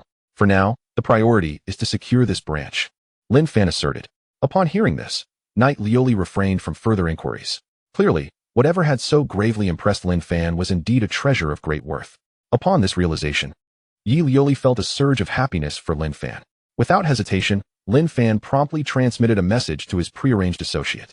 Just after the message was sent, a voice resonated throughout the hall, declaring, I bid 1,000 Earth-grade spirit stones. The moment the bid was announced, astonishment swept through the crowd as all eyes turned toward the source. This bidder was none other than Lin Fan's strategically placed agent, who had been bestowed the name Lineage, a member of the Shadow Pavilion. Currently, Lineage had achieved the pinnacle of the Purple Mansion realm. Yet he was on the cusp of breaking through to the Divine Platform realm. As a shadow assassin, Lineage's appearance was deliberately concealed, as assassins never reveal their true identities. At this moment, the gazes directed at Lineage were akin to those reserved for a fool. Some astute individuals began calculating in their minds how to ambush Lineage once the auction concluded. Lineage had masked his true power, leading these individuals to underestimate him. They surmised that he possessed some hidden treasures, thus assuming his overall strength was meager. However, the ability to casually bid 1,000 Earth-grade spirit stones rendered him an enticing target. With such an opportunity at hand, they were unwilling to let it slip away. Lineage maintained a stoic expression, yet internally, he harbored disdain for those around him. Humph, a gathering of short-sighted fools, utterly incomparable to our master. Before such genuine treasures, not a single one can recognize their worth. They even wish to mock me. What a pack of imbeciles. Especially those greedy individuals. I hope you refrain from setting your sights on me, for it remains uncertain who shall prevail in a confrontation. Meanwhile, upon witnessing the bid, Wang Luofei on the elevated platform displayed a glimmer of delight. She had anticipated that this item might go unsold, but now that there was competition, it was indeed fortuitous. After calming her emotions, Wang Luofei called out to the crowd below, this esteemed guest has bid 1,000 Earth-grade spirit stones. Are there any other bidders? This is a rare treasure, and spending 1,000 Earth-grade spirit stones will undoubtedly be worthwhile. So, I implore everyone to seize this opportunity. 1,000 Earth-grade spirit stones for the first time. Is there a higher bid? After witnessing the silence from the audience, Wang Luofei wasted no time. 1,000 Earth-grade spirit stones for the second time. Last call, 1,000 Earth-grade spirit stones for the third time. Congratulations to this esteemed guest for acquiring this treasure. Please proceed to the back for the transaction. Seeing the Dragon Blood Fruit branch so effortlessly secured, Lin Fan felt a profound sense of satisfaction. Following the successful transaction, Lineage immediately placed the branch into the celestial realm for safekeeping. As one who could freely enter and exit the celestial realm, he was also able to store items within it. It could be said that they had effectively bypassed the need for storage bags, accommodating as many items as they desired. On Wang Luofei's end, she presented the next auction item. The upcoming item for bid was a low-grade, Earth-level martial technique titled Thunderbolt 7 Strikes, which was a form of swordsmanship. After achieving perfection in training, one can elevate their combat power by a significant 10%. Do not underestimate this level of strength. It can turn the tide in critical moments. Now, I shall refrain from further elaboration. The starting bid for this martial technique is 20,000 grade Earth Essence Stones, with each subsequent bid not less than 1,000 grade Earth Essence Stones. As soon as Wang Luofei's words fell, someone promptly began to place a bid. I bid 22,000 grade Earth Essence Stones. However, this voice was soon drowned out. Earth-grade low-tier martial techniques are highly coveted. Those with powers in the transcendent realm possess few Earth-grade martial techniques. For these transcendent forces, acquiring an additional Earth-grade martial technique enhances the family's foundation. Thus, none wished to miss this opportunity. Ultimately, this martial technique was secured by the Zhou family of the City Lord's Mansion for 53,000 grade Earth Essence Stones. Were it a cultivation method, its value could potentially double. The worth of cultivation methods surpasses that of martial techniques, as the former can enhance one's cultivation, while the latter merely serves as a combat skill. Lin Fan had not anticipated that these martial techniques would be so valuable. However, he had no intention of auctioning any martial techniques, as he currently lacked for essence stones. The subsequent auction items failed to catch Lin Fan's interest. Nevertheless, he felt quite satisfied with acquiring a branch of the dragon blood fruit tree. That concludes today's auction. We hope to see everyone again in 6 months at our Yunding auction house. After departing from the auction house, Lin Fan and his companions returned home. At this time, Lining deliberately made his way toward the city outskirts, having sensed that over 10 individuals were trailing him. A group of reckless fools daring to target me. I shall ensure you have no return. After cursing these miscreants in his heart, Lining began to contact Lin Fan. How intriguing. Upon receiving this message, Lin Fan wore a peculiar expression. Husband, has something occurred? Lioli, Lining has just informed me that after leaving the auction house, he was followed by over 10 individuals, all of whom possess strength at the Purple Mansion level. They do not dare to act within the city, and Lining is currently luring them outside. Upon hearing that someone was following Lining, Yi Lioli could not help but scoff. These individuals truly do not know when to quit. Such people are everywhere. But this time they have bitten off more than they can chew. Xiaoan, return to the Divine Mist Realm and gather 20 individuals at the perfected Purple Mansion level. Once Lin Ying reaches the designated location, I shall send them to him. Unfortunately, apart from himself, no one else could utilize the anchor point feature. Others enter and exit from the same location, necessitating his personal involvement to bring these individuals to Lin Ying's side. After receiving Lin Fan's command, Li Han vanished from the spot. Meanwhile, Yi Lioli, upon hearing that Lin Fan was preparing 20 perfected Purple Mansion level individuals, began to silently mourn for those individuals. Chapter 159, The Instantaneous Conclusion of Battle. Come, Lioli, let us examine that branch. Upon hearing Lin Fan mention the branch, Yi Lioli's face illuminated with curiosity. After arriving in the Divine Sky Realm, she gazed intently at the branch in her hand. Although she could sense a hint of vitality emanating from it, she found it otherwise unremarkable, akin to an ordinary twig. Husband, may you now disclose the origin of this branch? Lioli, this branch is no trifling matter. It hails from the inferior grade of the sacred dragon blood fruit tree. Upon learning of the branch's origin, Yi Lioli's expression morphed into one of incredulity. Husband, does this branch truly originate from a sacred grade spiritual fruit? Why does it appear so mundane to me? Lin Fan was not taken aback by Yi Lioli's astonishment. Without the system, he too would find little intrigue in the branch, for it indeed seemed rather ordinary. Lioli, have you ever heard of the concept of divine objects concealing their brilliance? What is that? Yi Lioli inquired, a hint of embarrassment coloring her cheeks. She had never encountered such terminology before. In simple terms, it refers to certain sentient entities that deliberately shroud their radiance. The branch of the dragon blood fruit tree is precisely one such example. Once we discover a method to activate its vitality, its true nature will be revealed. Upon hearing this, Yi Lioli experienced a moment of enlightenment. Yet, upon reflection, it made sense. Sacred-grade spiritual items are not so easily discerned. Otherwise, the profession of appraiser would not exist. Husband, is this the only branch we have? Can we cultivate it to life?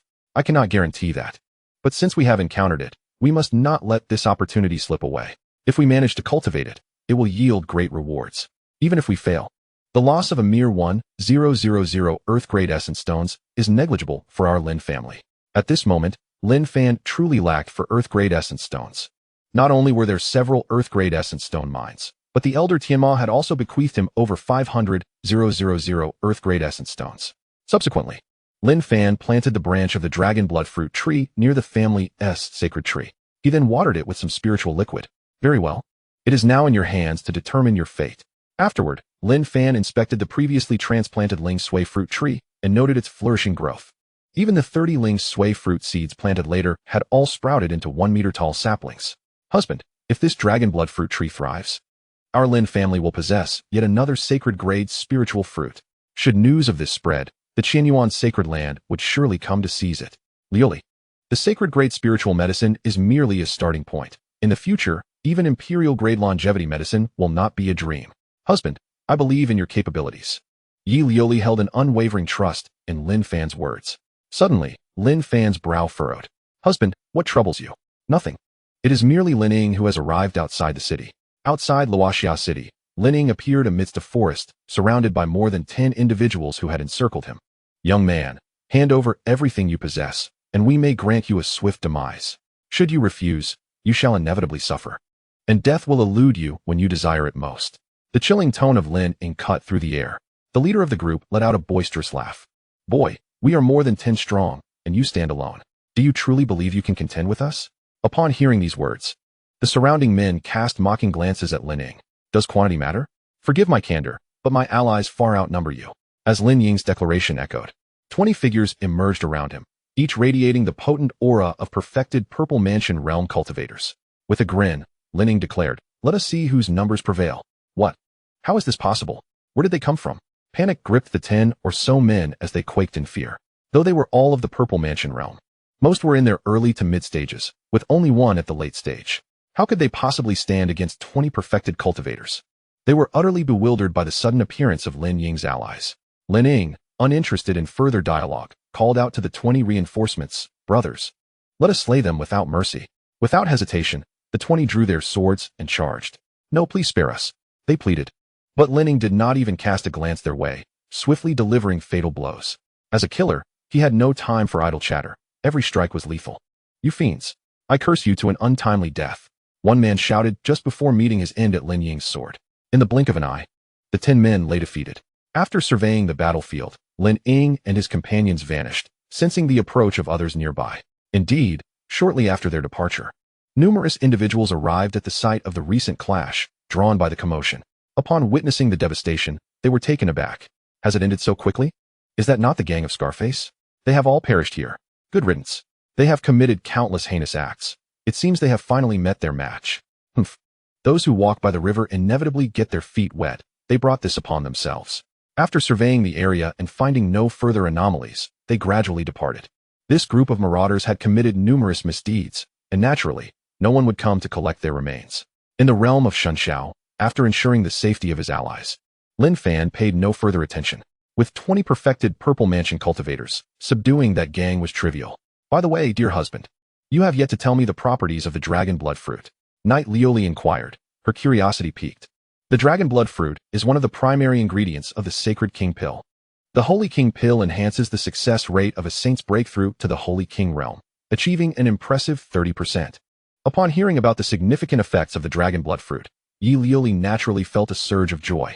She hoped that they could soon gather all the materials needed to concoct the Holy King pill. As she spoke, a look of anticipation graced her face. This is a matter of fate. As we are currently only in the Divine Passage realm, it will require considerable time to ascend to the Venerable realm. Once we achieve the Saint realm, perhaps we will have everything we need. After listening, Yi Lioli nodded slowly. Indeed, we need not rush excessively at this moment. By the way, Lioli, what exactly is the illusory secret realm mentioned at the auction? From the tone of their conversation, could it be that this illusory secret realm is perilous?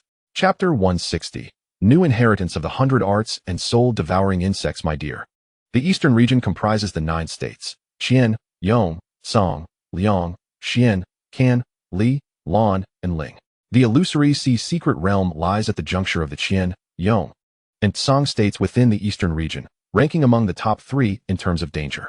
Just as Wang Luofei previously mentioned, even a holy king entering it faces significant peril. However, this secret realm is replete with countless opportunities. Should one seize an unparalleled chance, they could defy fate itself. Naturally, such instances are rare, as the majority of martial artists meet their end within the secret realm. Nonetheless, countless warriors still flock there in search of fortune. After hearing Yi Liuli's account, Lin Fan felt a flicker of anticipation for the illusory secret realm. Liuli, are there any restrictions on entering this realm? Yes. To enter the secret realm, one must possess strength at or above the divine platform realm, with the upper limit not exceeding the Holy King. Those above the Holy King are prohibited from entering this secret realm. Upon learning that entry requires reaching the divine platform realm, Lin Fan resolved to wait a while longer. He would allow the members of the Shadow Pavilion to break through to the divine platform realm in large numbers before letting them explore. As for himself, he currently had no intention of entering. As the saying goes, a gentleman does not stand beneath a perilous wall. If even a Holy King faces danger, then it is undoubtedly far from simple within. Although the divine sky realm exists, Lin Fan could not guarantee his absolute safety upon entering. Another half-month passed, during which Wu Qinghan, Zhang Muya, and Chu Yueyao each welcomed a child. Wu Qinghan gave birth to a boy with exceptional talents, reaching the pinnacle of heaven rank, whom Lin Fan named Lin Haoyan. Zhang Muya and Chu Yueyao each had daughters, both possessing lower-tier heaven rank talents. Lin Fan named Zhang Muya's daughter Lin Yuxuan and Chu Yueyao's daughter Lin Yuka. Next came the moment to open the gift packs. The previous gift packs from Wu Qinghan and the others had yet to be opened, and with the addition of the childbirth gifts, there were a total of 6. These included 1 exceptional heaven rank item, 3 lower-tier heaven rank items, and 2 middle-tier earth rank items. System, open all gift packs. Ding. Congratulations to the host for opening the gift pack, obtaining a prestigious inheritance of heaven rank spirit chef. Congratulations to the host for acquiring lower-tier heaven rank spirit herb seeds, essence flower, falling star grass, and mysterious ice lotus, 1,000 seeds each. Congratulations to the host for obtaining a pair of soul-devouring insects, currently at the 6th tier. Upon gazing at the gift package, Lin Fan was overjoyed to discover that he had unlocked one of the martial arts professions, the spirit chef. Although it was merely a spirit chef, it was precisely what Lin Fan needed at this moment, as it pertained to his forthcoming plans. With the inheritance of the spirit chef, he could soon establish a tavern. However, before opening the establishment, he needed to cultivate a group of spirit chefs, with at least a proficiency level of Xian. The spirit herb seeds were also valuable. These 3 types of spirit herbs were non-existent in the divine sky realm. Lin Fan had never been one to disdain spirit herb seeds. As for the remaining pair of soul-devouring insects, Lin Fan felt a sense of anticipation. The name itself suggested that they were no ordinary insects. Subsequently, Lin Fan summoned the 2 soul-devouring insects. Creatures rewarded by the system were loyal to him, even those lacking significant intelligence. When the 2 soul-devouring insects materialized in the palm of his hand, Lin Fan was taken aback. He had not expected these insects to be transparent, to the extent that even his spiritual perception struggled to detect them. The soul-devouring insects were not large, merely the size of a fingernail. Without the tactile sensation from his palm, Lin Fan might not have sensed their presence at all. He then commanded the 2 soul-devouring insects to fly at their utmost speed, eager to test whether he could track their flight path. As they zipped away, Lin Fan inhaled sharply, realizing he could not perceive any movements from the soul-devouring insects. It was only after utilizing his spiritual perception that he discerned they were circling around him. His spiritual awareness was several times stronger than that of martial artists of the same realm, yet even with such an advantage, he could not detect the presence of the soul-devouring insects. If it were anyone else, they would have been utterly oblivious. System, are you certain the soul-devouring insects are merely 6th tier? You must be joking. Host, the current strength of the soul-devouring insects is indeed only 6th tier, but their potential is exceptionally high. Provided they receive ample sustenance, the soul-devouring insects can continue to grow, facing no significant bottlenecks until they reach the realm of the Emperor. Stunned by the system's explanation, Lin Fan exclaimed, System, are you sure you aren't jesting? How could such formidable creatures appear in 2 Earth-tier gift packages? Host, this time it is simply your good fortune. These 2 soul-devouring insects, being only 6th tier, had the opportunity to emerge from an Earth-tier mid-grade package. Very well, you are the system, and your reasoning seems sound. System, please enlighten me further on the capabilities of these soul-devouring insects. Host, the abilities of the soul-devouring insects are invisibility and the consumption of souls. In order to grow, the soul-devouring insects must continuously devour the souls of living beings. Upon learning of the soul-devouring insects' capabilities, Lin Fan could only describe them as invincible. Their power was truly overwhelming. Martial artists of the same realm would be unable to detect their existence. If a martial artist's soul were to come under attack, unless they had cultivated mental techniques, they would be unable to overcome the soul-devouring insects of the same realm. Allow me to remind you, host, that the soul-devouring insects in the God Desolation realm have been exterminated by all factions united. Therefore, I implore the host to refrain from disclosing the existence of the soul-devouring insect, lest they provoke a united onslaught from all factions. The fact that I alone possess it is truly fortuitous. Henceforth, any adversaries of mine shall undoubtedly become sustenance for the soul-devouring insect. Lin Fan, however, shall not engage in the indiscriminate slaughter of innocents merely for the purpose of nurturing the soul-devouring insect. Yet, should anyone provoke him, there will be no reservations. Subsequently, Lin Fan designated a territory for the soul-devouring insect within the divine celestial realm, aspiring to cultivate a greater number of these creatures. After addressing matters concerning the soul-devouring insect, Lin Fan proceeded to sow all the seeds of the spiritual herbs he had received as rewards. Next, he summoned all his concubines together, intending to select one to inherit the legacy of a top-tier celestial chef. After much deliberation, it was ultimately decided that Bai Qingyan would accept this inheritance. Presently, the Lin family boasted a considerable array of artistic legacies, including alchemists, blacksmiths, formation masters, brewers, beast tamers, spiritual botanists, and now, a spiritual chef. In total, there are 7 distinct professions. Apart from the newly added spiritual chef, each of the other professions has cultivated over 10,000 practitioners. Particularly, the beast-taming profession is mandatory for everyone, as Lin Fan has enforced this requirement. Lin Fan does not seek mastery. He merely desires that they grasp the fundamentals, enabling them to carry 2 beasts of the same realm. Should they encounter adversaries of equivalent strength, it would undoubtedly constitute a dimensional strike. Chapter 161. The Meeting of Master and Disciple on this day. News arrived from the Shadow Pavilion. Knight Lioli's master, Xiaoying Yao, has faced exclusion at the Qinglan sect due to the new saintess, Shun Jiao. Consequently, Xiaoying Yao has embarked on a journey, seeking Knight Lioli, and is thus not present within the Qinglan sect. Fortunately, after thorough investigation, the Shadow Pavilion has traced Xiaoying Yao's whereabouts, now located in Tianqing City, Chenjo. Upon receiving this news, Knight Lioli was understandably elated. Husband, I wish to seek out my master. Of course, that is no issue. I shall accompany you. You are truly wonderful, my husband. The fact that Lin Fan could accompany her was indeed delightful.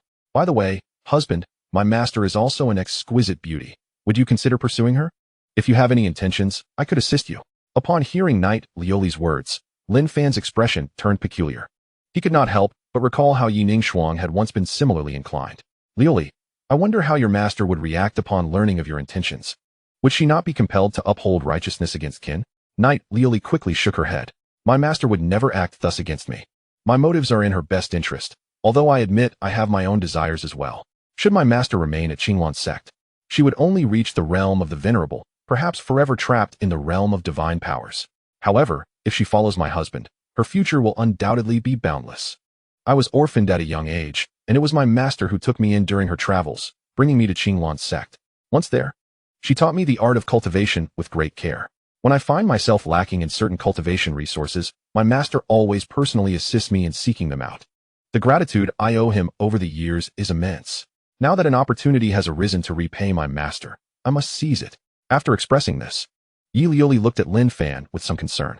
My husband, you won't hold this against me, will you? Lin Fan shook his head. With such filial piety, why would I blame you? As for whether to accept your master, that depends on his own wishes. Such matters cannot be forced. Seeing Lin Fan's lack of objection, Yi Lioli felt a surge of joy. Rest assured, my husband, as long as you have no objections, I will handle this matter well. Lin Fan nodded, choosing not to pursue the topic further. Since Yi Lioli claimed her master was beautiful, Lin Fan naturally had no reason to doubt her judgment. Let us depart, Lioli. We shall head to Tianqing City at once. All right. The thought of soon reuniting with her master filled Yi Lioli with happiness. After so many years apart, she missed her master dearly. As they left, Lin Fan entrusted 10 Purple Mansion Realm maidens to guard the residence, ensuring he could return here directly via the anchor point. He would not be returning to Luoxia City in the near future. Given the vastness of Chenjo, he would not linger in one place for long until a family residence was established. Of course, the 10 maidens remaining in Luoxia City could return to the Xintian realm for cultivation at any time. Lin Fan's decision to leave them behind was merely for convenience during his next visit, allowing for direct transportation through the Xintian realm. Before long, Lin Fan and Yi Lioli arrived at Tianqing City. With the Shadow Pavilion already established there, Lin Fan did not need to travel personally. Though this was not their first experience with such travel methods, Yi Liuli's eyes brimmed with wonder. Husband, the Xintian realm is truly magnificent, saving us several days of travel. The journey from Luoxia City to Tianqing City exceeds that from the Million Mountain to Luoxia City. Once our Lin family spreads its influence across the entire Xintian continent, traveling anywhere will become remarkably convenient. Liuli, that day will surely come. Yes, I believe my husband can achieve it. Lin Fan's aspirations extended beyond the Xintian continent. He envisioned the entirety of the Divine Wilderness realm. If there were even higher worlds beyond the Divine Wilderness, they too would become Lin Fan's future goals. However, such thoughts were still distant. One must take life one step at a time. Martial artists of lower strength in the eastern region could indeed travel to other cities. Throughout the Xintian continent, numerous factions engaged in the transportation business using flying vessels, which served as the primary means of transportation. However, the fees were steep, making it unaffordable for ordinary martial artists. Subsequently, Lin Fan and Yi Liuli arrived directly at the inn where Xia Yingyao was temporarily residing. Following information relayed by members of the Shadow Pavilion. Upon seeing Lin Fan and Yi Liuli enter, the innkeeper promptly greeted them. Welcome, esteemed guests. May I inquire if you are here for a meal or overnight lodging? The innkeeper's demeanor was exceedingly respectful, as it was evident that Lin Fan and Yi Liuli were no ordinary individuals. He was merely a servant at the body refinement stage and dared not show the slightest disrespect. Young master, we are here to seek someone. Upon hearing this, the servant's demeanor shifted to one of caution. The inn had strict regulations against divulging guest information, as they feared that someone might come seeking vengeance, which could result in significant losses for the establishment. Noticing the servant's expression, Yi Liuli understood his apprehension. Do not worry, the person I seek is my kin, so there will be no trouble for you if the information is disclosed. As she spoke, she presented him with a profound-grade elemental stone. Thank you for your generosity. Esteemed sir, the servant accepted the stone with an expression of delight, knowing he would not earn such a sum in an entire year. Might you describe the appearance of the individual you seek? Having received the payment, the servant was naturally inclined to assist, especially since Yi Liuli and Lin Fan did not give off a troublesome aura. Yi Liuli then described her master's features. The person you seek resides in room 1 of the Heavenly Wing. Thank you. Without delay, Yi Liuli clasped Lin Fan's hand and made her way toward room 1 of the Heavenly Wing. This inn was no ordinary establishment with just a few floors. Room 1 of the Heavenly Wing occupied several tens of thousands of square feet, even protected by a formation. The power behind such an inn was undoubtedly formidable. Soon, Lin Fan and Yi Liuli arrived at their destination. After calming her excited heart, Yi Liuli approached and gently knocked on the door. Although the courtyard was shielded by a formation, it did not hinder her from knocking. This formation merely blocked external probing, safeguarding the privacy within. At that moment, Xia Yingyao, inside the courtyard, frowned upon hearing the knock. This was an inn, and without her command, no one should be disturbing her. Nonetheless, she decided to investigate the situation. When Xia Yingyao opened the courtyard door, prepared to inquire about the disturbance, she froze in place. Chapter 162. Xia Yingyao's anger and sense of helplessness. Yi Liuli, seeing her master, suppressed her excitement and greeted her with a smile. Master, it has been a long time. Hearing the term master, Xia Yingyao stood there in shock. She had thought she would never see this disciple again, yet here she was before her. Lin Fan took a moment to assess Xia Yingyao. Just as Yi Liuli had described, she was indeed beautiful. Choosing not to interrupt the reunion, he seized the opportunity to examine Xia Yingyao's profile. Name, Xia Yingyao. Age, 432 years. Aptitude, low-grade heavenly. Realm, late-stage divine ability. Title, 3rd Elder of the Qinglan Sect. Affection level, 20. First meeting. Lin Fan was surprised to learn that Xia Yingyao was already over 400 years old. However, in comparison to the 3,000-year lifespan typical of the divine ability realm, she was still quite young. Methodically cultivating to the elder realm posed no pressure whatsoever. At this moment, as if returning to her senses, Xia Yingyao swiftly embraced Yi Liuli. Liuli, my dear disciple, I cannot believe it is truly you. Where have you been all these years? It has been a torment for me to search for you. Were it not for your life tablet still being intact, I would have thought you had met with misfortune. At this moment, Xia Yingyao's eyes were red with emotion. Seeing Yi Liuli again filled her with overwhelming joy. Master, it's rather inconvenient to converse here. Shall we return to the house first? Very well, you may enter. Xia Yingyao naturally took note of Lin Fan standing beside Yi Liuli, yet her immediate concern was to uncover the events that had transpired during Yi Liuli's absence. Other matters could wait for later. Once they settled in the courtyard, Xia Yingyao eagerly began her inquiries. Liuli, you must tell me what has transpired over these years. I know you would not vanish without reason, nor do I believe the claims of Shun Jiaojiao that you betrayed the Qinglan sect. There must be some hidden truth behind this. Having followed her for so long, Xia Yingyao was well aware of Yi Liuli's character. Master, several years ago, while I was out seeking opportunities, I fell victim to Shun Jiaojiao's schemes and found myself in a perilous situation. Fortunately, I had a random teleportation talisman on me, which allowed me to escape that danger. However, I lost my storage bag and my communication jade talisman went missing as well, so I was unable to contact you. Please forgive me. Upon hearing Yi Liuli's ordeal, Xia Yingyao's face was filled with indignation. I knew it was Shun Jiaojiao's doing. Now that she has become the saintess, it is too late to voice any objections. After her anger subsided, Xia Yingyao began to feel a headache at the thought of Shun Jiaojiao's current status. With her position in the Qinglan sect, it was no longer feasible to bring Shun Jiaojiao down. Ever since Shun Jiaojiao ascended to the role of saintess, all the neutral elders had rallied behind her. Even those who had previously supported Yi Liuli were now inclined to side with Shun Jiaojiao. This was inevitable, as both Shun Jiaojiao and Yi Liuli possessed top-tier celestial talent. Under the sect's full cultivation, the likelihood of breaking through to quasi-saint and eventually becoming a revered ancestor was exceedingly high. If fortune favored them, they might even attain the status of a saint. It was precisely due to Shun Jiaojiao's growing power that those elders who had once befriended her no longer dared to speak in her favor. The relationships they had previously formed were merely for the sake of advantage, as they had initially aligned with her because of Yi Liuli's potential. Now that Yi Liuli had gone missing, lost her position as saintess, and was even expelled from the Qinglan sect, these individuals naturally chose to align with Shun Jiaojiao. Nonetheless, Xia Yingyao bore no resentment towards them, recognizing that they had little choice in the matter. Although she did not harbor ill will, she could no longer endure the heartlessness of such a sect. Consequently, she distanced herself from the Qinglan sect to find solace and perhaps discover news of Yi Liuli.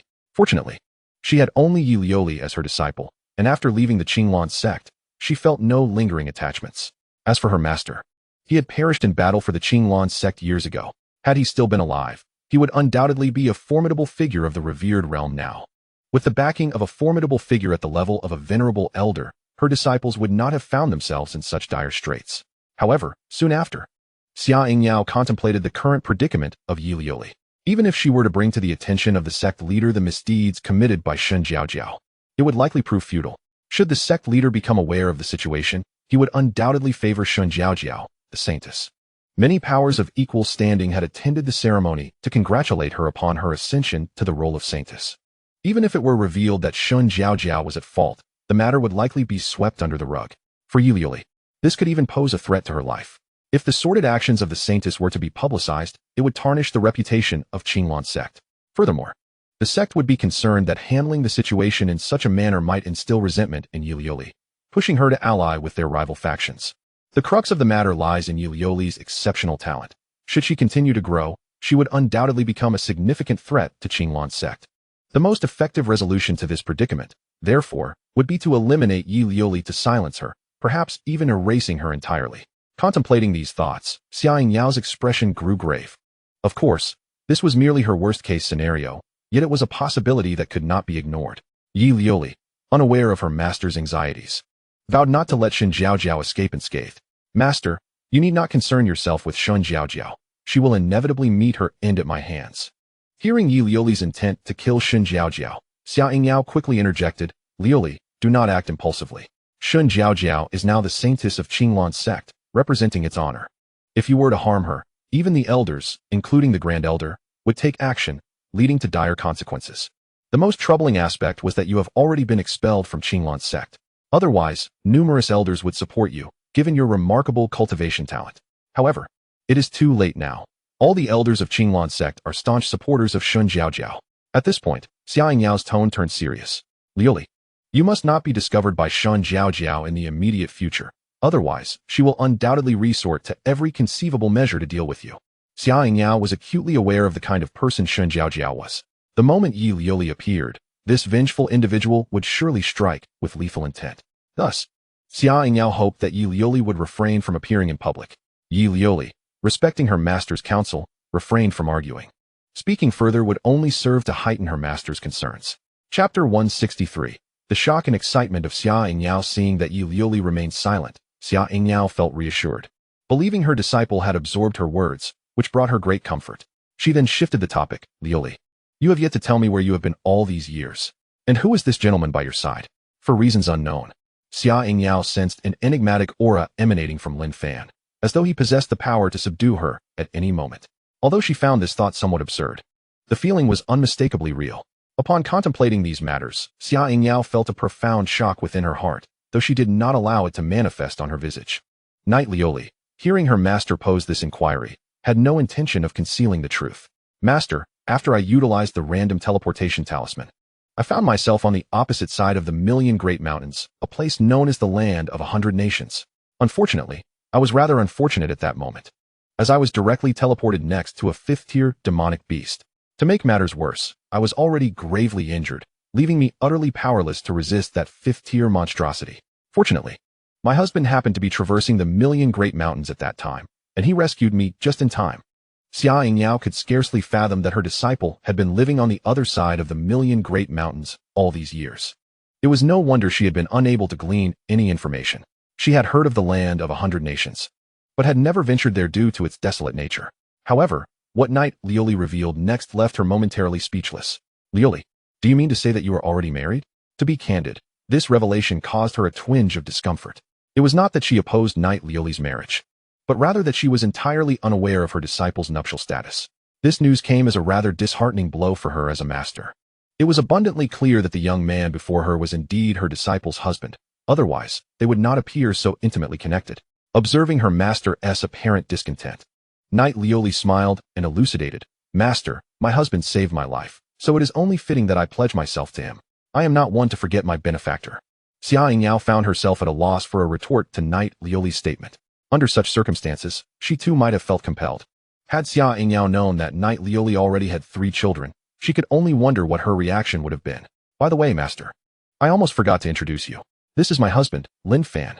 As she spoke, Knight Lioli took Lin Fan's hand and continued, Husband, this is my master, Xia Yingyao. Greetings. Lin Fan greeted Xia Yingyao with a warm smile. And to you as well, she replied, her expression tinged with complexity. Now that the circumstances were established, she felt it unwise to voice further objections. Nevertheless, she resolved to learn more about Lin Fan. She scrutinized Lin Fan, her demeanor shifting to one of seriousness. So, it is Lin Fan, is it? You managed to traverse the Million Great Mountains with Lioli. Your strength must be considerable, I presume. Might I inquire as to the extent of your current prowess? Upon hearing her master's inquiry regarding Lin Fan's abilities, Knight Lioli's expression swelled with pride. Before Lin Fan could respond, she eagerly interjected, Master, my husband is truly formidable. You must recall the Elder Demon. He was slain by my husband. What? The Elder Demon was killed by your husband? Xia Yingyao was genuinely astonished by this revelation, her gaze towards Lin Fan shifting to one of incredulity. The tale of the Elder Demon's demise had spread like wildfire over the past year, and Xia Yingyao was certainly aware of it. It had even sparked a fierce conflict between the Absolute Kill Sect and the Qingxiao Sect.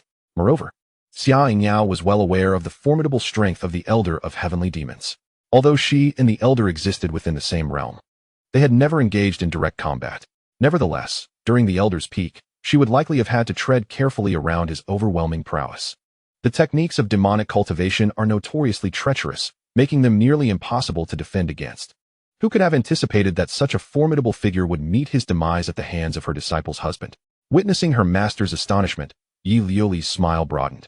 Master, it is indeed my husband who vanquished the Elder of Heavenly Demons. There is no need for me to deceive you with such matters. That man was even in the 100 Nations, contemplating the consumption of a nation's populace to heal himself. Had it not been for my husband's intervention, that nation would have undoubtedly faced devastation. Upon hearing that the Elder had intended to devour a nation's souls for his recovery, Xia Yingyao's anger flared. Well done. This Elder of Heavenly Demons is truly a beast, capable of committing such heinous acts. His swift demise is a mere reprieve for him. Fearing that Xia Yingyao's shock was insufficient, Yi Lioli continued, Master, there is more good news to share. With my husband's assistance, I have ascended to the realm of divine powers. What? How is this possible? Xia Yingyao stood up in astonishment, her face a canvas of disbelief. Her disciple had been at the late stage of the divine platform realm before her disappearance. Now, merely a few years later, how could she have reached the realm of divine powers? It was known that after Shun Jiaojiao became the Holy Maiden, her strength still lingered at the late stage of the divine platform realm, even with ample resources for cultivation. Advancing within the divine platform realm was no trivial feat. Even for Shun Jiaojiao, the Sect's Holy Maiden, advancing a minor realm would require over a decade. To break through to the realm of divine powers was an even greater challenge, requiring at least 50 years. Yet, in just a few short years, her disciple had somehow achieved this monumental leap, leaving her incredulous, particularly given the arid conditions of the 100 Nations. The difficulty of such cultivation was akin to her breaking through to the venerable realm in that brief span. Observing her master's incredulity, Yi Lioli refrained from further explanation and instead revealed her newfound power. "Master, do you now believe? This is truly real." Xia Yingyao stammered, her voice laced with disbelief. She felt that in her entire life, she had never been so astonished as she was today. Regaining her composure, Xia Yingyao hurriedly inquired, "Lioli, how did you accomplish this? Is there some treasure in the 100 Nations that facilitates such rapid breakthroughs to the realm of divine powers?" At her master's skepticism regarding treasures in the 100 Nations, Yi Lioli chuckled softly. "Master, how could such a barren place possess such treasures? However, it is certainly beyond my own abilities to have cultivated so swiftly. This is all due to my husband's efforts. Yet, I cannot divulge the specifics at this moment. Rest assured, you will soon learn the truth." As she spoke, Yi Lioli revealed a mysterious smile. Chapter 164, Lioang City, the temporary family residence. Observing that Yi Lioli seemed to harbor unspoken concerns, Xia Yingyao refrained from pressing further. It was clear that this secret, concerning Lin Fan, was not something she should delve into. However, the thought of Lin Fan possessing such abilities filled her heart with joy for Yi Lioli. Yet, reflecting on Yi Lioli's current predicament, her expression turned serious once more. "Lioli, my master advises you to refrain from revealing your identity in public from now on. At present, our small group is insufficient to contend with Shen Jiaojiao. This matter requires careful consideration." Feeling warmth in her heart as she witnessed her master's concern for her, Yi Lioli reassured, "Master, you need not worry about me. In the near future, I certainly will not trouble her, provided she remains within Qinglan's sect. If I encounter her outside, however, that remains uncertain." Yi Lioli was not naive. Given the formidable strength of Qinglan's sect, she would not confront them directly at this moment. It was merely revenge. She would have ample opportunities in the future. Moreover, her 3 children were maturing rapidly, and perhaps they would handle Shen Jiaojiao without her direct intervention. After all, it is only natural for children to avenge their mother. "Lioli, in any case, when it comes to eliminating Shen Jiaojiao, one must act within their capabilities, and it must not be discovered by the sect. Otherwise, evading the sect's pursuit would be exceedingly difficult." After this incident, Xia Yingyao felt little sense of belonging to the sect. She had invested so much, and even her master had fallen in battle for the sect. Yet in the end, due to vested interests, she had been ostracized by all, and the sect leader remained indifferent to the situation. Such circumstances weighed heavily on her heart. Not only was Yi Lioli disillusioned, but she too had become estranged from the sect. Touched by her master's deep concern, Yi Lioli felt truly grateful. "Master, rest assured, I will not engage in battles without assurance." Initially, Yi Lioli had worried that her master would prevent her from confronting Shen Jiaojiao. After all, her master was an elder of the sect and would likely wish to uphold its image. To her pleasant surprise, her master continued to stand by her side, which brought her immense joy. "By the way, Lioli, you and Lin Fan have just left the 100 Nations, and I presume you have yet to find a place to stay. I have a manor in Lioang City. Perhaps you could settle there. It is distant from Qinglan's sect and lies within the territory of the top-tier force, Qingshu Pavilion. Even if you were discovered, the sect members would not dare act against you there. Consider this a gift from me to the 2 of you. As one of the premier powers, Qingshu Pavilion boasted sage-level experts, making it incomparable to the quasi-saint level of Qinglan's sect." Yi Lioli did not immediately agree, but instead turned to Lin Fan. "My husband, what are your thoughts? Shall we visit Lioang City? Since it is my master's intention, we cannot refuse." "Very well, then we shall proceed to Lioang City." With that, Yi Lioli turned her gaze back to Xia Yingyao. "Master, why not accompany us? After all, you do not intend to return to the sect, and it would be splendid for you to spend time with your disciples there." After pondering for a moment, Xia Yingyao nodded.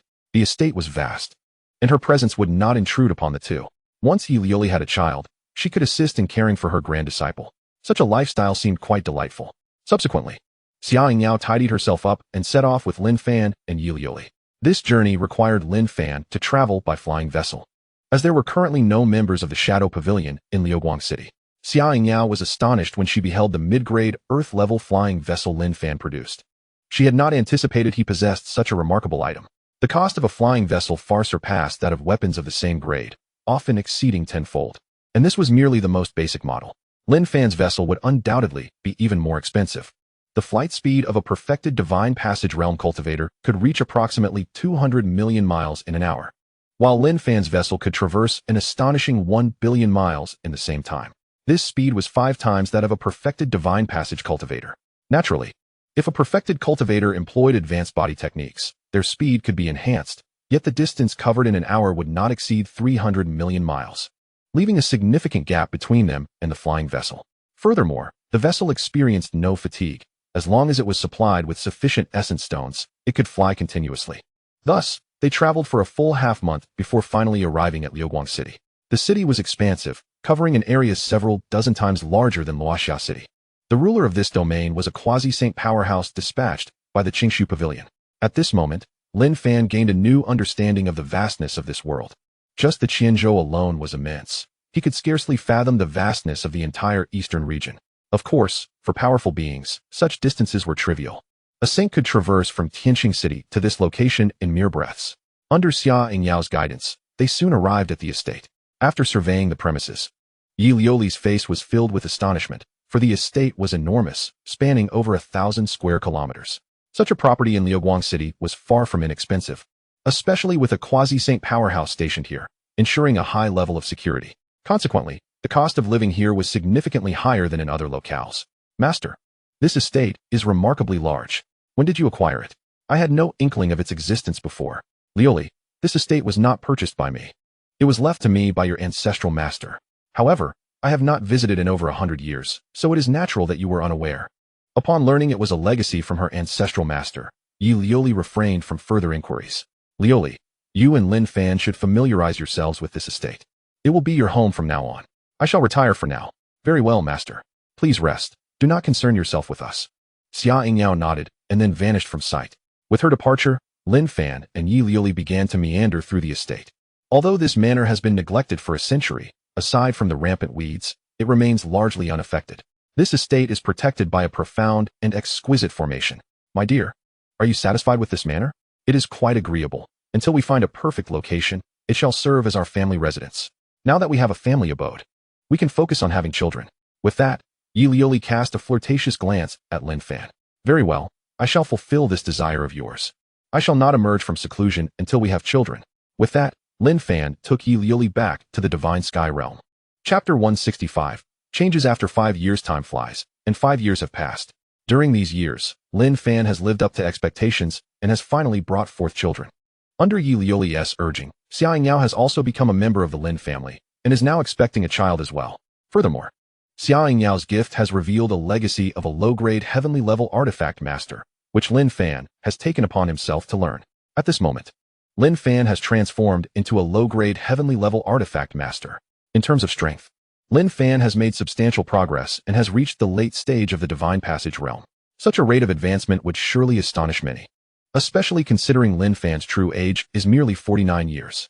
Even when converted to the age standards of the Divine Sky Realm, he is just over 100 years old. Aside from Lin Fan, Luo Iran and the others have also experienced rapid growth in their abilities. None of them are below the mid-stage of the Divine Platform realm, with the majority in the late stage. Lin Fan is confident that within the next decade, they will successively break through to the Divine Passage realm. Currently, there are 3 members of the Lin family in the Divine Passage realm, with both himself and Xia Yingyao at the late stage. Yi Liuli remains in the early stage, but she is on the verge of breaking into the mid-stage. Once 2 more attain the Divine Passage realm, the family can smoothly upgrade. Lin Fan eagerly anticipates the rewards of the family upgrade, as he has never been disappointed by the rewards of previous upgrades. Next comes the growth of Lin Haochen and the others. They have all successively broken through to the Divine Platform realm. Throughout the 100 Nations and the Shattered Star Sea, Lin family influence can be seen everywhere. The various factions established by Lin Haochen alone number over 10. Even Lin Fan's daughters have united to create a sect named Yunyao Pavilion, composed entirely of women. However, the membership of Yunyao Pavilion is currently limited. Aside from the sisters, there are fewer than 100 disciples. This is primarily due to their stringent requirements for discipleship. Only those with Earth-level talent and impeccable character are deemed worthy of joining Yunyao Pavilion. Lin Fan wholeheartedly supports his daughter's endeavors, even designating an island in the Divine Sky realm for them to establish the headquarters of Yunyao Pavilion. The local forces within the myriad nations, upon witnessing the sudden emergence of numerous divine platform entities, promptly initiated investigations. However, regardless of their efforts, they were unable to uncover any information. The appearance of such a multitude of divine platform factions heightened their vigilance, prompting many to unite in solidarity. They feared that these newly arisen powers might take aggressive actions against their established factions. Lin Haochen and his companions, however, remained indifferent to the perceptions of these forces. As long as they did not provoke them, they would refrain from any offensive actions. Yet, should they be antagonized, they would undoubtedly retaliate without hesitation. Indeed, many factions had already perished at their hands. Next in line was the treasure-gathering Pavilion, which was experiencing rapid development. Despite the competitive pressure from the 100 Treasures Pavilion, it had managed to establish a presence across the myriad nations. The daily harvest of yellow-grade origin stones was incalculable, due to the overwhelming demand for crescent rice. It was sold out each day. Fortunately, with the support of the Divine Sky Realm, there was no concern regarding the production of crescent rice. A substantial quantity of origin stones was utilized by the treasure-gathering Pavilion to acquire spiritual herb seeds and mineral resources. Even the rare and exquisite purple crystal rice had begun to be sold, albeit in limited quantities. The 100 Treasures Pavilion, as its rival, felt an immense pressure. In an effort to investigate the resource sources of the treasure-gathering Pavilion, they even sacrificed 3 formidable divine platform experts. Yet, despite such considerable sacrifices, they could glean no information regarding the origins of the treasure-gathering Pavilion's resources. Their powerful beings behind the scenes were too cautious to act recklessly.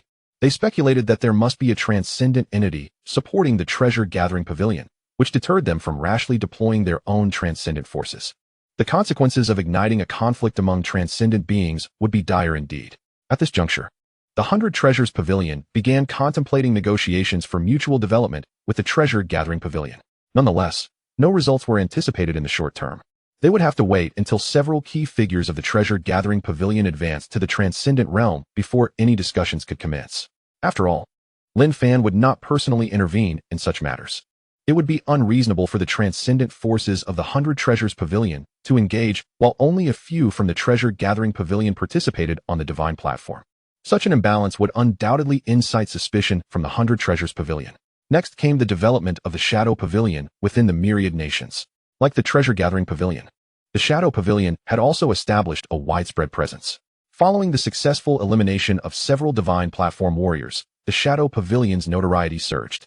Within the myriad nations, the Shadow Pavilion had cultivated an aura of fear and respect, as its success rate was exceedingly high. However, the Shadow Pavilion no longer accepted ordinary tasks unless the opposing party could offer something truly enticing. Mere origin stones were insufficient to engage the Shadow Pavilion, which did not rely on murder for profit. The Pavilion's primary missions were to gather intelligence for the Lin family and to identify exceptionally gifted children. These 2 objectives were paramount for the Lin family's expansion. In addition to these factions, Lin Fan established the Dragon and Phoenix Guards in Chenjo.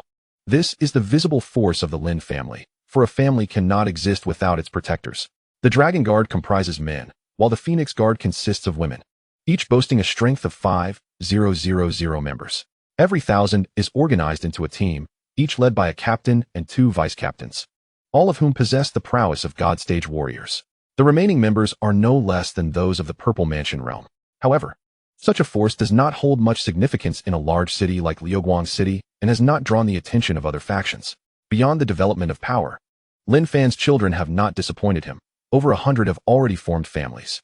Even among the 3rd generation of the Lin family, there are now more than 30 children.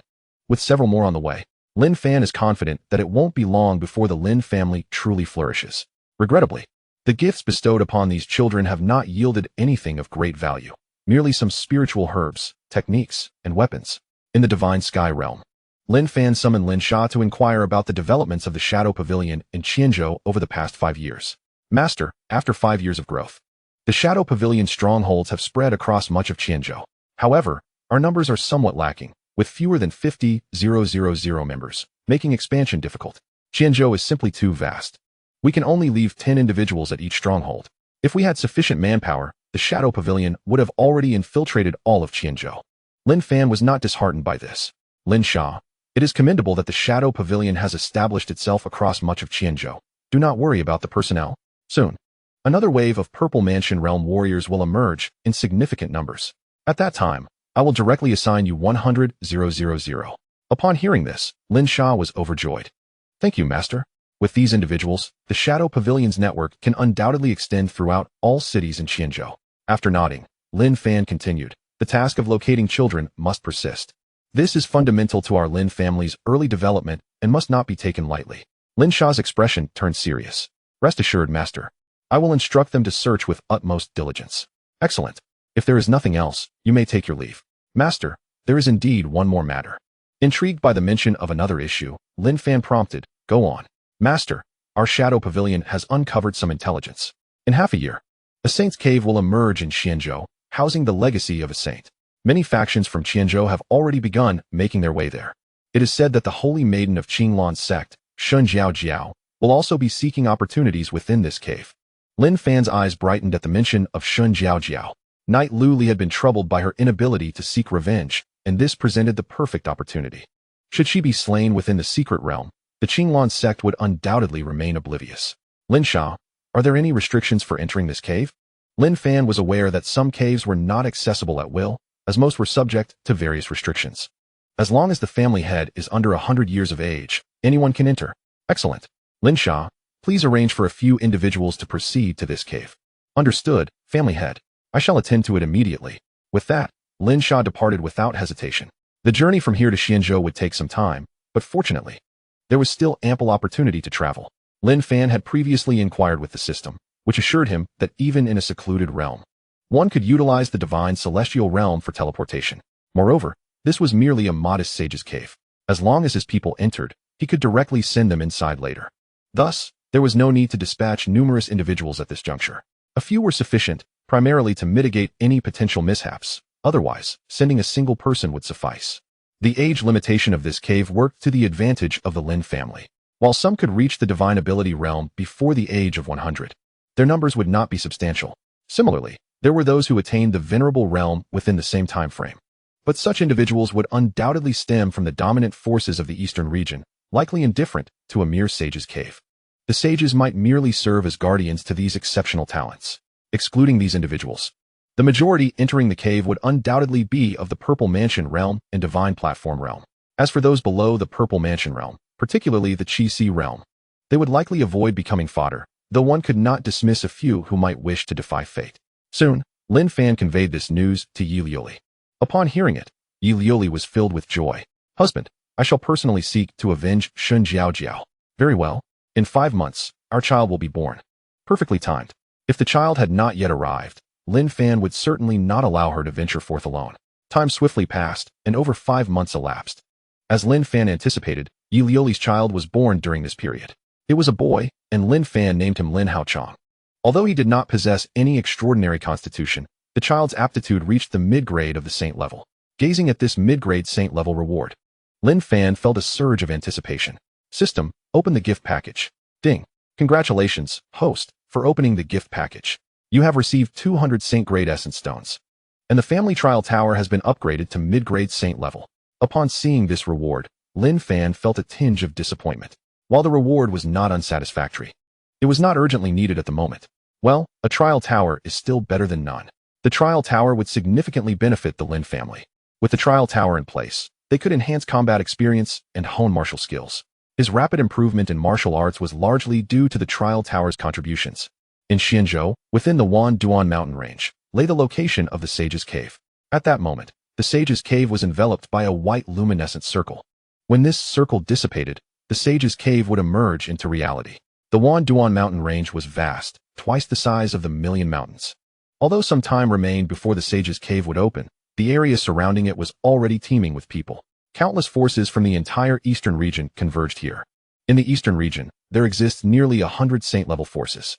At this moment, all these powerful entities have sent their disciples to gather here. The allure of a saint's legacy is significantly potent, even for such esteemed powers. The acquisition of a single saint-level inheritance could potentially elevate a sect or family by bestowing them with a formidable saint-level warrior. This temptation is irresistible to all but the most prestigious forces, such as the Qianyuan Holy Land, which is protected by a Saint King ancestor. Interestingly, none of the forces above the Saint King level have made their appearance here, possibly due to their disdain for saint-level legacies. Conversely, the number of quasi-saint forces is considerably larger, with over 800 of them amassed in the eastern region. Presently, these quasi-saint forces are converging at this location, which will undoubtedly lead to a tempest of conflict within the saint's cave. Such is the nature of martial artists. To become stronger, one must compete. even at the cost of their own life. Meanwhile, the Blood Shadow Sect encountered the Qinglan Sect while journeying towards the Wanda Mountains. The Blood Shadow Sect and the Qinglan Sect have a long-standing rivalry, and their meeting inevitably sparked some tension. At this moment, a captivating woman emerged from the flying vessel of the Blood Shadow Sect. She was none other than the sect's saintess, Xuemei. Oh, is that not the vessel of the Qinglan Sect? I've heard that their newly appointed saintess, Shun Jiao Jiao, has also arrived. I wonder if she is aboard. Xuemei remarked, knowing well the animosity between her and Shun Jiao Jiao. They had clashed during their previous excursions, with Xuemei gaining the upper hand. Encountering her rival now, Xuemei seized the opportunity to taunt her. Upon hearing Xuemei's voice, Shun Jiao Jiao stepped onto the deck of her vessel. Seeing her rival, Xuemei wasted no time in ridiculing her. Shun Jiao Jiao, I didn't expect you to truly come. With your level of prowess, shouldn't you be diligently cultivating within your sect instead of venturing here? That position of saintess you obtained through deceitful means might just lead you to an untimely demise before you even settle into it. Shun Jiao Jiao's fury simmered at Xuemei's derision. Xuemei, spare me your slander. When have I ever harmed my fellow disciples? Chapter 167. Shun Jiao Jiao's fury and schemes. Xuemei reveled in Shun Jiao Jiao's anger. Shun Jiao Jiao, if you wish to keep secrets, you must refrain from wrongdoing. Can you deny that Yi Lu Li was not a victim of your machinations? You dare to act innocent while being a coward at heart. Xuemei's words were not out of allegiance to Yi Lu Li. She had no ties to her and was unaware of Shun Jiao Jiao's schemes against her. If Yi Lu Li had been present, she would have likely used the opportunity to mock Shun Jiao Jiao as well. At that moment, a flicker of panic crossed Shun Jiao Jiao's eyes upon hearing Xuemei's accusations. She feared that Xuemei might have unearthed her past deeds. No. Shun Jiao Jiao swiftly dismissed the thought. Her actions had been executed flawlessly. Xuemei could never uncover the truth. This individual was undoubtedly trying to deceive her or provoke her intentionally. Upon reflecting on this matter, Shun Jiao Jiao regained her composure. Blood charm. Do not engage in a war of words. Your fervent defense of Yi Lu Li raises a question. Has Yi Lu Li joined your Blood Shadow Sect? At this juncture, a faint smile graced the corners of Shun Jiao Jiao's lips. The fact that Yi Lu Li was still alive had escaped her prior consideration. She had not anticipated Yi Lu Li's remarkable resilience, and now she found herself uncertain whether Yi Lu Li would return alive. Should she return, it might indeed present her with complications.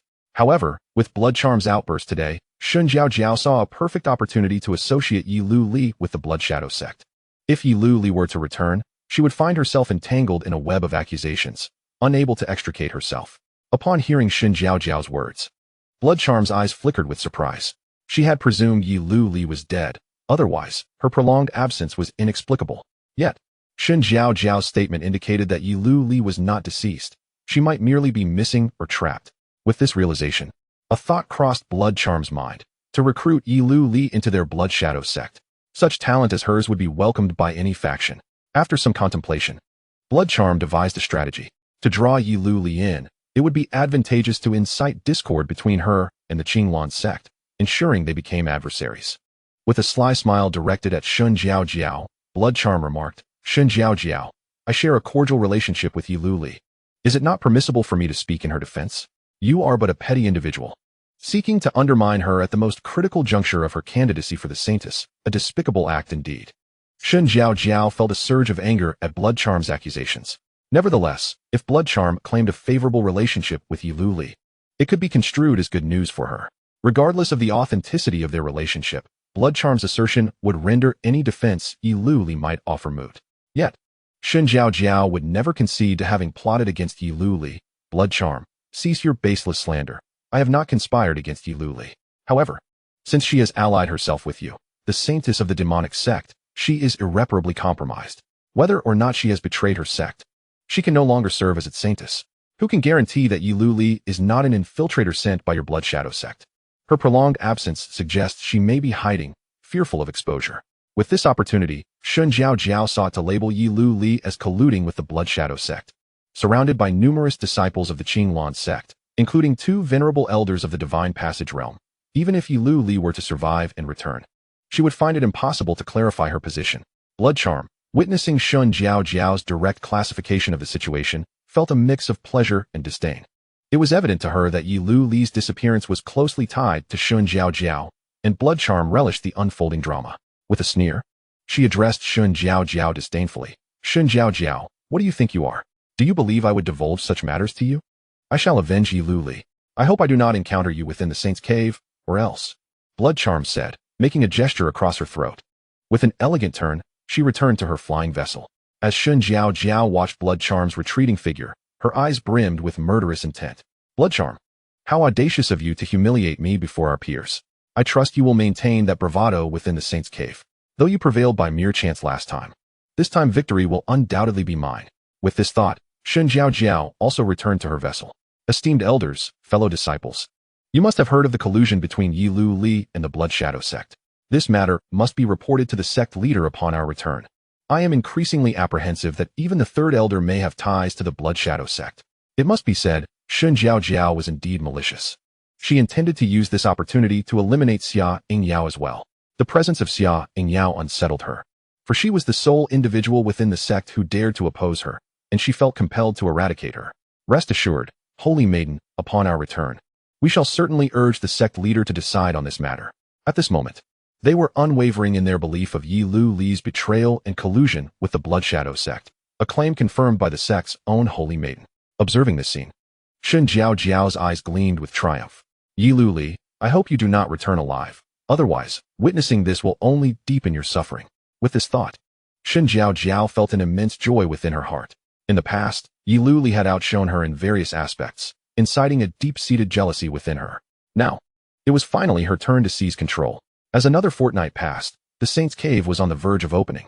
The throngs of people, numbering in the tens of thousands, were fully prepared. Those who had arrived had all attained at least the Purple Mansion realm. Members of the Shadow Pavilion had also gathered, totaling 10 individuals who dispersed throughout the area. At this moment, the air was rife with speculation. There are simply too many people.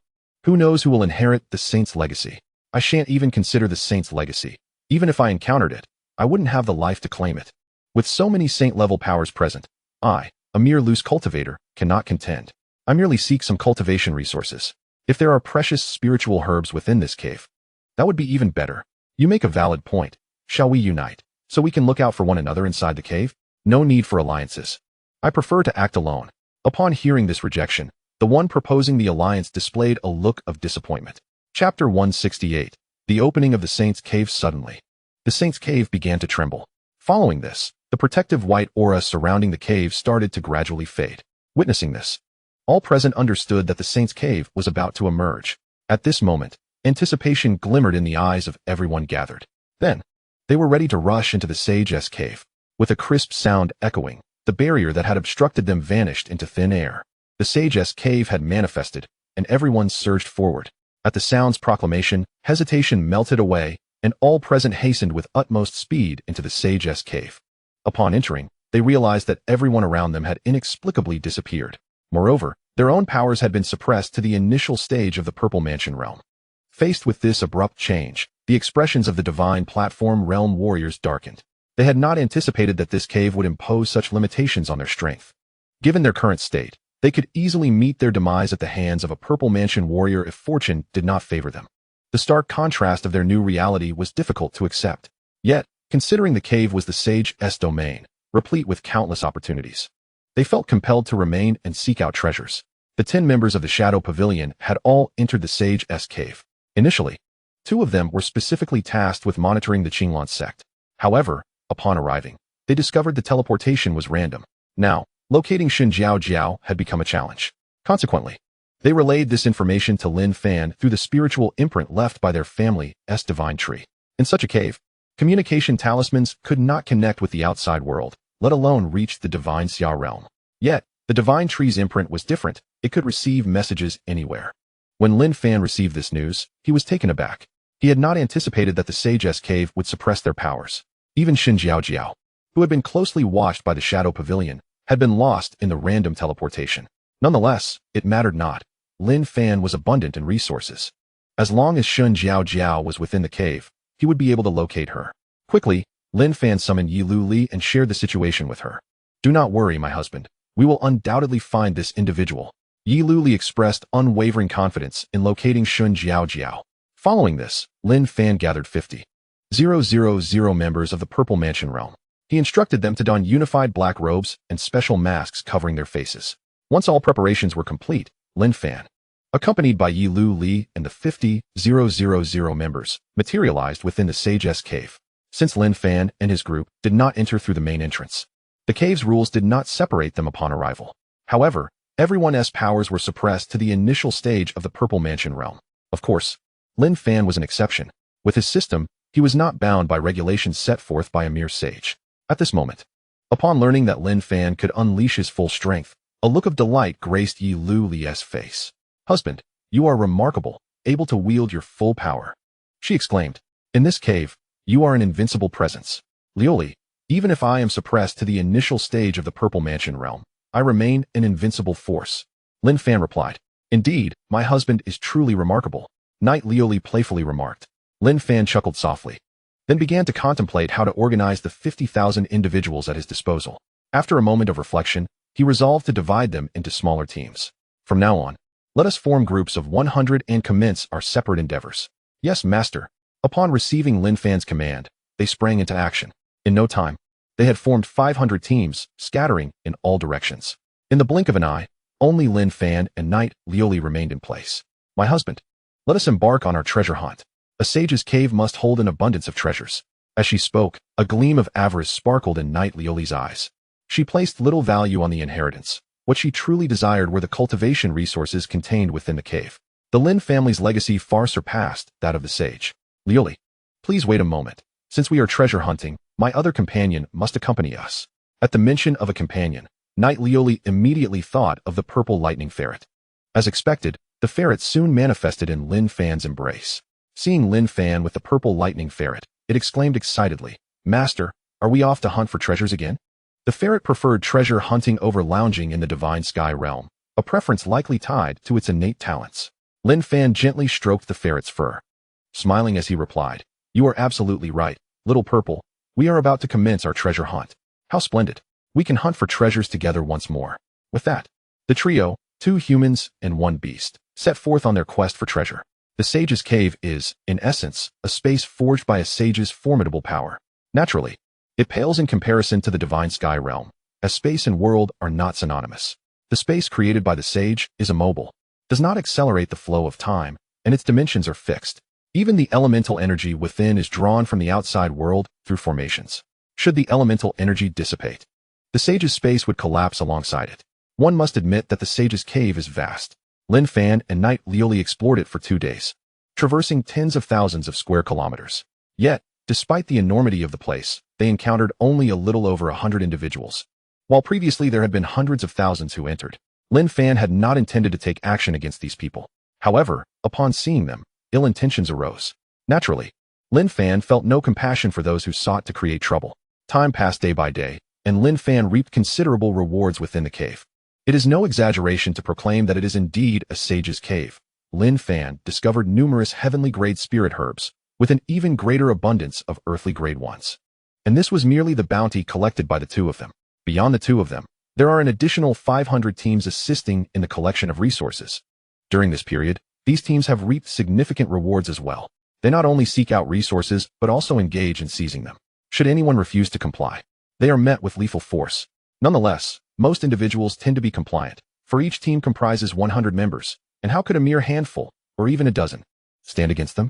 In the interest of self-preservation, they have no choice but to relinquish their resources. However, the majority of these individuals hail from powerful factions, and they cannot easily accept their fate. Once they leave the cave, they are certain to rally their elders for vengeance. Chapter 169. Discovery of the Herb Garden and the Pitfalls Faced by the 5 Great Powers One Day.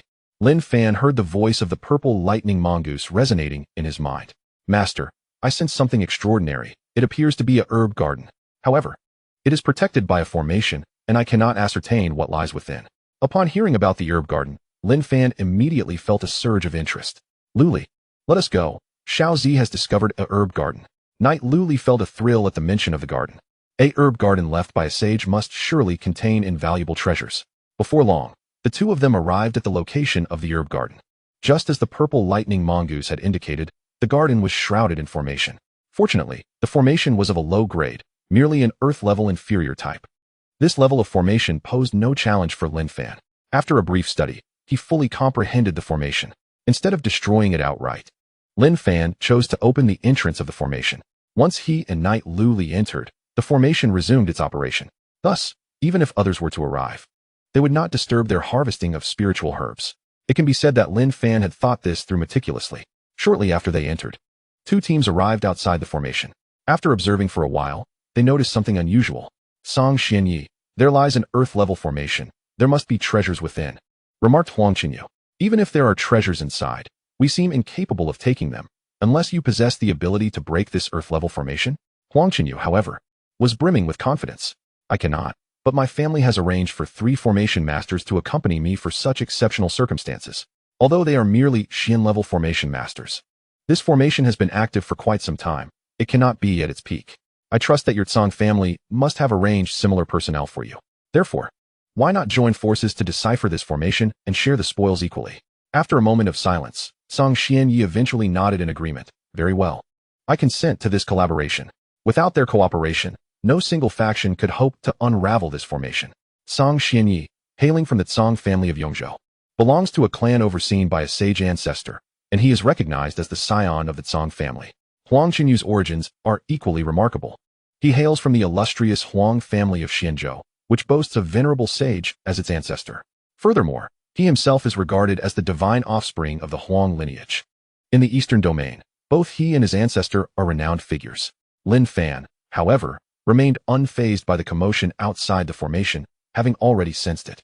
He was confident that the intruders would not breach the barrier in the near term. By the time they deciphered the formation, he would have long since collected the treasures within. At that moment, Lin Fan and Yi Liuli gazed at the spiritual herbs in the medicinal garden, their faces alight with joy. The garden was vast, encompassing an area of 10 square kilometers, densely populated with spiritual herbs and fruits. Most notably, the quality of these herbs exceeded the earthly level, with a considerable number classified as heavenly grade. Regrettably, they found no saint-grade herbs surpassing the heavenly tier. My dear, let us act swiftly. There are many people approaching outside.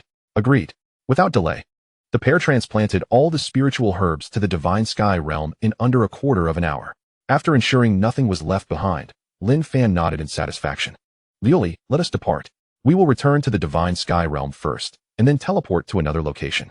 Although Lin Fan possessed the strength to easily subdue the intruders outside, he preferred to avoid confrontation. Accumulating wealth discreetly was of utmost importance. My dear, I wonder what those outsiders will think when they finally breach the formation and find the garden utterly barren. The thought of their astonished expressions amused Yi Liuli greatly. Come now, their opinions are of no concern to us. We shall remain low-key in our endeavors. Unless absolutely necessary, we must not reveal our presence. Indeed. Yi Liuli nodded vigorously. In truth, she had grown fond of the thrill of stealth. It was simply too delightful. Before long, Lin Fan and Yi Liuli, accompanied by the purple lightning weasel, reappeared in another part of the cave dwelling to continue their treasure hunt. Meanwhile, Song Xuanya and Huang Qinyu were oblivious to the events transpiring within the formation. They were currently rallying personnel to diligently study the formation. A day later, 3 additional factions arrived at the site. After some deliberation, these factions were successfully integrated into the effort, primarily because each was also backed by a sage. Song Xuanya and Huang Qinyu were reluctant to offend them unduly, especially since they had previously underestimated the complexity of the formation. Relying solely on their 2 factions would make it exceedingly difficult to decipher the formation in a short span.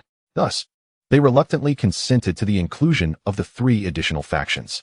As 2 more days passed, several other factions attempted to join the effort but were met with resistance from the united front of Song Xuanya and the 5 factions. The proverbial pie was already divided among 5 factions, and they were determined not to allow any others to partake. Although the later factions did not join, they also did not depart from this place. They were eager to observe what treasures lay within this formation. If something precious were to be found, they could seize it by their own prowess. However, if it were merely an ordinary item, there was no need to offend these 5 factions. As the 3rd day arrived, Song Xianyi and his companions were finally prepared to unravel the mysteries of the formation. Their expressions were filled with anticipation. From their perspective, the treasures guarded by a formation of this caliber could not be trivial. Yet, as the formation was dismantled, the smiles on their faces abruptly vanished. The treasures they had envisioned did not materialize. Instead, they discovered only a landscape of uneven terrain. Beyond that, nothing remained. After a brief silence, their furious roars erupted. How could this be? This place had undoubtedly been a medicinal garden, and the soil was freshly disturbed. Who had the audacity to remove the spiritual herbs right under their noses? Ha ha ha. Witnessing this patch of uneven land, the factions that had not participated erupted into raucous laughter. Seeing this outcome, their spirits lifted. There is a saying, if one cannot obtain something, others should not hope to acquire it either. Had Song Xianyi and his group found something valuable, it would have only deepened their discomfort. Chapter 170. The Star Yin Pavilion takes the blame. Discovering Shun Jiao Jiao's whereabouts upon hearing the laughter, Song Xianyi and his companions glared at the others. Were you the culprits behind this? Song Xianyi, are you devoid of common sense? How can you shift the blame onto us for such an incident? If we possessed such capabilities, we would not be here witnessing your misfortune. We would have already sought other treasures. With that, the group disregarded Song Xianyi and departed. Their prolonged stay here had already incurred considerable losses. If the sage's inheritance were to be claimed by others during this interval, their losses would be substantial. Watching them leave, Song Xianyi and his companions did not attempt to stop them. They knew that the harvesting of the spiritual herbs from the medicinal garden was not related to these individuals. Song Xianyi's earlier outburst was merely a result of his overwhelming anger. As these individuals departed, the expressions on Song Xianyi's face resembled that of one who had swallowed a fly. Huang Qinyu, you are well versed in such matters. Which faction do you believe is responsible for this humiliation? With this inquiry, the others turned their gaze towards Huang Qinyu. They harbored intense resentment towards the one who had taken the spiritual herbs while deliberately leaving the formation to deceive them. After some contemplation, Huang Qinyu arrived at a conclusion. Everyone, I suspect it was the Star Yin Pavilion from Lanzhou. You are all aware that the son of Star Yin Pavilion, Xing Chun, is a low-grade, Earth-level formation master. I believe that within the entire Sage's Cave, apart from him, no one else possesses the ability to extract those spiritual herbs without damaging the formation. After hearing Huang Qinyu's reasoning, everyone found it quite plausible. However, the Star Yin Pavilion, being a force of the saint level, was not easily challenged by others. Most importantly, the pavilion was not only protected by saints, but also specialized in formations. In terms of overall strength, it surpassed any faction present. Thus, those gathered dared not offend it lightly. Well, Star Chun has taken the lead to arrive here before us, and we have nothing further to say. However, the loss of face today will be reclaimed in due time. Song Xianyi made a harsh remark before departing with his entourage. Whether he would seek trouble with Star Chun remained uncertain. The others exchanged glances and chose to leave as well. They had already lingered here for too long and could not afford to waste any more time. The most crucial treasure within the Saint's Cave was the Saint's inheritance. Having lost merely a medicinal garden was still bearable.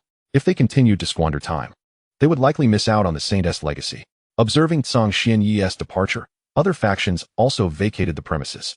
Meanwhile, Star Chun, searching for resources in another part of the Saint's Cave, suddenly shivered. What was happening?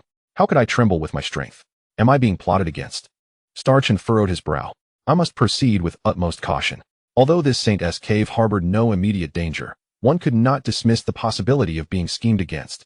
Little did Star Chun know that he had unwittingly borne the brunt of Song Xianyi's ire on behalf of Lin Fan. Song Xianyi and his companions had already taken offense against him. Elsewhere, Shun Jiao Jiao and Xuan Mei, two bitter rivals, encountered each other by chance. Upon seeing Shun Jiao Jiao, Xuan Mei smirked coldly. Shun Jiao Jiao, it seems we are indeed fated. I never expected to run into you here. You shall soon find yourself in misfortune. Shun Jiao Jiao, undeterred, retorted, Xuan Mei, it appears we truly are destined adversaries, to meet even under such circumstances. However, let us see who truly faces misfortune today. My previous defeat was merely due to carelessness. But today, our strengths are suppressed to the early stage of the Purple Mansion realm.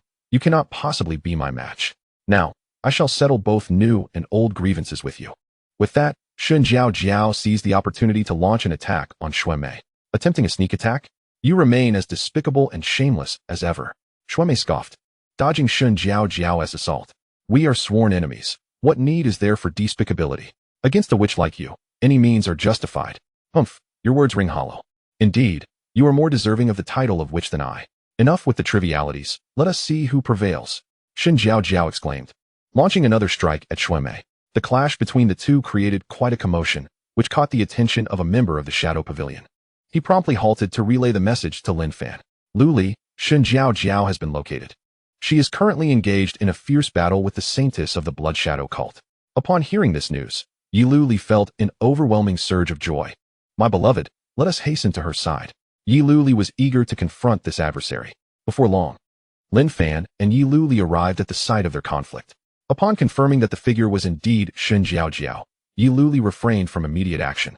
She wished to observe the progress Shun Jiao Jiao had made over the years. At this moment, Lin Fan also took the opportunity to examine the details of both combatants. Name, Xin Jiao Jiao. Age, 65. Realm, late stage of the Divine Platform Realm. Aptitude, Heavenly Grade Exceptional. Identity, Saintess of Qinglan Sect. Name, Shuemei. Age, 63. Realm, late stage of the Divine Platform Realm. Aptitude, Heavenly Grade Exceptional. Physique, Enchantress Physique, not yet activated. Identity, Saintess of the Blood Shadow Cult. After reviewing Shuemei's information, Lin Fan was somewhat taken aback. He had not anticipated that Shuemei possessed a special physique, albeit unactivated. The battle between Xin Jiao Jiao and Shuemei raged fiercely, leaving them oblivious to the presence of Lin Fan and Yi Lu Li. Xin Jiao Jiao, despite the passage of years, you have shown no improvement. In comparison to Yi Lu Li, you remain woefully inadequate. Shuemei's taunts ignited Xin Jiao Jiao's fury. Shuemei, silence yourself. Do not dare mention Yi Lu Li in my presence. Since she has chosen to consort with you, this demoness, she is unworthy of comparison with me. Calm yourself. Xin Jiao Jiao, I merely speak the truth. The Qinglan sect must be blind to have chosen such a petty individual as their saintess. It is destined for decline. You seek death. The very notion that Yi Lu Li surpassed her was the most unbearable insult for Xin Jiao Jiao. Consumed by rage, she charged once more at Shuemei. Chapter 171. Revenge achieved. Xin Jiao Jiao falls nearby. Yi Lu Li, overhearing their exchange, furrowed her brow. When had she ever allied with Shuemei? To be honest, she had only encountered Shuemei once and had not exchanged a single word. At this moment, Lin Fan regarded Yi Lu Li with curiosity. Lu Li, do you know this Shuemei? I cannot shake the feeling that she seems to be defending you. Yi Lu Li shook her head in response. My beloved, Shuemei is the saintess of the Blood Shadow cult, and also the daughter of its leader. We have merely crossed paths. We are not acquainted. I cannot fathom why she would defend me. Upon hearing this, Lin Fan began to piece together Shuemei's intentions. Lu Li, do you think it possible that upon learning of your plight, Shuemei seeks to leverage this opportunity to draw you into the Blood Shadow cult? Her public defense of you may be an attempt to convey to others that you share a close bond with the Blood Shadow cult. Consequently, even if you wish to avoid joining, the righteous forces may not accept you. Yi Lu Li was taken aback, exclaiming, My beloved, surely it cannot be so. It is not merely improbable. I believe the likelihood is quite significant. With your aptitude, even if you were to pledge yourself to a saint-level force, you would receive focused cultivation. Blood Charm's actions were driven by a recognition of your potential, with just a modicum of guidance. You could ascend to the ranks of a near-saintly powerhouse. After hearing Lin Fan's explanation, Yi Lu Li found herself in a state of amused disbelief. She had never anticipated that after being expelled from the Qinglan sect, she would still be so sought after. Though her benefactors belonged to a demonic sect, it provided her with a peculiar sense of solace.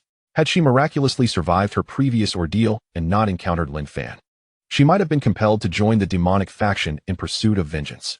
Observing the fierce clash between the two combatants, Yi Lu Li felt an urge to intervene.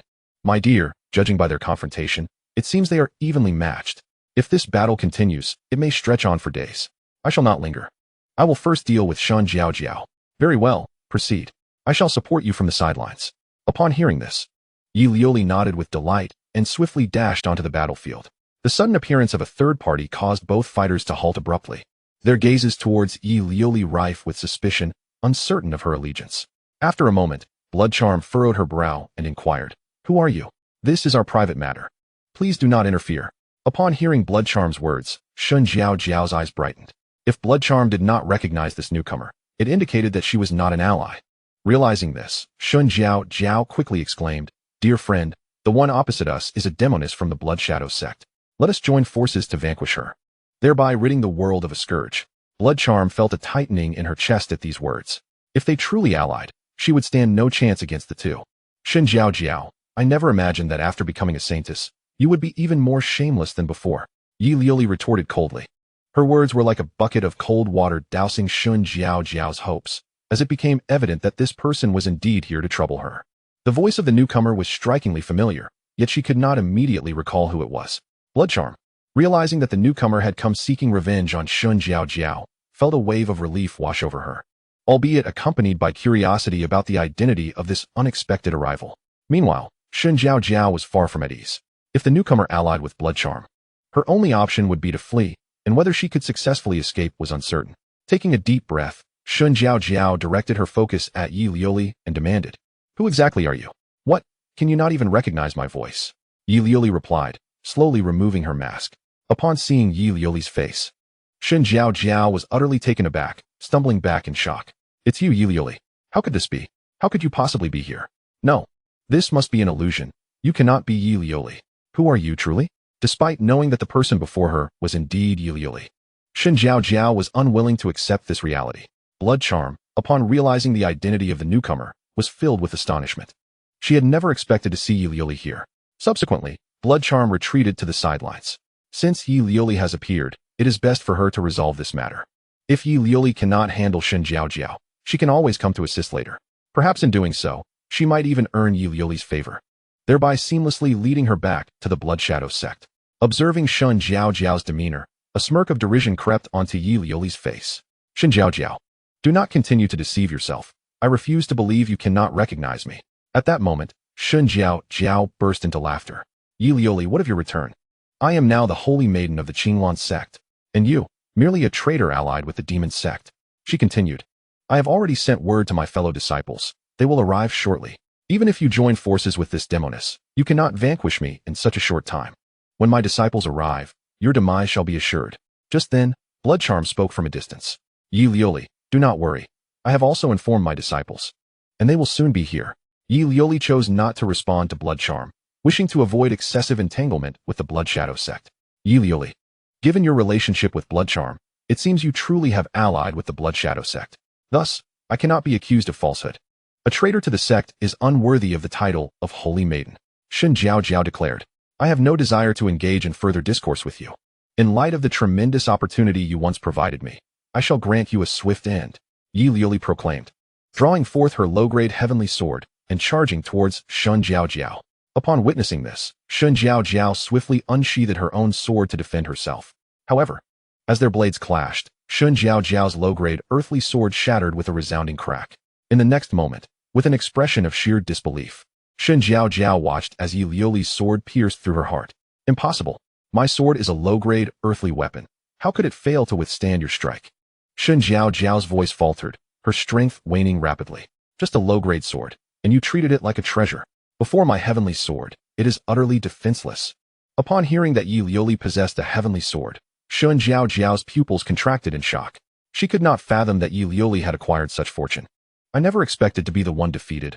I will not accept this, she lamented. However, should you take my life, the sect will not let you go. I shall await you below. With that, Shen Jiao cast a venomous glare at Yi. There is no need for you to concern yourself with my affairs.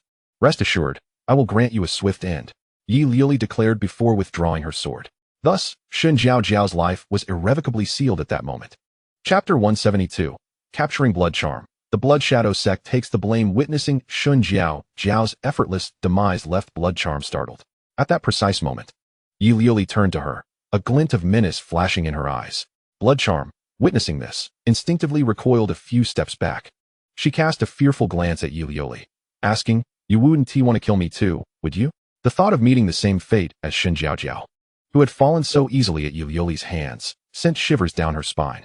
Blood Charm, you witnessed me slay Shen Jiao with your own eyes. Do you truly believe I would let you leave so effortlessly? If you were to disclose this information to the Qinglan sect after you escape, I would be subjected to their relentless pursuit. What would you do in my position? Upon hearing Yi's cold and unfeeling words, Blood Charm fell silent. For she knew that had she been in Yi's shoes, she too would resort to silencing witnesses. Yi, how can you possibly spare me?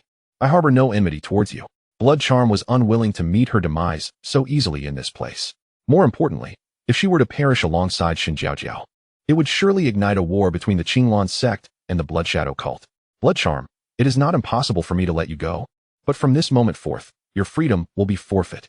Until we ascertain your trustworthiness, you shall be confined. Yi disregarded any potential agreement from Blood Charm and called out to Lin Fan, who was not far away. My dear husband, come swiftly. We must detain her. Lin Fan, having overheard their conversation clearly, wasted no time in imprisoning Blood Charm within the divine celestial realm. As for her fate, that would be decided after they exited the Sage's cave. Li, we should not linger here. I sense many approaching us. Indeed, let us depart at once. However, before leaving, Yi seized the storage ring from Shen Jiao's hand. Shortly after Lin Fan and Yi departed, two groups of disciples from the Qinglan sect and the Blood Shadow cult arrived at the scene. That is the Saintess. How could she possibly be dead here? The disciples of the Qinglan sect were struck with despair upon discovering Shen Jiao's lifeless body. Is this not your doing, Blood Shadow Cult? Are you intent on a vendetta against us? The Qinglan sect disciples glared menacingly at their Blood Shadow counterparts. Spare us your baseless accusations, Qinglan sect. We did not slay your saintess. We merely arrived here by coincidence. The disciples of the Blood Shadow cult, flustered, were eager to avoid being unjustly blamed. In truth, they too speculated whether Shen Jiaojiao was slain by their own saintess. They had come at Blood Charm's behest, summoned to assist in eliminating Shen Jiaojiao. Now, with their saintess missing and no response to their messages, they were filled with dread over her fate. Yet, cut off from the outside world, they remained oblivious to whether their saintess still drew breath. Witnessing the Blood Shadow disciples feigning innocence only fueled the Qinglan sect's ire. Cease your charade. The demons of the cult are ever so hypocritical. Just moments ago, the saintess contacted us, claiming she was engaged in battle with your blood charm, and summoned us for assistance. Now that your saintess is no longer among us, and our own has perished here, what further arguments can you possibly present? Once we depart from the Saint's Cavern, we shall report the truth to our sect, and the Blood Shadow sect should brace itself for the wrath of our Qinglan sect. With that, the disciples of Qinglan sect carried away the lifeless body of Shen Jiaojiao. It was not that they were unwilling to avenge her, rather. The numbers were evenly matched, and engaging in battle would yield no advantages for either side. It might even create opportunities for other factions. Should they all meet their demise here, the circumstances surrounding the death of their saintess would remain a mystery. They had to return alive to convey this news to their sect. As the disciples of Qinglan's sect departed, the expression of the Blood Shadow sect's disciples turned grave. Eldest brother, what should we do now? Could it be that Shen Jiaojiao truly fell to our saintess? I cannot say for certain. Our saintess has vanished without a trace. We must locate her first. For now, I can only pray that she remains unharmed. Otherwise, we cannot bear the fury of our master. Upon hearing their eldest brother's words, a chill ran through those present. The saintess was the most cherished daughter of their leader, and if anything were to befall her, they would certainly face dire consequences. Let us disperse and act swiftly to track down the saintess. In Chenjo, within the Qinglan sect, a disciple tasked with guarding the life tablets was dozing off. Typically, there was little activity here, as those assigned to guard the tablets were often disciples lacking in prospects. However, should a life tablet shatter, it would signify a grave matter. For only those of prominence within the sect possessed life tablets. They were either the sect leader, elders, or key figures of the younger generation. Thus, any shattered life tablet would represent a significant loss for Qinglan's sect. Suddenly, the sound of a life tablet breaking jolted the disciple awake. He hurriedly glanced towards the source of the sound. Alas, the saintess has fallen. This is a dire predicament. I must swiftly report this to the elder of the guard. After muttering to himself, the disciple hastily departed. Soon, he arrived at the residence of the elder of the guard. Elder, we are in grave trouble. Seeing the flustered disciple, the elder furrowed his brow. What has transpired? Why this frantic demeanor? Elder, we are in dire straits. The saintess's life tablet has shattered. The elder's expression changed dramatically upon hearing this. Are you certain? It is the saintess's tablet that has shattered? Indeed, it is absolutely true. The saintess's life tablet has indeed shattered. Quickly, lead me to see. Though the elder had already come to believe the gravity of the situation as a guardian, he needed to witness the event firsthand to ensure absolute certainty. Before long, the elder arrived at the location where the life tablets were kept. Upon witnessing the shattered life token, he realized that dire circumstances lay ahead. The demise of the newly appointed saintess was undoubtedly a grave blow to the Qinglan sect. It could be argued that her death was even more severe than that of an elder. You stay here. I shall seek the sect master. This was merely an ordinary disciple, and thus the elder in charge of the pavilion would not unleash his wrath upon him. Relieved by the absence of punishment, the disciple exhaled a sigh of relief. Chapter 173. The Distress of the Holy Son and Saintess's junior brother Zhang. What did you say? The saintess's life token has shattered? At that moment, the sect leader of Qinglan sect was filled with fury upon hearing the news of Shen Jiaojiao's demise. The saintess represented a significant standing within the Qinglan sect. How could she have perished so abruptly? Sect master brother, I witnessed it with my own eyes. The life token of the saintess has shattered. Junior brother Zhang, send a message to junior brother Lu and junior brother Ma, inquiring about the events that transpired in the saint's cave. Why has our saintess met her demise? The Lu and Ma referred to by the sect leader were the two elders tasked with escorting Shen Jiaojiao to the saint's cave. They remained outside the cave, unaware of the calamity that had befallen. However, they did recount the conflict between Shen Jiaojiao and Xuan Mei on their journey. Upon receiving the news of Shen Jiaojiao's death, the expressions of the two elders turned pale with shock. Yet, they were still oblivious to the unfolding events within the cave. Nevertheless, they communicated the earlier conflict to the sect leader. Upon learning this information, The sect leader's countenance darkened ominously. The Blood Shadow sect, is it? I hope this atrocity is not the doing of your sect. For the Qinglan sect is not to be trifled with. At this juncture, a glimmer of malice flickered in the sect leader's eyes. Junior brother Zhang. Send word to junior brothers Liu and Ma to keep a vigilant watch over the Saint's cave. Once those within emerge, we must ascertain who is responsible for the death of our Saintess. Understood, Sect Master Brother.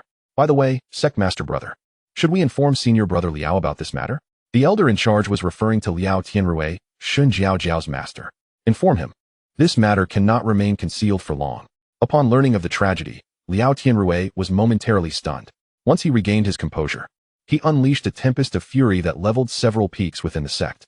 The disciples of the sect looked on in astonishment, their whispers swirling around them. The news of Shun Jiao Jiao's death had not yet spread, leaving them ignorant of the cause of Liao Tianrui's wrath.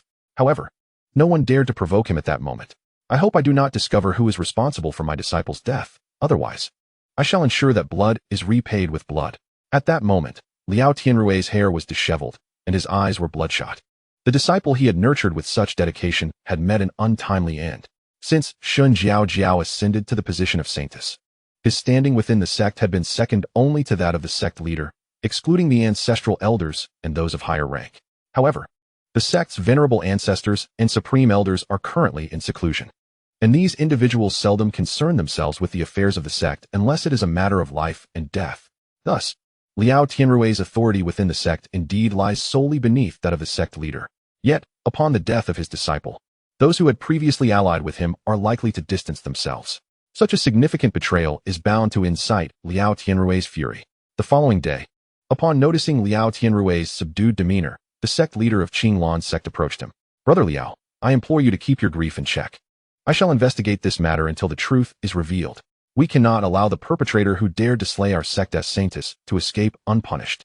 Faced with the sect leader, Liao Tianrui dared not act rashly. Master, do you think it is possible that the Blood Shadow cult is behind this?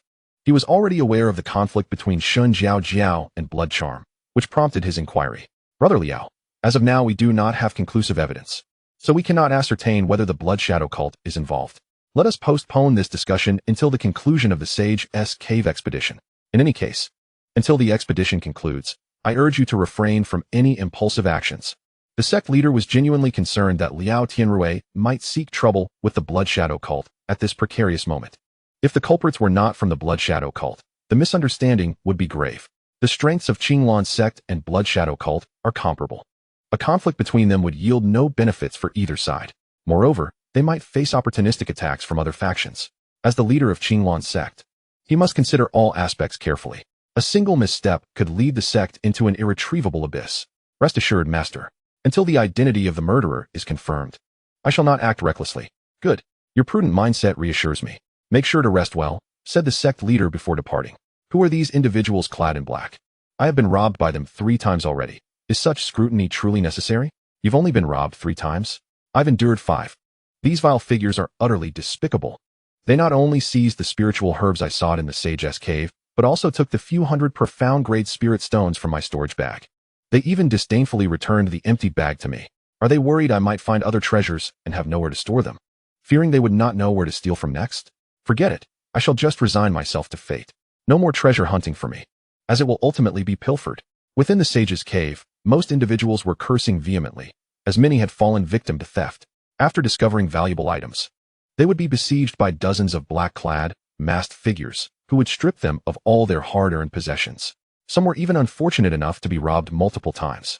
Fortunately, these robbers only sought to steal and did not take lives, though some who resisted fiercely met with dire fates at their hands.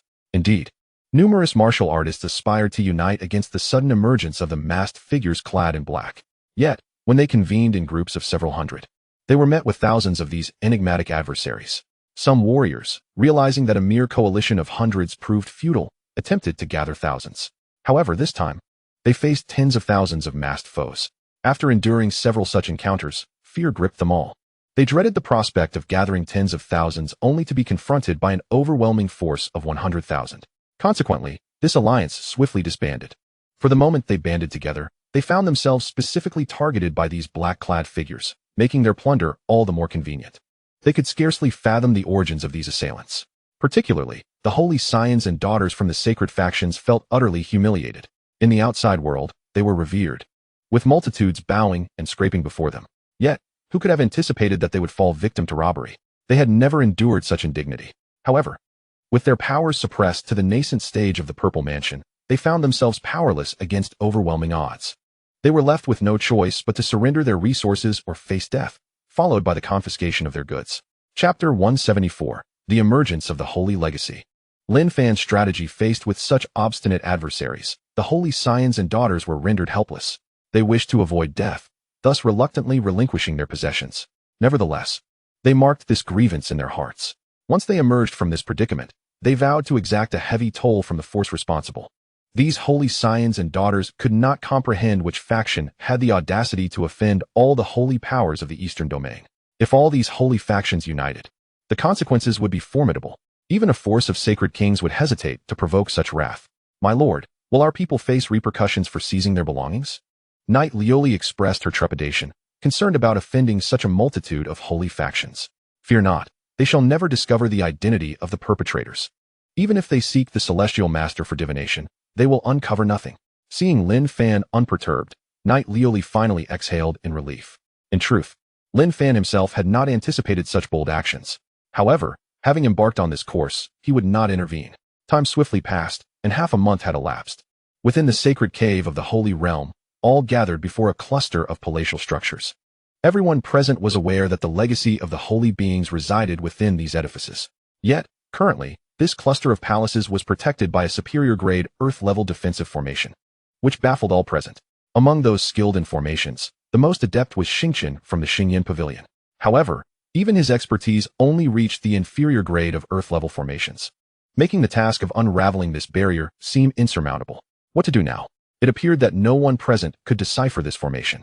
Could we only stand by and watch this legacy remain unclaimed, with no opportunities at hand? The crowd buzzed with speculation, yet no solutions emerged. At that moment, Lin Fan and Yi Luli arrived.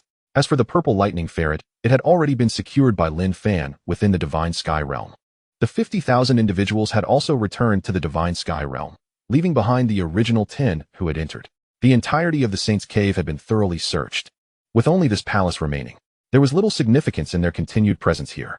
Lin Fan had already regarded this cluster of palaces as his own. Amid the discussions, Xing Chun of the Qingyan Pavilion stepped forward. Esteemed guests, the level of the formation before us has reached the pinnacle of Earth grade. It is utterly impossible to decipher this formation alone. Hence, I beseech all the formation masters present to lend me their strength. Only through our combined efforts can we hope to unravel this formation and attain the legacy within. Upon hearing Xing Chen's words, the crowd erupted into fervent discussion once more, with the majority supporting his proposal. However, Song Xian Yi and Huang Chunyu held a contrasting viewpoint. Recalling their previous manipulation, they harbored a poor impression of Xing Chun. After exchanging glances, Huang Chunyu stepped forward, his expression one of dissatisfaction as he addressed Xing Chun. Xing Chun, your words sound appealing, yet once the formation is broken, how will the benefits be divided? At this, others chimed in. Indeed, Chunyu is right. With so many present, if the benefits are not equitably distributed, then there's little point in deciphering the formation. Yes, we should first establish a fair distribution of benefits before considering the formation's dismantling. If we allow everyone to compete for the spoils, it will surely lead to great casualties. As the crowd rallied in agreement, Xing Chen's expression darkened. In truth, he had intended to monopolize the legacy. If they worked together to break the formation, he was confident in his ability to enter the formation first, exploiting the moment to restore the formation afterward. At that juncture, no one outside would be able to enter. The treasures within the palace would be solely his. Once he secured the legacy, he would not be in a hurry to depart. He could simply wait patiently for the cave to close, which would automatically transport him out. His audacity stemmed from a rule established by all forces above the Saint King level in the eastern region. Any items obtained within a cave or secret realm could not be seized by any faction for 7 days, provided the individual could survive until then. This 7-day window would allow him to return safely to his sect with the support of its ancestors. However, if they were to distribute the benefits beforehand, he would lose the chance to claim it all for himself. Upon exiting, he would be bound by the agreed distribution. Anyone daring to violate this rule would face the collective wrath of all factions, and should the consequences be dire, even the Saint King level forces would take action. Although the Xingtian Pavilion possesses considerable strength, it lacks the capability to withstand the relentless assaults from all factions. The sacred lands established this rule to mitigate the casualties among the human warriors. Besides human martial artists and monstrous beasts, other alien races also inhabit this world. Most of these races are sworn enemies of humanity, engaged in a perpetual struggle for survival. Fortunately, the number of alien races on the Xiantian continent is limited, and they currently lurk in various corners, reluctant to reveal themselves. Despite their scarcity, one cannot afford to be complacent. The timing of an alien offensive against the Xiantian continent remains uncertain. In the divine wilderness realm, countless continents have already fallen under alien dominion. The Xiantian continent has endured numerous invasions, each resulting in substantial loss of life. To return to the matter at hand, upon witnessing the uproar over the distribution of benefits, Qinglan realized that his previous plan had become untenable. "All right, everyone, may I have your attention?" he called out. "Let us discuss the matter of distribution together." Ultimately, it was concluded that the Xingtian Pavilion, represented by Qinglan, would receive 30% of the resources. Other factions possessing formation masters would collectively share 20%, while the remaining factions would divide the final 50% among themselves. As the only Earth-level formation master present, coupled with the 50 Mystic-level formation masters accompanying him from the Xingtian Pavilion, it was only natural that he would claim a significant portion. Initially, there was dissent regarding this distribution. However, without such an arrangement, Qinglan was reluctant to lend his assistance. After a period of stalemate, they ultimately acquiesced to this method of division. Observing the proceedings, Lin Fan turned to Yi Liuli and said, "Liuli, find an opportunity to return to the Divine Sky realm on your own." "Understood, my husband." Yi Liuli recognized Lin Fan's intentions, and knowing her presence here was of little assistance, she decided it best to return to the Divine Sky realm sooner rather than later. Subsequently, she seized an opportune moment to slip away from the crowd and, in a discreet location, returned to the Divine Sky realm. Chapter 175, Collecting the Palace Cluster. Blood charm persuades Yi Liuli. With Yi Liuli's departure, Lin Fan prepared to set his plans into motion. He had thoroughly researched the formation and now aimed to enter it unnoticed. To facilitate this, Lin Fan had previously prepared a mirage formation, which would greatly assist his forthcoming actions. Upon identifying a suitable opportunity, Lin Fan, under the cover of several Shadow Pavilion members, successfully infiltrated the formation without attracting any attention. Once inside, he did not immediately remove the palace within. Instead, he deployed the mirage formation he had prepared. This mirage was designed to simulate the palace, ensuring that even if he were to extract the vast palace cluster, those outside would remain oblivious to the events transpiring within. After arranging the formation, Lin Fan began to survey the expansive palace cluster, which he estimated covered nearly 100 square kilometers. The palace complex is composed of both earthly and celestial-grade palaces, with the most magnificent edifice in the center reaching the pinnacle of celestial perfection. It is indeed a testament to the wealth of the sage. The value of these palaces alone is astronomical. Even if they contain no treasures, Lin Fan would still be thoroughly satisfied. Without hesitation, Lin Fan first designated an area within the divine celestial realm to accommodate this magnificent complex. Subsequently, he transported the palatial ensemble into the divine celestial realm. After completing these tasks, a look of contentment graced Lin Fan's face. "I have now removed all that belongs to me. This space may last for approximately 10 days. Once the 10 days elapse, these individuals will be expelled, and this space shall cease to exist." Lin Fan observed the bustling individuals outside, a smile spreading across his face. "Once you decipher the formations, do not blame me. I only fear that disagreements over the spoils may lead to a violent conflict. Now that I have taken these items, it is likely that everyone will feel a sense of balance in their hearts." After murmuring to himself, Lin Fan vanished from the sage's cave and returned to the divine celestial realm. The sage's cave had been thoroughly plundered, and Lin Fan certainly would not waste time lingering there. Outside the formation, all the formation masters were collaborating to study the array, while those unversed in formations were also vigilant, closely monitoring their surroundings. They noticed that the masked figures who had previously robbed them were conspicuously absent.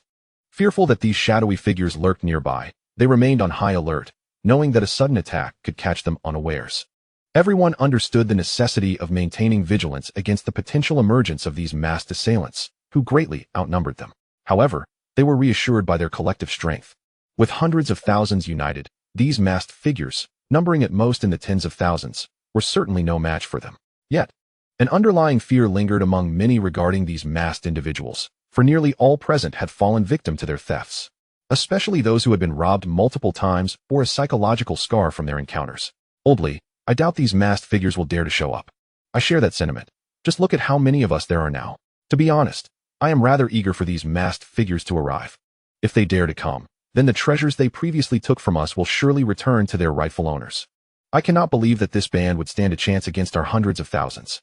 Oldly, do not speak so confidently. If the masked figures truly arrive, a great battle is inevitable. Can you guarantee your survival in such a conflict? Personally, I hope these masked figures stay away. After all, the items I lost were not particularly valuable. I trust that the treasures within this palace complex will easily compensate for my prior losses. Such dialogues were commonplace among the gathering of hundreds of thousands.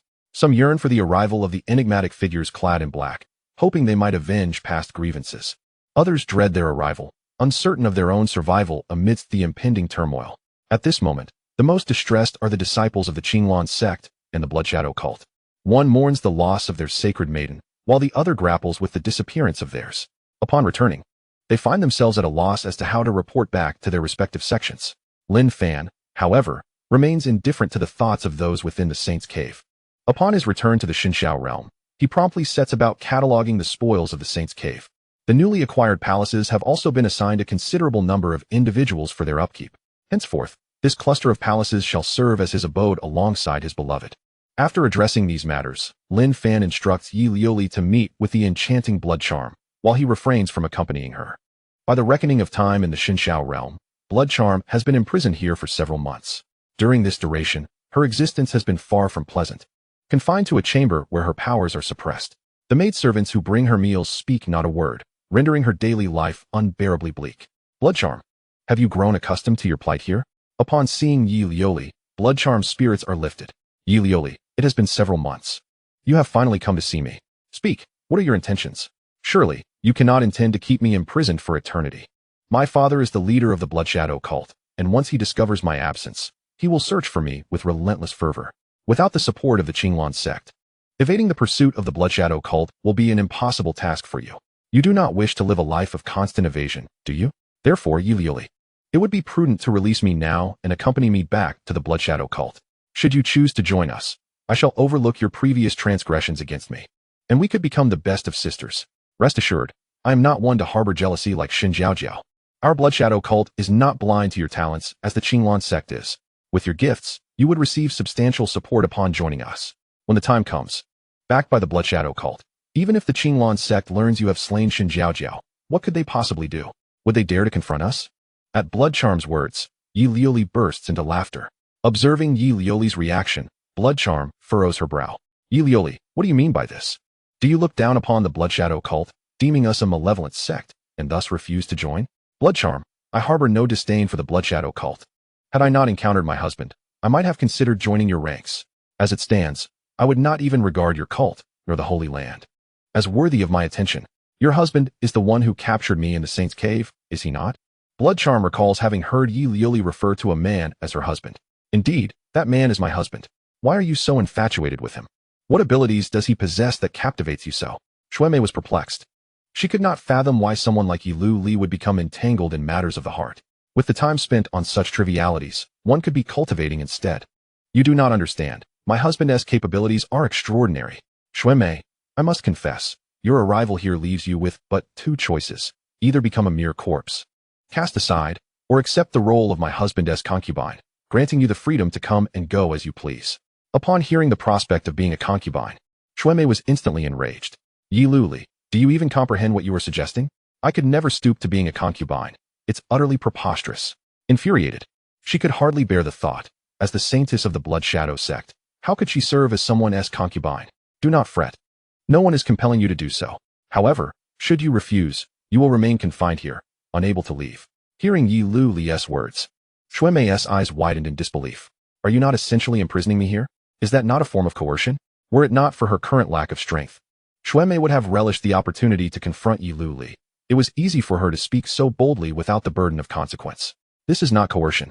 We have confined you here solely because you possess too much knowledge. However, rest assured, your freedom will not be restricted further. You may wander about as you wish. Yet, your cultivation will remain stifled. Do not harbor any hopes that the Bloodshadow sect will locate you, for this realm exists as an independent space, imperceptible to those outside. Now, take your time to ponder this. I shall return in due course, hoping for a satisfactory answer from you. I can assure you, becoming my husband's concubine is an immense opportunity. With that, Yi Luli departed without a backward glance. Yi Luli, do not leave. I have many more questions for you. Shuemei called after her, frustration evident in her voice. Yet, Yi Luli chose not to respond. Fuming, Shuemei sank into a chair. What is this? I truly am the unluckiest of souls. Must I truly become a concubine?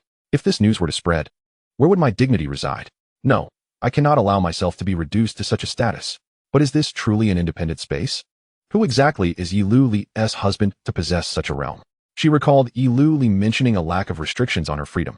I must explore and ascertain the nature of this place. With determination, Shuemei stepped out of the room that had confined her for months. As she ventured forth, she was awestruck by the wonders around her. The mere trees lining the path were of an extraordinary caliber, surpassing the level of Xian. Is this truly an independent space? Why is the essence of heaven and earth so rich here? Even in the secluded quarters of our Blood Shadow Sect's ancestors, the spiritual energy is not as abundant. As time passed, Shuemei encountered several attendants, her mind racing with disbelief. How could this be? At that moment, her faith in her own reality began to waver. The prowess of these maidens struck Shuemei as somewhat surreal. Despite her cultivation being sealed, her perceptive abilities remained intact. She discerned that the strength of these maidens was at least at the Purple Mansion realm, with several even at the Divine Platform realm. What was particularly striking was their youth. They were undeniably very young. It could be said that among the younger generation of the Blood Shadow sect, none could compare to these maidens aside from her. Reflecting on the words spoken by Yi Lioli earlier, Shuemei realized that this must be related to Yi Lioli's husband. Who exactly is this man, and how does he possess such formidable prowess? At this moment, Shuemei felt a profound curiosity towards Lin Fan. Could becoming his concubine truly be my fortune? Never mind. I shall take my time to understand the situation first.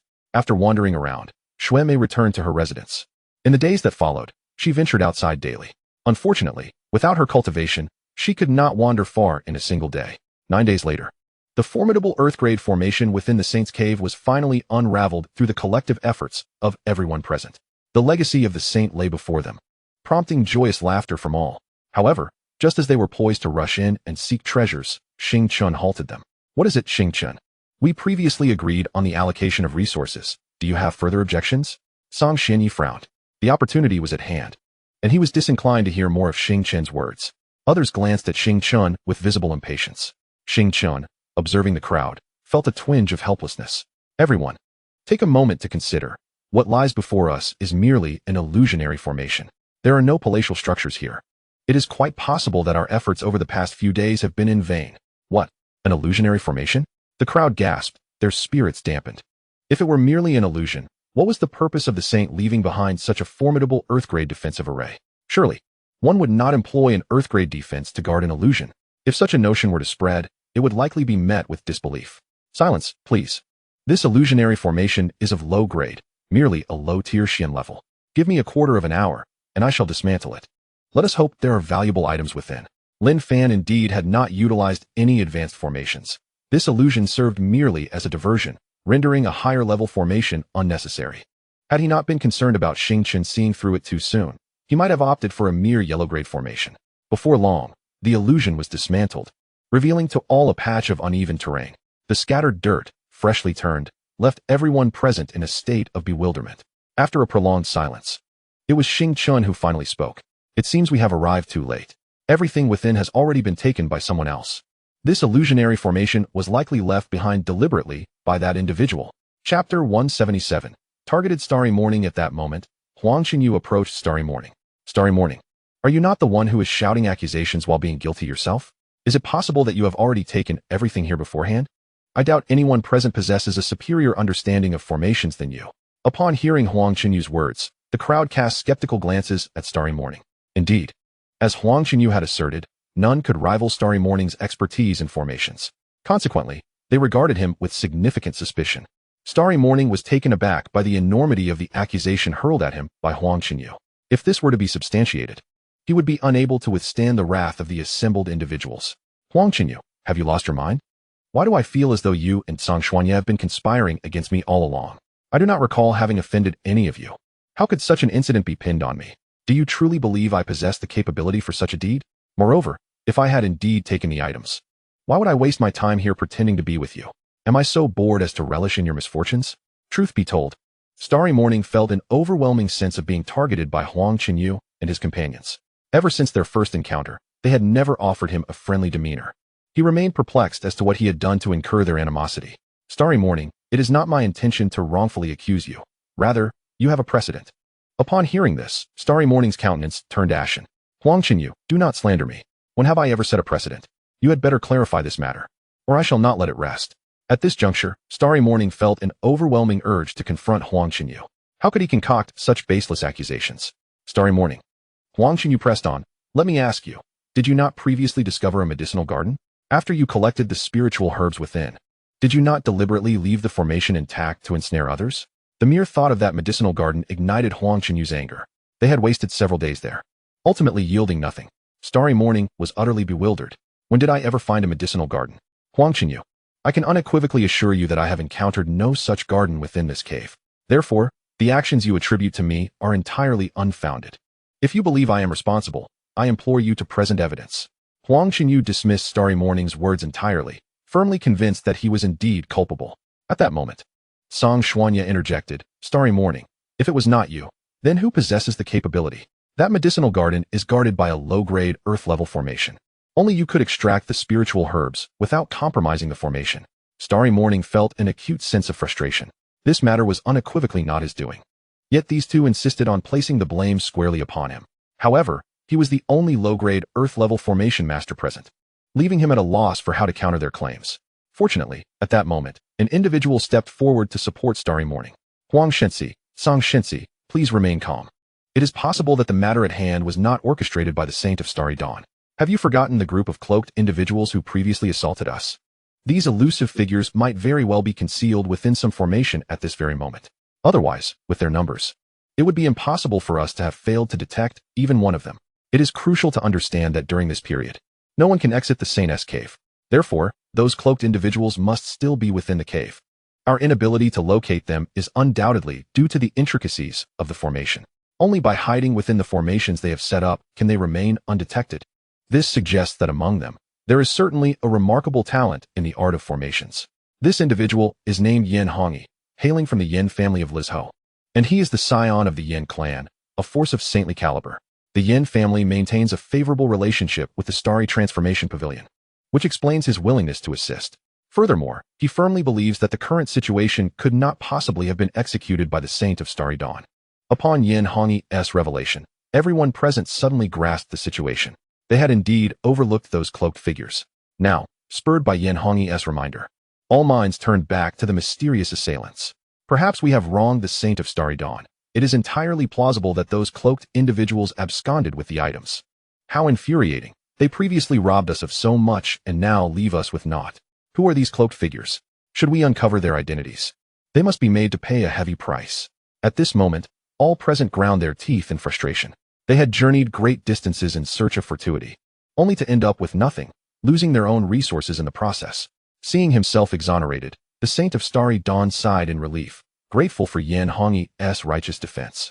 After taking a deep breath, he addressed the assembly. Esteemed colleagues, I assure you with my integrity that I am not responsible for this incident. The evidence is now clear. It was those cloaked individuals who seized all the contents within. I implore you, upon our return, we must unite to investigate the origins of these cloaked figures. They have dared to toy with us, and we must ensure they face the consequences. As his words echoed, others quickly rallied in support. I stand with the Saint of Starry Dawn. We must unearth the origins of these cloaked figures. In our eastern domain, we cannot allow such a malignant presence to exist. Once we acquire any information, we shall band together to obliterate them. Indeed, I too lend my support. Ultimately, everyone present concurred with this resolution. At that moment, the 10 members of the Shadow Pavilion committed the sentiments expressed to memory, preparing to report the developments to Lin Fan promptly upon their return. The Saint's cave had been thoroughly pillaged, and with no further options available, they all remained, awaiting the cave's teleportation to usher them away. Time swiftly progressed to the 10th day. Outside the cave dwelling, all the guardians of various factions awaited with bated breath. Some were anxious about the safety of their disciples, while others were filled with anticipation, eager to discover the treasures their disciples might have acquired. Soon, the individuals from the sacred cave were teleported out. Upon their emergence, they did not linger for a moment and hastened to reunite with their respective teams. Chapter 178. The Blood Shadow Sect and the Qinglan Sect in direct confrontation at the location of the Xingyin Pavilion. Upon seeing their holy son and disciples safe and sound, A wave of relief washed over them, mingled with curiosity. What treasures had been uncovered within the sacred cave? When the elder inquired about their findings, a bittersweet expression enveloped Xingqian's face. Having ventured into numerous caves and secret realms, he had never before returned empty-handed as he did today. Observing the expression on their holy son's face, the elder's heart sank. Did something go awry within the sacred cave? He queried. Xingqian managed a wry nod. Elder, we found nothing in the sacred cave. Not just me, but everyone present returned with empty hands. The elder of Qinglan Pavilion, upon hearing this, was engulfed in confusion. Holy son, what on earth happened? Is it possible that the sacred cave contained nothing at all? Xingqian shook his head. Elder, there were indeed many valuable items within the sacred cave. However, we were all robbed by a group of individuals clad in black. They were numerous, at least in the tens of thousands. What? Such a thing occurred? The elder of Qinglan Pavilion was struck with disbelief. Holy son, do you have any idea about the origins of these black-clad individuals? Xingqian shook his head once more. Elder, we possess no leads. These individuals are far too enigmatic. By the way, Elder, please search the vicinity for any traces of the black-clad figures. They must have emerged from the sacred cave alongside us. Perhaps we might uncover some clues. Heeding Xingqian's suggestion, the elder of Qinglan Pavilion promptly began to scan the surroundings. Not only him, but all the guardians from various factions present commenced their vigilant observations. After a brief while, the elder furrowed his brow. Despite his esteemed status, he had discerned no abnormalities. Undeterred, he resumed his meticulous search, yet yielded no results. Holy son, I have discovered nothing. Please recount to me in detail everything that transpired within. Very well. Xingqian proceeded to narrate all that he knew. Upon finishing his account, the elder's countenance darkened considerably. Damn it. Which faction has audaciously offended all the saint-level powers of the eastern region? Could it be a move orchestrated by a sovereign-level faction? But that shouldn't be the case. The elder of Qinglan Pavilion found himself utterly perplexed, unable to fathom which faction would dare to undertake such an audacious act. Those with lesser power would not dare to engage in such behavior, while those with greater power would merely claim the saintly inheritance, never resorting to robbery. However, such covert tactics are surely beyond those of lesser strength. Could it truly be that a force of Saint King level or above has intervened? But which faction could it be? Never mind. This matter will have to trouble the Pavilion Master upon our return. The elder of the Qinglan Pavilion ceased his ponderings. After all, this situation does not exclusively target them. Other factions, such as the Tsang family of Yongzhou, the Huang family of Xianzhou, and the Yin family of Lizhou, are equally intrigued by the identity of the cloaked figures.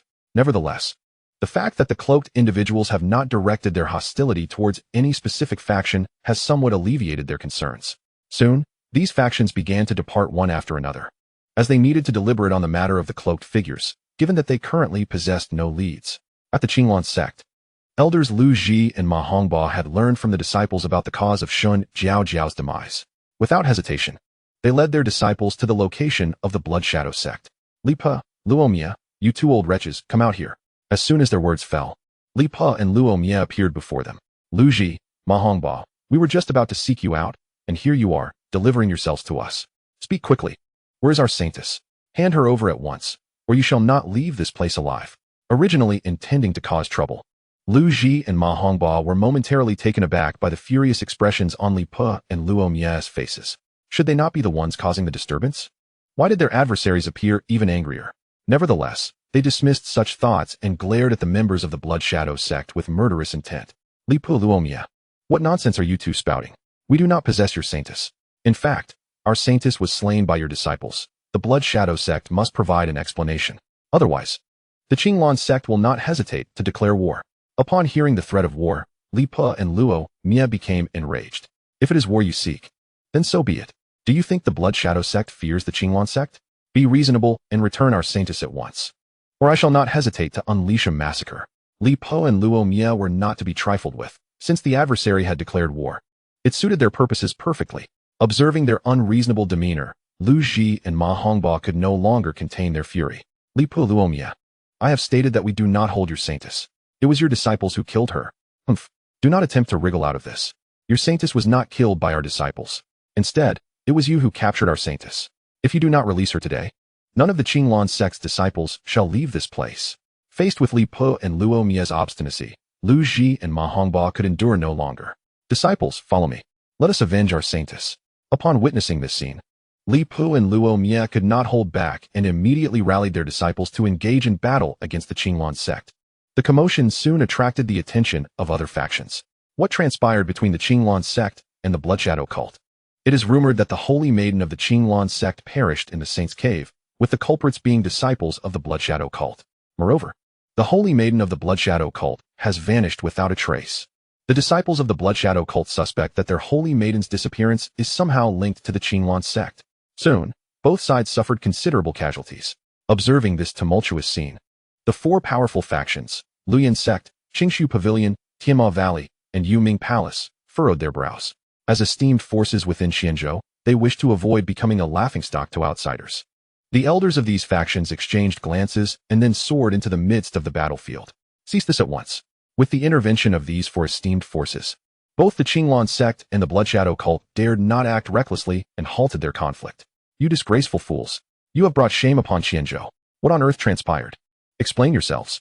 Lu Ji, Li Pe, and others, unable to conceal the truth, recounted the sequence of events in detail. Upon hearing the accounts from both parties, the expressions of the elders from the four factions darkened.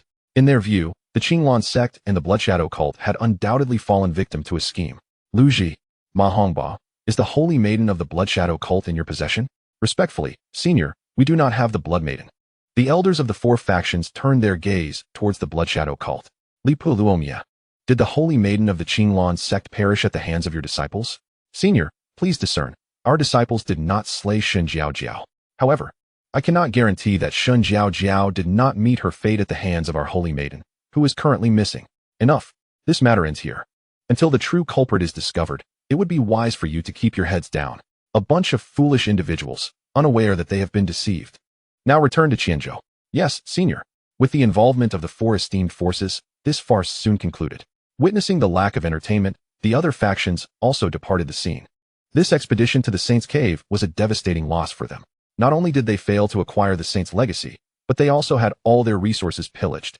They even remained oblivious to the identity of their assailants, knowing only that they were clad in black and wore masks. Given these two scant details, uncovering the mastermind behind the incident was nearly impossible. Within the Xinxiao realm, Li Han was reporting the findings of their expedition to Lin Fan. Patriarch, our harvest from the Saint's Cave has been substantial. The area designated for the cultivation of spiritual herbs has reached 120 square kilometers. Among these, heavenly grade herbs occupy 20 square kilometers, encompassing over 1,000 varieties. Earth grade herbs cover 100 square kilometers, with their varieties exceeding 5,000. Next, we have the cluster of palaces. After our assessment, there are a total of 500 palaces. Of these, 300 are habitable, with 100 being of heavenly grade and the remainder being earth grade. Now, these palaces have been thoroughly cleaned and are ready for occupancy. The remaining 200 palaces include the Treasure Pavilion, the Book Repository, the Alchemy Chamber, the Artifact Refinement Room, the Talisman Crafting Room, and the Training Room, among others. Within the repository, we discovered numerous cultivation techniques and martial skills, ranging from the introductory yellow-level techniques to the formidable heavenly-level ones, all in considerable quantity. The heavenly-level techniques and martial skills alone number over 100. While the earth-level techniques and martial skills total around 500. The mystical-level techniques and martial skills are even more abundant, exceeding 10,000. The yellow-level techniques and martial skills are the most plentiful, nearing 200,000. There is even one sacred-level technique, cultivated by the master of the cave, known as the Heavenly Heart Method, which is rated as mid-grade within the sacred tier. In addition to techniques, there are inheritances in alchemy, artifact refinement, talisman creation, brewing, formations, and spiritual plants, all reaching the low-grade heavenly tier. Next, we have weapons, 200 heavenly-level weapons, over 500 earth-level weapons, and more than 10,000 mystical-level weapons, with the yellow-level weapons numbering in the hundreds of thousands.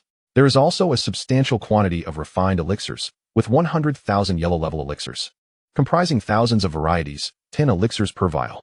There are over 10,000 mystical-level elixirs, with hundreds of varieties, and approximately 1,000 earth-level elixirs across several dozen types. 50 heavenly-level elixirs are available, all of low-grade heavenly quality, across 5 different kinds. The most abundant resource is the elemental stones. Yellow-grade elemental stones are in countless numbers, exceeding 1 trillion. Mystical-grade elemental stones are also plentiful, nearing 500 billion. Earth-grade elemental stones are scarcer, just surpassing 10 billion. While the heavenly-grade elemental stones number around 50 million. Sacred-grade elemental stones are few, totaling merely 20,000. Upon hearing Li Han's report, Lin Fan nodded in satisfaction, astonished by the bountiful harvest. Xiao Han, how many Divine Platform Realm warriors do we have in our Lin family, and how many in the Purple Mansion realm? Master. Excluding Madam, Young Master, and Young Miss, our Lin family has nearly 3,000 Divine Platform Realm warriors. Even more so, there are over 600,000 Purple Mansion Realm warriors. The warriors below the Purple Mansion realm are around 300,000. These warriors, who have not yet reached the Purple Mansion realm, were acquired by the Treasure Pavilion and Shadow Pavilion over the past few years. Due to the heightened requirements for qualifications, the number of children found has been limited. I hope the master understands. After listening, Lin Fan waved his hand dismissively. It's all right. Having 300,000 is already excellent. We have plenty of time. By the way, Xiao Han, arrange for 100,000 Purple Mansion Realm personnel for Lin Sha, as I promised him. Also, assign him 100 Divine Platform Realm warriors, or else he will find it difficult to manage such a large number. Understood, Master. I shall make the arrangements immediately. Once Li Han left, Lin Fan prepared to open the gift packages. After such a long time, all his children had been born, including Yi Liuli's children.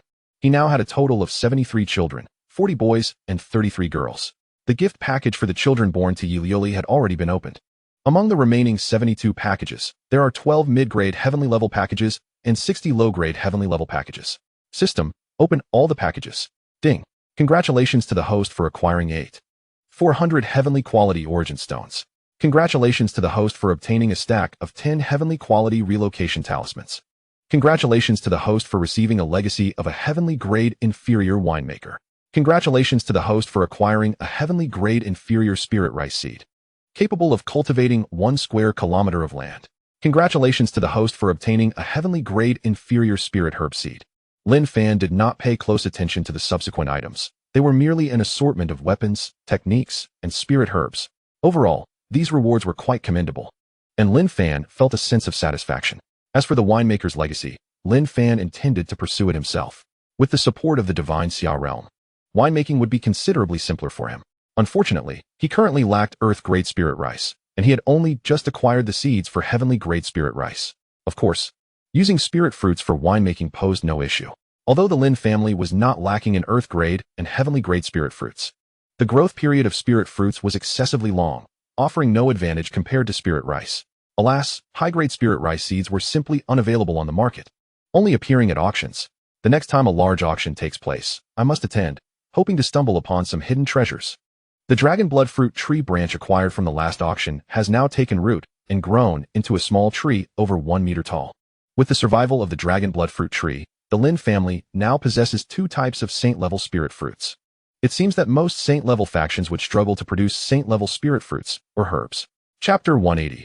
The shock and intrigue of Blood Charm. Meanwhile, Yi Liuli, holding her young son Lin Haozong, sought out Blood Charm once more. Upon seeing Yi Liuli arrive, Blood Charm's expression brightened. Yi Liuli, you have finally come. However, she quickly noticed the child in Yi Liuli's grasp. Yi Liuli, is this your child? Yi Liuli smiled and nodded. Indeed, this is my child. Hearing Yi Liuli's confirmation, Blood Charm found it somewhat hard to believe. She never imagined that Yi Liuli had already become a mother. If Blood Charm knew that this was already Yi Liuli's 4th child, one could only wonder what her reaction would be. After regaining her composure, Blood Charm lifted Lin Haozong into her arms. Little one, what is your name? Blood Charm was quite fond of such an adorable human infant. Haozong.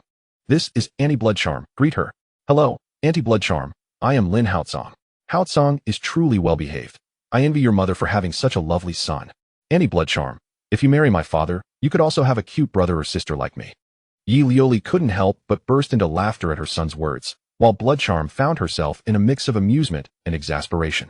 After calming her emotions, she gently pinched Lin Haozong's little nose. You, little rascal, dare to say anything. Aren't you afraid your mother will be angry? Auntie Blood Charm, I speak the truth. And my mother won't be angry. All right, I believe you, Blood Charm replied with a roll of her eyes. Naturally, she did not take a child's words too seriously. Haozong, go play on your own. Your Auntie Blood Charm and I have some matters to discuss. Okay, mother. Blood Charm Aunt, I wish to go and play. Please set me down. Very well, go enjoy yourself, but do remember to stay safe. Rest assured, Blood Charm Aunt, I am quite capable. With that, Lin Haozong leapt away joyfully. As Lin Haozong departed, Yi Liuli turned her gaze back to Blood Charm. Blood Charm, after such a long time, have you come to a decision? Do I truly have a choice? Blood Charm retorted with a hint of self-mockery. At this juncture, She had no option but to acquiesce. It was hardly reasonable to remain here indefinitely, waiting to wither away. That would be an eternity. Blood charm, there is no need for you to harbor resentment. In due time, you shall comprehend the magnitude of this opportunity. In any case, you will certainly not regret this decision. In fact, you may even find yourself grateful to me. Observing Yi Liuli's unwavering conviction, Blood charm grew increasingly curious about Lin Fan. She believed Yi Liuli had no reason to deceive her regarding such matters, as it bore no significance. Yi Liuli, enlighten me about your husband. Regardless, without your consent, I cannot escape, so you need not worry about me divulging any information. Yi Liuli, upon hearing this, had no intention of refusing, just as Blood charm had stated. Without her husband's approval, she would never be able to leave this place. Blood charm, what is it you wish to know? Let us commence with the simplest inquiries, such as who your husband is, his name, his capabilities, and to which faction he belongs. My husband is named Lin Fan. In terms of strength, he is unparalleled in the Divine Passage realm. As for his faction, it is the Lin family. He established himself, without any backing from other forces. Your husband is merely unparalleled within the Divine Passage realm. Is that not rather weak? Blood charm furrowed her brow, casting a scrutinizing glance at Yi Liuli. While the Divine Passage realm was indeed significantly stronger than her own, their Blood Shadow sect possessed individuals at the threshold of the Sacred Saint realm. A mere Divine Passage realm individual was hardly worthy of her regard. Moreover, being relegated to the status of a concubine was an affront to her dignity. Seeing Blood Charm's reaction, Yi Liuli was not taken aback. Blood Charm, the Divine Passage realm is merely a temporary state. Do you know that my husband is the reincarnation of a great being? Upon hearing that Lin Fan was a reincarnated great being, Blood Charm was taken aback. What constituted a great being was a powerful entity above the sacred sovereign level, deserving of such a title. If Lin Fan truly were a reincarnated great being, it would undoubtedly present a significant opportunity for her.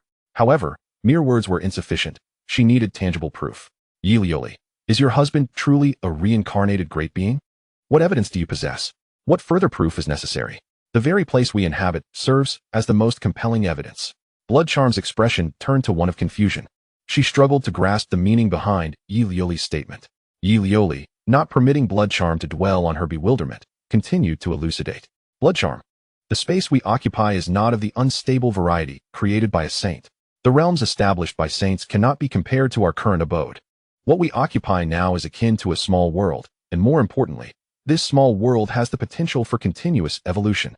Subsequently, Yi Liuli elaborated in detail on the functions of the divine Xia realm to Blood Charm. After a considerable time, the Blood Charm finally assimilated the information. She had never anticipated that the small world she currently inhabited would be so formidable. The mere velocity of time flow and the level of safety were sufficient to ensure the Lin family's invincibility. Given ample time for development, the family would undoubtedly grow ever stronger, with surpassing the Qinyuan Holy Land merely a matter of time. She finally comprehended the source of the maid's remarkable prowess. With abundant resources at their disposal and an eightfold increase in time flow, it would be a challenge for these individuals not to become powerful. Most importantly, their lifespan consumption was synchronized with the outside world. Remaining within the small world was akin to possessing 8 times the lifespan of others. Such a potent ability held an irresistible allure for those ancient beings nearing the end of their lifespans. Subsequently, the Blood Charm gleaned considerable information about Lin Fan from Yi Liuli. As her understanding of Lin Fan deepened, so did her admiration for him. Her initial aversion transformed into anticipation of being with Lin Fan, and her fondness for him grew rapidly during this time. So, you no longer disdain my husband for being merely at the Divine Passage realm? Upon hearing Yi Liuli's words, a hint of embarrassment flickered across Blood Charm's face. By the way, Blood Charm, you must have seen my child, Lin Haochang. Do you know how exceptional his talent is? Yi Liuli intended to drop another bombshell. Convinced that Blood Charm would be intrigued, Blood Charm was taken aback by Yi Liuli's expression. Both of them possessed talents of the highest caliber. The mere fact that Yi Liuli would pose such a question indicated that Lin Haochang's aptitude likely exceeded that of the highest grade. Yi Liuli, do not tell me that Haochang's talent has reached the saint level? Though she had already formed a conjecture in her mind, she still sought confirmation. Blood Charm, I didn't expect you to be so astute and guess it so quickly. Indeed, my son Haochang's talent has reached the saint level, and moreover, it is of mid-grade. At this revelation, Yi Liuli's pride shone through. What? It is genuinely at the saint level and has attained the mid-grade. Blood Charm had initially thought that the best would be the lower saint level, but discovering it was mid-grade truly astonished her. Are you already shocked? This is merely the beginning. Yi Liuli smiled with a hint of pride. Such talent at the mid-grade of the saint level. If he were to mature, he would undoubtedly become a Saint King level powerhouse. Is that not astonishing? Unable to suppress her sarcasm, Blood Charm retorted, "This is just the tip of the iceberg. Let me share another secret." Upon hearing that there was more to unveil, Blood Charm perked up, her gaze fixed intently on Yi Lioli. "In fact, Lin Haochong is my fourth child. The talents of my other 3 children have all reached the lower saint level. Furthermore, my eldest son, Lin Haoqian, not only possesses lower saint level talent, but is also a divine body, and he has now cultivated to the divine platform realm." Upon receiving this information, Blood Charm was left speechless. She had never imagined that Yi Lioli had 4 children, each with such extraordinary talents, including a divine body. Most importantly, Knight Lioli's eldest son has astonishingly reached the divine platform realm, his cultivation now rivaling hers. Upon regaining her composure, she regarded Knight Lioli with eyes brimming with envy. This individual possesses a combination of 4 sacred level talents and a divine physique. If this news were to spread, it is likely that the Qianyuan sacred land would be compelled to intervene and seize him. Xuemei, you need not feel envious. Your talent mirrors mine, and your future offspring shall also possess sacred level potential. Knight Lioli, are you certain you are not deceiving me? At this moment, Xuemei's breath became rapid with excitement. She was overwhelmed. One must understand that before a child is born, no one can guarantee the child's potential, even if both parents possess imperial level talents. It does not ensure that their offspring will inherit sacred level or higher abilities. Sacred level talents are not commonplace. Why would I deceive you? My child is the finest testament. Upon hearing this, Xuemei found it quite reasonable. Very well, I shall not prolong our conversation. Prepare yourself, for in a few days, I shall take you to meet my husband. After uttering these words, Knight Lioli departed without delay. In Chenjo, at the Qinglan sect, with the return of the disciples from the Saint's Cave, the entire Qinglan sect has been made aware that their saintess perished within the sanctum. The sect leader, Lu Xingyan, convened all the elders in the Grand Hall for a discussion. The Qinglan sect boasts 15 elders of divine prowess. After surveying the assembly, the sect leader furrowed his brow, noticing the absence of Xia Yingyao. Brothers and sisters, have you informed Sister Xia? Initially, the attendees were oblivious, but upon Lu Xingyan's prompt, they realized that one was indeed missing. At this moment, the gathered individuals exchanged glances, uncertain of how to respond. Observing this, Lu Xingyan understood that they had not conveyed the news to Xia Yingyao. Before he could speak further, Liao Tianrui stepped forward. Sect leader, it is utterly unreasonable for Xia Yingyao to remain absent during such a critical event. She has not returned, which suggests she holds our sect in disdain. Perhaps she, like her disciple Knight Lioli, has betrayed the Qinglan sect. Therefore, I propose that you expel her from the sect to avert future troubles. With his favored disciple deceased and his influence waning, Liao Tianrui naturally wished for Xia Yingyao's absence. Should she return, she might retaliate against him. Without the presence of Shun Jiaojiao, his standing within the sect pales in comparison to Xia Yingyao's. In terms of strength, although both he and Xia Yingyao are at the late stage of divine prowess, in a true confrontation, he may not stand a chance against her. Hearing Liao Tianrui's suggestion to expel Xia Yingyao, a flicker of anger crossed Lu Xingyan's face. He cast a cold glance at Liao Tianrui and said, "Junior brother Liao, please mind your words. Even at this juncture, you still entertain schemes of intrigue. Do you not regard me as your senior brother? You know better than anyone why Sister Xia has left the sect." Upon hearing Lu Xingyan's frigid words, Liao Tianrui was taken aback and hurriedly retreated to his original position. Could it be that the sect leader was aware of Yi Lioli's disappearance and suspected that it was he and Jiao Jiao behind it? Contemplating this, Liao Tianrui broke out in a cold sweat. His senior brother, the sect leader, was usually composed, but if he were to unleash his wrath, Liao would find it unbearable. As Liao Tianrui feared, Lu Xingyan had long harbored suspicions that the disappearance of Yi Lioli was orchestrated by Shun Jiaojiao and Liao Tianrui. Yet, even with this knowledge, he could not act against Shun Jiaojiao. The Qinglan sect had already lost one Yi Lioli. It could not afford to lose Shun Jiaojiao as well. This was the very reason he had indulged Shun Jiaojiao, acquiescing to her every request. However, now that Shun Jiaojiao was deceased, he could no longer permit Liao Tianrui to expel Xia Yingyao from the sect. Lu Xingyan averted his gaze from Liao Tianrui and directed his attention towards the other elders. Esteemed brothers and sisters, he addressed them, we are all members of the same sect, and I sincerely hope that no further intrigues arise within our ranks. The circumstances surrounding Yi Lioli's disappearance, I believe, are well understood by us all. Due to your internal scheming, our sect has tragically lost 2 disciples of exceptional talent within a short span of time. Such a loss is undoubtedly a grievous blow to our sect. Let me make this clear. Should such incidents recur, I will not hesitate to purge those responsible, without any regard for past affiliations. We shall heed the teachings of our sect leader. They responded. With Shun Jiao Jiao now deceased, there was no longer any need for them to curry favor with Liao Tianrui. Observing this scene, Liao Tianrui's countenance grew even more dismal. Yet, the tide had turned against him, and he saw no opportunity for redemption, unless he could find another disciple of exceptional talent, which was a rare occurrence. He was left with little hope. Even if he were to encounter such talent, it was uncertain whether that individual would choose to join the Qinglan sect. For those with such prodigious gifts would often gravitate towards major sects of saint-level influence.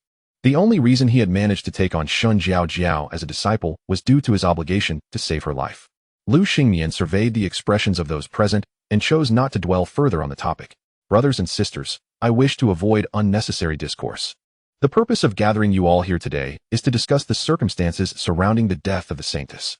With that, Lu Xingmian turned his attention to Lu Ji and Ma Hongba. Junior Brother Lu, Junior Brother Ma, please recount to us in detail what you have learned. Chapter 182. The number of spirit chefs with Lu Xingmian's directive, Lu Ji and Ma Hongba recounted to the assembly what they had discovered. Esteemed brothers and sisters, what are your thoughts on this matter? Can anyone surmise who it was that killed the saintess? After a moment of contemplation, one elder stepped forward. Sect leader, the death of our saintess may indeed be connected to those cloaked figures. From my deductions, our saintess was perhaps discovered by those black-clad individuals during her battle with the blood charm.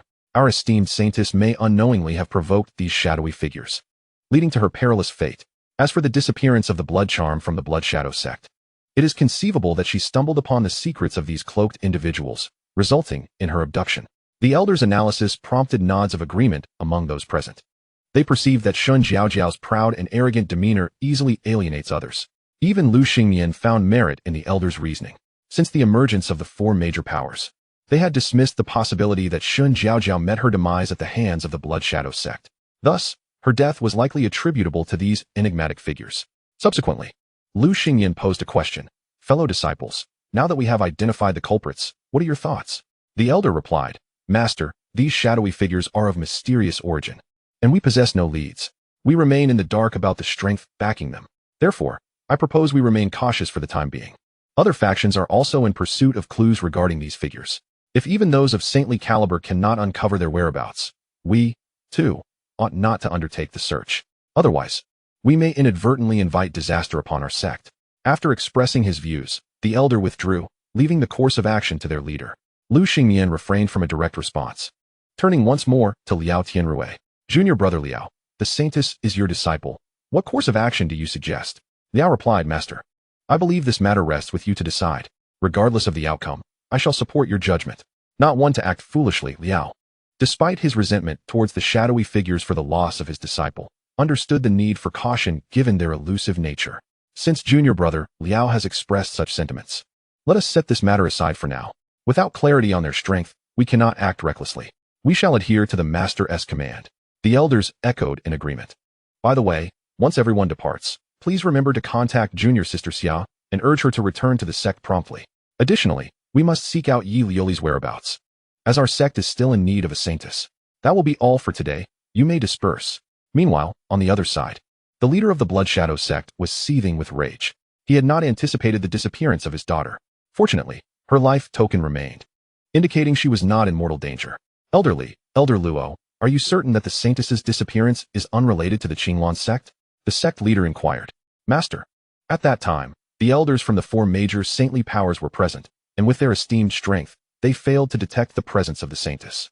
Thus, we can confidently assert that her disappearance bears no connection to the Qinglan sect.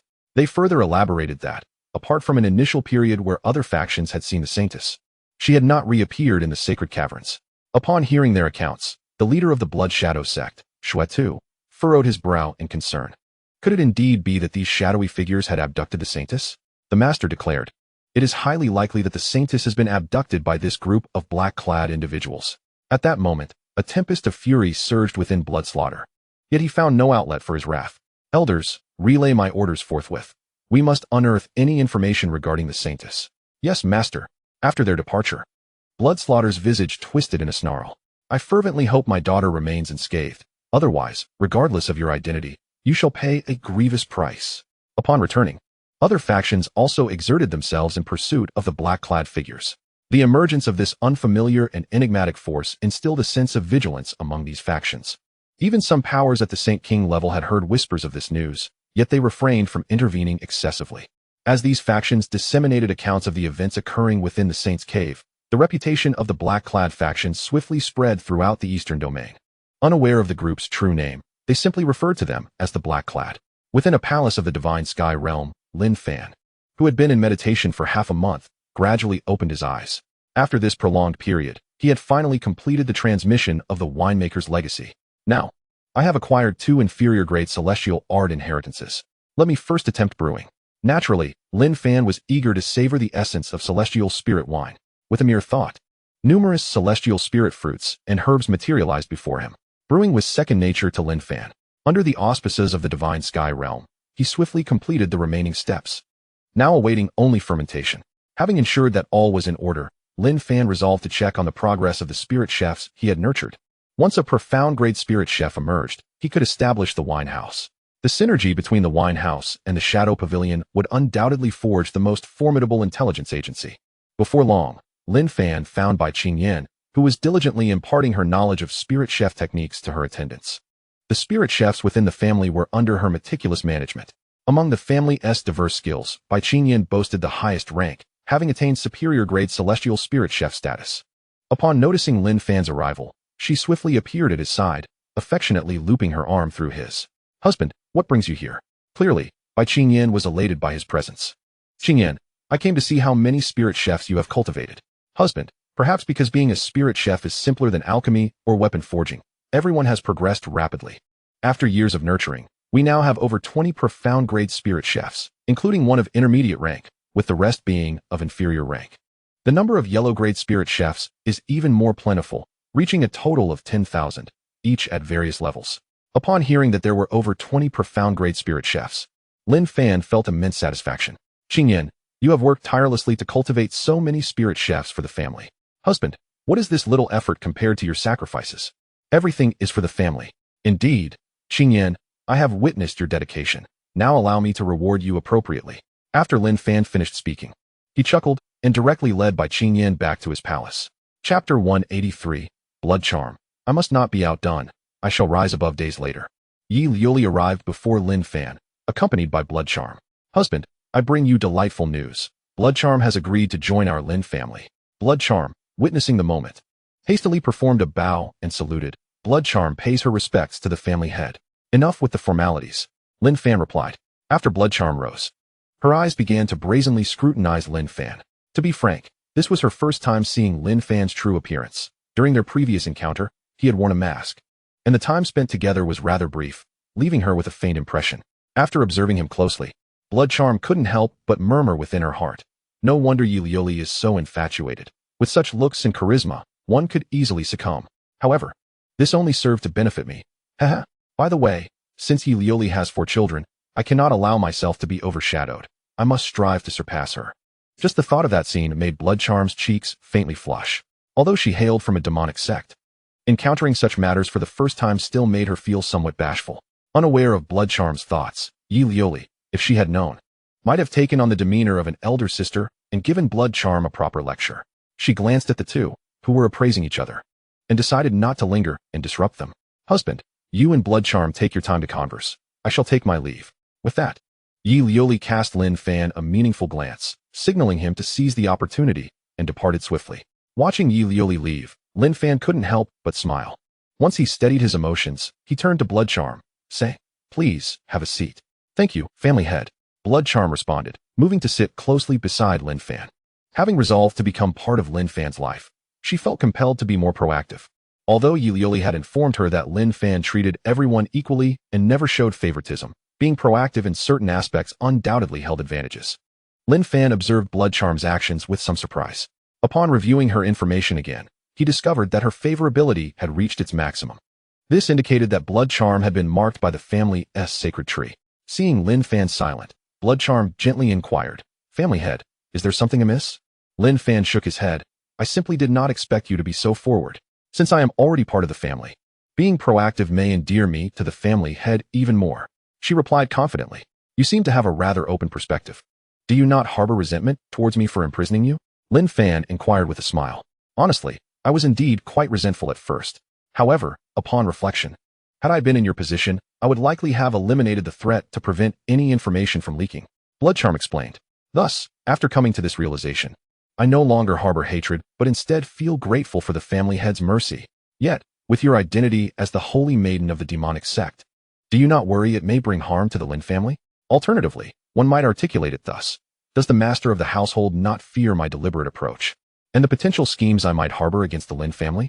This, indeed, is the foremost concern dwelling within the heart of Xue Mei. Should Lin Fan remain vigilant towards her due to her identity, her existence within the Lin household would likely be fraught with difficulty. Lin Fan, not lacking in discernment, naturally grasped the implications of Xue Mei's words.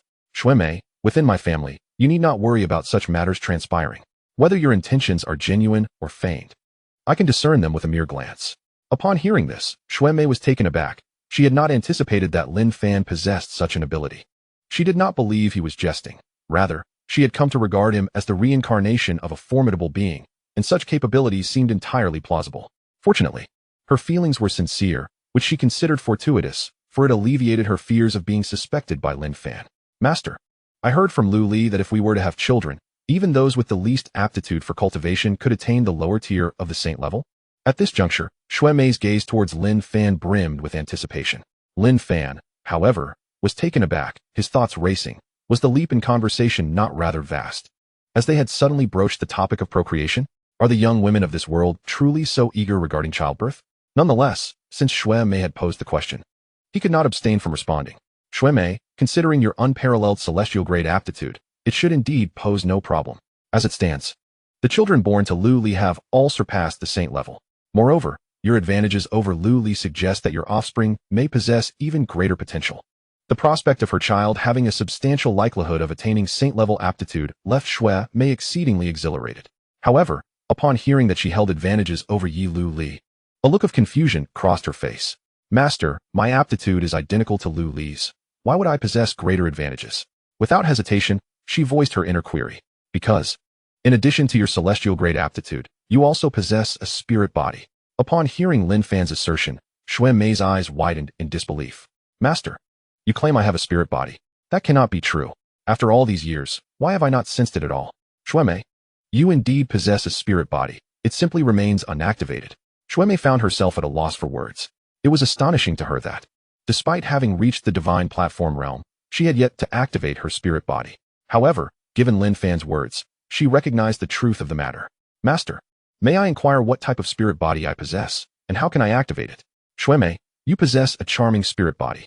As for activation, I presume I need not elaborate further. The revelation of her possessing a charming spirit body left Xue Mei utterly astounded. She had certainly heard of such a constitution, yet it offered her little more than enhanced allure, devoid of any true benefit for cultivation. In fact, were this information to circulate, it would undoubtedly attract the attention of those with ulterior motives, for such a constitution serves as a veritable crucible for cultivation. No wonder she had yet to activate her constitution. The sole means of doing so required mutual cultivation. I am merely named Bloodcharm. I have no desire to become a vessel for spirit entities. The thought of possessing such a physique sends shivers down my spine. Typically, those endowed with such a constitution do not fare well unless fortified by formidable allies.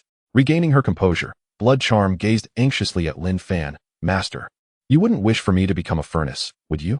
The mere notion of the fate that befell such vessels sent a flicker of fear across her eyes. As a member of the demonic sect, she was well acquainted with the harrowing scenes of spiritual extraction, which were utterly ghastly. Given her spirit entity physique, her fate would undoubtedly be even more tragic. Chapter 184, Night Lioli. You shall henceforth call me sister. Seeing Bloodcharm's fearful demeanor, Lin Fan couldn't help but chuckle. What are you thinking? It's merely a spirit entity. I would not stoop to such actions. Any form of spiritual extraction technique pales in comparison to my heaven and earth harmonization technique. Hearing Lin Fan's words, Bloodcharm exhaled a sigh of relief. She too believed he would not resort to such measures. Otherwise, he would not have allowed her to remain here for several months without taking action against her. Come, let me show you around and foster a bond between us. Upon finishing his sentence, Lin Fan lifted the restrictions on her cultivation. As she felt her strength returning, a radiant smile illuminated Bloodcharm's face. Being unable to utilize her essence for several months had been an agonizing ordeal for her. After wandering through the celestial realm with Lin Fan, Bloodcharm gained a newfound understanding of her surroundings. The sight of the myriad spirit herbs and fruits left her utterly astonished. Compared to their Blood Shadow Sect's herb garden, this was akin to a child's plaything. As time passed, the two grew increasingly intimate. As evening descended, Lin Fan finally escorted Blood Charm back to his palace. "Please, my husband, be gentle with me," Blood Charm timidly implored. "Do not be anxious. I shall handle what comes next." An hour later, Blood Charm's voice rang out with delight.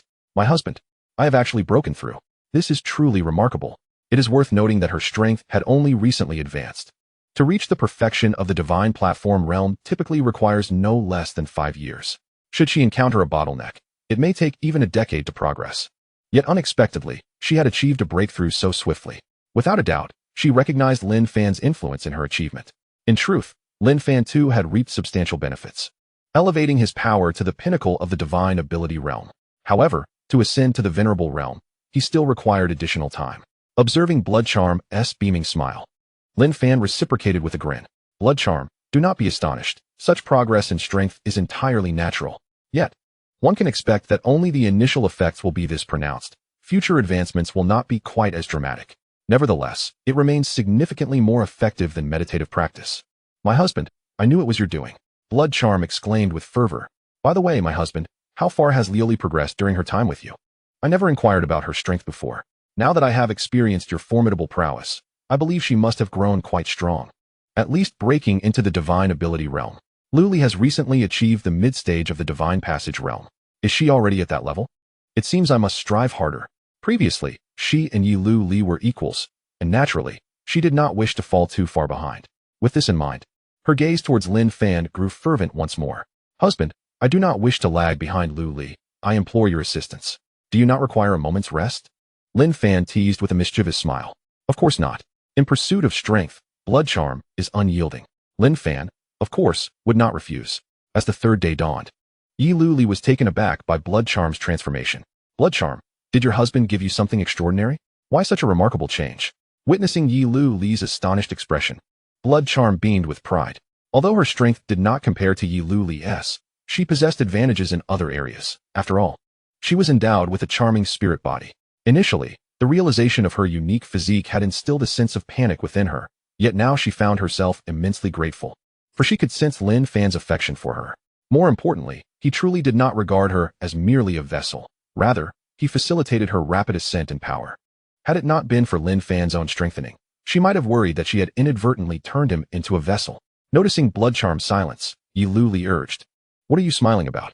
Hurry and tell me what is happening." "Lu Li, I never expected you to notice my transformation so swiftly. Of course, I'm not blind. How could I possibly miss it? Now, tell me what is going on." Yi Lu Li's eyes were filled with urgency. As a woman, she naturally aspired to enhance her own beauty. "It's nothing special, just the awakening of my spirit body." At this, Blood Charm's smile widened. "What? You possess a special physique?" Yi Lu Li circled around Blood Charm, her eyes shimmering with envy. She had never anticipated that Blood Charm would have such a spirit body. "What kind of spirit body enhances your allure so remarkably?" Yi Lu Li gazed at Blood Charm with curiosity. Blood Charm smiled sweetly. "Take a guess." "All right, let me ponder." As she spoke, Yi Lu Li began to reflect. She had some understanding of spirit bodies. Many could amplify one's charm. But something as extraordinary as yours must surely be the charming spirit body, correct? Upon hearing Yi Lu Li accurately deduce her physique, Blood Charm gave her a thumbs up. "Lu Li, you are impressive. I didn't think you would guess my physique right away." "Indeed, it is the charming spirit body." Yi Lu Li was somewhat astonished. For women without a background, such a physique could be a calamity. If word got out, even the Blood Shadow Sect might struggle to protect her. "Blood Charm, it is fortunate you encountered your husband. Otherwise, your fate would be dire. Although your physique is difficult to discern before activation, those at the sage level can perceive it at a glance."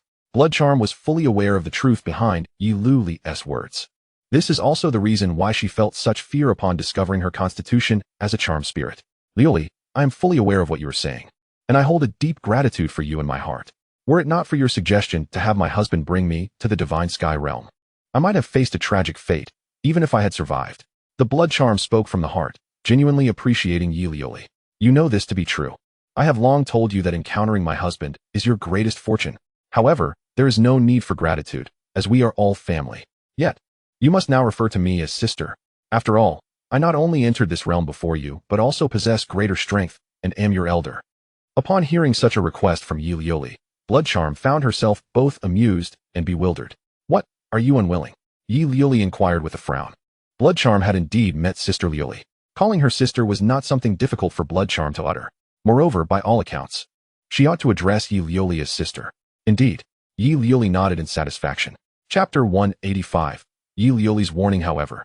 As Yi Liuli thought of the external forces probing for the whereabouts of the cloaked figures, her expression grew serious. Blood Charm, for the time being. You should refrain from returning to the Shadow Blood sect. Otherwise, it may bring trouble to your sect. Sister Liuli, what has happened? Blood Charm had indeed intended to find a moment to return and assure her father of her safety. But seeing Yi Liuli's somber demeanor, she sensed that something was amiss. Blood Charm, do you know about those cloaked figures in the Saint's Cave? Of course. While she had yet to encounter the cloaked figures, she had heard of their existence. Wait, could those cloaked figures have been sent by my husband? Blood Charm asked in surprise. Yes, aside from him, who else possesses such capability? That is true. Only my husband could stealthily place these individuals within the Saint's Cave. Blood Charm was naturally astonished by Lin Fan's methods. Who would have imagined that within such a vast Saint's Cave, all the resources would belong solely to the Lin family? Most importantly, their strongest member is merely at the Divine Passage realm. Should this news leak, those major forces would surely be too embarrassed to show their faces. Blood Charm, your disappearance has become widely discussed. Many assert that you were captured by the cloaked figures. Meanwhile, the Saint-level forces outside are seeking the whereabouts of these cloaked individuals. If you were to step outside now, it would undoubtedly attract the attention of those Saint-level forces. With the strength of your Shadow Blood sect, you cannot withstand such powerful entities. Furthermore, our Lin family is still developing and is not yet a match for those forces. Hence, it is best for you to avoid appearing in the outside world for now. Additionally, your constitution is quite unique. Should it be noticed by those with ulterior motives, it could lead to trouble. However, you may use the recording stone to reassure your father, and I will arrange for someone to deliver it. Upon hearing Yi Liuli's words, Blood Charm's expression turned serious. Sister Liuli, rest assured, I shall not venture out during this period. Indeed, Knight Liuli felt quite pleased with Blood Charm's performance. As the eldest among them, she must handle this matter with utmost care. It would be unthinkable to burden Lin Fan with such a trivial issue. Subsequently, Blood Charm recorded a message using the recording stone. To prevent Knight Liuli from overthinking, Blood Charm recorded this message in her presence. The content was brief, merely informing her father of her safety and assuring him not to worry. She even mentioned that she had encountered significant fortuity and would return to reunite with him when the time is right. Naturally, Blood Charm refrained from disclosing her whereabouts or the nature of her fortune. After completing the recording, Blood Charm handed the stone to Knight Liuli. Sister Liuli, I entrust this matter to you. Knight Liuli smiled and waved her hand, saying, no need for such formality. I have already stated that we are family. Now, let me introduce you to the other sisters. I'm afraid to trouble you once more, Sister Liuli. Come, let us depart swiftly. On that day, a member of the Shadow Pavilion, disguised as a cloaked figure, arrived at the entrance of the Blood Shadow sect. Upon seeing this individual, several guarding disciples immediately surrounded him. Who are you to dare intrude upon the Blood Shadow sect? Observing that the disciples possessed only the Qi realm, the Shadow Pavilion member did not waste words. With his divine platform realm strength, he swiftly subdued them. This recording stone was entrusted to me by your holy maiden. You must deliver it to your sect master. With that, the Shadow Pavilion member vanished without a trace, having sensed that a divine platform realm warrior was approaching. This was the territory of the Blood Shadow sect, and he wished to avoid confrontation. Indeed, within mere moments, a figure clad in red robes appeared. The guarding disciples, upon seeing this individual, hastily rose from the ground and bowed respectfully. Greetings, Elder Wang. Noticing the disheveled appearance of the guarding disciples, Elder Wang furrowed his brow. What is the meaning of this? Has anyone passed through here recently? Replying to Elder Wang, indeed, a cloaked figure appeared here just moments ago. What? You say the individual was a cloaked figure? During this time, the Blood Shadow sect had been actively pursuing the whereabouts of the cloaked figures. Hearing the disciples mention the cloaked individual immediately piqued Elder Wang's interest. Elder Wang, the individual was indeed cloaked. He handed us a recording stone, stating it was sent by the Holy Maiden. Quickly, hand me the recording stone. Elder Wang's tone was somewhat urgent. After so many days, they finally had news of their Holy Maiden. If there were no updates, their sect master would not take it lightly. The guarding disciples, not daring to delay, quickly produced the recording stone. As Elder Wang took the stone and prepared to leave, he suddenly paused. Did he mention anything else apart from the recording stone? No. After leaving the recording stone, he departed immediately. Well, you continue to guard the mountain gate.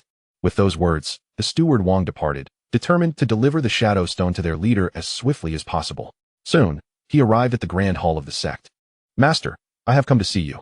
Wang Su proclaimed, rising. At this hour, is there something amiss? Blood Butcher, the leader, was in a foul mood. The prolonged silence regarding his daughter had weighed heavily on his heart. Unlike others, he had only one daughter, Xue Mei, and thus, his feelings for her were profound. Master, there is joyous news. We have received word of the Saintess, Wang Su said, his face alight with excitement. What did you say? Blood Butcher's eyes widened. Fixating intently on Wang Su, a flicker of dread crossing his mind. Had he misheard? Master, this shadow stone was sent by the Saintess herself. Quickly hand it to me. Blood Butcher's voice was tinged with urgency. Wang Su, sensing the gravity of the moment, hastily presented the shadow stone to him. By the way, Wang Su, have you ascertained who delivered the shadow stone? Reporting to the master, it was a figure clad in black. After delivering the stone, he departed. I received this information from the disciples guarding the mountain. I sensed an aura of divine mirror energy at the mountain gate, but by the time I arrived, the black-clad figure had already vanished. A figure in black? It seems the Saintess is indeed in their grasp. Blood Butcher's heart fluttered with unease. He was uncertain of the contents within the shadow stone and could only hope it bore good tidings. Wang Su, you may leave now. This matter will be recorded as a merit for you. Hearing Blood Butcher's words, Wang Su's heart soared with elation. Recognition portended rewards, filling him with anticipation. Not daring to linger, he expressed his gratitude and departed swiftly. Chapter 186. The Master of the Heavenly Mechanism Sect faces backlash once Wang Su had left. Blood Butcher eagerly examined the shadow stone. When he beheld the image of Xue Mei appearing vibrant and well, he finally exhaled in relief. He soon finished viewing the footage. Mayer claims this is an opportunity, a development I had not anticipated. It has caused me undue worry for so long. However, these black-clad individuals are shrouded in mystery. They must possess remarkable origins. The opportunity Mayer speaks of is surely significant. Nevertheless, as long as Mayer is safe, the nature of the opportunity is of little consequence. Despite his reassurances, Blood Butcher felt a swell of joy for his daughter. Though news of her well-being had arrived, he did not command the disciples to cease their search. This was what Xue Mei had instructed him to do. To halt the search now would undoubtedly raise suspicions within the Qinglan sect. If it were merely the Qinglan sect, it might be manageable, but if it attracted the attention of those at the saint level, it would spell disaster. With the limited strength of their Blood Shadow sect, they could not withstand the might of such forces. Those saint-level sects could easily dispatch a couple of quasi-saint experts, enough to spell doom for the Blood Shadow sect. The outside world was already aware that it was the black-clad figures who had captured his daughter. The saintly powers were eager to uncover the origins of the enigmatic figures cloaked in black.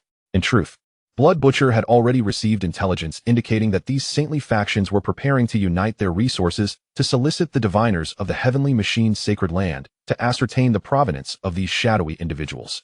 The Heavenly Machine's sacred land is a colossal entity, headquartered in the central region, and it is said that a quasi-emperor resides there. Each domain within the Xintian continent boasts a branch of the Heavenly Machine's sacred land. Only the disciples of the Heavenly Machine's sacred land possess the lineage of the diviners, rendering it impossible to find any other diviners outside its auspices. Even if someone were to fortuitously acquire the legacy of a diviner, they would invariably be drawn into the fold of the Heavenly Machine sacred land. Faced with the olive branch extended by this institution, none would dare to refuse. Without hesitation, Blood Butcher commanded Wang Su to keep this matter confidential, instructing him not to divulge it to anyone. Wang Su, upon hearing this, buried the information deep within his heart. As for the mountain guarding disciples, Blood Butcher erased this segment of their memory. Although this would inflict some harm upon their bodies, it was a necessary course of action. The intelligence Blood Butcher had received was accurate. At that moment, representatives dispatched by the saintly factions had arrived at the Eastern region's Heavenly Machine sect. To maintain clarity, the branches of the Heavenly Machine sacred land were designated as Heavenly Machine sects, while the Eastern region's Heavenly Machine sect was merely a branch. Its leaders were formidable in strength. The master of the Eastern region's Heavenly Machine sect had already attained the saintly realm. However, the master was not the strongest within the sect. There resided an elder of the Saint Emperor realm. Although a Saint Emperor was not the mightiest in the Eastern region, no one dared provoke the Heavenly Machine sect, as it had the backing of the sacred land. The sole disadvantage of the Heavenly Machine sect was its limited number of disciples. Becoming a diviner was no simple feat, esteemed guests. May I inquire about the purpose of your visit to our Heavenly Machine sect? Asked Tian Xuanzu, his eyes half closed, addressing the individuals below. Senior, we bring with us 100,000 sacred grade spirit stones. We wish to request your assistance in discerning the origins of the black-clad individuals within the saintly cave. This sum of 100,000 sacred grade spirit stones was the price set by the sect's master. Had it been any other disciple of the Heavenly Machine sect, the cost would not have been so exorbitant. Fortunately, these spirit stones were collectively sourced from the saintly factions, so the burden was not as painful. Had it been a single faction, they would have struggled to amass such a quantity. The Heavenly Machine sect is fundamentally engaged in the trade of information, so Tian Xuanzu naturally did not refuse their request. After accepting the spirit stones from his disciples, he wasted no time. He promptly produced a compass-like artifact and commenced his calculations. As Tian Xuanzu delved into his divination, an endless expanse of stars unfolded in his mind. Within this celestial realm, a colossal tree that spanned across the heavens materialized before him. Upon witnessing the emergence of this great tree, Tian Xuanzu's heart trembled. He felt insignificantly small in its presence. Before he could react, a branch from the towering tree, imbued with an unparalleled ferocity, lashed out at him. Tian Xuanzu, witnessing this scene, was struck with immense dread and hastily interrupted his calculations. However, it was already too late. The branch had grazed him. A pained scream escaped Tian Xuanzu's lips, echoing with agony. At that moment, he felt a splitting headache, akin to the torment of his very soul being torn asunder. One could only say Tian Xuanzu was fortunate. Had he been even a moment later, he would have surely faced utter annihilation. "Master, what has happened?" inquired a disciple of the Tianji sect, anxiety etched upon their faces. The disciples were thoroughly shaken by the spectacle, yet felt utterly powerless to assist. This was the first instance in numerous calculations conducted by their sect leader that such a calamity had befallen them. The representatives from various holy factions, upon witnessing this scene, were overtaken by fear. They had not anticipated that a mere calculation could elicit such a wretched cry from a being of saint-level strength. They could scarcely fathom the magnitude of Tian Xuanzu's injury and silently prayed for his well-being, knowing that should he falter, their escape from the Tianji sect would be fraught with peril. At this juncture, Tian Xuanzu's anguished cries reached the ears of the venerable Saint Emperor. What has transpired? Why does this young lad cry out in such agony? Is there an invasion by external foes? The thought of an impending invasion ignited a fierce wrath within the Saint Emperor. I shall ascertain who dares to lay hands upon my Tianji sect. Without delay, the Saint Emperor swiftly made his way to the grand hall of the sect.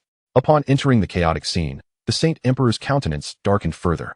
The disciples of the Tianji sect, upon seeing their elder, hastily bowed in respect. "We pay our respects, venerable ancestor."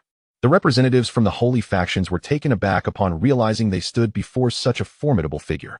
Although fear gripped their hearts, they dared not show any disrespect and promptly returned the gesture of reverence.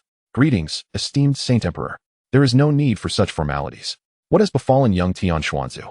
Reporting to the ancestor, the sect leader was merely conducting a calculation when this calamity ensued, confirming that there was no external threat. The Saint Emperor quickly assessed Tian Xuanzu's condition. Alas, this is a backlash from his calculations. His soul has sustained grievous harm. The calculation must have been at the level of a quasi-emperor. How reckless of this young one.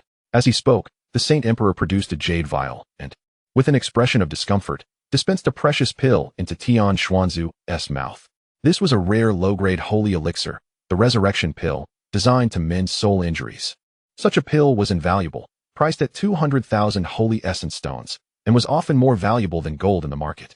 Were it not for his friendship with a renowned holy alchemist, he would not possess such a scarce remedy. Chapter 187. The reaction of the Qianyuan Holy Land after swallowing the pill. Tian Xuanzu finally ceased his cries, and his expression brightened considerably. "Thank you, esteemed ancestor, for bestowing this elixir." Upon hearing these words, the venerable Saint Emperor's wrath surged. "Enough of this needless prattling. How audacious of you, young one, to dare to speculate on the Emperor's domain. It is as if you seek to court death. You've squandered a precious sacred grade elixir, and naturally, I shall not bestow any kindness upon you. Master, I lack the audacity to predict the Emperor's intentions. What I sought to unravel was the enigma of an unfamiliar force, only to discover its sheer terror. In reflection of the recent events, Tian Xuanzi felt a wave of trepidation. He had not anticipated that an obscure faction could wield such formidable power. Subsequently, Tian Xuanzi recounted the encounter with the cloaked figures to the venerable Saint Emperor. Cloaked figures? I cannot fathom that such a force has emerged in the Eastern domain.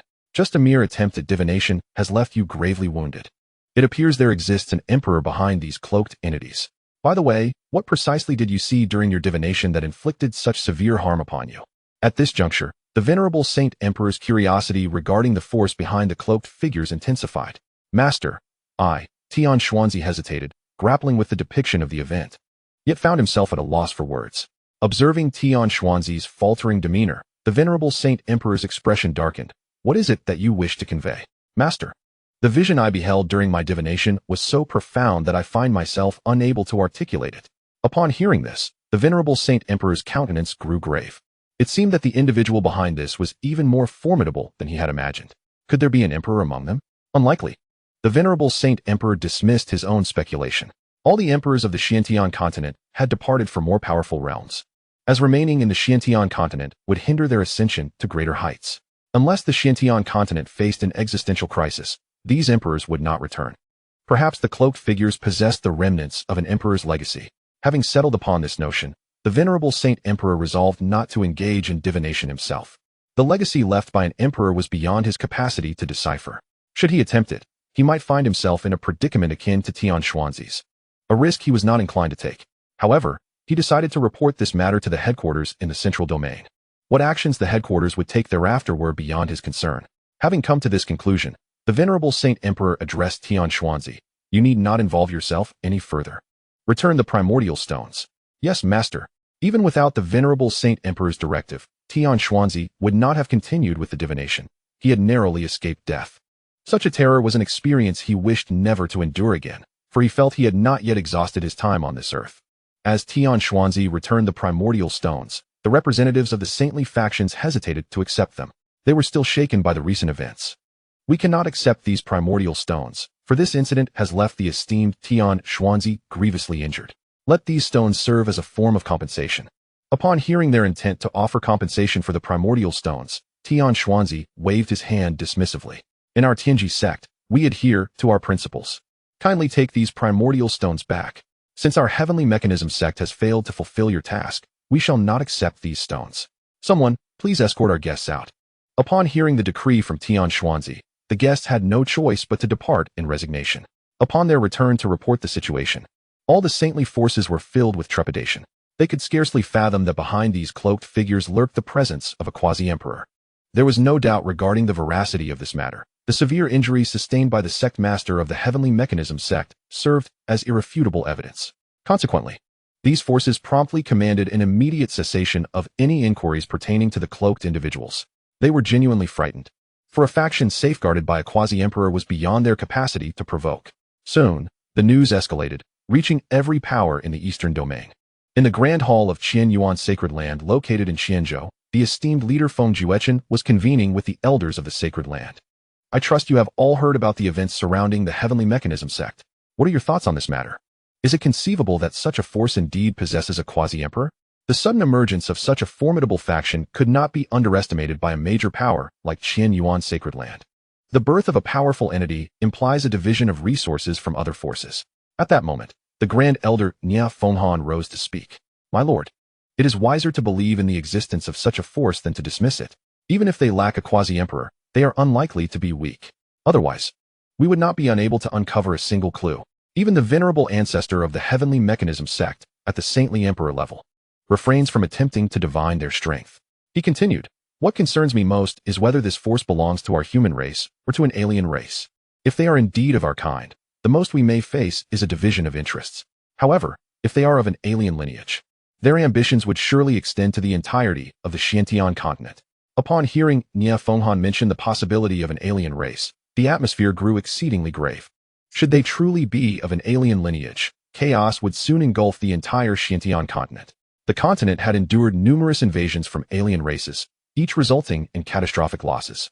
Feng Juechen had not anticipated that a mere discussion on the matter would lead Nia Fenghan to invoke the specter of alien races. In his estimation, these cloaked figures were undoubtedly not of foreign origin. Let us remain calm. The notion of an alien race is merely the Grand Elder's speculation. According to those who have ventured into the saintly cave, these cloaked beings appear to be resource raiders, having committed no extensive slaughter. The casualties were primarily those who violently resisted, prompting the cloaked figures to retaliate. Thus, I surmise that this force is most likely our own kind. Perhaps it is a concealed faction now preparing to emerge, driven to such actions by a scarcity of resources. Your wisdom is commendable, my lord. At this moment, all present felt that Feng Juechen's reasoning was sound. Elders, it is imperative that you pay close attention to this matter. We must not offend them. Additionally, we should keep a vigilant eye for any forces that may rise abruptly in the coming period. If such a force exists, It is highly likely to be connected to this entity. Should this force truly manifest, we could attempt to collaborate with it. Even if this force bears no relation to the men in black, it would not impact us adversely. However, if we are indeed correct in our assumptions, it would undoubtedly be a boon for our Qianyuan sacred land. Moreover, it is imperative to caution the disciples venturing out for training. They must refrain from provoking unnecessary conflict during this period. I must emphasize, should anyone inadvertently offend this force, they should not blame me for purging our ranks. The elders all bowed respectfully in compliance with the sovereign's decree. Very well, you may all disperse. With that, Feng Juechen vanished without a trace. The sovereign's strength has evidently grown. It seems a breakthrough to the Saint Realm is imminent. Nie Fenghan gazed at the spot where Feng Juechen had disappeared, his eyes shining with brilliance. Chapter 188. Preparations to establish an inn. During this period, the eastern region was rife with undercurrents, and none were more pleased than Xue Tuesday. Upon learning of the formidable background of these men in black, Xue Tu was elated, especially since his daughter was entangled with this force. He subsequently issued orders to the disciples within his sect to cease their search for the whereabouts of the saintess. Since even those saint-level powers were apprehensive, there was no need for him to feign a search any longer. After all, the Blood Shadow sect also harbored fears of this force. Continuing the search would seem rather conspicuous. However, aside from Xue Tu, the other disciples of the Blood Shadow sect were quite anxious. They were unaware of the connection between their saintess and this force, only knowing that she had been captured by them. This fueled their fears that Xue Mei's predicament might implicate the entire Blood Shadow sect. To prevent his disciples from sensing any abnormalities, Xue Tu pretended to be equally apprehensive in their presence. In stark contrast to Xue Tu's feigned panic, Qinglan sect was genuinely distressed. They were uncertain whether Shen Jiaojiao had offended this force. Should they be implicated, they would be utterly defenseless. Liao Tianrui was particularly restless, as he was Shun Jiaojiao's master. If trouble were to arise, he would be the first to be targeted. Lin Fan, indifferent to the outside turmoil, was engrossed in contemplating the location for his inaugural inn. Just then, Yi Lioli and Xue Mei approached hand in hand. "Husband, you have been sitting here alone for quite some time. What are you pondering?" Yi Lioli inquired as she and Xue Mei settled on either side of Lin Fan. "You arrived at the perfect moment. I am planning to establish an inn as a means for our family to gather information, while also facilitating collaboration with the Shadow Pavilion. I am currently deliberating on the most suitable location for this first inn. Since you are here, let us discuss it together." Upon hearing this, the two began to ponder. Yi Lioli had known of Lin Fan's intention to establish an inn ever since he revealed his culinary heritage. Yet she had not anticipated it would come to fruition so swiftly. However, upon realizing that Bai Qingyan has already cultivated numerous profound-level spirit chefs, it is indeed feasible to proceed with this plan. The collaboration between spirit chefs and winemakers to establish a bustling tavern would be effortlessly accomplished. After a while, Yi Lioli began to formulate her ideas. "Husband, our spirit chefs have currently only reached the profound level, so it would be more prudent to develop in smaller cities first. If you find this approach viable, we can commence in Luoxia City. I too support Sister Lioli's notion." Xue Mei chimed in from the side. Luoxia City? Lin Fan was certainly familiar with Luoxia City, as it was the first city they encountered upon arriving in Chenjo. "All right, let us begin with Luoxia City. Husband, have you thought of a name for the tavern?" Xue Mei inquired with curiosity. "As for the name, how about Drunken Immortal Pavilion?" Lin Fan had actually contemplated this name long ago. The name Drunken Immortal Pavilion is indeed melodious, but could it be too ostentatious? Xue Mei asked with some concern. "No worries. Perhaps we will truly be able to brew a wine that could intoxicate even the immortals." A month later, a tavern occupying an area of 100,000 square meters and soaring 9 stories high rose majestically in the heart of Luoxia City. In this world, as long as the necessary resources were provided, constructing a tavern was a trivial endeavor. The entire establishment was constructed from exquisite profound-level spirit wood, exemplifying unparalleled luxury. Lin Fan even prepared a comprehensive offensive and defensive earth-level array for the tavern. On the day of the grand opening, he would arrange for its setup. By then, even if a revered figure caused trouble, they would be unable to inflict harm upon this establishment. Simultaneously, the tavern's administrator could utilize this array to suppress any disturbances. Moreover, the deployment of an earth-level array served as a warning to the various factions within Luoxia City. The emergence of this tavern captured the attention of numerous factions, including the City Lord's Manor and the Yunding Commerce Association. The 8 families of the Divine Passage realm were equally intrigued. They were filled with curiosity regarding the mastermind behind this establishment.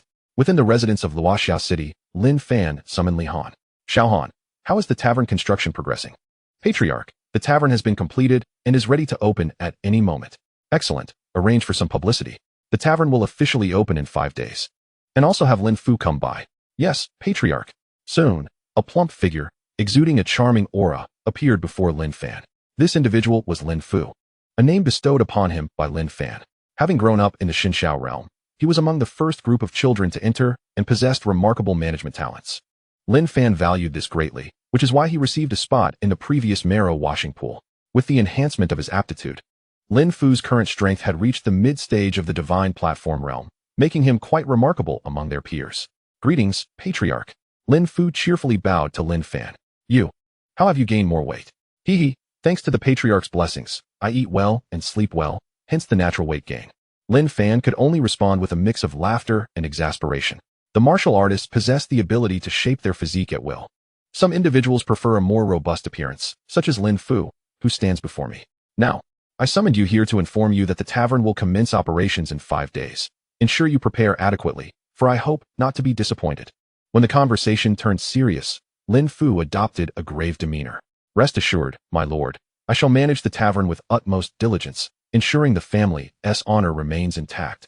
Indeed, I have faith in your capabilities. This is a superior defensive and offensive formation of earthly quality on the day of the opening. You shall arrange it within the tavern. Thank you, my lord. Lin Fu cheerfully accepted the formation handed to him by Lin Fan. With this formation in his possession, he felt no lingering anxieties.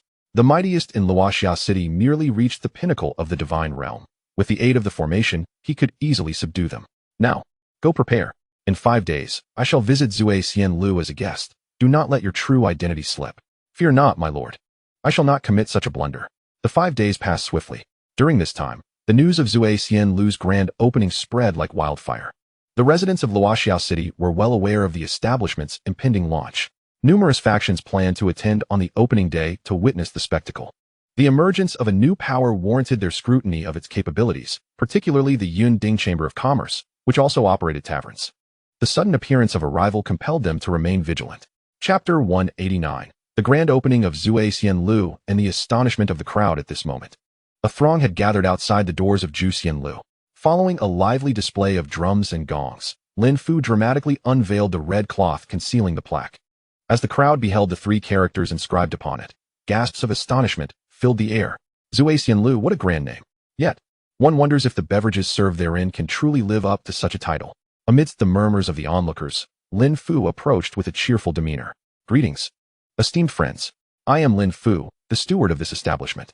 Today marks the inaugural day of Zui Xian Lu. Any patron spending over 100 Xingrade Yuan stones shall enjoy a 50 discount. Of course, even those who do not meet this threshold may still benefit from a 20 discount. Furthermore, we have a strict policy at Zui Xian Lu. No disturbances are permitted within. Regardless of any grievances you may hold, violence will not be tolerated here. Those who transgress shall face severe consequences without exception. Lin Fu's proclamation elicited dissatisfaction among many present, particularly from those of higher cultivation who regarded him with disdain. Soon, a figure emerged from the crowd. This individual, possessing considerable strength, had reached the pinnacle of the divine stage. So you are Lin Fu? With your mid-divine stage prowess. What gives you the audacity to threaten us with severe punishment? Such arrogance is truly remarkable. Following this declaration, others began to echo the sentiment. Indeed. Are you not a mere novice? You are only at the mid-stage of the divine platform realm. How dare you utter such words? Do you truly believe we are easily intimidated? If you fail to provide us with a satisfactory explanation, we shall bring ruin to your establishment. The representatives from the City Lord's Mansion and the Cloud Summit Chamber of Commerce stand quietly among the crowd, observing without the intention to interject. Their sole purpose for being here is to gauge the strength of the drunken Immortal Pavilion.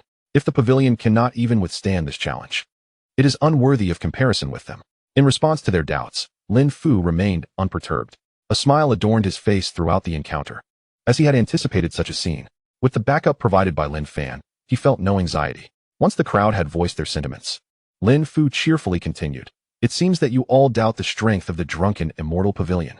However, you are not entirely incorrect. With my mid-stage divine platform realm strength, I indeed lack the qualification to make such statements. But I never claimed that I was merely an innkeeper. Allow me to demonstrate the true capabilities of our drunken Immortal Pavilion. With that, Lin Fu produced a formation flag, which serves as the core of the array. The remaining flags had already been set in place. With the arrangement of this flag, the formation would activate instantaneously. Without hesitation, Lin Fu soared to the top floor of the pavilion and positioned the flag in the predetermined spot. The moment the flag was placed, a radiant golden light enveloped the entire drunken immortal pavilion. The surrounding heavenly essence began to surge violently, converging towards the pavilion. Yes, this formation also possesses the ability to gather spiritual energy. Naturally, most of the gathered heavenly essence is utilized to sustain the erase operation. Generally, formations require spirit stones to provide the energy necessary for their function. However, thanks to the legacy Lin Fan received from the system, there is no such concern. He can directly harness the heavenly essence to maintain the formation. Besides the majority used for the erase operation, a small portion remains to enhance the environment within the pavilion. The Drunken Immortal Pavilion not only offers food and drink, but also lodging. The first floor serves as a common dining area, while the second to fourth floors consist of private rooms, each with varying levels of luxury. The higher the floor, the more opulent the private rooms. The fifth to eighth floors are entirely dedicated to accommodations, similarly increasing in grandeur with elevation. Each private room and chamber is inscribed with soundproofing and mental isolation arrays, ensuring guests are untroubled by disturbances or prying eyes from adjacent rooms. The highest floor, the ninth, remains off-limits to the public. Once the formation was fully established, Lin Fu returned to face the crowd. At that moment, everyone present was in a state of shock. No one had anticipated that the Drunken Immortal Pavilion possessed such capabilities. Many among them were well acquainted with grand spectacles, and most could discern the level of this formation. It was an exquisite earth-grade array, capable of both offense and defense, impervious even to the might of ordinary esteemed elders. The mightiest among them in Luoxia City merely reached the pinnacle of the divine ability realm. With the activation of this formation, the Drunken Immortal Tower ascended to become the foremost power in Luoxia City. Lin Fu surveyed the astonished crowd, his smile broadening even further. Dear friends, I wonder if anyone has any dissent regarding my earlier remarks? The moment Lin Fu's words hung in the air, an oppressive silence enveloped the scene. Particularly the few who had just mocked him now wished fervently to depart from this place, genuinely fearing that Lin Fu might seek retribution. The aura of the formation before them was overwhelmingly intimidating. Lin Fu paid no mind to these dim-witted individuals, oblivious to the fact that they had been manipulated as pawns. It seemed that there were no objections, so I shall refrain from further trivialities. Today marks the grand opening of the Drunken Immortal Tower, where we have meticulously prepared an array of exquisite wines and delicacies. For those interested, you are welcome to enter and indulge. Given the name of the Drunken Immortal Tower, I anticipate an abundance of fine wines. I shall taste and see for myself. Should it meet my satisfaction, I shall undoubtedly return often. With that, the first person stepped inside, followed by others who began to trickle into the Drunken Immortal Tower. Upon entering, they were warmly welcomed by the staff. The attendants at the Drunken Immortal Tower had all been recruited from Luoxia City. Only the managerial staff and chefs were considered the core personnel of the establishment. Lin Fan would not squander the talents he had nurtured by assigning them to serve. That would be a waste. Of course, should he encounter exceptional service staff, they would be cultivated further. Soon, the Drunken Immortal Tower buzzed with activity. Within a mere half hour, thousands had gathered within its walls. Lin Fan, too, mingled among the crowd, choosing not to retreat to a private room. Having previously instructed the management, they did not approach him for greetings. Much like the Shadow Pavilion and the Treasure Pavilion, the Drunken Immortal Tower would publicly maintain no ties to the Lin family. At that moment, a melodious voice reached Lin Fan's ears. Young master, might I share a table with you? The crowd here is simply overwhelming. Chapter 190. Captivated by Lin Fan looked up to find that he recognized the speaker. It was none other than Wang Luofei, the auctioneer from the previous auction event. Ah, Miss Wang, please take a seat. Upon realizing Lin Fan recognized her, Wang Luofei was not taken aback. As the auctioneer for the Cloud Summit Auction House, countless individuals in Luoxia City were familiar with her. However, she was somewhat surprised by Lin Fan's demeanor towards her, as she noticed the clarity in his gaze, devoid of any hint of possessiveness. Had any of the young masters from Luoxia City seen her, they would have likely rushed over to curry favor. Lin Fan's comportment only deepened her favor towards him. In truth, Wang Luofei had initially intended to head to a private room. Yet, in an unguarded moment, she had noticed Lin Fan and found herself drawn by his aura, which compelled her to approach him almost instinctively. More importantly, Lin Fan exuded an air of profound depth, a quality that intrigued her even further. In the eyes of Wang Luofei, the young masters within Luoxia City are utterly incomparable to Lin Fan. After taking a seat opposite Lin Fan, a gentle smile graced her face. Greetings, young master. Let us formally introduce ourselves. I am Wang Luofei. May I inquire as to your name?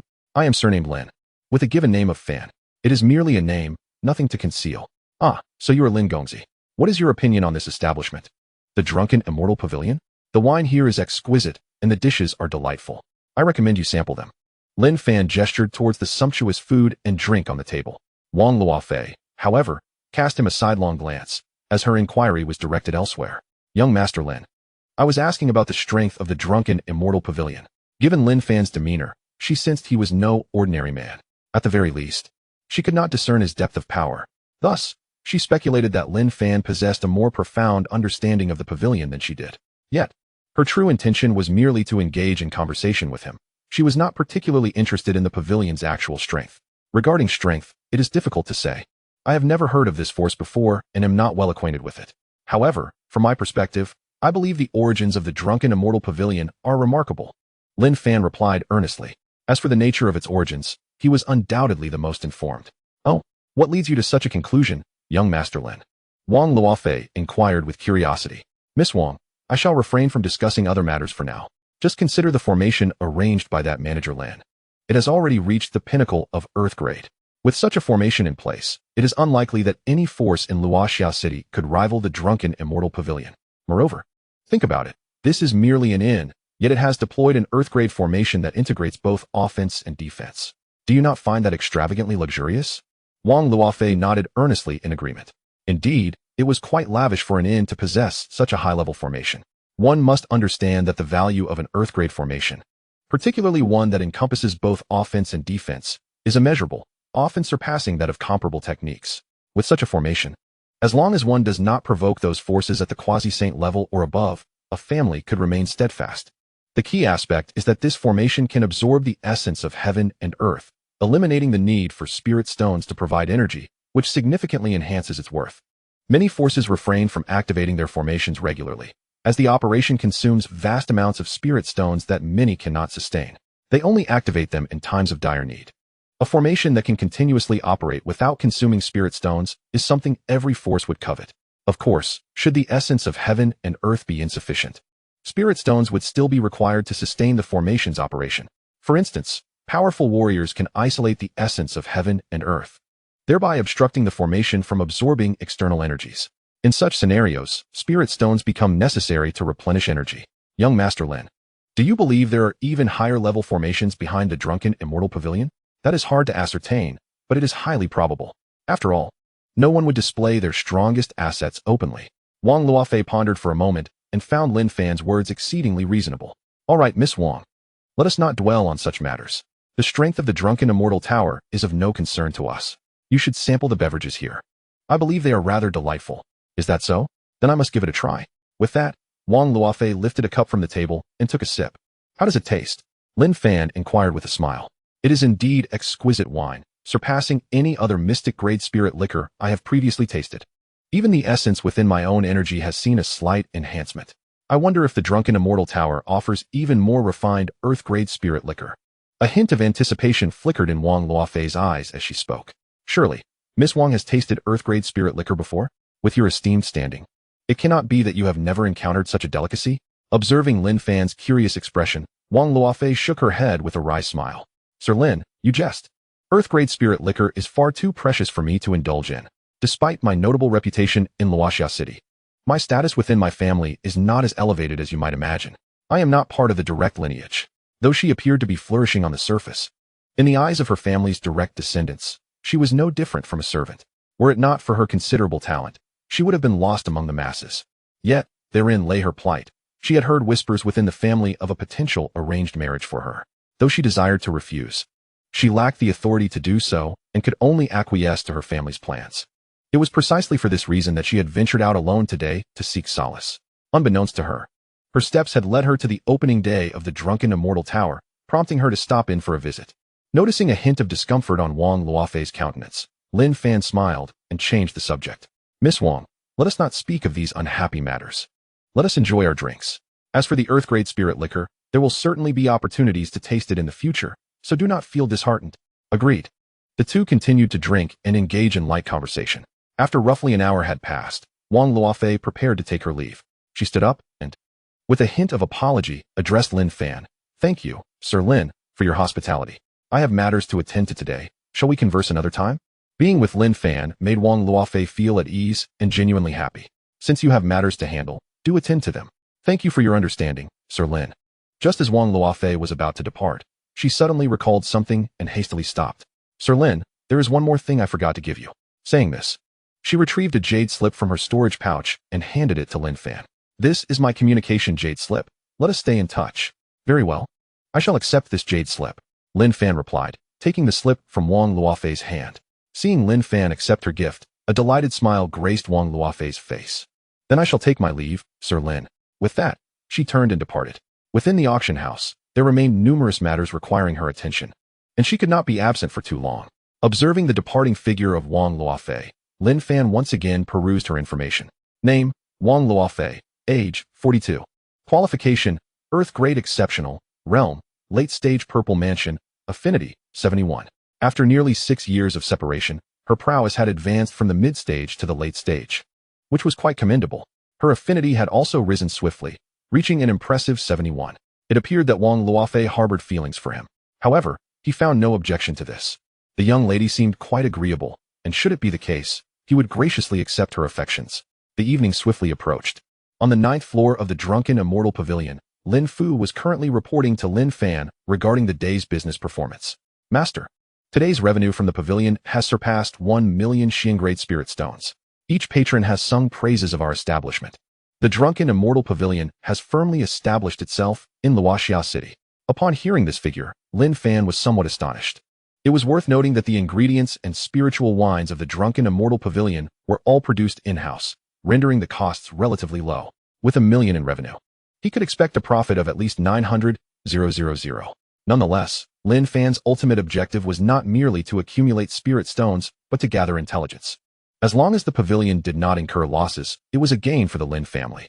Lin Fu, ensure the drunken Immortal Pavilion maintains steady growth. Our ultimate goal is to gather information. Once stability is achieved here, we shall gradually expand into the surrounding areas. Rest assured, Master, I know how to proceed. Very well. Then I leave the pavilion's affairs in your capable hands. Should any insurmountable issues arise, do not hesitate to contact Li Han. After speaking, Lin Fan returned to the Xinshao realm. During the ensuing days, Wang Luofei would occasionally seek Lin Fan for conversation, and their relationship grew increasingly intimate. One day, Wang Luofei arrived at Lin Fan's residence in Luoxia City, and she began to express her heartfelt concerns. Young Master Lin, my family wishes for me to enter a marriage alliance with the Zhang family. What do you suggest I do? Upon uttering these words, Wang Luofei appeared anxious and unsettled. She was uncertain whether Lin Fan harbored feelings for her. If he did, she would do anything to be with him, even if it meant fleeing Luoxia City to a location unknown to both the Wang and Zhang families. Conversely, if he did not, she would have no choice but to comply with her family's wishes. Lin Fan had sensed that Wang Luofei bore unspoken troubles, yet he had not anticipated the nature of her predicament. Presently, her affinity for him had exceeded 80, clearly indicating her burgeoning feelings. Observing Wang Luofei's trepidation, Lin Fan did not hesitate to embrace her. The suddenness of his embrace filled Wang Luofei with overwhelming joy. Moments later, Lin Fan's commanding voice reached her ears. If you are unwilling to enter this marriage alliance, allow me to handle the matter. Hearing such reassuring words, Wang Luofei was overcome with emotion, tears of joy streaming down her face as she felt an immense sense of security. Young Master Lin, with you by my side, I naturally have no desire to enter into a marriage alliance. Yet, after expressing this, a look of concern returned to her countenance. The Wang family possesses formidable strength and shares an exceptionally close relationship with the Zhang family. For centuries, they have intertwined their fates through marriage. I am concerned that if this matter becomes public, the two families might conspire against our young master. Lin Fan gently patted Wang Luofei's shoulder, offering reassurance. You need not worry. I can handle this matter adeptly. Stay here today. Do not return. Allow me to introduce you to the true strength of the Lin family. Wang Luofei understood the implications of staying, yet this was precisely what she longed for. Thus, she nodded without hesitation. Observing her willingness to remain, Lin Fan nodded in satisfaction. After a brief conversation, he led Wang Luofei into the realm of Xinshao. Under Lin Fan's guidance, Wang Luofei discovered just how terrifying the Lin family truly was. Yet, it would be more accurate to say that Lin Fan himself was the source of that terror, for the entire Lin family was a creation of his own making. A day later, Wang Luofei became a full-fledged member of the Lin family. Husband, since our Lin family wishes to develop discreetly, perhaps I should leave a letter for the Wang family, stating that I have been accepted as a disciple by a master. Ultimately, Wang Luofei did not wish for Lin Fan to clash with her family. After all, she had been raised within the Wang family, and one must not forget their roots.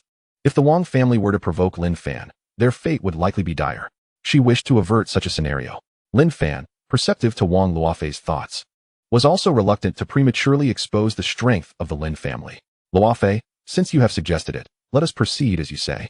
I shall also leave a few low-grade earth-level elixirs for the Wang family, as compensation for the years they dedicated to nurturing you.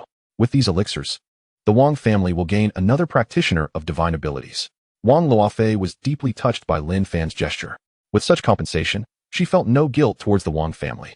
Had her parents still been alive, she might have felt differently, but tragically, they had been slain by a group of bandits while managing family affairs. Husband, thank you. Is that all you wish to express? No further tokens of appreciation?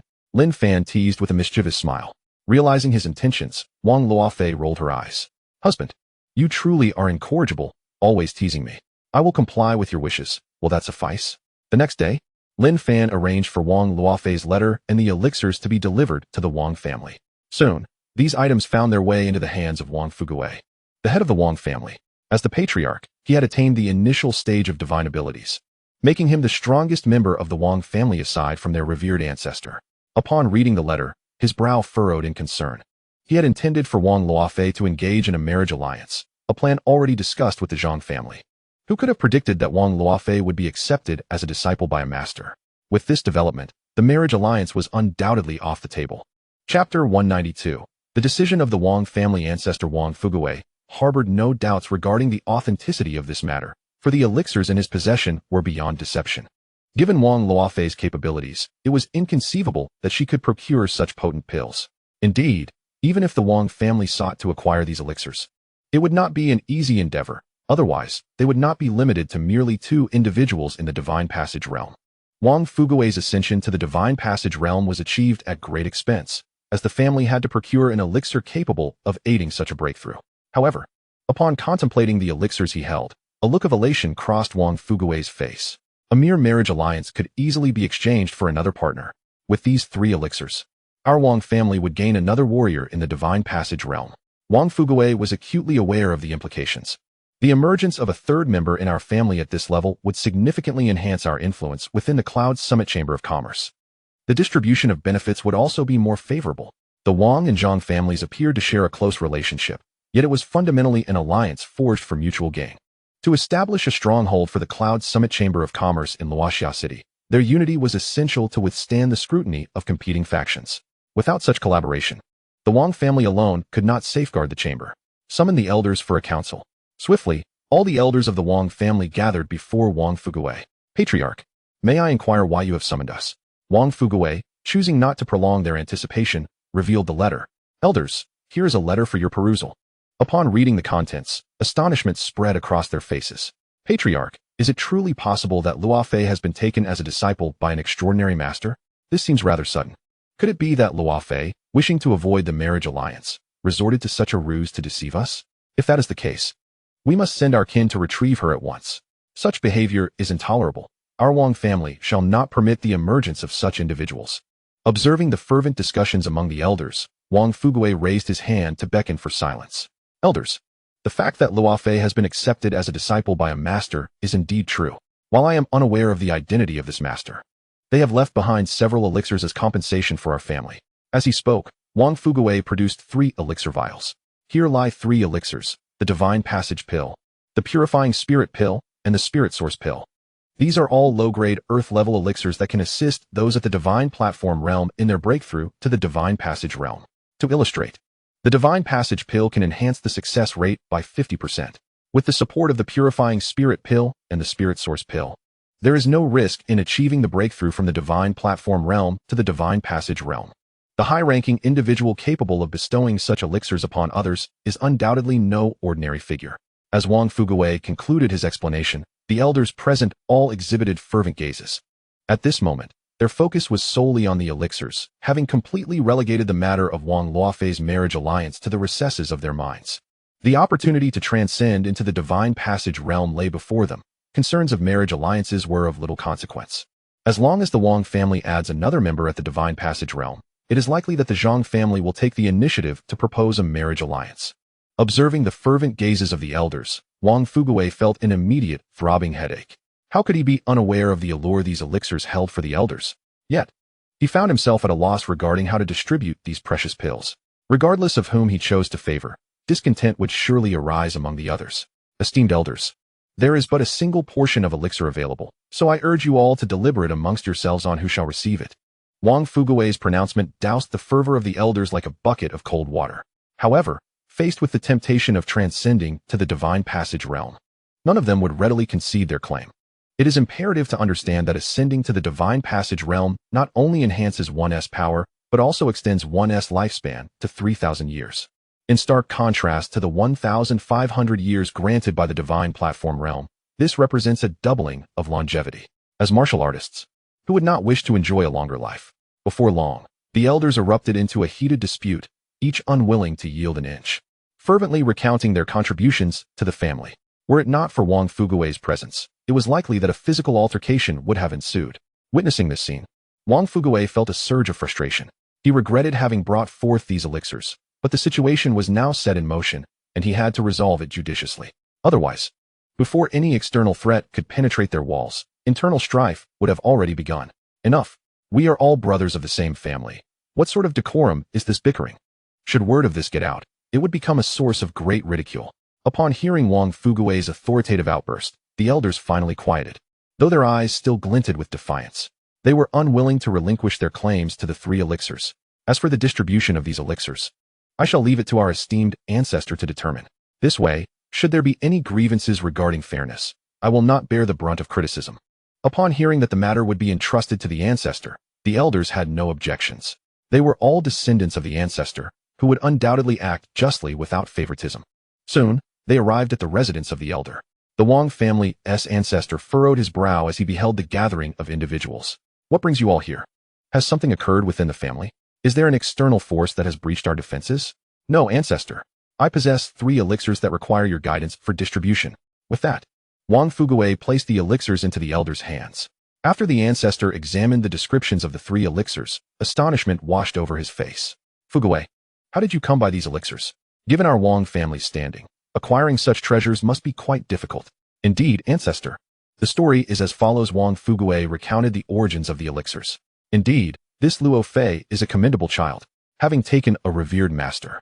She has not forgotten the family's nurturing kindness and has sought benefits on our behalf to compensate the Wang family. With that, the ancestor turned his gaze toward the gathered assembly. Since you have entrusted me with the task of distributing these elixirs, let us leave it to the eldest among us. The eldest referred to the chief elder of the Wang family. Upon hearing that the ancestral elder intended to bestow the elixir upon him, the eldest of the Wang family immediately displayed a countenance of unrestrained joy. The expressions of the others present darkened upon witnessing their elder's decision. Yet, in the presence of their revered ancestor, they dared not voice their dissent. Unperturbed by their unspoken sentiments, the eldest prostrated himself before the ancestor, exclaiming, "Thank you for your generous gift. Rise," the ancestor commanded. "I have observed your contributions to the family over the years. I hope you will continue your diligent efforts and not disappoint the expectations I have placed upon you. With newfound strength comes greater responsibility." The elder's demeanor turned grave as he replied, "Rest assured, ancestor, I shall not let you down." The Wang family patriarch nodded in approval before shifting his gaze towards the assembled others. Chapter 193. Preparing for the breakthrough to the venerable realm, I have entrusted the elixir to the eldest due to his significant contributions to our clan. I trust you all will not harbor ill thoughts or grievances regarding this decision. Should you entertain such notions, I can only describe you as short-sighted.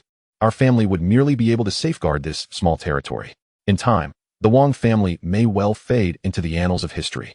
I solemnly caution you. For our family to prosper and grow, we must unite rather than engage in petty rivalries. As the family flourishes, so too will our resources multiply. We shall heed your teachings, ancestor. Regardless of their inner thoughts, they were obliged to maintain a facade of compliance. Very well, you may all depart.